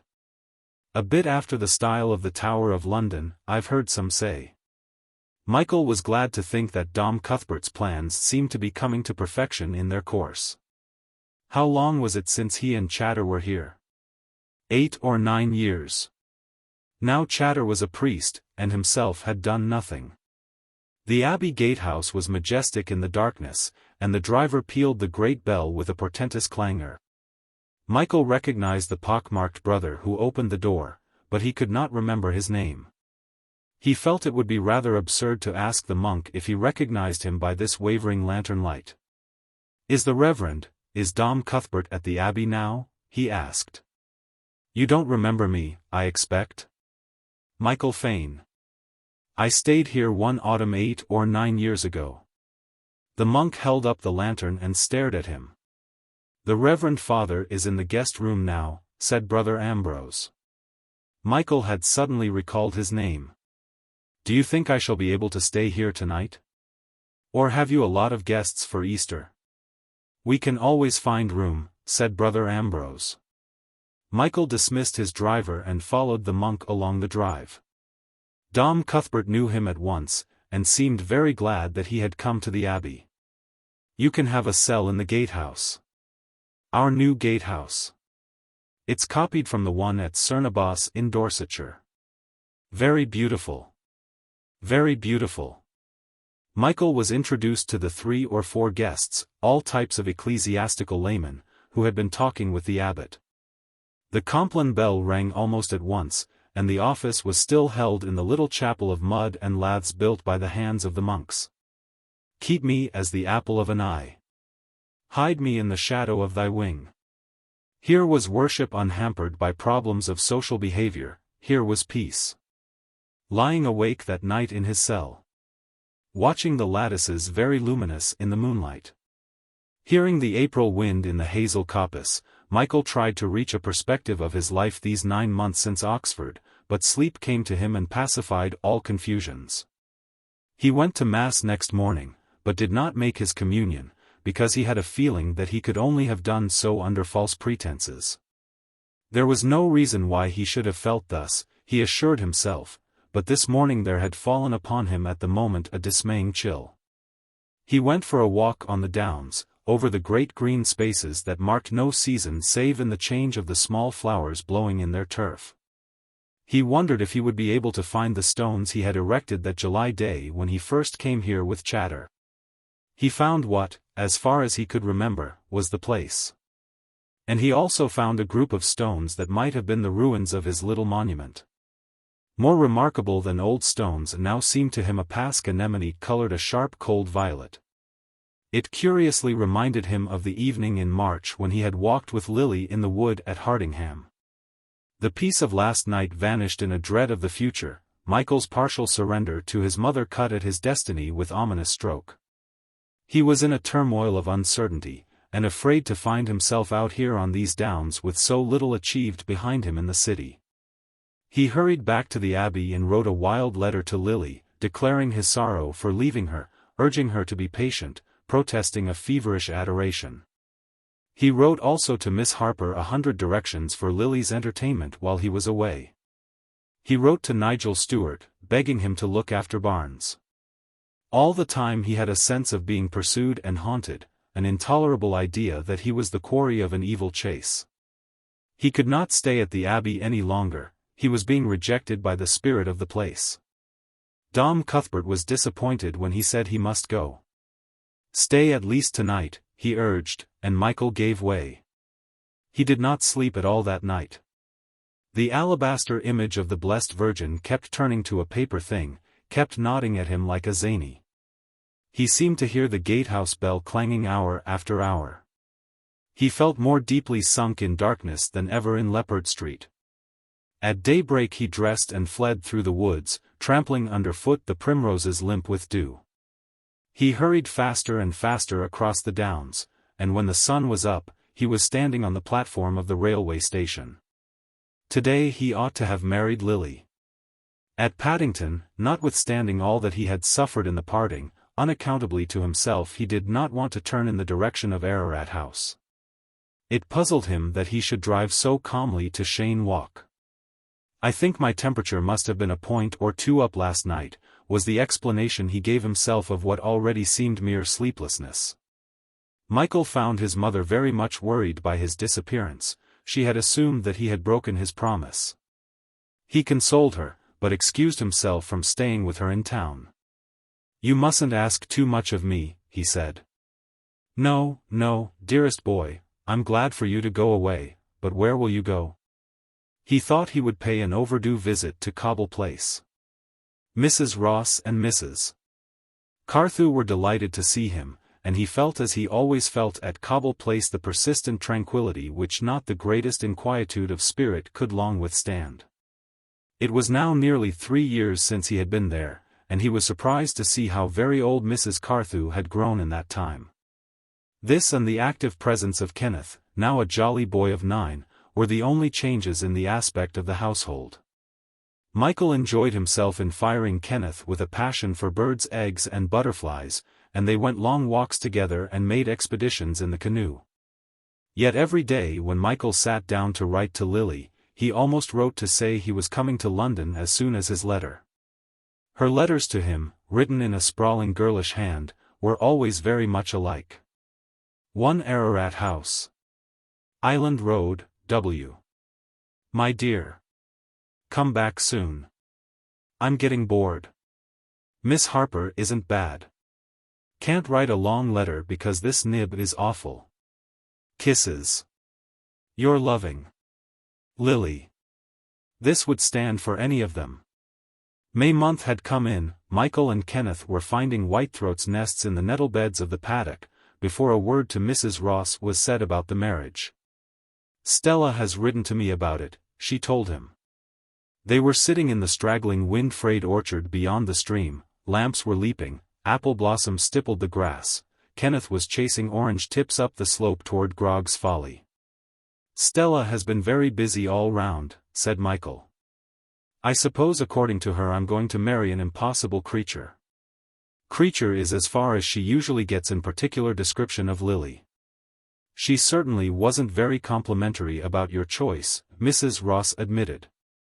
I wish somebody could understand that it doesn't necessarily mean that I'm mad because I'm going to marry a beautiful girl who isn't very clever. But I gathered from Stella, Mrs. Ross said, that her past. Michael, you must be very tolerant of me if I upset you, because we happen to be sitting just where I was stupid and unsympathetic once before. You see what an impression that made on me. I actually remember the very place. She probably has done things in the past, said Michael. But she's scarcely 23 yet, and I love her. Her past becomes a trifle.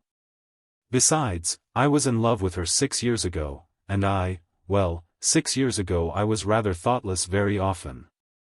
I don't want you to think that I'm going to marry her now from any sense of duty. I love her. At the same time, when people argue that she's not the correct young miss they apparently expect me to marry, I'm left unmoved. Pasts belong to men as well as to women. Mrs. Ross nodded slowly. Kenneth came rushing up, shouting that he had caught a frightfully rare butterfly. Michael looked at it. A female orange tip, was the verdict. But isn't that frightfully rare? Michael shook his head. No rarer than the males, but you don't notice them, that's all.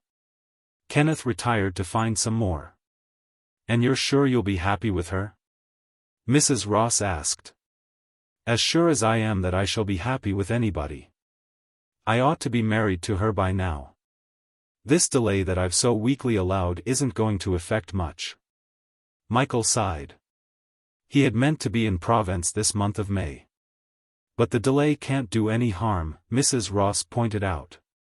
At any rate, it will enable you to feel more sure of yourself, and more sure of her, too. I don't know, said Michael doubtfully. My theory has always been that if a thing's worth doing at all, it's worth doing it once. And after you're married, she asked, what are you going to do? Just lead a lazy life? Oh, no. I suppose I shall find some occupation that will keep me out of mischief. That sounds a little cynical. Ah, well, I suppose it is a disappointment to me. What's a disappointment? I've hoped and prayed so much lately that you would have a vocation. A priest, he interrupted quickly, it's no good, Mrs. Ross. I have thought of being one, but I'm always put off by the professional side of it. And there are ways of doing what a priest does without being one. Of course, I can't agree with you there, she said. Well, apart from the sacraments, I mean. Lately I've seen something of the underworld, and I shall think of some way of being useful down there. Already I believe I've done a bit.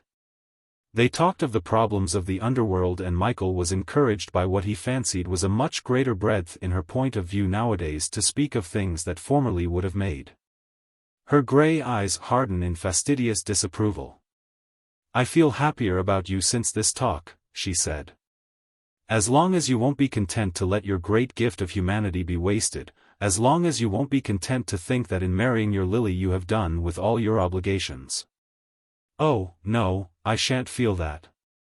In fact, I shall be all the more anxious to justify myself. Kenneth came back to importune Michael for a walk as far as Grog's Folly. It's such fun for Kenneth to have you here. Mrs. Ross exclaimed. I've never seen him so boisterously happy. I used to enjoy myself here just as much as he does, said Michael. Though perhaps I didn't show it. I always think of myself as rather a dreary little beast when I was a kid. On the contrary, you were a most attractive boy. Such a wide-eyed little boy, said Mrs. Ross softly, looking back into time. I've seldom seen you so happy as just before I blew out your candle the first night of your first stay here. I say, do come up the hill, interrupted Kenneth despairingly. 1,000 apologies, my lord, said Michael. We'll go now. They did not stop until they reached the tower on the summit. When I was your age, Michael told him, I used to think that I could see the whole of England from here. Could you really? Said Kenneth, in admiration. Could you see any of France, too?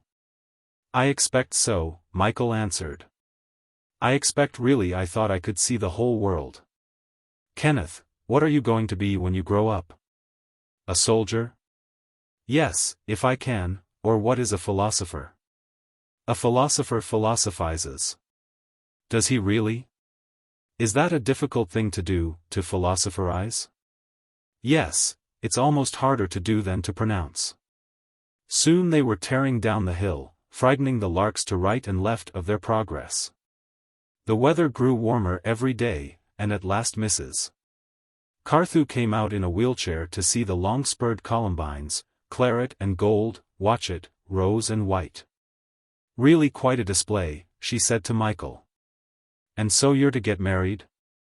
He nodded. What for? The old lady demanded, looking at him over her spectacles.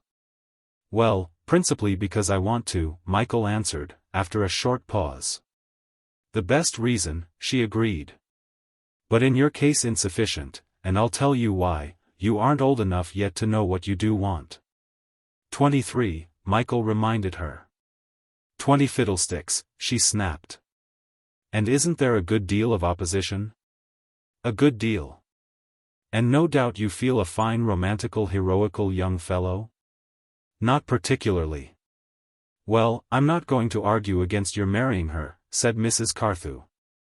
Because I know quite well that the more I proved you to be wrong, the more you'd be determined to prove I was. But I can give you advice about marriage, because I've been married and you haven't. Is she dark? If she's dark, be very cold for a year, and if she doesn't leave you in that time, she'll adore you for the rest of her life. But she's fair, said Michael. Very fair indeed. Then beat her. Not actually, of course, but beat her figuratively for a year. If you don't, she'll either be a shrew or a winner. Both impossible to live with. Which did Captain Carthew do to you? Asked Michael, twinkling. Neither, I ruled him with a rod of iron. But do you think I'm wise to wait like this before marrying her? Michael asked. There's no wisdom in waiting to do an unwise thing. You're so sure it is unwise? All marriages are unwise, said Mrs. Carthew sharply. That's why everybody gets married. For most people it is the only imprudence they have an opportunity of committing. After that, they're permanently cured of rashness, and settle down. There are exceptions, of course, they take to drink. I must say I'm greatly pleased with these long-spurred columbines.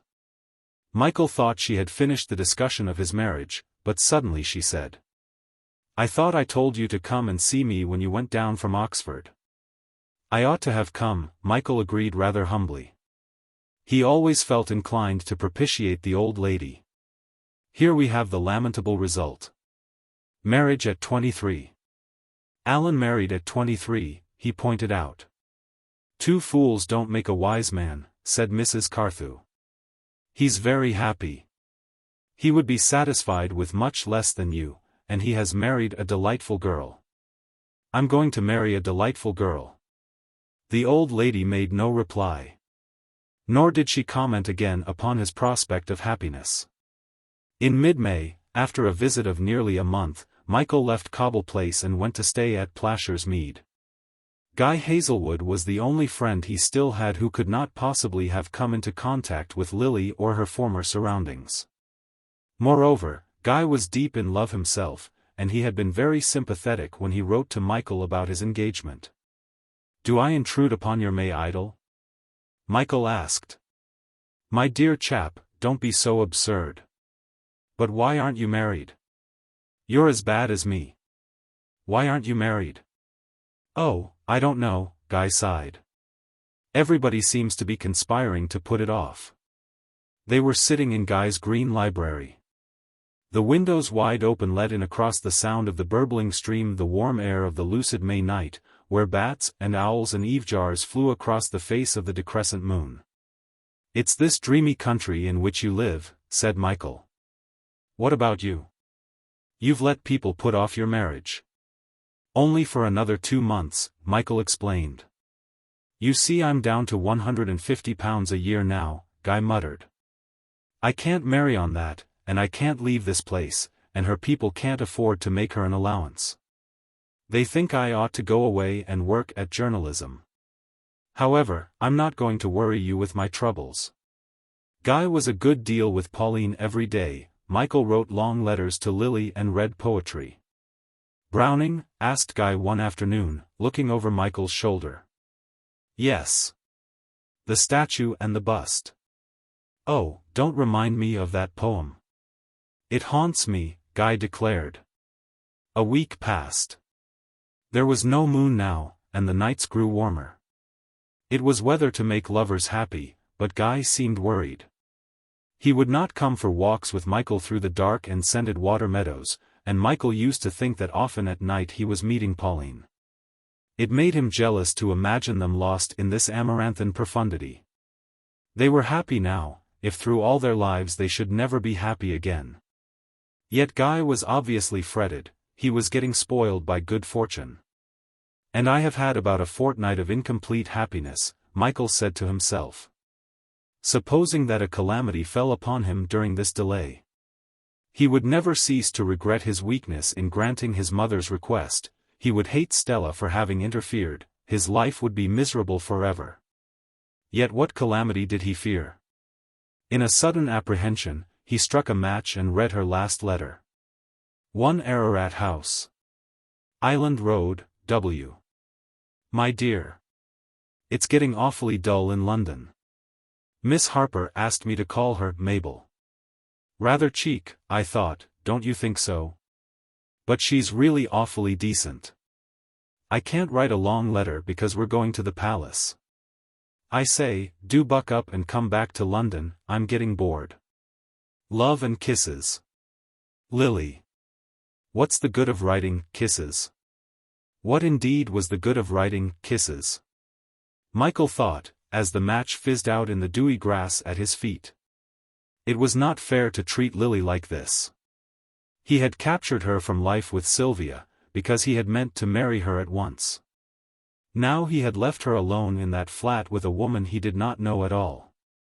Whatever people might say against Lily, she was very patient and trustful. She must love me a good deal, Michael said. Or she wouldn't stand this casual treatment. Pauline came to tea next day with her sisters Margaret and Monica. Michael had an idea that she did not like him very much. She talked shyly and breathlessly to him, and he, embarrassed by her shyness, answered in monosyllables. Pauline is rather jealous of you, said Guy that evening, as they sat in the library. Jealous of me? Michael was amazed. She has some fantastic idea that you don't approve of our engagement. Of course, I told her what nonsense she was thinking. But she vowed that this afternoon you showed quite plainly your disapproval of her. She insists that you are very cold and severe. I'm afraid I was very dull, Michael confessed apologetically. But I was really envying you and her for being together in May. Together? Guy repeated. It's the object of everyone in Witchford to keep us apart. Do tell her I'm not cold, Michael begged. And say how lovely I think her. For really, Guy, she is very lovely and strange. She is a fairy's child. She is, Guy said. Sometimes I'm nearly off my head with the sense of responsibility I have for her happiness. I wonder and wonder until I'm nearly crazed. I'm feeling responsible just now about Lily. I've never told you, Guy, but you may hear from other people that I've made what is called a mésalliance. Of course, Lily has been, he stumbled. He could find no words that would not humiliate himself and her. Guy, come up with me tomorrow and meet her. It's not fair to leave her like this, he suddenly proclaimed. I don't think I can come away. Oh, yes, you can. Of course. You must, Michael urged. Pauline will be more jealous of you than ever, if I do. For one night, Michael pleaded. I must see her. And you must meet her. Everyone has been so rotten about her, and, Guy, you'll appreciate her. I won't bore you by describing her. You must meet her tomorrow. And the rooms in Ararat House. By Jove, you'll think them wonderful. You should see her in candlelight among the mirrors. Pauline won't mind your coming away with me for a night. We'll stay at Cheyne Walk. Well, as a matter of fact, I'm rather hard up just now. Oh, what rot. This is my expedition. And when you've seen her, you must talk to my mother about her. She's so prejudiced against Lily. You will come, won't you? Guy nodded a promise, and Michael went off to bed on the excitement of tomorrow's joy. Guy would not start before the afternoon, and Michael spent the morning under a willow beside the river. It was good to lie staring up at the boughs, and know that every fleecy cloud going by was a cloud nearer to his seeing Lily again. Michael and Guy arrived at Paddington about 5 o'clock. We'll go straight round from here and surprise her, Michael said, laughing with excitement, as they got into a taxi. She'll have had a letter from me this morning, in which I was lamenting not seeing her for 6 weeks. My gad, supposing she isn't in. Oh, well, we can wait. You'll love the room, and we'll all three sit out in the garden tonight, and you'll tell me as we walk home to Chelsea what you think of her. Guy, you've absolutely got to like her. And if you don't, oh, but you will. It isn't everybody who can appreciate beauty like hers. And there's an extraordinary subtlety about her. Of course, she isn't at all subtle. She's simple. In fact, that's one of the things Stella has got against her.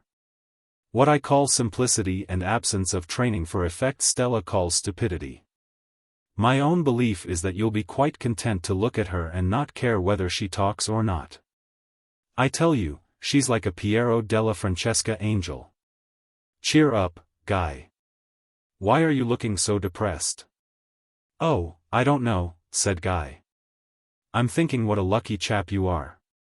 What's a little family opposition when you know you're going to be able to do what you want? Who can stop you? You're independent, and you're in love. Of course they can't stop me. Michael cried, jumping up and down on the cushions of the taxi in his excitement. Guy, you're great.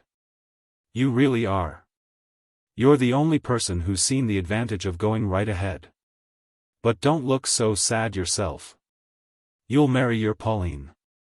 Yes, in about 4 years, Guy sighed. Oh, no, in about 4 months. Will Pauline like Lily? She won't be jealous of me when I'm married, will she? No, but I think I shall be, Guy laughed. Laugh, you old devil, laugh. Michael shouted. Here we are. Did you ever see such a house? It hasn't quite the austerity of Plashers Mead, has it? It looks rather fun, Guy commented. You know, Michael said solemnly, pausing for a moment at the head of the steps going down to the front door. You know, Guy, I believe that you'll be able to persuade my mother to withdraw all her opposition tonight. I believe I'm going to marry Lily this week. And I shall be so glad, Guy, you don't know how glad I shall be. He ran hurriedly down the steps and had pressed the bell of number 1 before Guy had entered the main door. I say, you know, it will be really terrible if she's out after all my boasting, said Michael. And Miss Harper, too, that's the housekeeper, my housekeeper, you know. If they're both out, we'll have to go round and wait in the garden until they come in. Hark, there's somebody coming.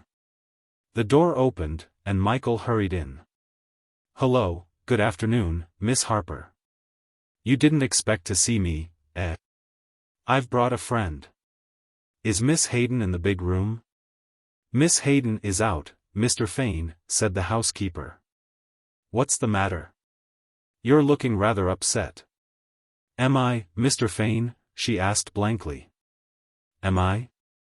Oh, no, I'm very well. Oh, yes, very well. It's the funny light, I expect, Mr. Fane. She seemed to be choking out all her words, and Michael looked at her sharply. Well, we'll wait in the big room. It's rather untidy. You see, I wasn't expecting you, Mr. Fane. That's all right, said Michael. Hello.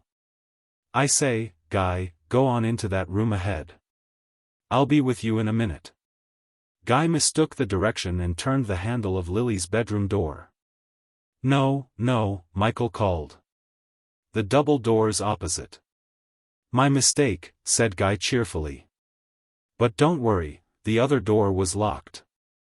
So if you've got a Bluebeard's closet, I've done no harm.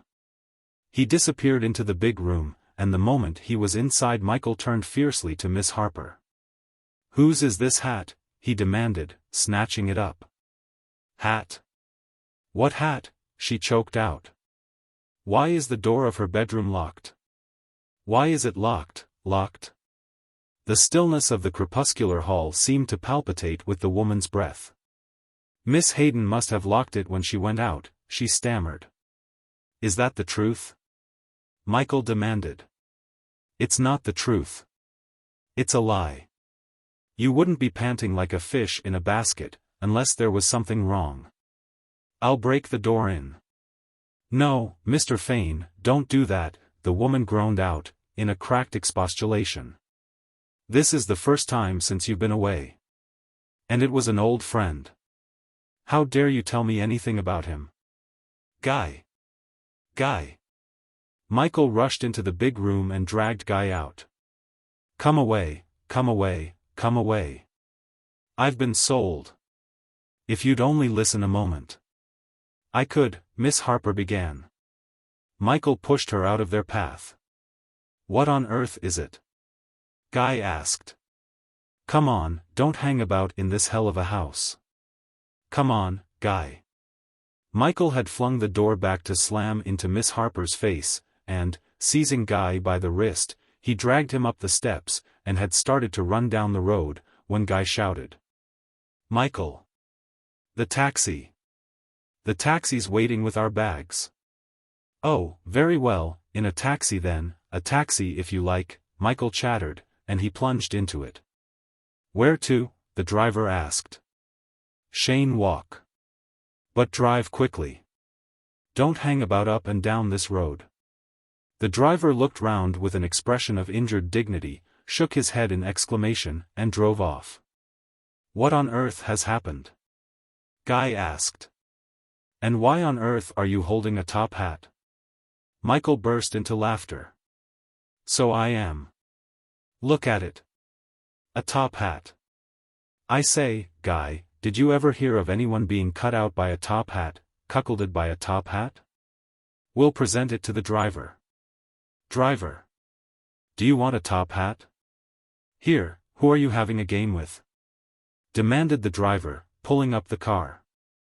I'm not having a game with anybody, Michael said.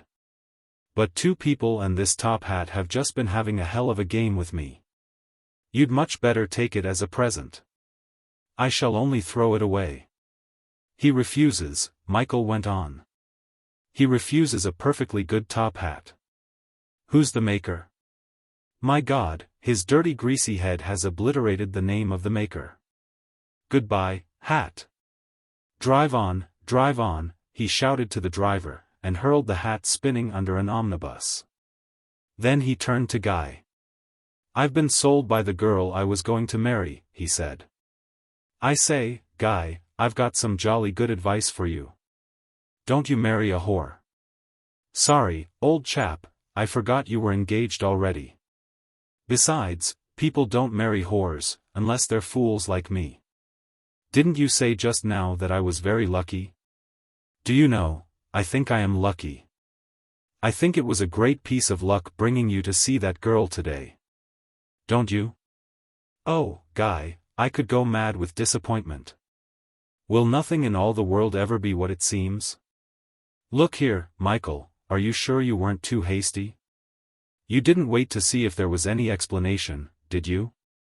She was only going back to her old habits, said Michael bitterly. I was a fool to think she wouldn't. And yet I adored her. Fancy, you've never seen her, after all. Lovely, lovely animal. Oh, you knew what she was, exclaimed Guy. Knew? Yes, of course I knew. But I thought she loved me. I didn't care about anything when I was sure she loved me. She could only have gone such a little way down, I thought. She seemed so easy to bring out. Seeds of pomegranate. Seeds of pomegranate. She's only eaten seeds of pomegranate, but they were enough to keep her behind. Where are we going? Oh, yes, Cheyne Walk. My mother will be delighted when she hears my news, and so will everybody. That's what's amusing me. Everybody will clap their hands, and I'm wretched. But you are sorry for me, Guy? You don't think I'm just a fool being shown his folly? And at 18 I was nearly off my head only because I saw someone kiss her. There's one thing over which I score, the only person who can appreciate all the humor of this situation is myself. Nearly all the way to Cheyne Walk Michael was laughing very loudly. Chapter 9. The Gate of Horn.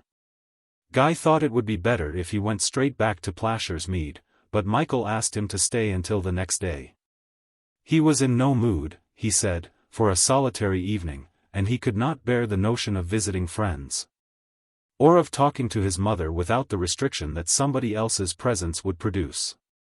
So Guy agreed to spend the night in London, and they dined with Mrs. Fane. Michael in the sun-colored summer room felt smothered by a complete listlessness. And talking very little, he sat wondering at the swiftness with which a strong fabric of the imagination had tumbled down. The quiet of Cheyne Walk became a consciousness of boredom and futility, and he suggested on a sudden impulse that he and Guy should go and visit Maurice in the studio. It would be pleasant walking along the embankment, he said. But I thought you wanted to keep quiet, Guy exclaimed. No, I've grown restless during dinner. And, besides, I want to make a few arrangements about the flat, and then be done with that business, forever. They started off without waiting for coffee. It was a calm summer evening of shadows blue and amethyst, of footfalls and murmurs, an evening plumy as a moth, warm and gentle as the throat of a pigeon. Nobody on any pavement was hurrying. And maidservants loitered in area gates, looking up and down the roads. The big room at the top of 422 Grosvenor Road had never seemed so romantic. There were half a dozen people sitting at the open windows. And Cunningham was playing a sonata of Brahms, a sonata with a melody that was drawing the London night into this big room where the cigarettes dimmed and brightened like stars. The player sat at the piano for an hour, and Maurice unexpectedly made no attempt to disturb the occasion.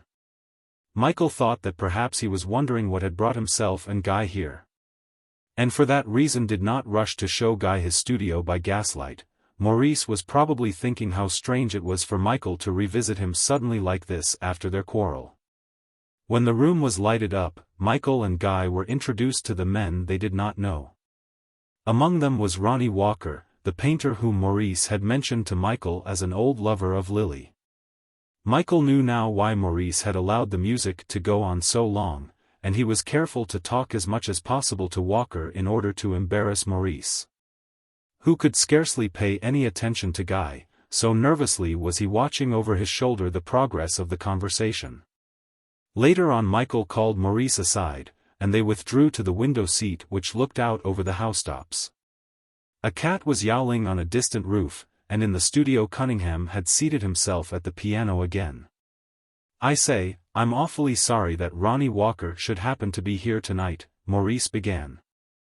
I have been rather cursing myself for telling you about him and... It doesn't matter at all, Michael interrupted. I'm not going to marry her. Oh, that's splendid. Maurice exclaimed. I've been tremendously worried about you. Michael looked at him. He was wondering if it were possible that Maurice could be tremendously worried by anything. I want you to arrange matters, said Michael. I can't go near the place again. She will probably prefer to go away from Ararat House. The rent is paid up to the June quarter. The furniture you can do what you like with. Bring some of it here. Sell the rest, and give her the money. Get rid of the woman who's there, Miss Harper her name is. But I shall feel rather awkward. Oh, don't do it. Don't do it, then. Michael broke in fretfully. I'll ask Guy. "You're getting awfully irascible," Maurice complained. "Of course I'll do anything you want, if you won't always jump down my throat at the first word I utter." "What has happened, though? What do you expect to happen when you're engaged to a girl like that?" Michael asked. Maurice shrugged his shoulders.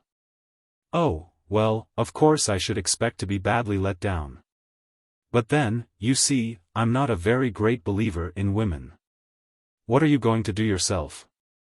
"I haven't settled yet.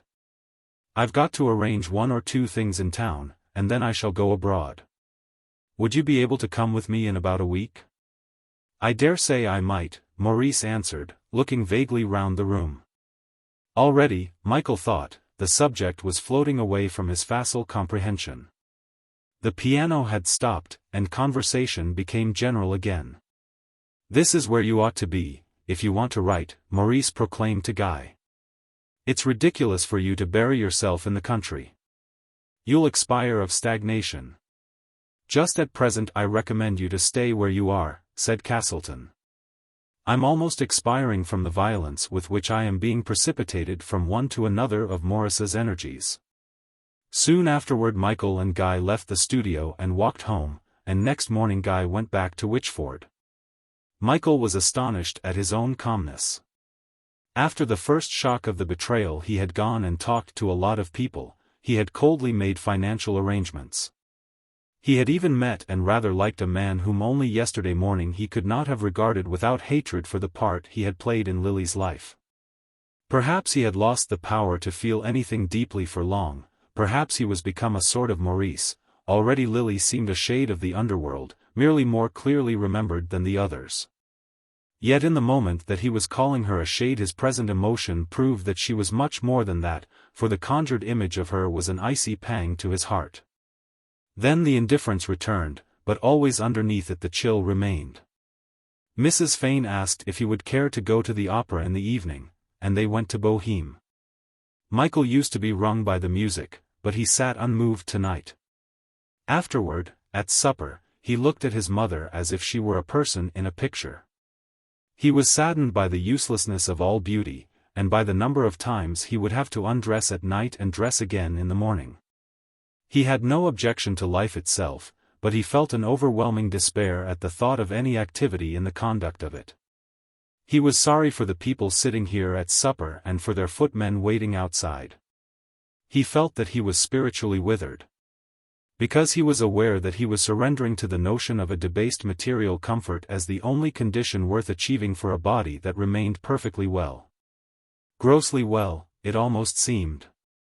"Michael, have you been bored tonight?" his mother asked, when they had come home and were sitting by the window in the drawing-room, while Michael finished a cigar. He shook his head. "You seem to take no interest in the opera, and you usually enjoy Puccini, don't you?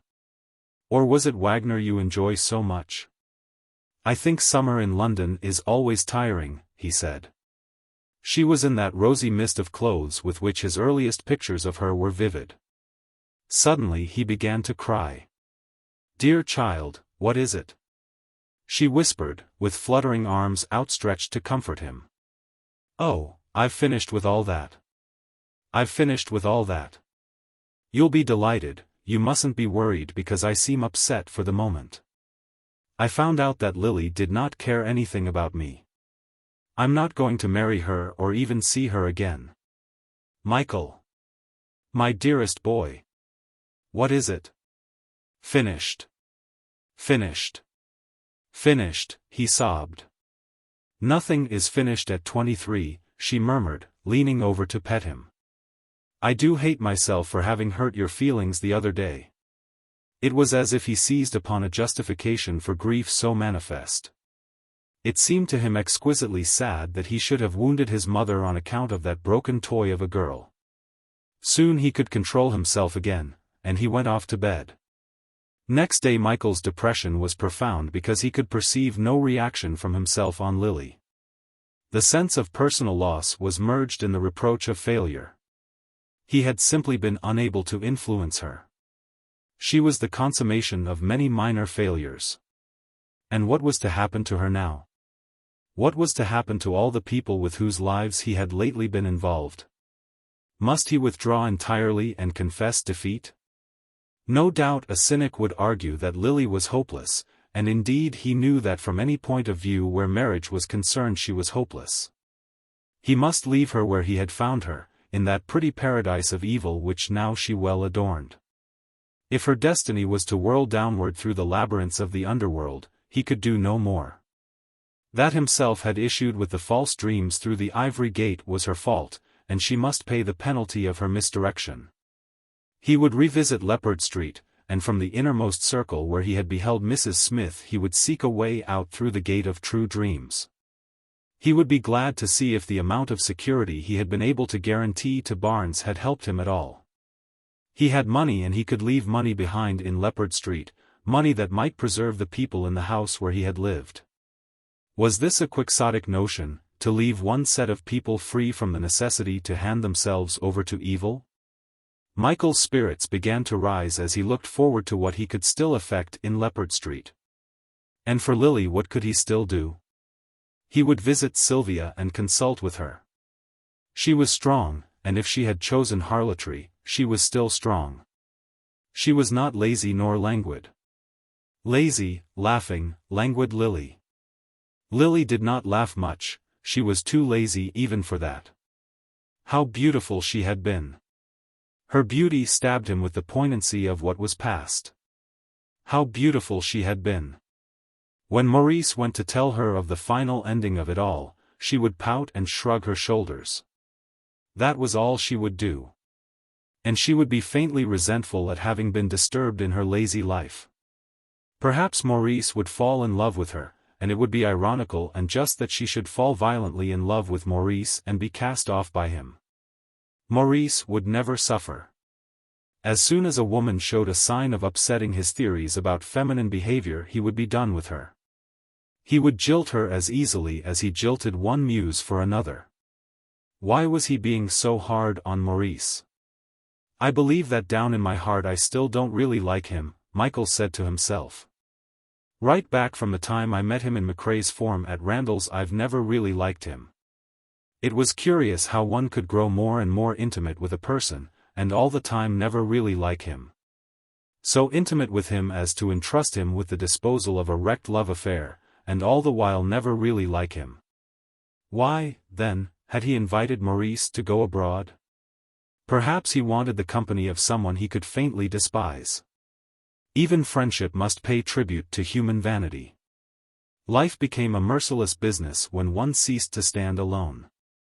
The herding instinct of man was responsible for the corruption of civilization, and Michael thought of the bestiality of a crowd. How loathsome humanity was in the aggregate, but individually how rare, how wonderful. Michael walked boldly enough toward Tinderbox Lane. And when he rang the bell of Mulberry Cottage, not a qualm of sentiment assailed him. He was definitely pleased with himself, as he stood outside the door in the wall, to think with what a serenity of indifference he was able to visit a place so much endeared to him a little time ago. Mrs. Gainsborough answered the door and nearly fell upon Michael's neck. Good land! Here's a surprise. It's almost more of a surprise for me to see you, Mrs. Gainsborough. Why, who else should you see? I was beginning to think you never existed. Can I come in? Sylvia's indoors, she said warningly. I rather wanted to see her. She's been carrying on alarming about you ever since you stole her Lily. And she didn't take me on her knee and cuddle me, when she found you were gone off. How do you like me new frock? Michael thought that in her checkered black and green gingham she looked like an old summer number of an illustrated magazine, and he told her so. Well, there. Did you ever? I never did. There's a bouquet to hand a lady. Back number. Whatever next. I wonder you hadn't the liberty to say I'd rose from the grave.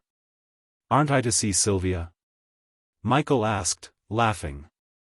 Well, don't blame me if she packs you off with a flea in your ear, as they say. Well, she is a Miss Temper, and no mistake. How do you like me garden? Mulberry Cottage was just the bower of greenery that Michael had supposed he would find in early June. Actually roses, he exclaimed. Or at least there will be very soon. Oh, yes. Glory de Dijon's. That was always Pa's favorite. That and a good snooze of a Sunday afternoon was about what he cared most for in this world. But my captain, he used to like camellias, and gardenias of course. Oh, he had a very soft corner in his heart for a nice gardenia. Ah dear, what a masher he was, to be sure. Sylvia had evidently seen them walking up the garden path, for leaning over the railings of the balcony she was waiting for them. "Here's quite a stranger come to see you," said Mrs. Gainsborough, with a propitiatory glance in Sylvia's direction. "I rather want to have a talk with you," said Michael, and he, too, found himself rather annoyingly adopting a deprecating manner. Sylvia came slowly down the balcony steps. "I suppose you want my help," she said, and her underlip had a warning outthrust. "I'll get on with my fallals, Mrs. Gainsborough muttered, and she bundled herself quickly indoors. Sylvia and Michael sat down on the garden seat under the mulberry tree whose leaves were scarcely yet uncurling. Michael found a great charm in sitting close to Sylvia like this. She and Stella both possessed a capacity for bracing him that he did not find in anyone else. Sylvia was really worth quarreling with, but it would be very delightful to be friends with her. He had never liked a person so much whom he had so little reason to like. He could not help thinking that in her heart Sylvia must like him. It was a strangely provocative fancy. "Lily and I have parted," he began at once. "And why do you suppose that piece of information will interest me?" Sylvia asked. Michael was rather taken aback. When he came to consider it, there did seem no good reason why Sylvia should any longer be interested after the way in which Lily had been snatched away from her. He was silent for a moment. "But it would have interested you a short time ago," he said. "No doubt," Sylvia agreed. "But luckily for me, one of the benefits conferred by my temperament is an ability to throw aside things that have disappointed me. Things that have ceased to be useful, and what applies to things applies even more strongly to people." "You mean to say you've put Lily right out of your life?" Michael exclaimed. He was shocked by the notion, for he did not realize until this moment how much he had been depending upon Sylvia for peace of mind. "Haven't you put her out of your life?" she asked, looking round at him sharply. Until this question she had been staring sullenly down at the grass. "Well, I had to," said Michael. "You're bearing up very well under the sad necessity," she sneered. "I don't know that I am bearing up very well. I don't think that coming to you to talk about it is a special sign of fortitude." "What do you want me to do?" Sylvia demanded. "Get her back into your life again? Isn't that the phrase you like?" "Oh, no, that's unimaginable," said Michael. "You see, it was really the second time. Once 6 years ago, and again now, very much more utterly. You said that your temperament enables you to throw off things and people. Mine makes me bow to what I fancy are irremediable strokes of fate." "Unimaginable. Irremediable. We're turning this interview into a Rossetti sonnet," Sylvia scoffed. "I was thinking about that poem Jenny today. It's funny you should mention Rossetti." "Impervious youth," she exclaimed. "It's hopeless for you to try to wound me with words," Michael assured her, with grave earnestness. "I was wounded the day before yesterday into complete immunity from small pains. I suppose you found her." Michael flushed and gripped her by the wrist. No, don't say something brutal and beastly," he stammered. "You know what happened. You prophesied it. Well, I thought you were wrong, and you were right. That's a victory for you. You couldn't wish for me to be more humbled than I am by having to admit that I wasn't strong enough to keep her faithful for 6 weeks. But we did agree, I think, about one thing." He smiled sadly. "We did agree that she was beautiful. You were as proud of that as I was, and of course you had a great deal more reason to be proud. You did own her. I never owned her, and isn't that your great objection to the relation between man and woman? What are you trying to make me do?" Sylvia asked. I want you to have Lily to live with you again. To relieve yourself of all responsibility, I suppose, she said bitterly. No, no, why will you persist in ascribing the worst motive to everything I say? Isn't your jealousy fed full enough even yet? Sylvia made the garden seat quiver with an irritable movement. You will persist in thinking that jealousy solved all problems, she cried. Oh, don't let us turn aside into what isn't very important. You can't care whether I think you're jealous or not. I don't care in so far as it is your opinion, Sylvia admitted. But I object to inaccurate thinking. If your life was spent in a confusion of all moral values as mine is, you would be anxious for a little straightforward computation for a change. Perhaps you are right, Michael admitted, in thinking that I'm asking you to look after Lily to relieve myself of a responsibility. But it's only because I see no chance of doing it in any other way.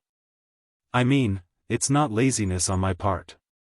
It's a confession of absolute failure. In fact, you're throwing yourself on my mercy, Sylvia said.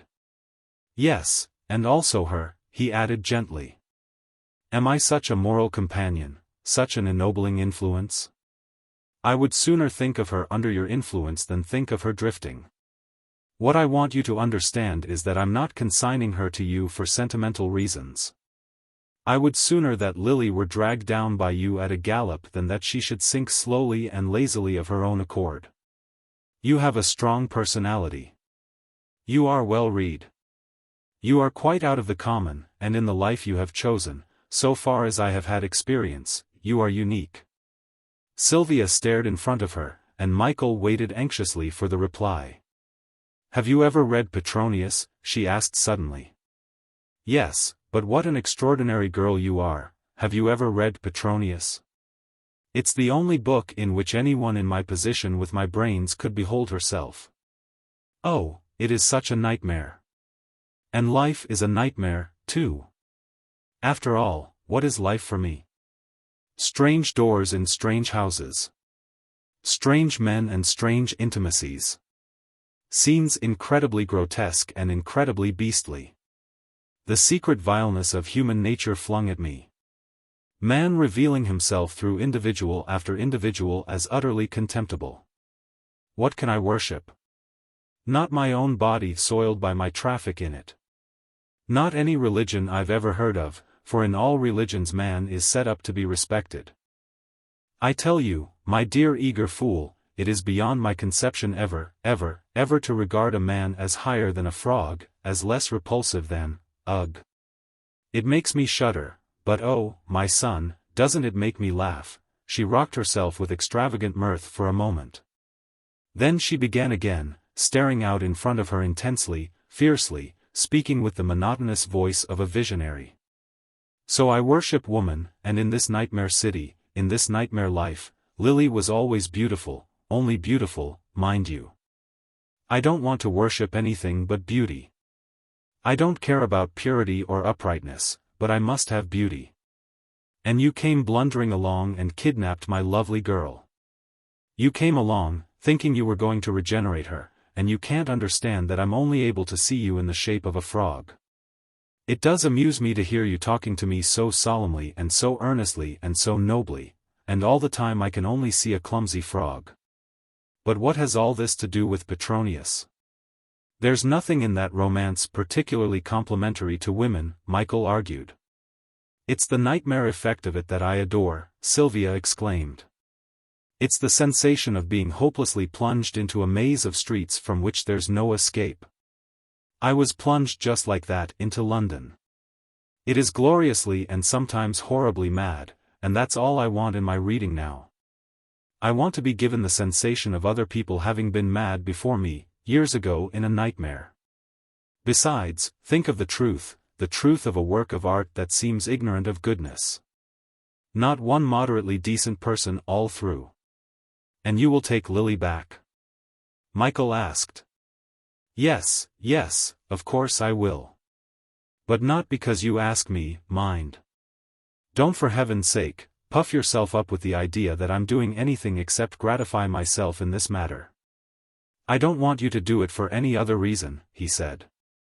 I shall feel more secure with that pledge than with any you could think of.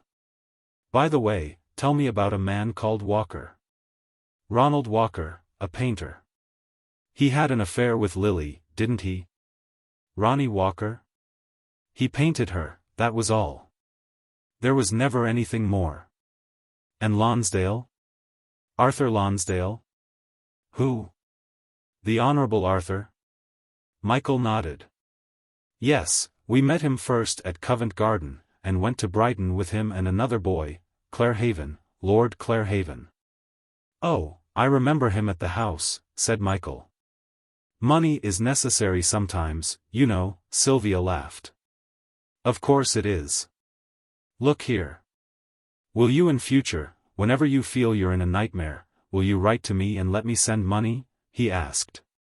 I know you despise me and of course. I understand.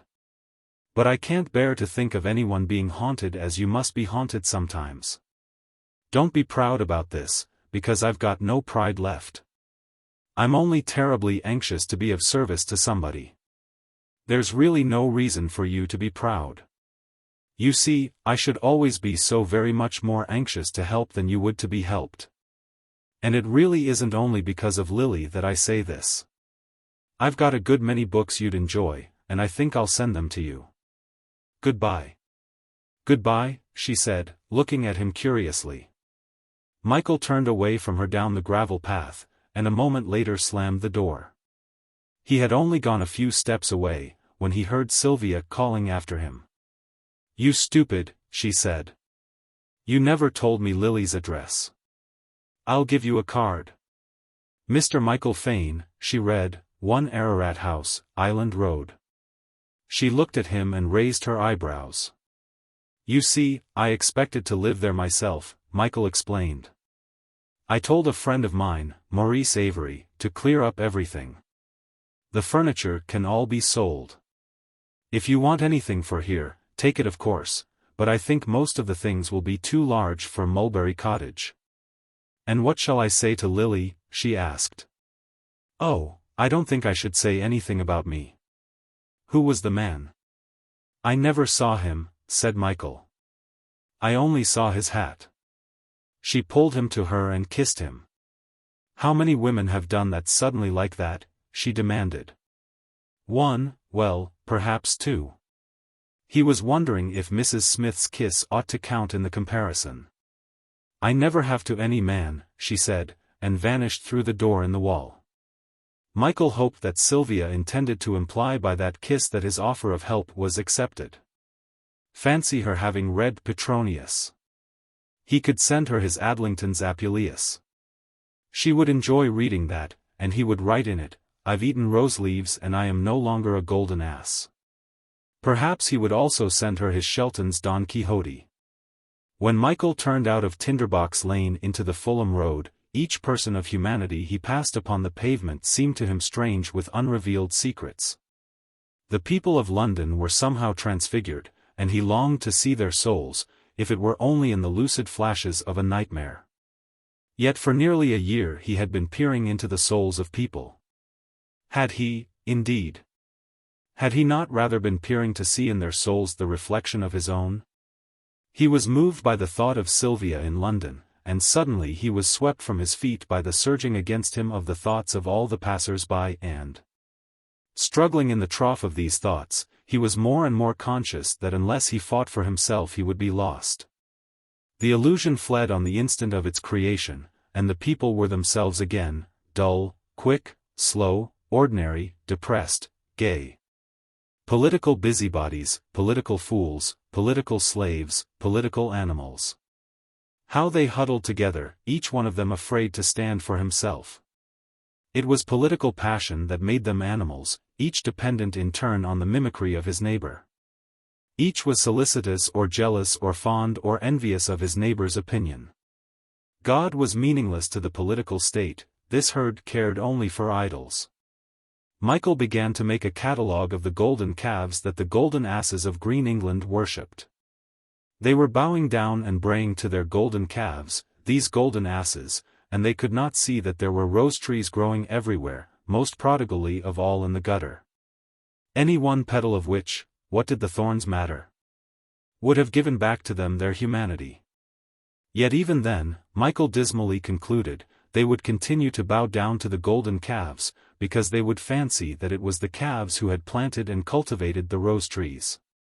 Then out of all the thronging thoughts made visible he began to pursue the fancy of Sylvia in London, and, as he did so, she faded farther and farther from his vision like a butterfly seen from a train, that keeps pace, it seems for a moment, and is lost upon the flowery embankment behind.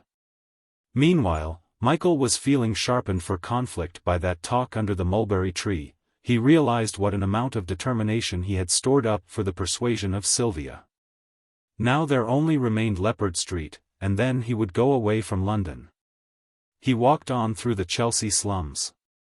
Leppard Street was more melancholy in the sunshine than it had ever seemed in winter. Not so much because the sun made more evident the corrosion and the foulness as because of the stillness it shed. Not a breath of air twitched the torn paper bag on the doorstep of number 1, and the 5 tall houses with their 50 windows stared at the blank wall opposite. Michael wondered if Barnes would be out of bed. It was not yet 1 o'clock. He rang the front door bell, or rather he hoped that the creaking of the broken wire along the basement passage would attract Mrs. Cleghorn's attention. When he had tugged many times, she came out into the area, and peered up to see who it was. The sudden sunlight must have dazzled her eyes, for she was shading them with her hand. With her fibrous neck working and with an old cap of her husband's pinned on a skimpy bun at the back of her head, she was horrible after Mrs. Gainsborough in the black and green gingham. Michael looked down at her over the railings, and she, recognizing him at last, pounced back to come up and open the door. I couldn't think who it was. We had a man round selling pots of musk this morning, and I didn't want to come traipsing upstairs for nothing. Mrs. Cleghorn was receiving him so pleasantly that Michael scarcely knew what to say. No doubt his regular payment of rent had a good deal to do with it. "Is Mr. Barnes up?" he asked. "I don't know, I'm sure. I never go inside his door now." "No." "Oh, really? Why not?" "I'm the last person to make mischief, Mr. Fane, but I don't consider he has treated us fair." "Oh, really? He's got a woman here living with him." "Now of course that's a thing I should never allow, but seeing as you weren't here and was paying the rent regular I thought to myself that I'll just shut my eyes until you came back. It's really disgusting, and we has to be so particular with the other lodgers. It's quite upset me, it has, and Mr. Cleghorn has been intending to speak to him about it. Only his asthma's been so bad lately, it really seems to have knocked all the heart out of him." This pity for her husband was very ominous, Michael thought. Evidently the landlady was defending herself against an abrupt forfeiture of rent for the ground floor. Michael tapped at the door of his old room. It was locked. "I'll get on down again to my oven," said Mrs. Cleghorn with a rat-like glance at the closed door. "I'm just cooking a bit of fish for my old man's dinner." She fixed him with her eyes that were beady like the head of the hatpin in her cap, and sweeping her hand upward over her nose, she vanished. Michael rapped again and, as there was no answer, he went along the passage and tried the bedroom door. Barnes' voice called out to know who was there. Michael shouted his name, and heard Barnes whispering to somebody inside. Presently he opened the sitting-room door and invited Michael to come in. It was extraordinary to see how with a few additions the character of the room had changed since Michael left it. The furniture was still there, but what had seemed ascetic was now mean. Spangled picture postcards were standing along the mantelpiece.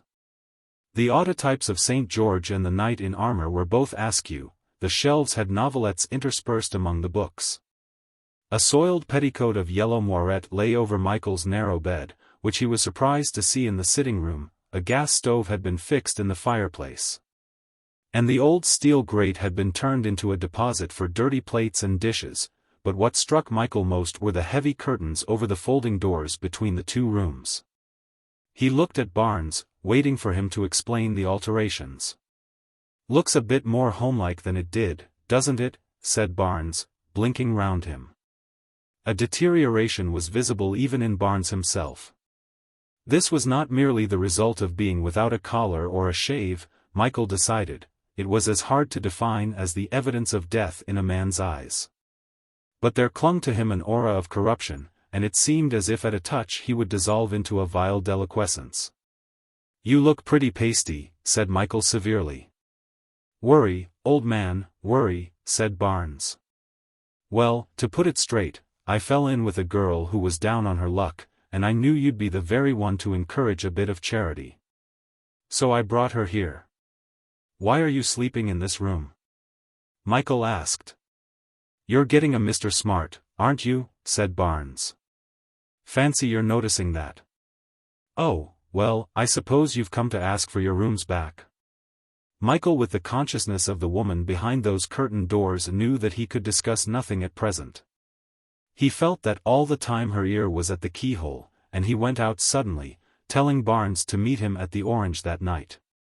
Again the beer hall impressed him with its eternal sameness. It was as if a cinema film had broken when he last went out of the Café d'Orange, and had been set in action again at the moment of his return.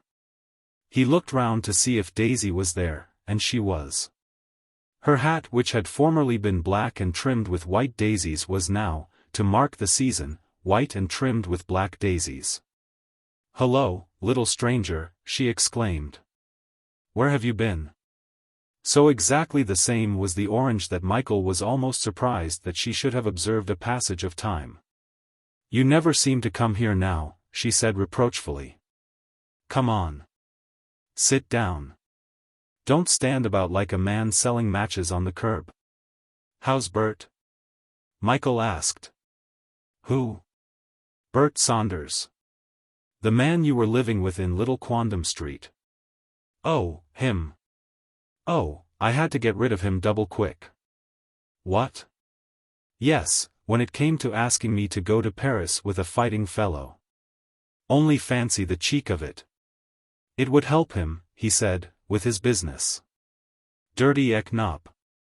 I soon shoved him down the apples and pears." "I haven't understood a word of that last sentence," said Michael. "Don't you know back slang and rhyming slang?" "Oh, it's grand. Here, I forgot, there's something I wanted to tell you.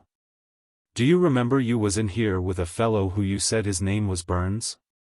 "Barnes, you mean, I expect." "Yes, he's supposed to be meeting me here tonight, as a matter of fact." "Well, you be careful of him. He'll get you into trouble." Michael looked incredulous. "It's true as I sit here," said Daisy earnestly. "Come over in the corner and let's have our drink there. I can't talk here with that blue-nosed, behind me, squinting at us across his lager." She looked round indignantly at the man in question. They moved across to one of the alcoves, and Daisy leaned over and spoke quietly and rather tensely. So differently from the usual rollick of her voice that Michael began to feel a presentiment of dread. "I was out on the dilly one night soon after you'd been round to my place, and I was with a girl called Janie Filson. 'Ooer,' she said to me. 'Did you see who that was past?' I looked round and saw this fellow Burns." "Barnes," Michael corrected. "Oh, well, Barnes. His name doesn't matter, because it isn't his own, anyway." "That's Harry Meets," she said. And she called out after him. "Hello, Harry, where's Sissy?" He went as white as, oh, he did go shocking white. He just turned to see who it was had called out after him, and then he slid up Swallow Street like a bit of paper. "Who's Sissy?" I said. "Don't you remember Sissy Cummings?" she said. "That fair girl who always wore a big purple hat and used to be in the Leicester Lounge and always carried a box of chocolates for Swank?" I did remember the girl when Janie spoke about her. "Only I never knew her, see? He wasn't very pleased when you mentioned her," I said. "Didn't he look awful?" said Janie, and just then she got off with a fellow and I couldn't ask her any more. "I don't think that's enough to make me very much afraid of Barnes," Michael commented. "Wait a minute, I haven't finished yet. Don't be in such a hurry. The other day I saw Janie Filson again. She's been away to Italy. Is there a place called Italy? Of course there is. Well, as I was saying, she'd been to Italy with her fellow who's a commercial traveler, and that's why I hadn't seen her. And Janie said to me, do you know what they're saying? I said, no, what? And she said, did you read nearly a year ago about a woman who was found murdered in the Euston Road? A gay woman it was, she said. So I said, lots of women is found murdered, my dear. I can't remember everyone I see the picture of. Well, anyone can't, can they? Daisy broke off to ask Michael in an injured voice. Then she resumed her tale. When I was with that fellow Bert, I used to read nothing else but murders all the time. Give anyone the rats, it would. Lots of women, my dear, I said. And she said, well, there was one in particular who the police never found out the name of, because there wasn't any clothing or nothing found. So I did remember about it, and she said, well, they're saying now it was Sissy Cummings. And I said, well, what of it, if it was? And she said, what of it, she said. Well, if it was her, she said, I know who done it. Who done it? I asked, because, you see, I'd forgotten about this fellow Burns. Why, Harry Meets, she said. That fellow I saw on the dilly the night when I was along with you. I don't think you have enough evidence for the police, Michael decided, with half a smile. Yet nevertheless a malaise chilled him, and he looked over his shoulder at the mob in the beer hall. The police! Daisy exclaimed. I don't care about them when I'm positive certain of something. I tell you, I know that fellow Burns, or Meets, or whatever his name is, done it. But what am I to do about it? Michael asked. Well, you'll get into trouble, that's all, Daisy prophesied. You'd look very funny if he was pinched for murder while you was out walking with him. Ugh! It gives me the creeps. Order me a gin, there's a good boy. Michael obtained for Daisy her drink, and sat waiting for Barnes to appear. He won't come, Daisy scoffed. If he's feeling funny about the neck, he won't come down here. He's never been down since that night he came down with you. Fancy, to go and do a poor girl in like that. I'd spit in his face, if I saw him. Daisy, you really mustn't assume such horrible things about a man. He's as innocent as you or me. Is he? Daisy retorted. I don't think so then. You never saw how shocking white his face went when Janie asked him about Sissy. But if there were any suspicion of him, Michael pointed out, the police would have tackled him long ago. Oh, they aren't half artful, the police aren't, said Daisy.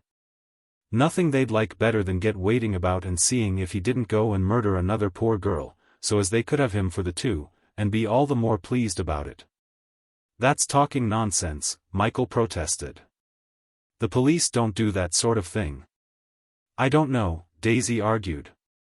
One or two poor girls more or less wouldn't worry them. After all, that's what we're for, to get pinched when they've got nothing better to do.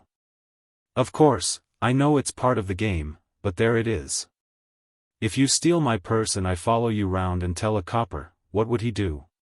Why, pinch me for soliciting. No, my motto is, keep out of the way of the police. And if you take my advice, you'll do the same.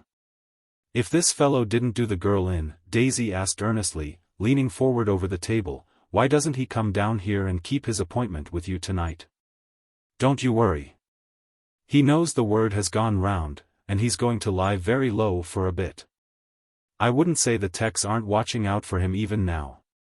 My dear Daisy, you're getting absolutely fanciful, Michael declared. Oh, well, good luck to fanciful, said Daisy, draining her glass. Here, why don't you come home with me tonight? What, and spend another 3 hours hiding in a cupboard? No, properly, I mean, this time. Only we should have to go to a hotel, because the woman I'm living with's got her son come home from being a soldier and she wouldn't like for him to know anything. Well, it's better not. You're much more comfortable when you aren't in gay rooms, because they haven't got a hold over you. Are you coming? For a moment Michael was inclined to invite Daisy to go away with him. For a moment it seemed desirable to bury himself in a corner of the underworld, to pass his life there for as long as he could stand it. He could easily make this girl fond of him, and he might be happy with her. No doubt, it would be ultimately a degrading happiness, but yet not much more degrading than the prosperity of many of his friends. He had always escaped so far and hidden himself successfully. Why not again more completely? What, after all, did he know of this underworld without having lived of it as well as in it? Hitherto he had been a spectator, intervening sometimes in the sudden tragedies and comedies, but never intervening except as very essentially a spectator. He thought, as he sat opposite to Daisy with her white dress and candid roguery, that it would be amusing to become a rogue himself. There would be no strain in living with Daisy. Love in the way that he had loved Lily would be a joke to her. Why should not he take her for what she was, shrewd, mirthful, kind, honest, the natural light of love? He would do her no wrong by accepting her as such.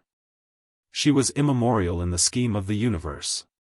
Michael was on the point of offering to Daisy his alliance, when he remembered what Sylvia had said about men and, though he knew that Daisy could not possibly think in that way about men, he had no courage to plunge with her into deeper labyrinths not yet explored. He thought of the contempt with which Sylvia would hail him, were they in this nightmare of London to meet in such circumstances.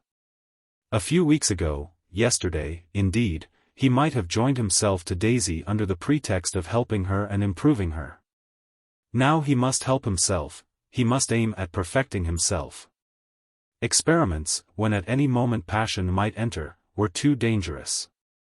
"No, I won't come home with you, dear Daisy," he said, taking her hand over the puddly table. "You know, you didn't kiss me that night in Compton Street because you thought I might one day come home with you, did you?" She shrugged her shoulders. "What's the good of asking me why I kissed you?" she said, embarrassed and almost made angry by his reminder. "Perhaps I was twopence on the can. I can get very loving on a quartern of gin, I can." "Oh, well, if you aren't coming home, you aren't, and I must get along. Sitting talking to you isn't paying my rent, is it?" He longed to offer her money, but he could not, because it was seeming to him now indissolubly linked with hiring. However genuinely it was a token of exchange, money was eluding his capacity for idealization, and he was at a loss to find a symbol service. "Is there nothing I can do for you?" "Yes, you can give me 2 quid in case I don't get off tonight." He offered them to her eagerly. "Go on, you silly thing," she said, pushing the money away. "As if I meant it." "If you didn't, I did," said Michael. "Oh, all right," she replied, with a wink, putting the money in her purse. "Well, chin-chin, Clive, don't be so long coming down here next time." "Michael is my name," he said, for he was rather distressed to think that she would pass forever from his life supposing him to be called Clive. "As if I didn't know that," she said. "I remember, because it's a Jew name." "But it isn't," Michael contradicted. "Jews are called that." "Very likely," he admitted. "Oh, well, it'll be all the same in 100 years. She picked up her white gloves, and swaggered across the crowded beer hall. At the foot of the stairs she turned and waved them to him. Then she disappeared. Michael sat on in the Café d'Orange, waiting for Barnes, but he did not arrive before closing time. And when Michael was walking home, the tale of Daisy gathered import, and he had a dreary feeling that her suspicions were true. He did not feel depressed so much because he was shocked by the notion of Barnes as a murderer. He thought that probably murder was by no means the greatest evil he had done, as because he feared the fancy of him in the hands of the police. It appalled him to imagine that material hell of the trial. The bandage dropped from the eyes of justice, and he saw her pig's eyes mean, cowardly, revengeful, and her scales were like a grocer's. He pitied Barnes in the clutches of anthropocracy. What a ridiculous word, it probably did not exist. After all, Daisy's story was ridiculous, too. Barnes had objected to himself's hailing him as Meats, and there were plenty of reasons to account for his dislike of Janie Filson's salute without supposing murder. Nevertheless, back again, as softly and coaxingly as the thought used to come to Michael when he was a small boy lying in bed, the thought of murder maintained an innuendo of probability. Yet it was absurd to think of murder on this summer night, with all these jingling hansoms and all that fountainous sky of stars. Why, then, had Barnes not met him at the Orange tonight? It was not like him to break an appointment when his pocket might be hurt. What rumor of Sissy Cummings had travelled even to Leppard Street? Michael had reached Buckingham Palace Road, and he took the direction for Pimlico. It was not too late to get into the house. He changed his mind again and drove back to Cheyne Walk. Up in his bedroom, the curiosity to know why Barnes had not kept the appointment recurred with double force. And Michael after a search found the key of the house in Leppard Street and went out again. It was getting on for 2 o'clock, and without the lights of vehicles the night was more than ever brilliant. Under the plane trees Michael was stabbed with one pang for Lily, and he repined at the waste of this warm June. The clocks had struck 2 when he reached Leppard Street, and the houses confronted him, their roofs and chimneys prinked with stars. Several windows glimmered with a turbid orange light. But these signals of habitation only emphasized the unconsciousness of the sleepers behind, and made the desolation of the rest more positive. The windows of his old rooms were black, and Michael unlocked the front door quietly and stood listening for a moment in the passage. He could hear a low snarling in the bedroom, but from where he was standing not a word was distinct, and he could not bring himself to point of listening close to the keyhole. He shut the front door and waited in the blackness, fascinated by the rise and fall of the low snarl that was seeming so sinister in this house. It was incredible that a brief movement would open the front door again and let in the starlight, for, as he stood here, Leppard Street was under the earth deep down. He moved a little farther into the hall, and, putting out his hand to feel for the balusters, drew back with a start, for he might have clapped it down upon a cold bald head. So much like that was the newel's wooden knob. Still the snarling rose and fell, the darkness grew thicker and every instant more atramental. Beating upon him from the steeps of the house like the filthy wings of a great bat, and still the snarling rose and fell. It rose and fell like the bubbling of a kettle, and then without warning the kettle overflowed with spit and hiss and commotion. Every word spoken by Barnes and the woman was now audible. "I say he gave you 30 shillings. Now then." Barnes yapped. "And I tell you he only gave me a sovereign, which you've had. Don't I hear through the door what you get?" Michael knew why Barnes had not been able to keep his appointment tonight, and though he was outraged at the use to which his rooms had been put, he was glad to be relieved of the fear that this snarling was the prelude to the revelation of Barnes as a murderer. The recriminations with their details of vileness were not worth hearing longer, and Michael went quickly and quietly out into the summer night, which smelled so sweet after that passage. He turned round by the lamppost at the corner and looked back at the 5 stark houses. He could not abandon their contemplation. And he pored upon them as intensely as he might have pored upon a tomb of black basalt rising out of desert sand. He was immured in the speculation of their blackness, he pondered hopelessly their meaning and brooded upon the builders that built them and the sphinx that commanded them to be built. In his present mood Michael would have thought Stonehenge rather prosaic. And he leaned against the wall in the silence, thinking of brick upon brick, or brick upon brick slabbed with mortar and chipped and tapped in the past. Of brick upon brick as the houses grew higher and higher. A railway engine shrieked suddenly, the door of number 1 slammed, and a woman came hurrying down the steps. She looked for a moment to right and left of her, and then she moved swiftly with a wild, irregular walk in Michael's direction. He had a sensation that she had known he was standing here against this wall, that she had watched him all the while and was hurrying now to ask why he had been standing here against this wall. He could not turn and walk away, he could not advance to meet her, so he stood still leaning against the wall. Michael saw her very plainly as she passed him in the lamplight. Her hat was askew, and a black ostrich plume hung down over her big chalky face, her lips were glistening as if they had been smeared with jam. She was wearing a black satin cloak, and she seemed, as her skirt swept past him, like an overblown grotesque of tragedy being dragged by a wire from the scene. Michael shuddered at the monstrousness of her femininity. He seemed to have been given a glimpse of a mere mass of woman, a soft obscene primeval thing that demanded blows from a club, nothing else. He realized how in a moment men could become haters of femininity, could hate its animalism and wish to stamp upon it. The physical repulsion he had felt vanished when the sound of her footsteps had died away. In the reaction Michael pitied her, and he went back quietly to number 1 with the intention of turning Barnes into the street. He was rather startled as he walked up the steps to see Barnes' face pressed against the windowpane, for it seemed to him ludicrous that he should wave reassuringly to a mask like that. Barnes hurried to open the front door before Michael had taken the key from his pocket, and was not at all surprised to see him. "Here, I couldn't get down to the Orange tonight. I've had a bit of trouble with this girl." The gas was flaring in the sitting room by now, and the night, which outside had been lightening for dawn, was black as ink upon the panes. "Sit on the bed.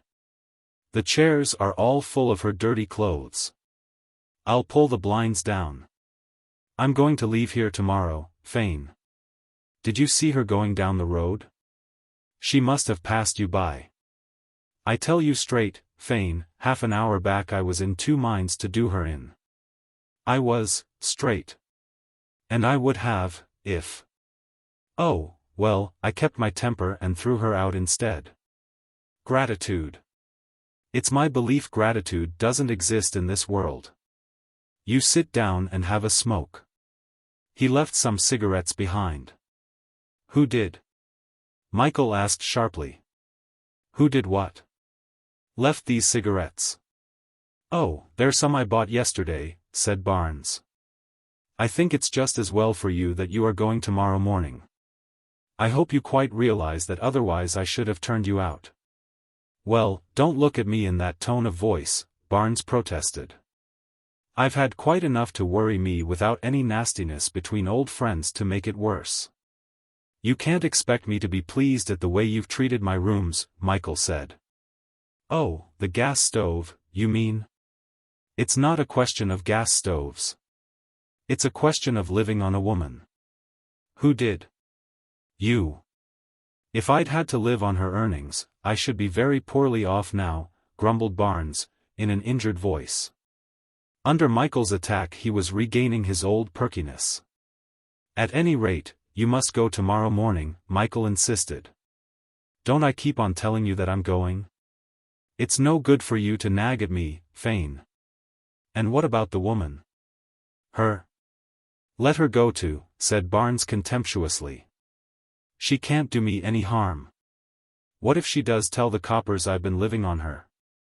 They won't worry me unless they've nothing better to do, and I'll have hooked it by then." "You're sure she can't do you any harm?"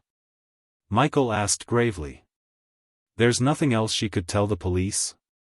"Here, what are you talking about?" asked Barnes, coming close to Michael and staring at him fixedly. Michael debated whether he should mention Sissy Cummings. But he lacked the courage either to frighten Barnes with the suggestion of his guilt or to preserve a superior attitude in the face of his enraged innocence. "I shall come round tomorrow morning, or rather this morning, at 9, said Michael. "And I shall expect to find you ready to clear out of here for good." "You're very short with a fellow, aren't you?" said Barnes.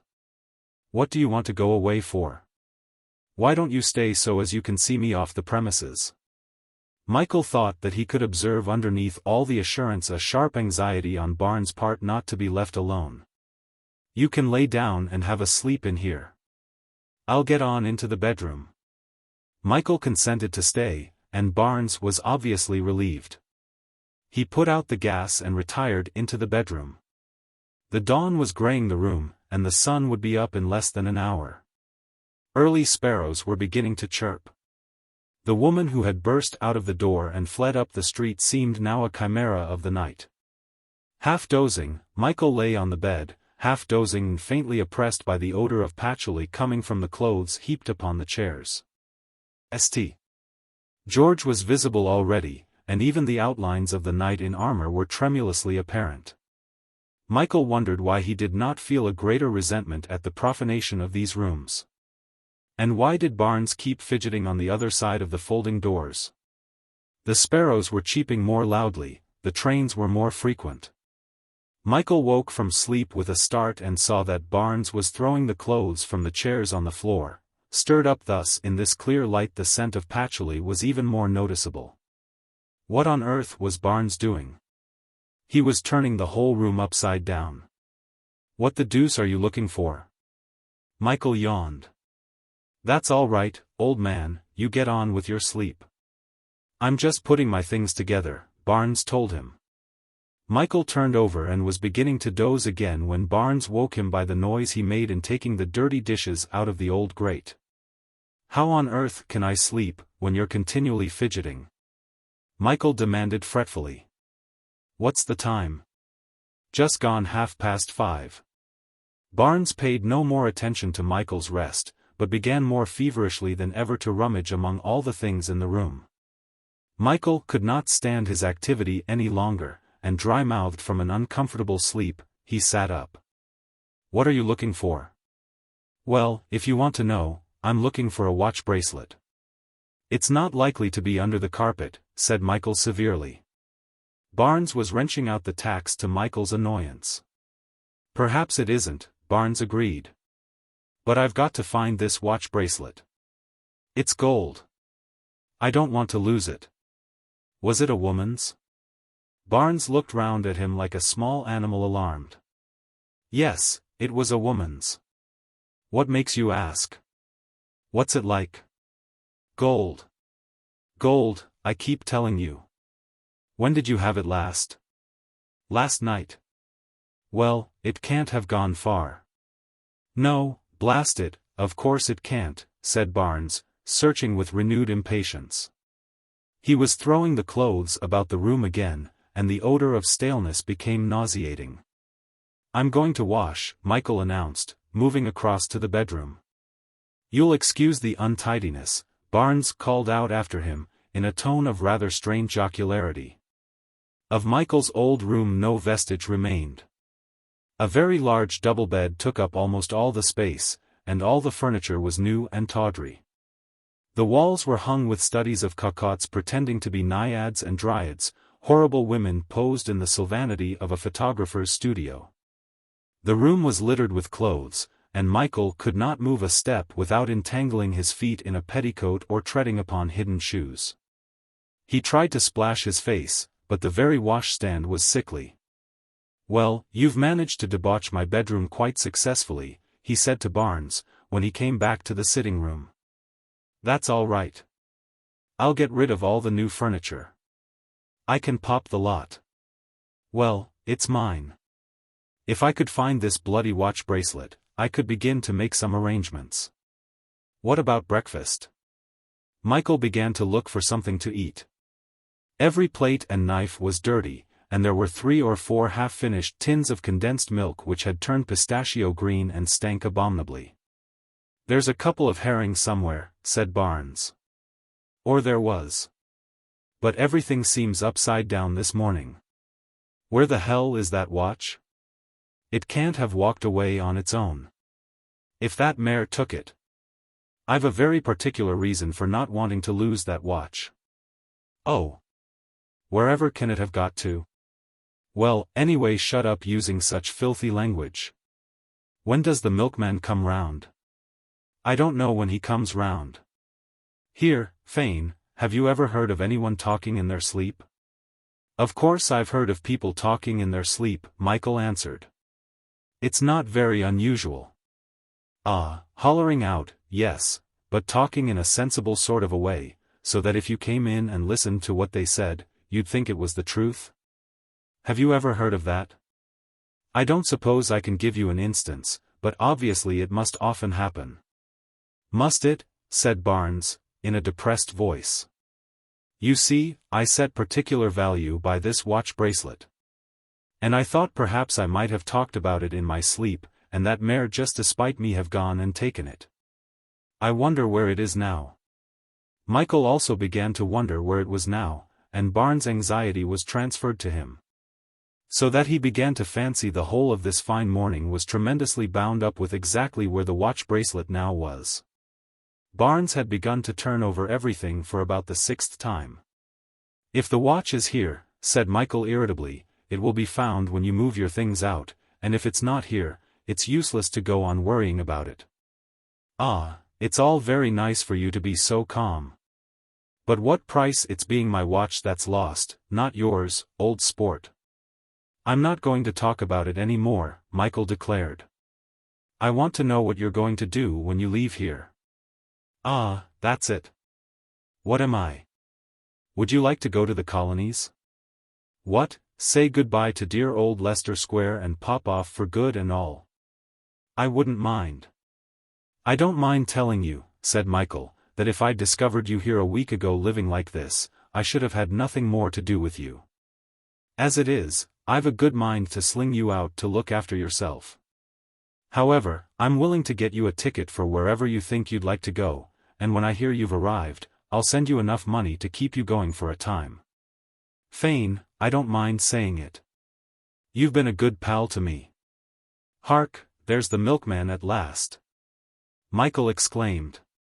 He went out into the sparkling air of the fine summer morning and came back with plenty of milk for breakfast. After they had made a sort of meal, he suggested that Barnes ought to come with him and visit some of the colonial agencies. They walked down Victoria Street and across St. James Park, and in the Strand he made Barnes have a shave.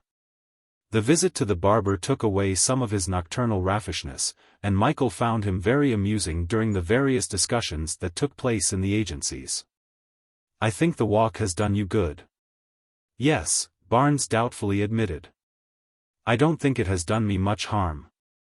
They had lunch at Romano's, where Barnes drank a good deal of Chianti and became full of confidence in his future. "That's where it is, Fane. A fellow like you is lucky. But that's no reason why I shouldn't be lucky in my turn. My life has been a failure so far. Yes, I'm not going to attempt to deny it. There are lots of things in my life that might have been different. You'll understand when I say different, I mean pleasanter for everybody all round, myself included. But that's all finished. With this fruit farm, well, of course it's no good grumbling and running down good things. Those apples we saw were big enough to make anybody's fortune. Caught a shit, Fane.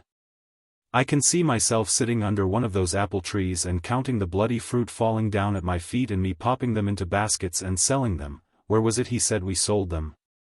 Barnes poured out more Chianti. Really, it seems a sin on a fine day like this to be hanging about in London. Well, I've had some sprees in old London, and that's a fact. So I'm not going to start running it down now. If I hadn't lost that watch bracelet, I wouldn't give a damn for anybody. Good old London, he went on meditatively. Yes, I've had some times, good times and bad times, and here I am. He gradually became incoherent, and Michael thought it would be as well to escort him back to Leppard Street and impress on him once again that he must remove all his things immediately. You'll have to be quick with your packing up. You ought to sail next week.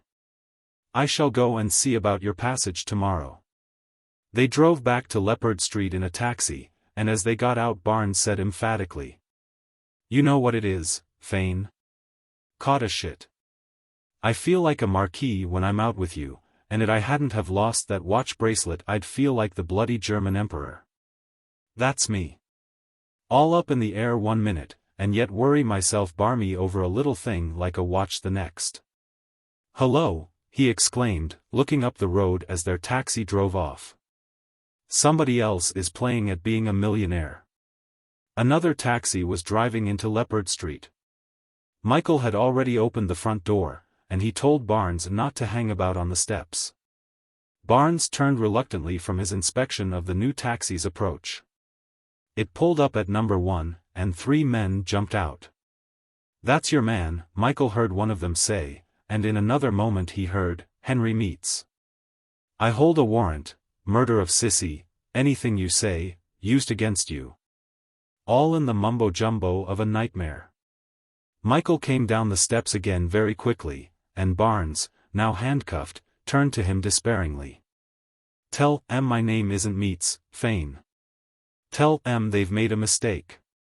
Oh, my God, I never done it. I never done it." The two men were pushing him, dead white, crumpled, sobbing, into the taxi. He seemed very small beside the big men with their square shoulders and bristly mustaches. Michael heard him still moaning as the taxi jangled and whirred abruptly forward. The third man watched it disappear between the two walls, then he strolled up the steps to enter the house. Mrs. Cleghorn was already in the hall, and over the balusters of each landing faces could be seen peering down. As if the word were uttered by the house itself, murder floated in a whisper upon the air. The faces shifted, doors opened and shut far above, footsteps hurried to and fro. And still of all these sounds murder was the most audible. "This is the gentleman who rents the rooms," Mrs. Cleghorn was saying. "But I've not been near them till yesterday evening for 6 months, Michael hurriedly explained. "That's quite right," Mrs. Cleghorn echoed. "Well, I'm afraid we must go through them," said the officer. "Oh, of course. Let me see, is this your address?" "Well, no, Cheyne Walk, 173. We might want to have a little talk with you about this here Meats." Michael was enraged with himself for not asseverating Barnes. Barnes, as he had been begged to do. He despised himself for not trying to save that white crumpled thing huddled between those big men with their bristly mustaches. Yet all the while he felt violently afraid that the police officer would think him involved in these disgraceful rooms, that he would suppose the pictures and the tawdry furniture belonged to him. That he would imagine the petticoats and underlinen strewn about the floor had something to do with him. "If you want me," he found himself saying, "you have my address." Quickly he hurried away from Leppard Street, and travelled in a trance of shame to Hardingham. Alan was just going in to bat, when Michael walked across from the hall to the cricket field. Stella came from her big basket chair to greet him, and for a while he sat with her in the buttercups, watching Alan at the wicket. Nothing had ever seemed so easy as the bowling of the opposite side on this fine June evening, and Michael tried to banish the thought of Barnes in the spaciousness of these level fields. Stella was evidently being very careful not to convey the impression that she had lately won a victory over him. It was really ridiculous, Michael thought, as he plucked idly the buttercups and made desultory observations to Stella about the merit of a stroke by Alan. It was more than ridiculous. It was deliberate folly to enmesh himself with such horrors as he had beheld at Leppard Street. There were doubtless very unpleasant events continually happening in this world. But willfully to drag oneself into misery on account of them was merely to show an incapacity to appreciate the more fortunate surroundings of one's allotted niche. The avoidance of even the sight of evil was as justifiable as the avoidance of evil itself, and the moral economy of the world might suffer a dangerous displacement. If everyone were to involve themselves in such events as those in which himself had lately been involved. Duty was owing all the time to people nearer at hand than Barnes. No doubt the world would be better for being rid of him.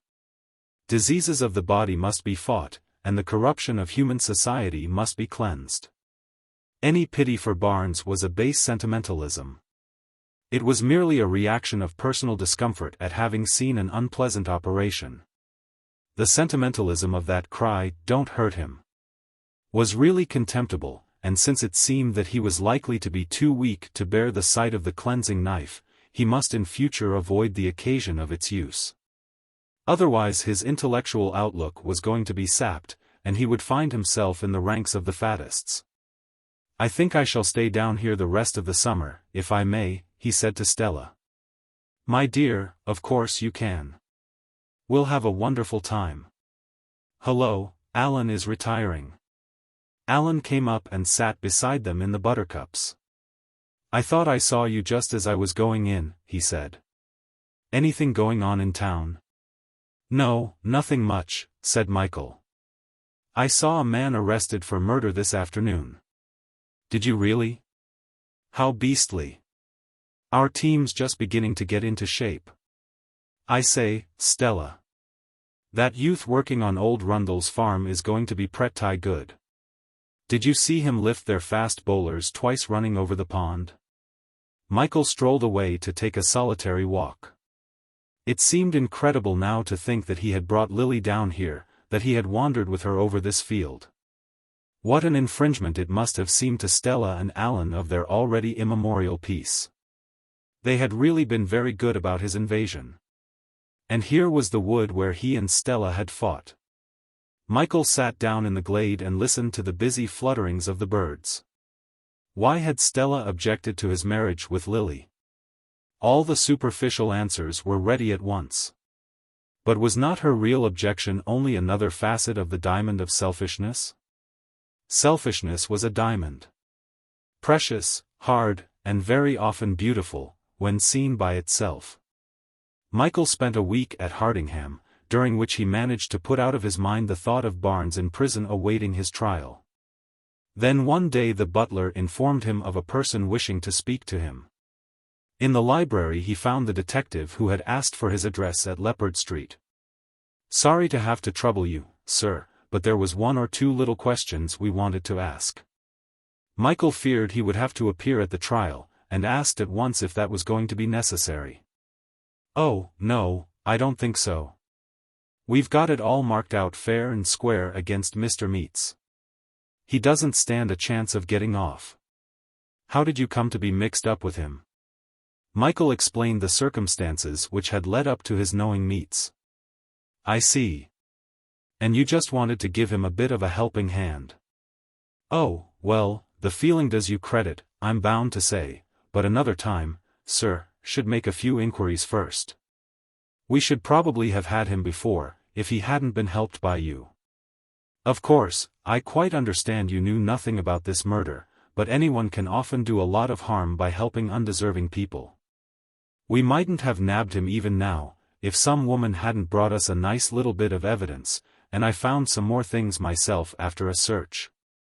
Oh, yes, he doesn't stand an earthly. We knew for a moral cert who did it, straight away, but the police don't get a fair chance in England. We let all these blooming radicals interfere too much. That's my opinion. Anyone would think the police was a lot of criminals by the way some people talk about them." "Is anybody defending him?" Michael asked. "Oh, he'll be awarded a counsel," said the detective indignantly. "For which you and me has to pay. That's a nice thing, isn't it? But he doesn't stand an earthly. Where will he be hanged?" "Pentonville." Michael thought how Mrs. Murdoch in Neptune Crescent would shudder some Tuesday morning in the near future. "I'm sorry you should have had to come all this way to find me," Michael said.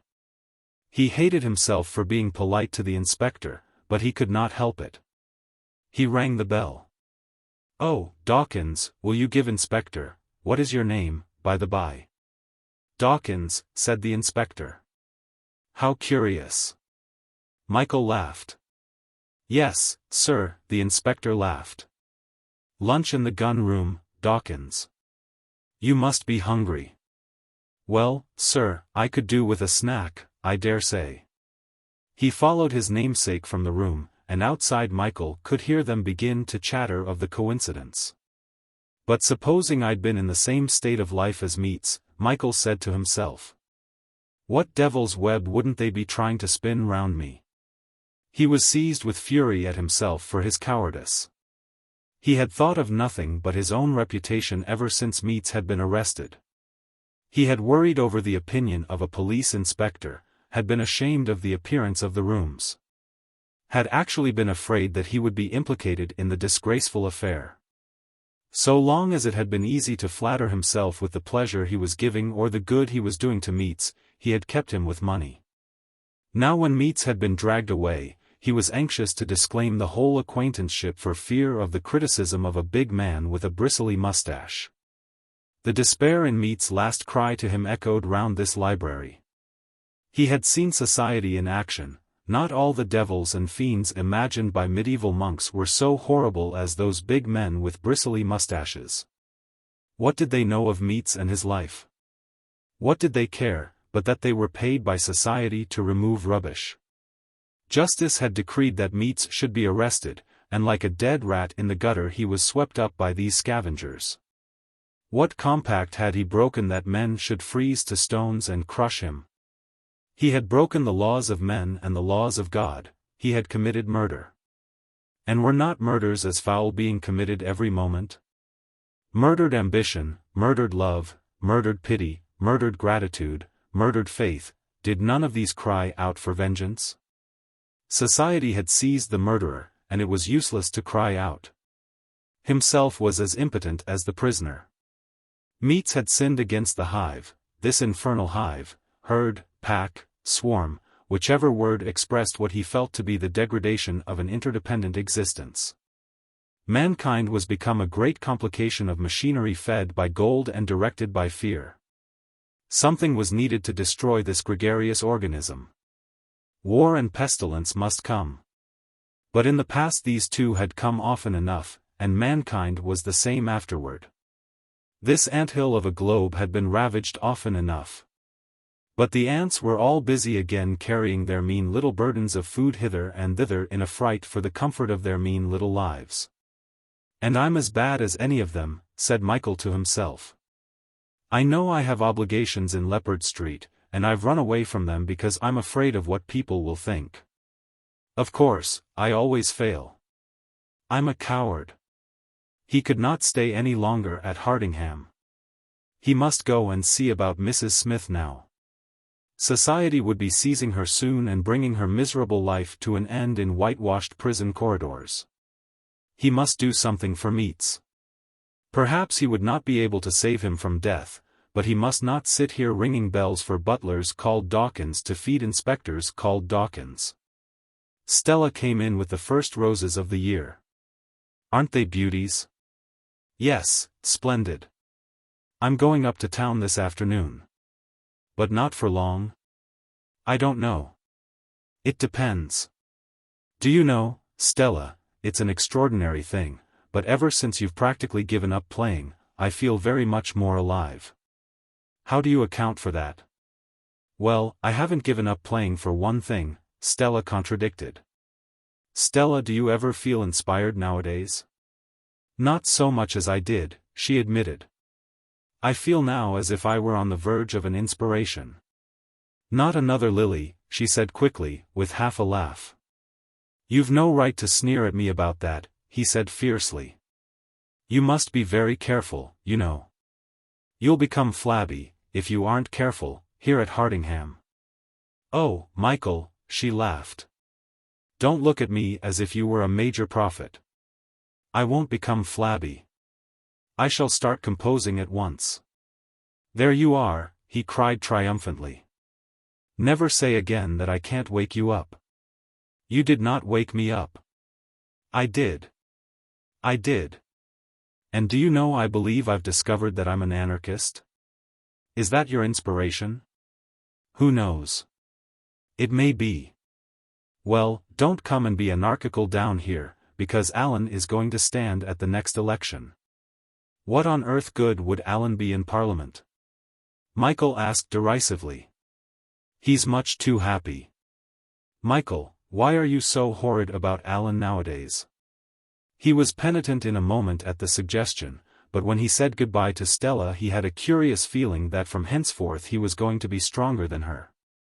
On reaching London, Michael went to see Castleton at the Temple, and he found him in chambers at the top of dusty stairs in King's Beach Walk.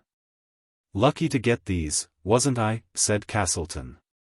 By craning out of the window, the river was visible. "I suppose you've never had a murder case yet?" Michael asked.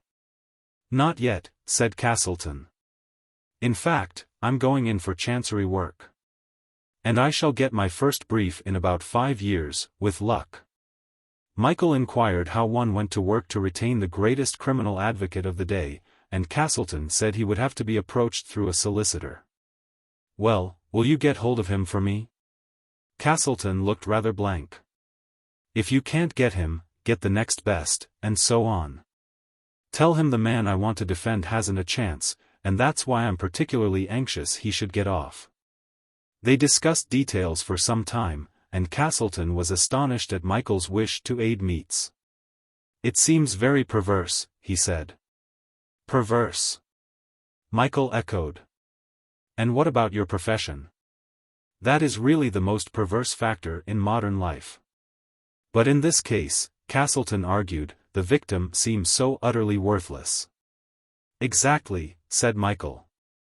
"But as society never interfered when he was passively offensive, why, the moment he becomes actively offensive, should society have the right to put him out of the way? They never tried to cure him for his own good. Why should they kill him for their own?" "You want to strike at the foundations of the legal system," said the barrister. "Exactly," Michael agreed. And the argument came to an end because there was obviously nothing more to be said. Castleton promises to do all he could for Meats, and also to keep Michael's name out of the business. As Michael walked down the stairs, it gave him a splendid satisfaction to think how already the law was being set in motion against the law. A blow for Inspector Dawkins. And what about the murdered girl? She won't be helped by Meat's death, said Michael to himself. Society is not considering her protection now any more than it did when she was alive. No slops must be emptied here, and as Michael read the ascetic command above the tap on the stairs he wondered for a moment if he were, after all, a sentimentalist. Mrs. Cleghorn was very voluble when he reached Leppard Street. "A nice set-out and no mistake," she declared. "Half of the neighborhood have been peeping over my area railings as if the murder had been done in here. Mr. Cleghorn's quite hoarse with hollering out to them to keep off. And it never rains but what it pours. There's a poor woman gone and died here now. However, a funeral's a little more lively than the police nosing round. Though her not having a blessed halfpenny and owing me 3 weeks on the rent, it certainly won't be anything better than a pauper's funeral." "What woman?" Michael asked. "Oh, a invalid dressmaker which I've been very good to, a Mrs. Smith." "Dead?" he echoed. "Yes, dead, and laid out, and got a clergyman sitting with her body." "What clergyman?" "Roman Catholic, I should say." It quite worried Mr. Cleghorn. He said it gave him the rats to have a priest hanging around so close at hand. You see, being asthmatic, he's read a lot about these Roman Catholics, and he doesn't hold with them. "They're that underhand," he says, "it makes him nervous." "Can I see this priest?" Michael asked. "Well, it's hardly the room you're accustomed to. I've really looked at her more as a charity than an actual lodger. In fact, my poor old mother has gone on at me something cruel for being so good to her." "I think I should like to see this priest," Michael persisted. Mrs. Cleghorn was with difficulty persuaded to show him the way, and she was evidently a little suspicious of the motive of his visit. They descended into the gloom of the basement, and the landlady pointed out to him the room that was down 3 steps and up another. She excused herself from coming too. The priest, a monkey-faced Irishman, was sitting on the pale blue chest, and as Michael entered, he did not look up from his office. "Is that you, sister?" he asked. Then he perceived Michael and waited for him to explain his business. "I wanted to ask about this poor woman." Mrs. Smith lay under a sheet with candles winking at her head. Nothing was visible except her face still faintly rouged in the daylight. "I was interested in her," Michael exclaimed. "Indeed," said the priest dryly. "I wouldn't have thought so. Is her cat here?" There was some sort of an animal, but the woman of the house took it off. A silence followed, and Michael was aware of the priest's hostility. "I suppose she didn't see her son before she died?" Michael went on. "Her son is with the Jesuits. You seem to know a great deal about the poor soul?"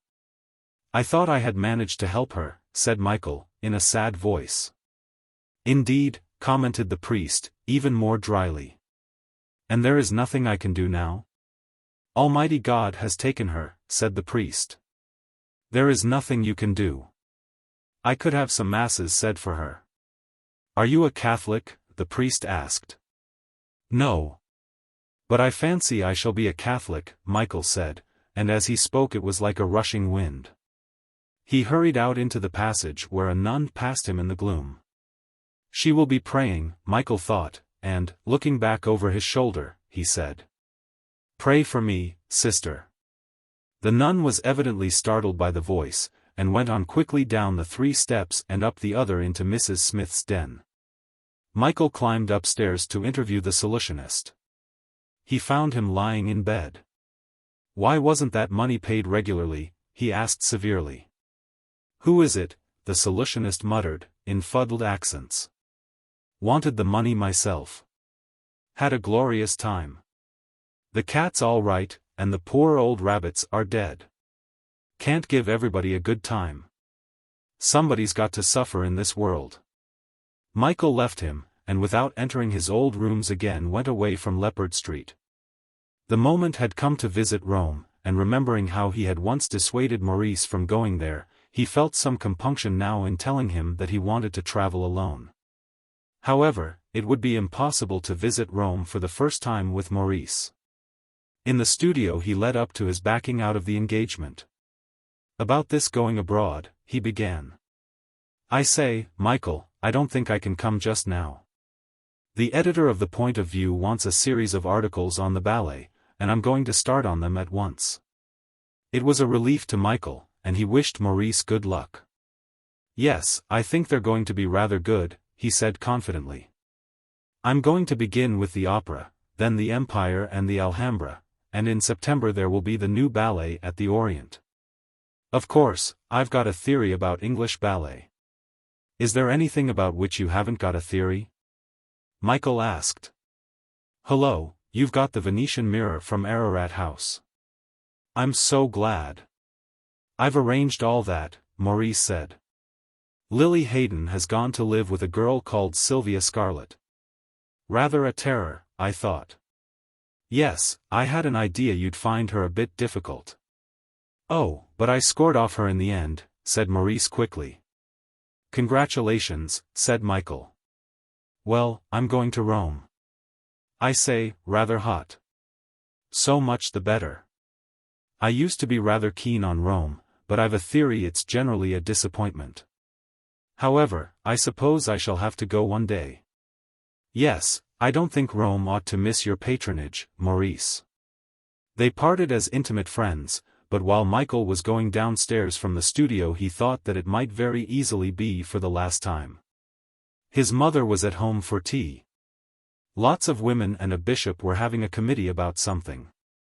When they had all rustled away into the mellow June evening, Michael asked what had been accomplished. "It's this terrible state of the London streets," said Mrs. Fane. "Something has got to be done about these miserable women. The Bishop of Chelsea has promised to bring in some kind of a bill in Parliament. He feels so strongly about it." "What does he feel?" Michael asked. "Why, of course, that they shouldn't be allowed. The remedy lies with him," Michael said. "He must take them the sacraments." "My dearest boy, what are you talking about?" "He does his best. He's always picking them up and driving them home in his brougham. He can't do more than that. Really, he quite thrilled us with some of his experiences." Michael laughed and took hold of her hand. "What would you say if I told you that I was thinking very seriously of being a priest?" "Oh, my dear Michael, and you look so particularly nice in tweeds." Michael laughed and went upstairs to pack. He would leave London tomorrow morning. Chapter 10. The Old World. The train crashed southward from Paris through the night. And when dawn was quivering upon the meadows near Chaubery, Michael was sure with an almost violent elation that he had left behind him the worst hardships of thought. Waterfalls swayed from the mountains, and the grey torrents they fed plunged along beside the train. Down through Italy they travelled all day, past the cypresses, and the olive trees wise and graceful in the sunlight. It was already dusk when they reached the Campagna, and through the ghostly light the ghostly flowers and grasses shimmered for a while and faded out. It was hot travelling after sunset. But when the lights of Rome broke in a sudden blaze and the train reached the station, it was cool upon the platform. Michael let a porter carry his luggage to a hotel close at hand. Then he walked quickly down the Esquiline hill. He wandered on past the restaurants and the barber shops, caring for nothing but the sensation of walking down a wide street in Rome. "There has been nothing like this," he said, "since I walked down the High. There will be nothing like this ever again." Suddenly in a deserted square he was looking over a parapet at groups of ruined columns, and immediately afterward he was gazing up at one mighty column jet black against the starshine. He saw that it was figured with innumerable horses and warriors. "We must seek for truth in the past," he said. How this great column affected him with the secrets of the past. It was only by that made so much mightier than the bars of his cot in Carlington Road, which had once seemed to hold passions, intrigues, rumors, ambitions, and revenges. All that he had once dimly perceived as shadowed forth by them was here set forth absolutely. What was this column called? He looked round vaguely for an indication of the name. What did the name matter? There would be time to find a name in the morning. There would be time in the morning to begin again the conduct of his life. The old world held the secret. And he would accept this solitary and perdurable column as the symbol of that secret. All that I have done and experienced so far, Michael thought, would not scratch this stone. I have been concerned for the happiness of other people without gratitude for the privilege of service. I have been given knowledge and I fancied I was given disillusion. If now I offer myself to God very humbly, I give myself to the service of man. Man for man standing in his own might is a blind and arrogant leader. The reason why the modern world is so critical of the fruits of Christianity after 1900 years is because they have expected it from the beginning to be a social panacea. God has only offered to the individual the chance to perfect himself, but the individual is much more anxious about his neighbor. How in a moment our little herds are destroyed, whether in ships on the sea or in towns by earthquake, or by the great illusions of political experiment. Soon will come a great war, and everybody will discover it has come either because people are Christians or because they are not Christians. Nobody will think it is because each man wants to interfere with the conduct of his neighbor. That woman in Leppard Street who died in the peace of God, how much more was she a Christian than me, who, without perceiving the beam in my own eye, have trotted round operating on the motes of other people. And once I had to make an effort to kiss her in fellowship. Rome! Rome! How parochial you make my youth! The last exclamation was uttered aloud. Meditating upon the decline and fall of the Roman Empire, said a voice. A man in a black cloak was speaking. No, I was thinking of the pettiness of youthful tragedies, said Michael. There is only one tragedy for youth. And that is? Age, said the stranger. And what is the tragedy of age? There is no tragedy of age, said the stranger. Epilogical letter to John Nicolas Mavrogordato. My dear John. There is, I am inclined to think, a very obstinate shamelessness in prolonging this book with a letter to you.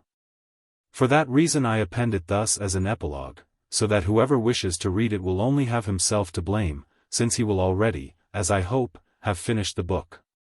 You will remember that last year, Youth's Encounter, the first part of Michael Fane's story, obtained a great advertisement through the action of certain libraries. Whatever boom was thus effected will certainly be drowned this year in the roar of cannon, and the doctrine of compensation is in no danger of being disproved.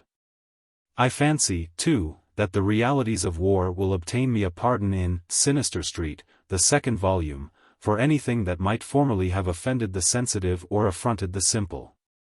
Much more important than libraries and outraged Puritans is the question of the form of the English novel. There has lately been noticeable in the press a continuous suggestion that the modern novel is thinly disguised autobiography. And since the lives of most men are peculiarly formless, this suggestion has been amplified into an attack upon the form of the novel.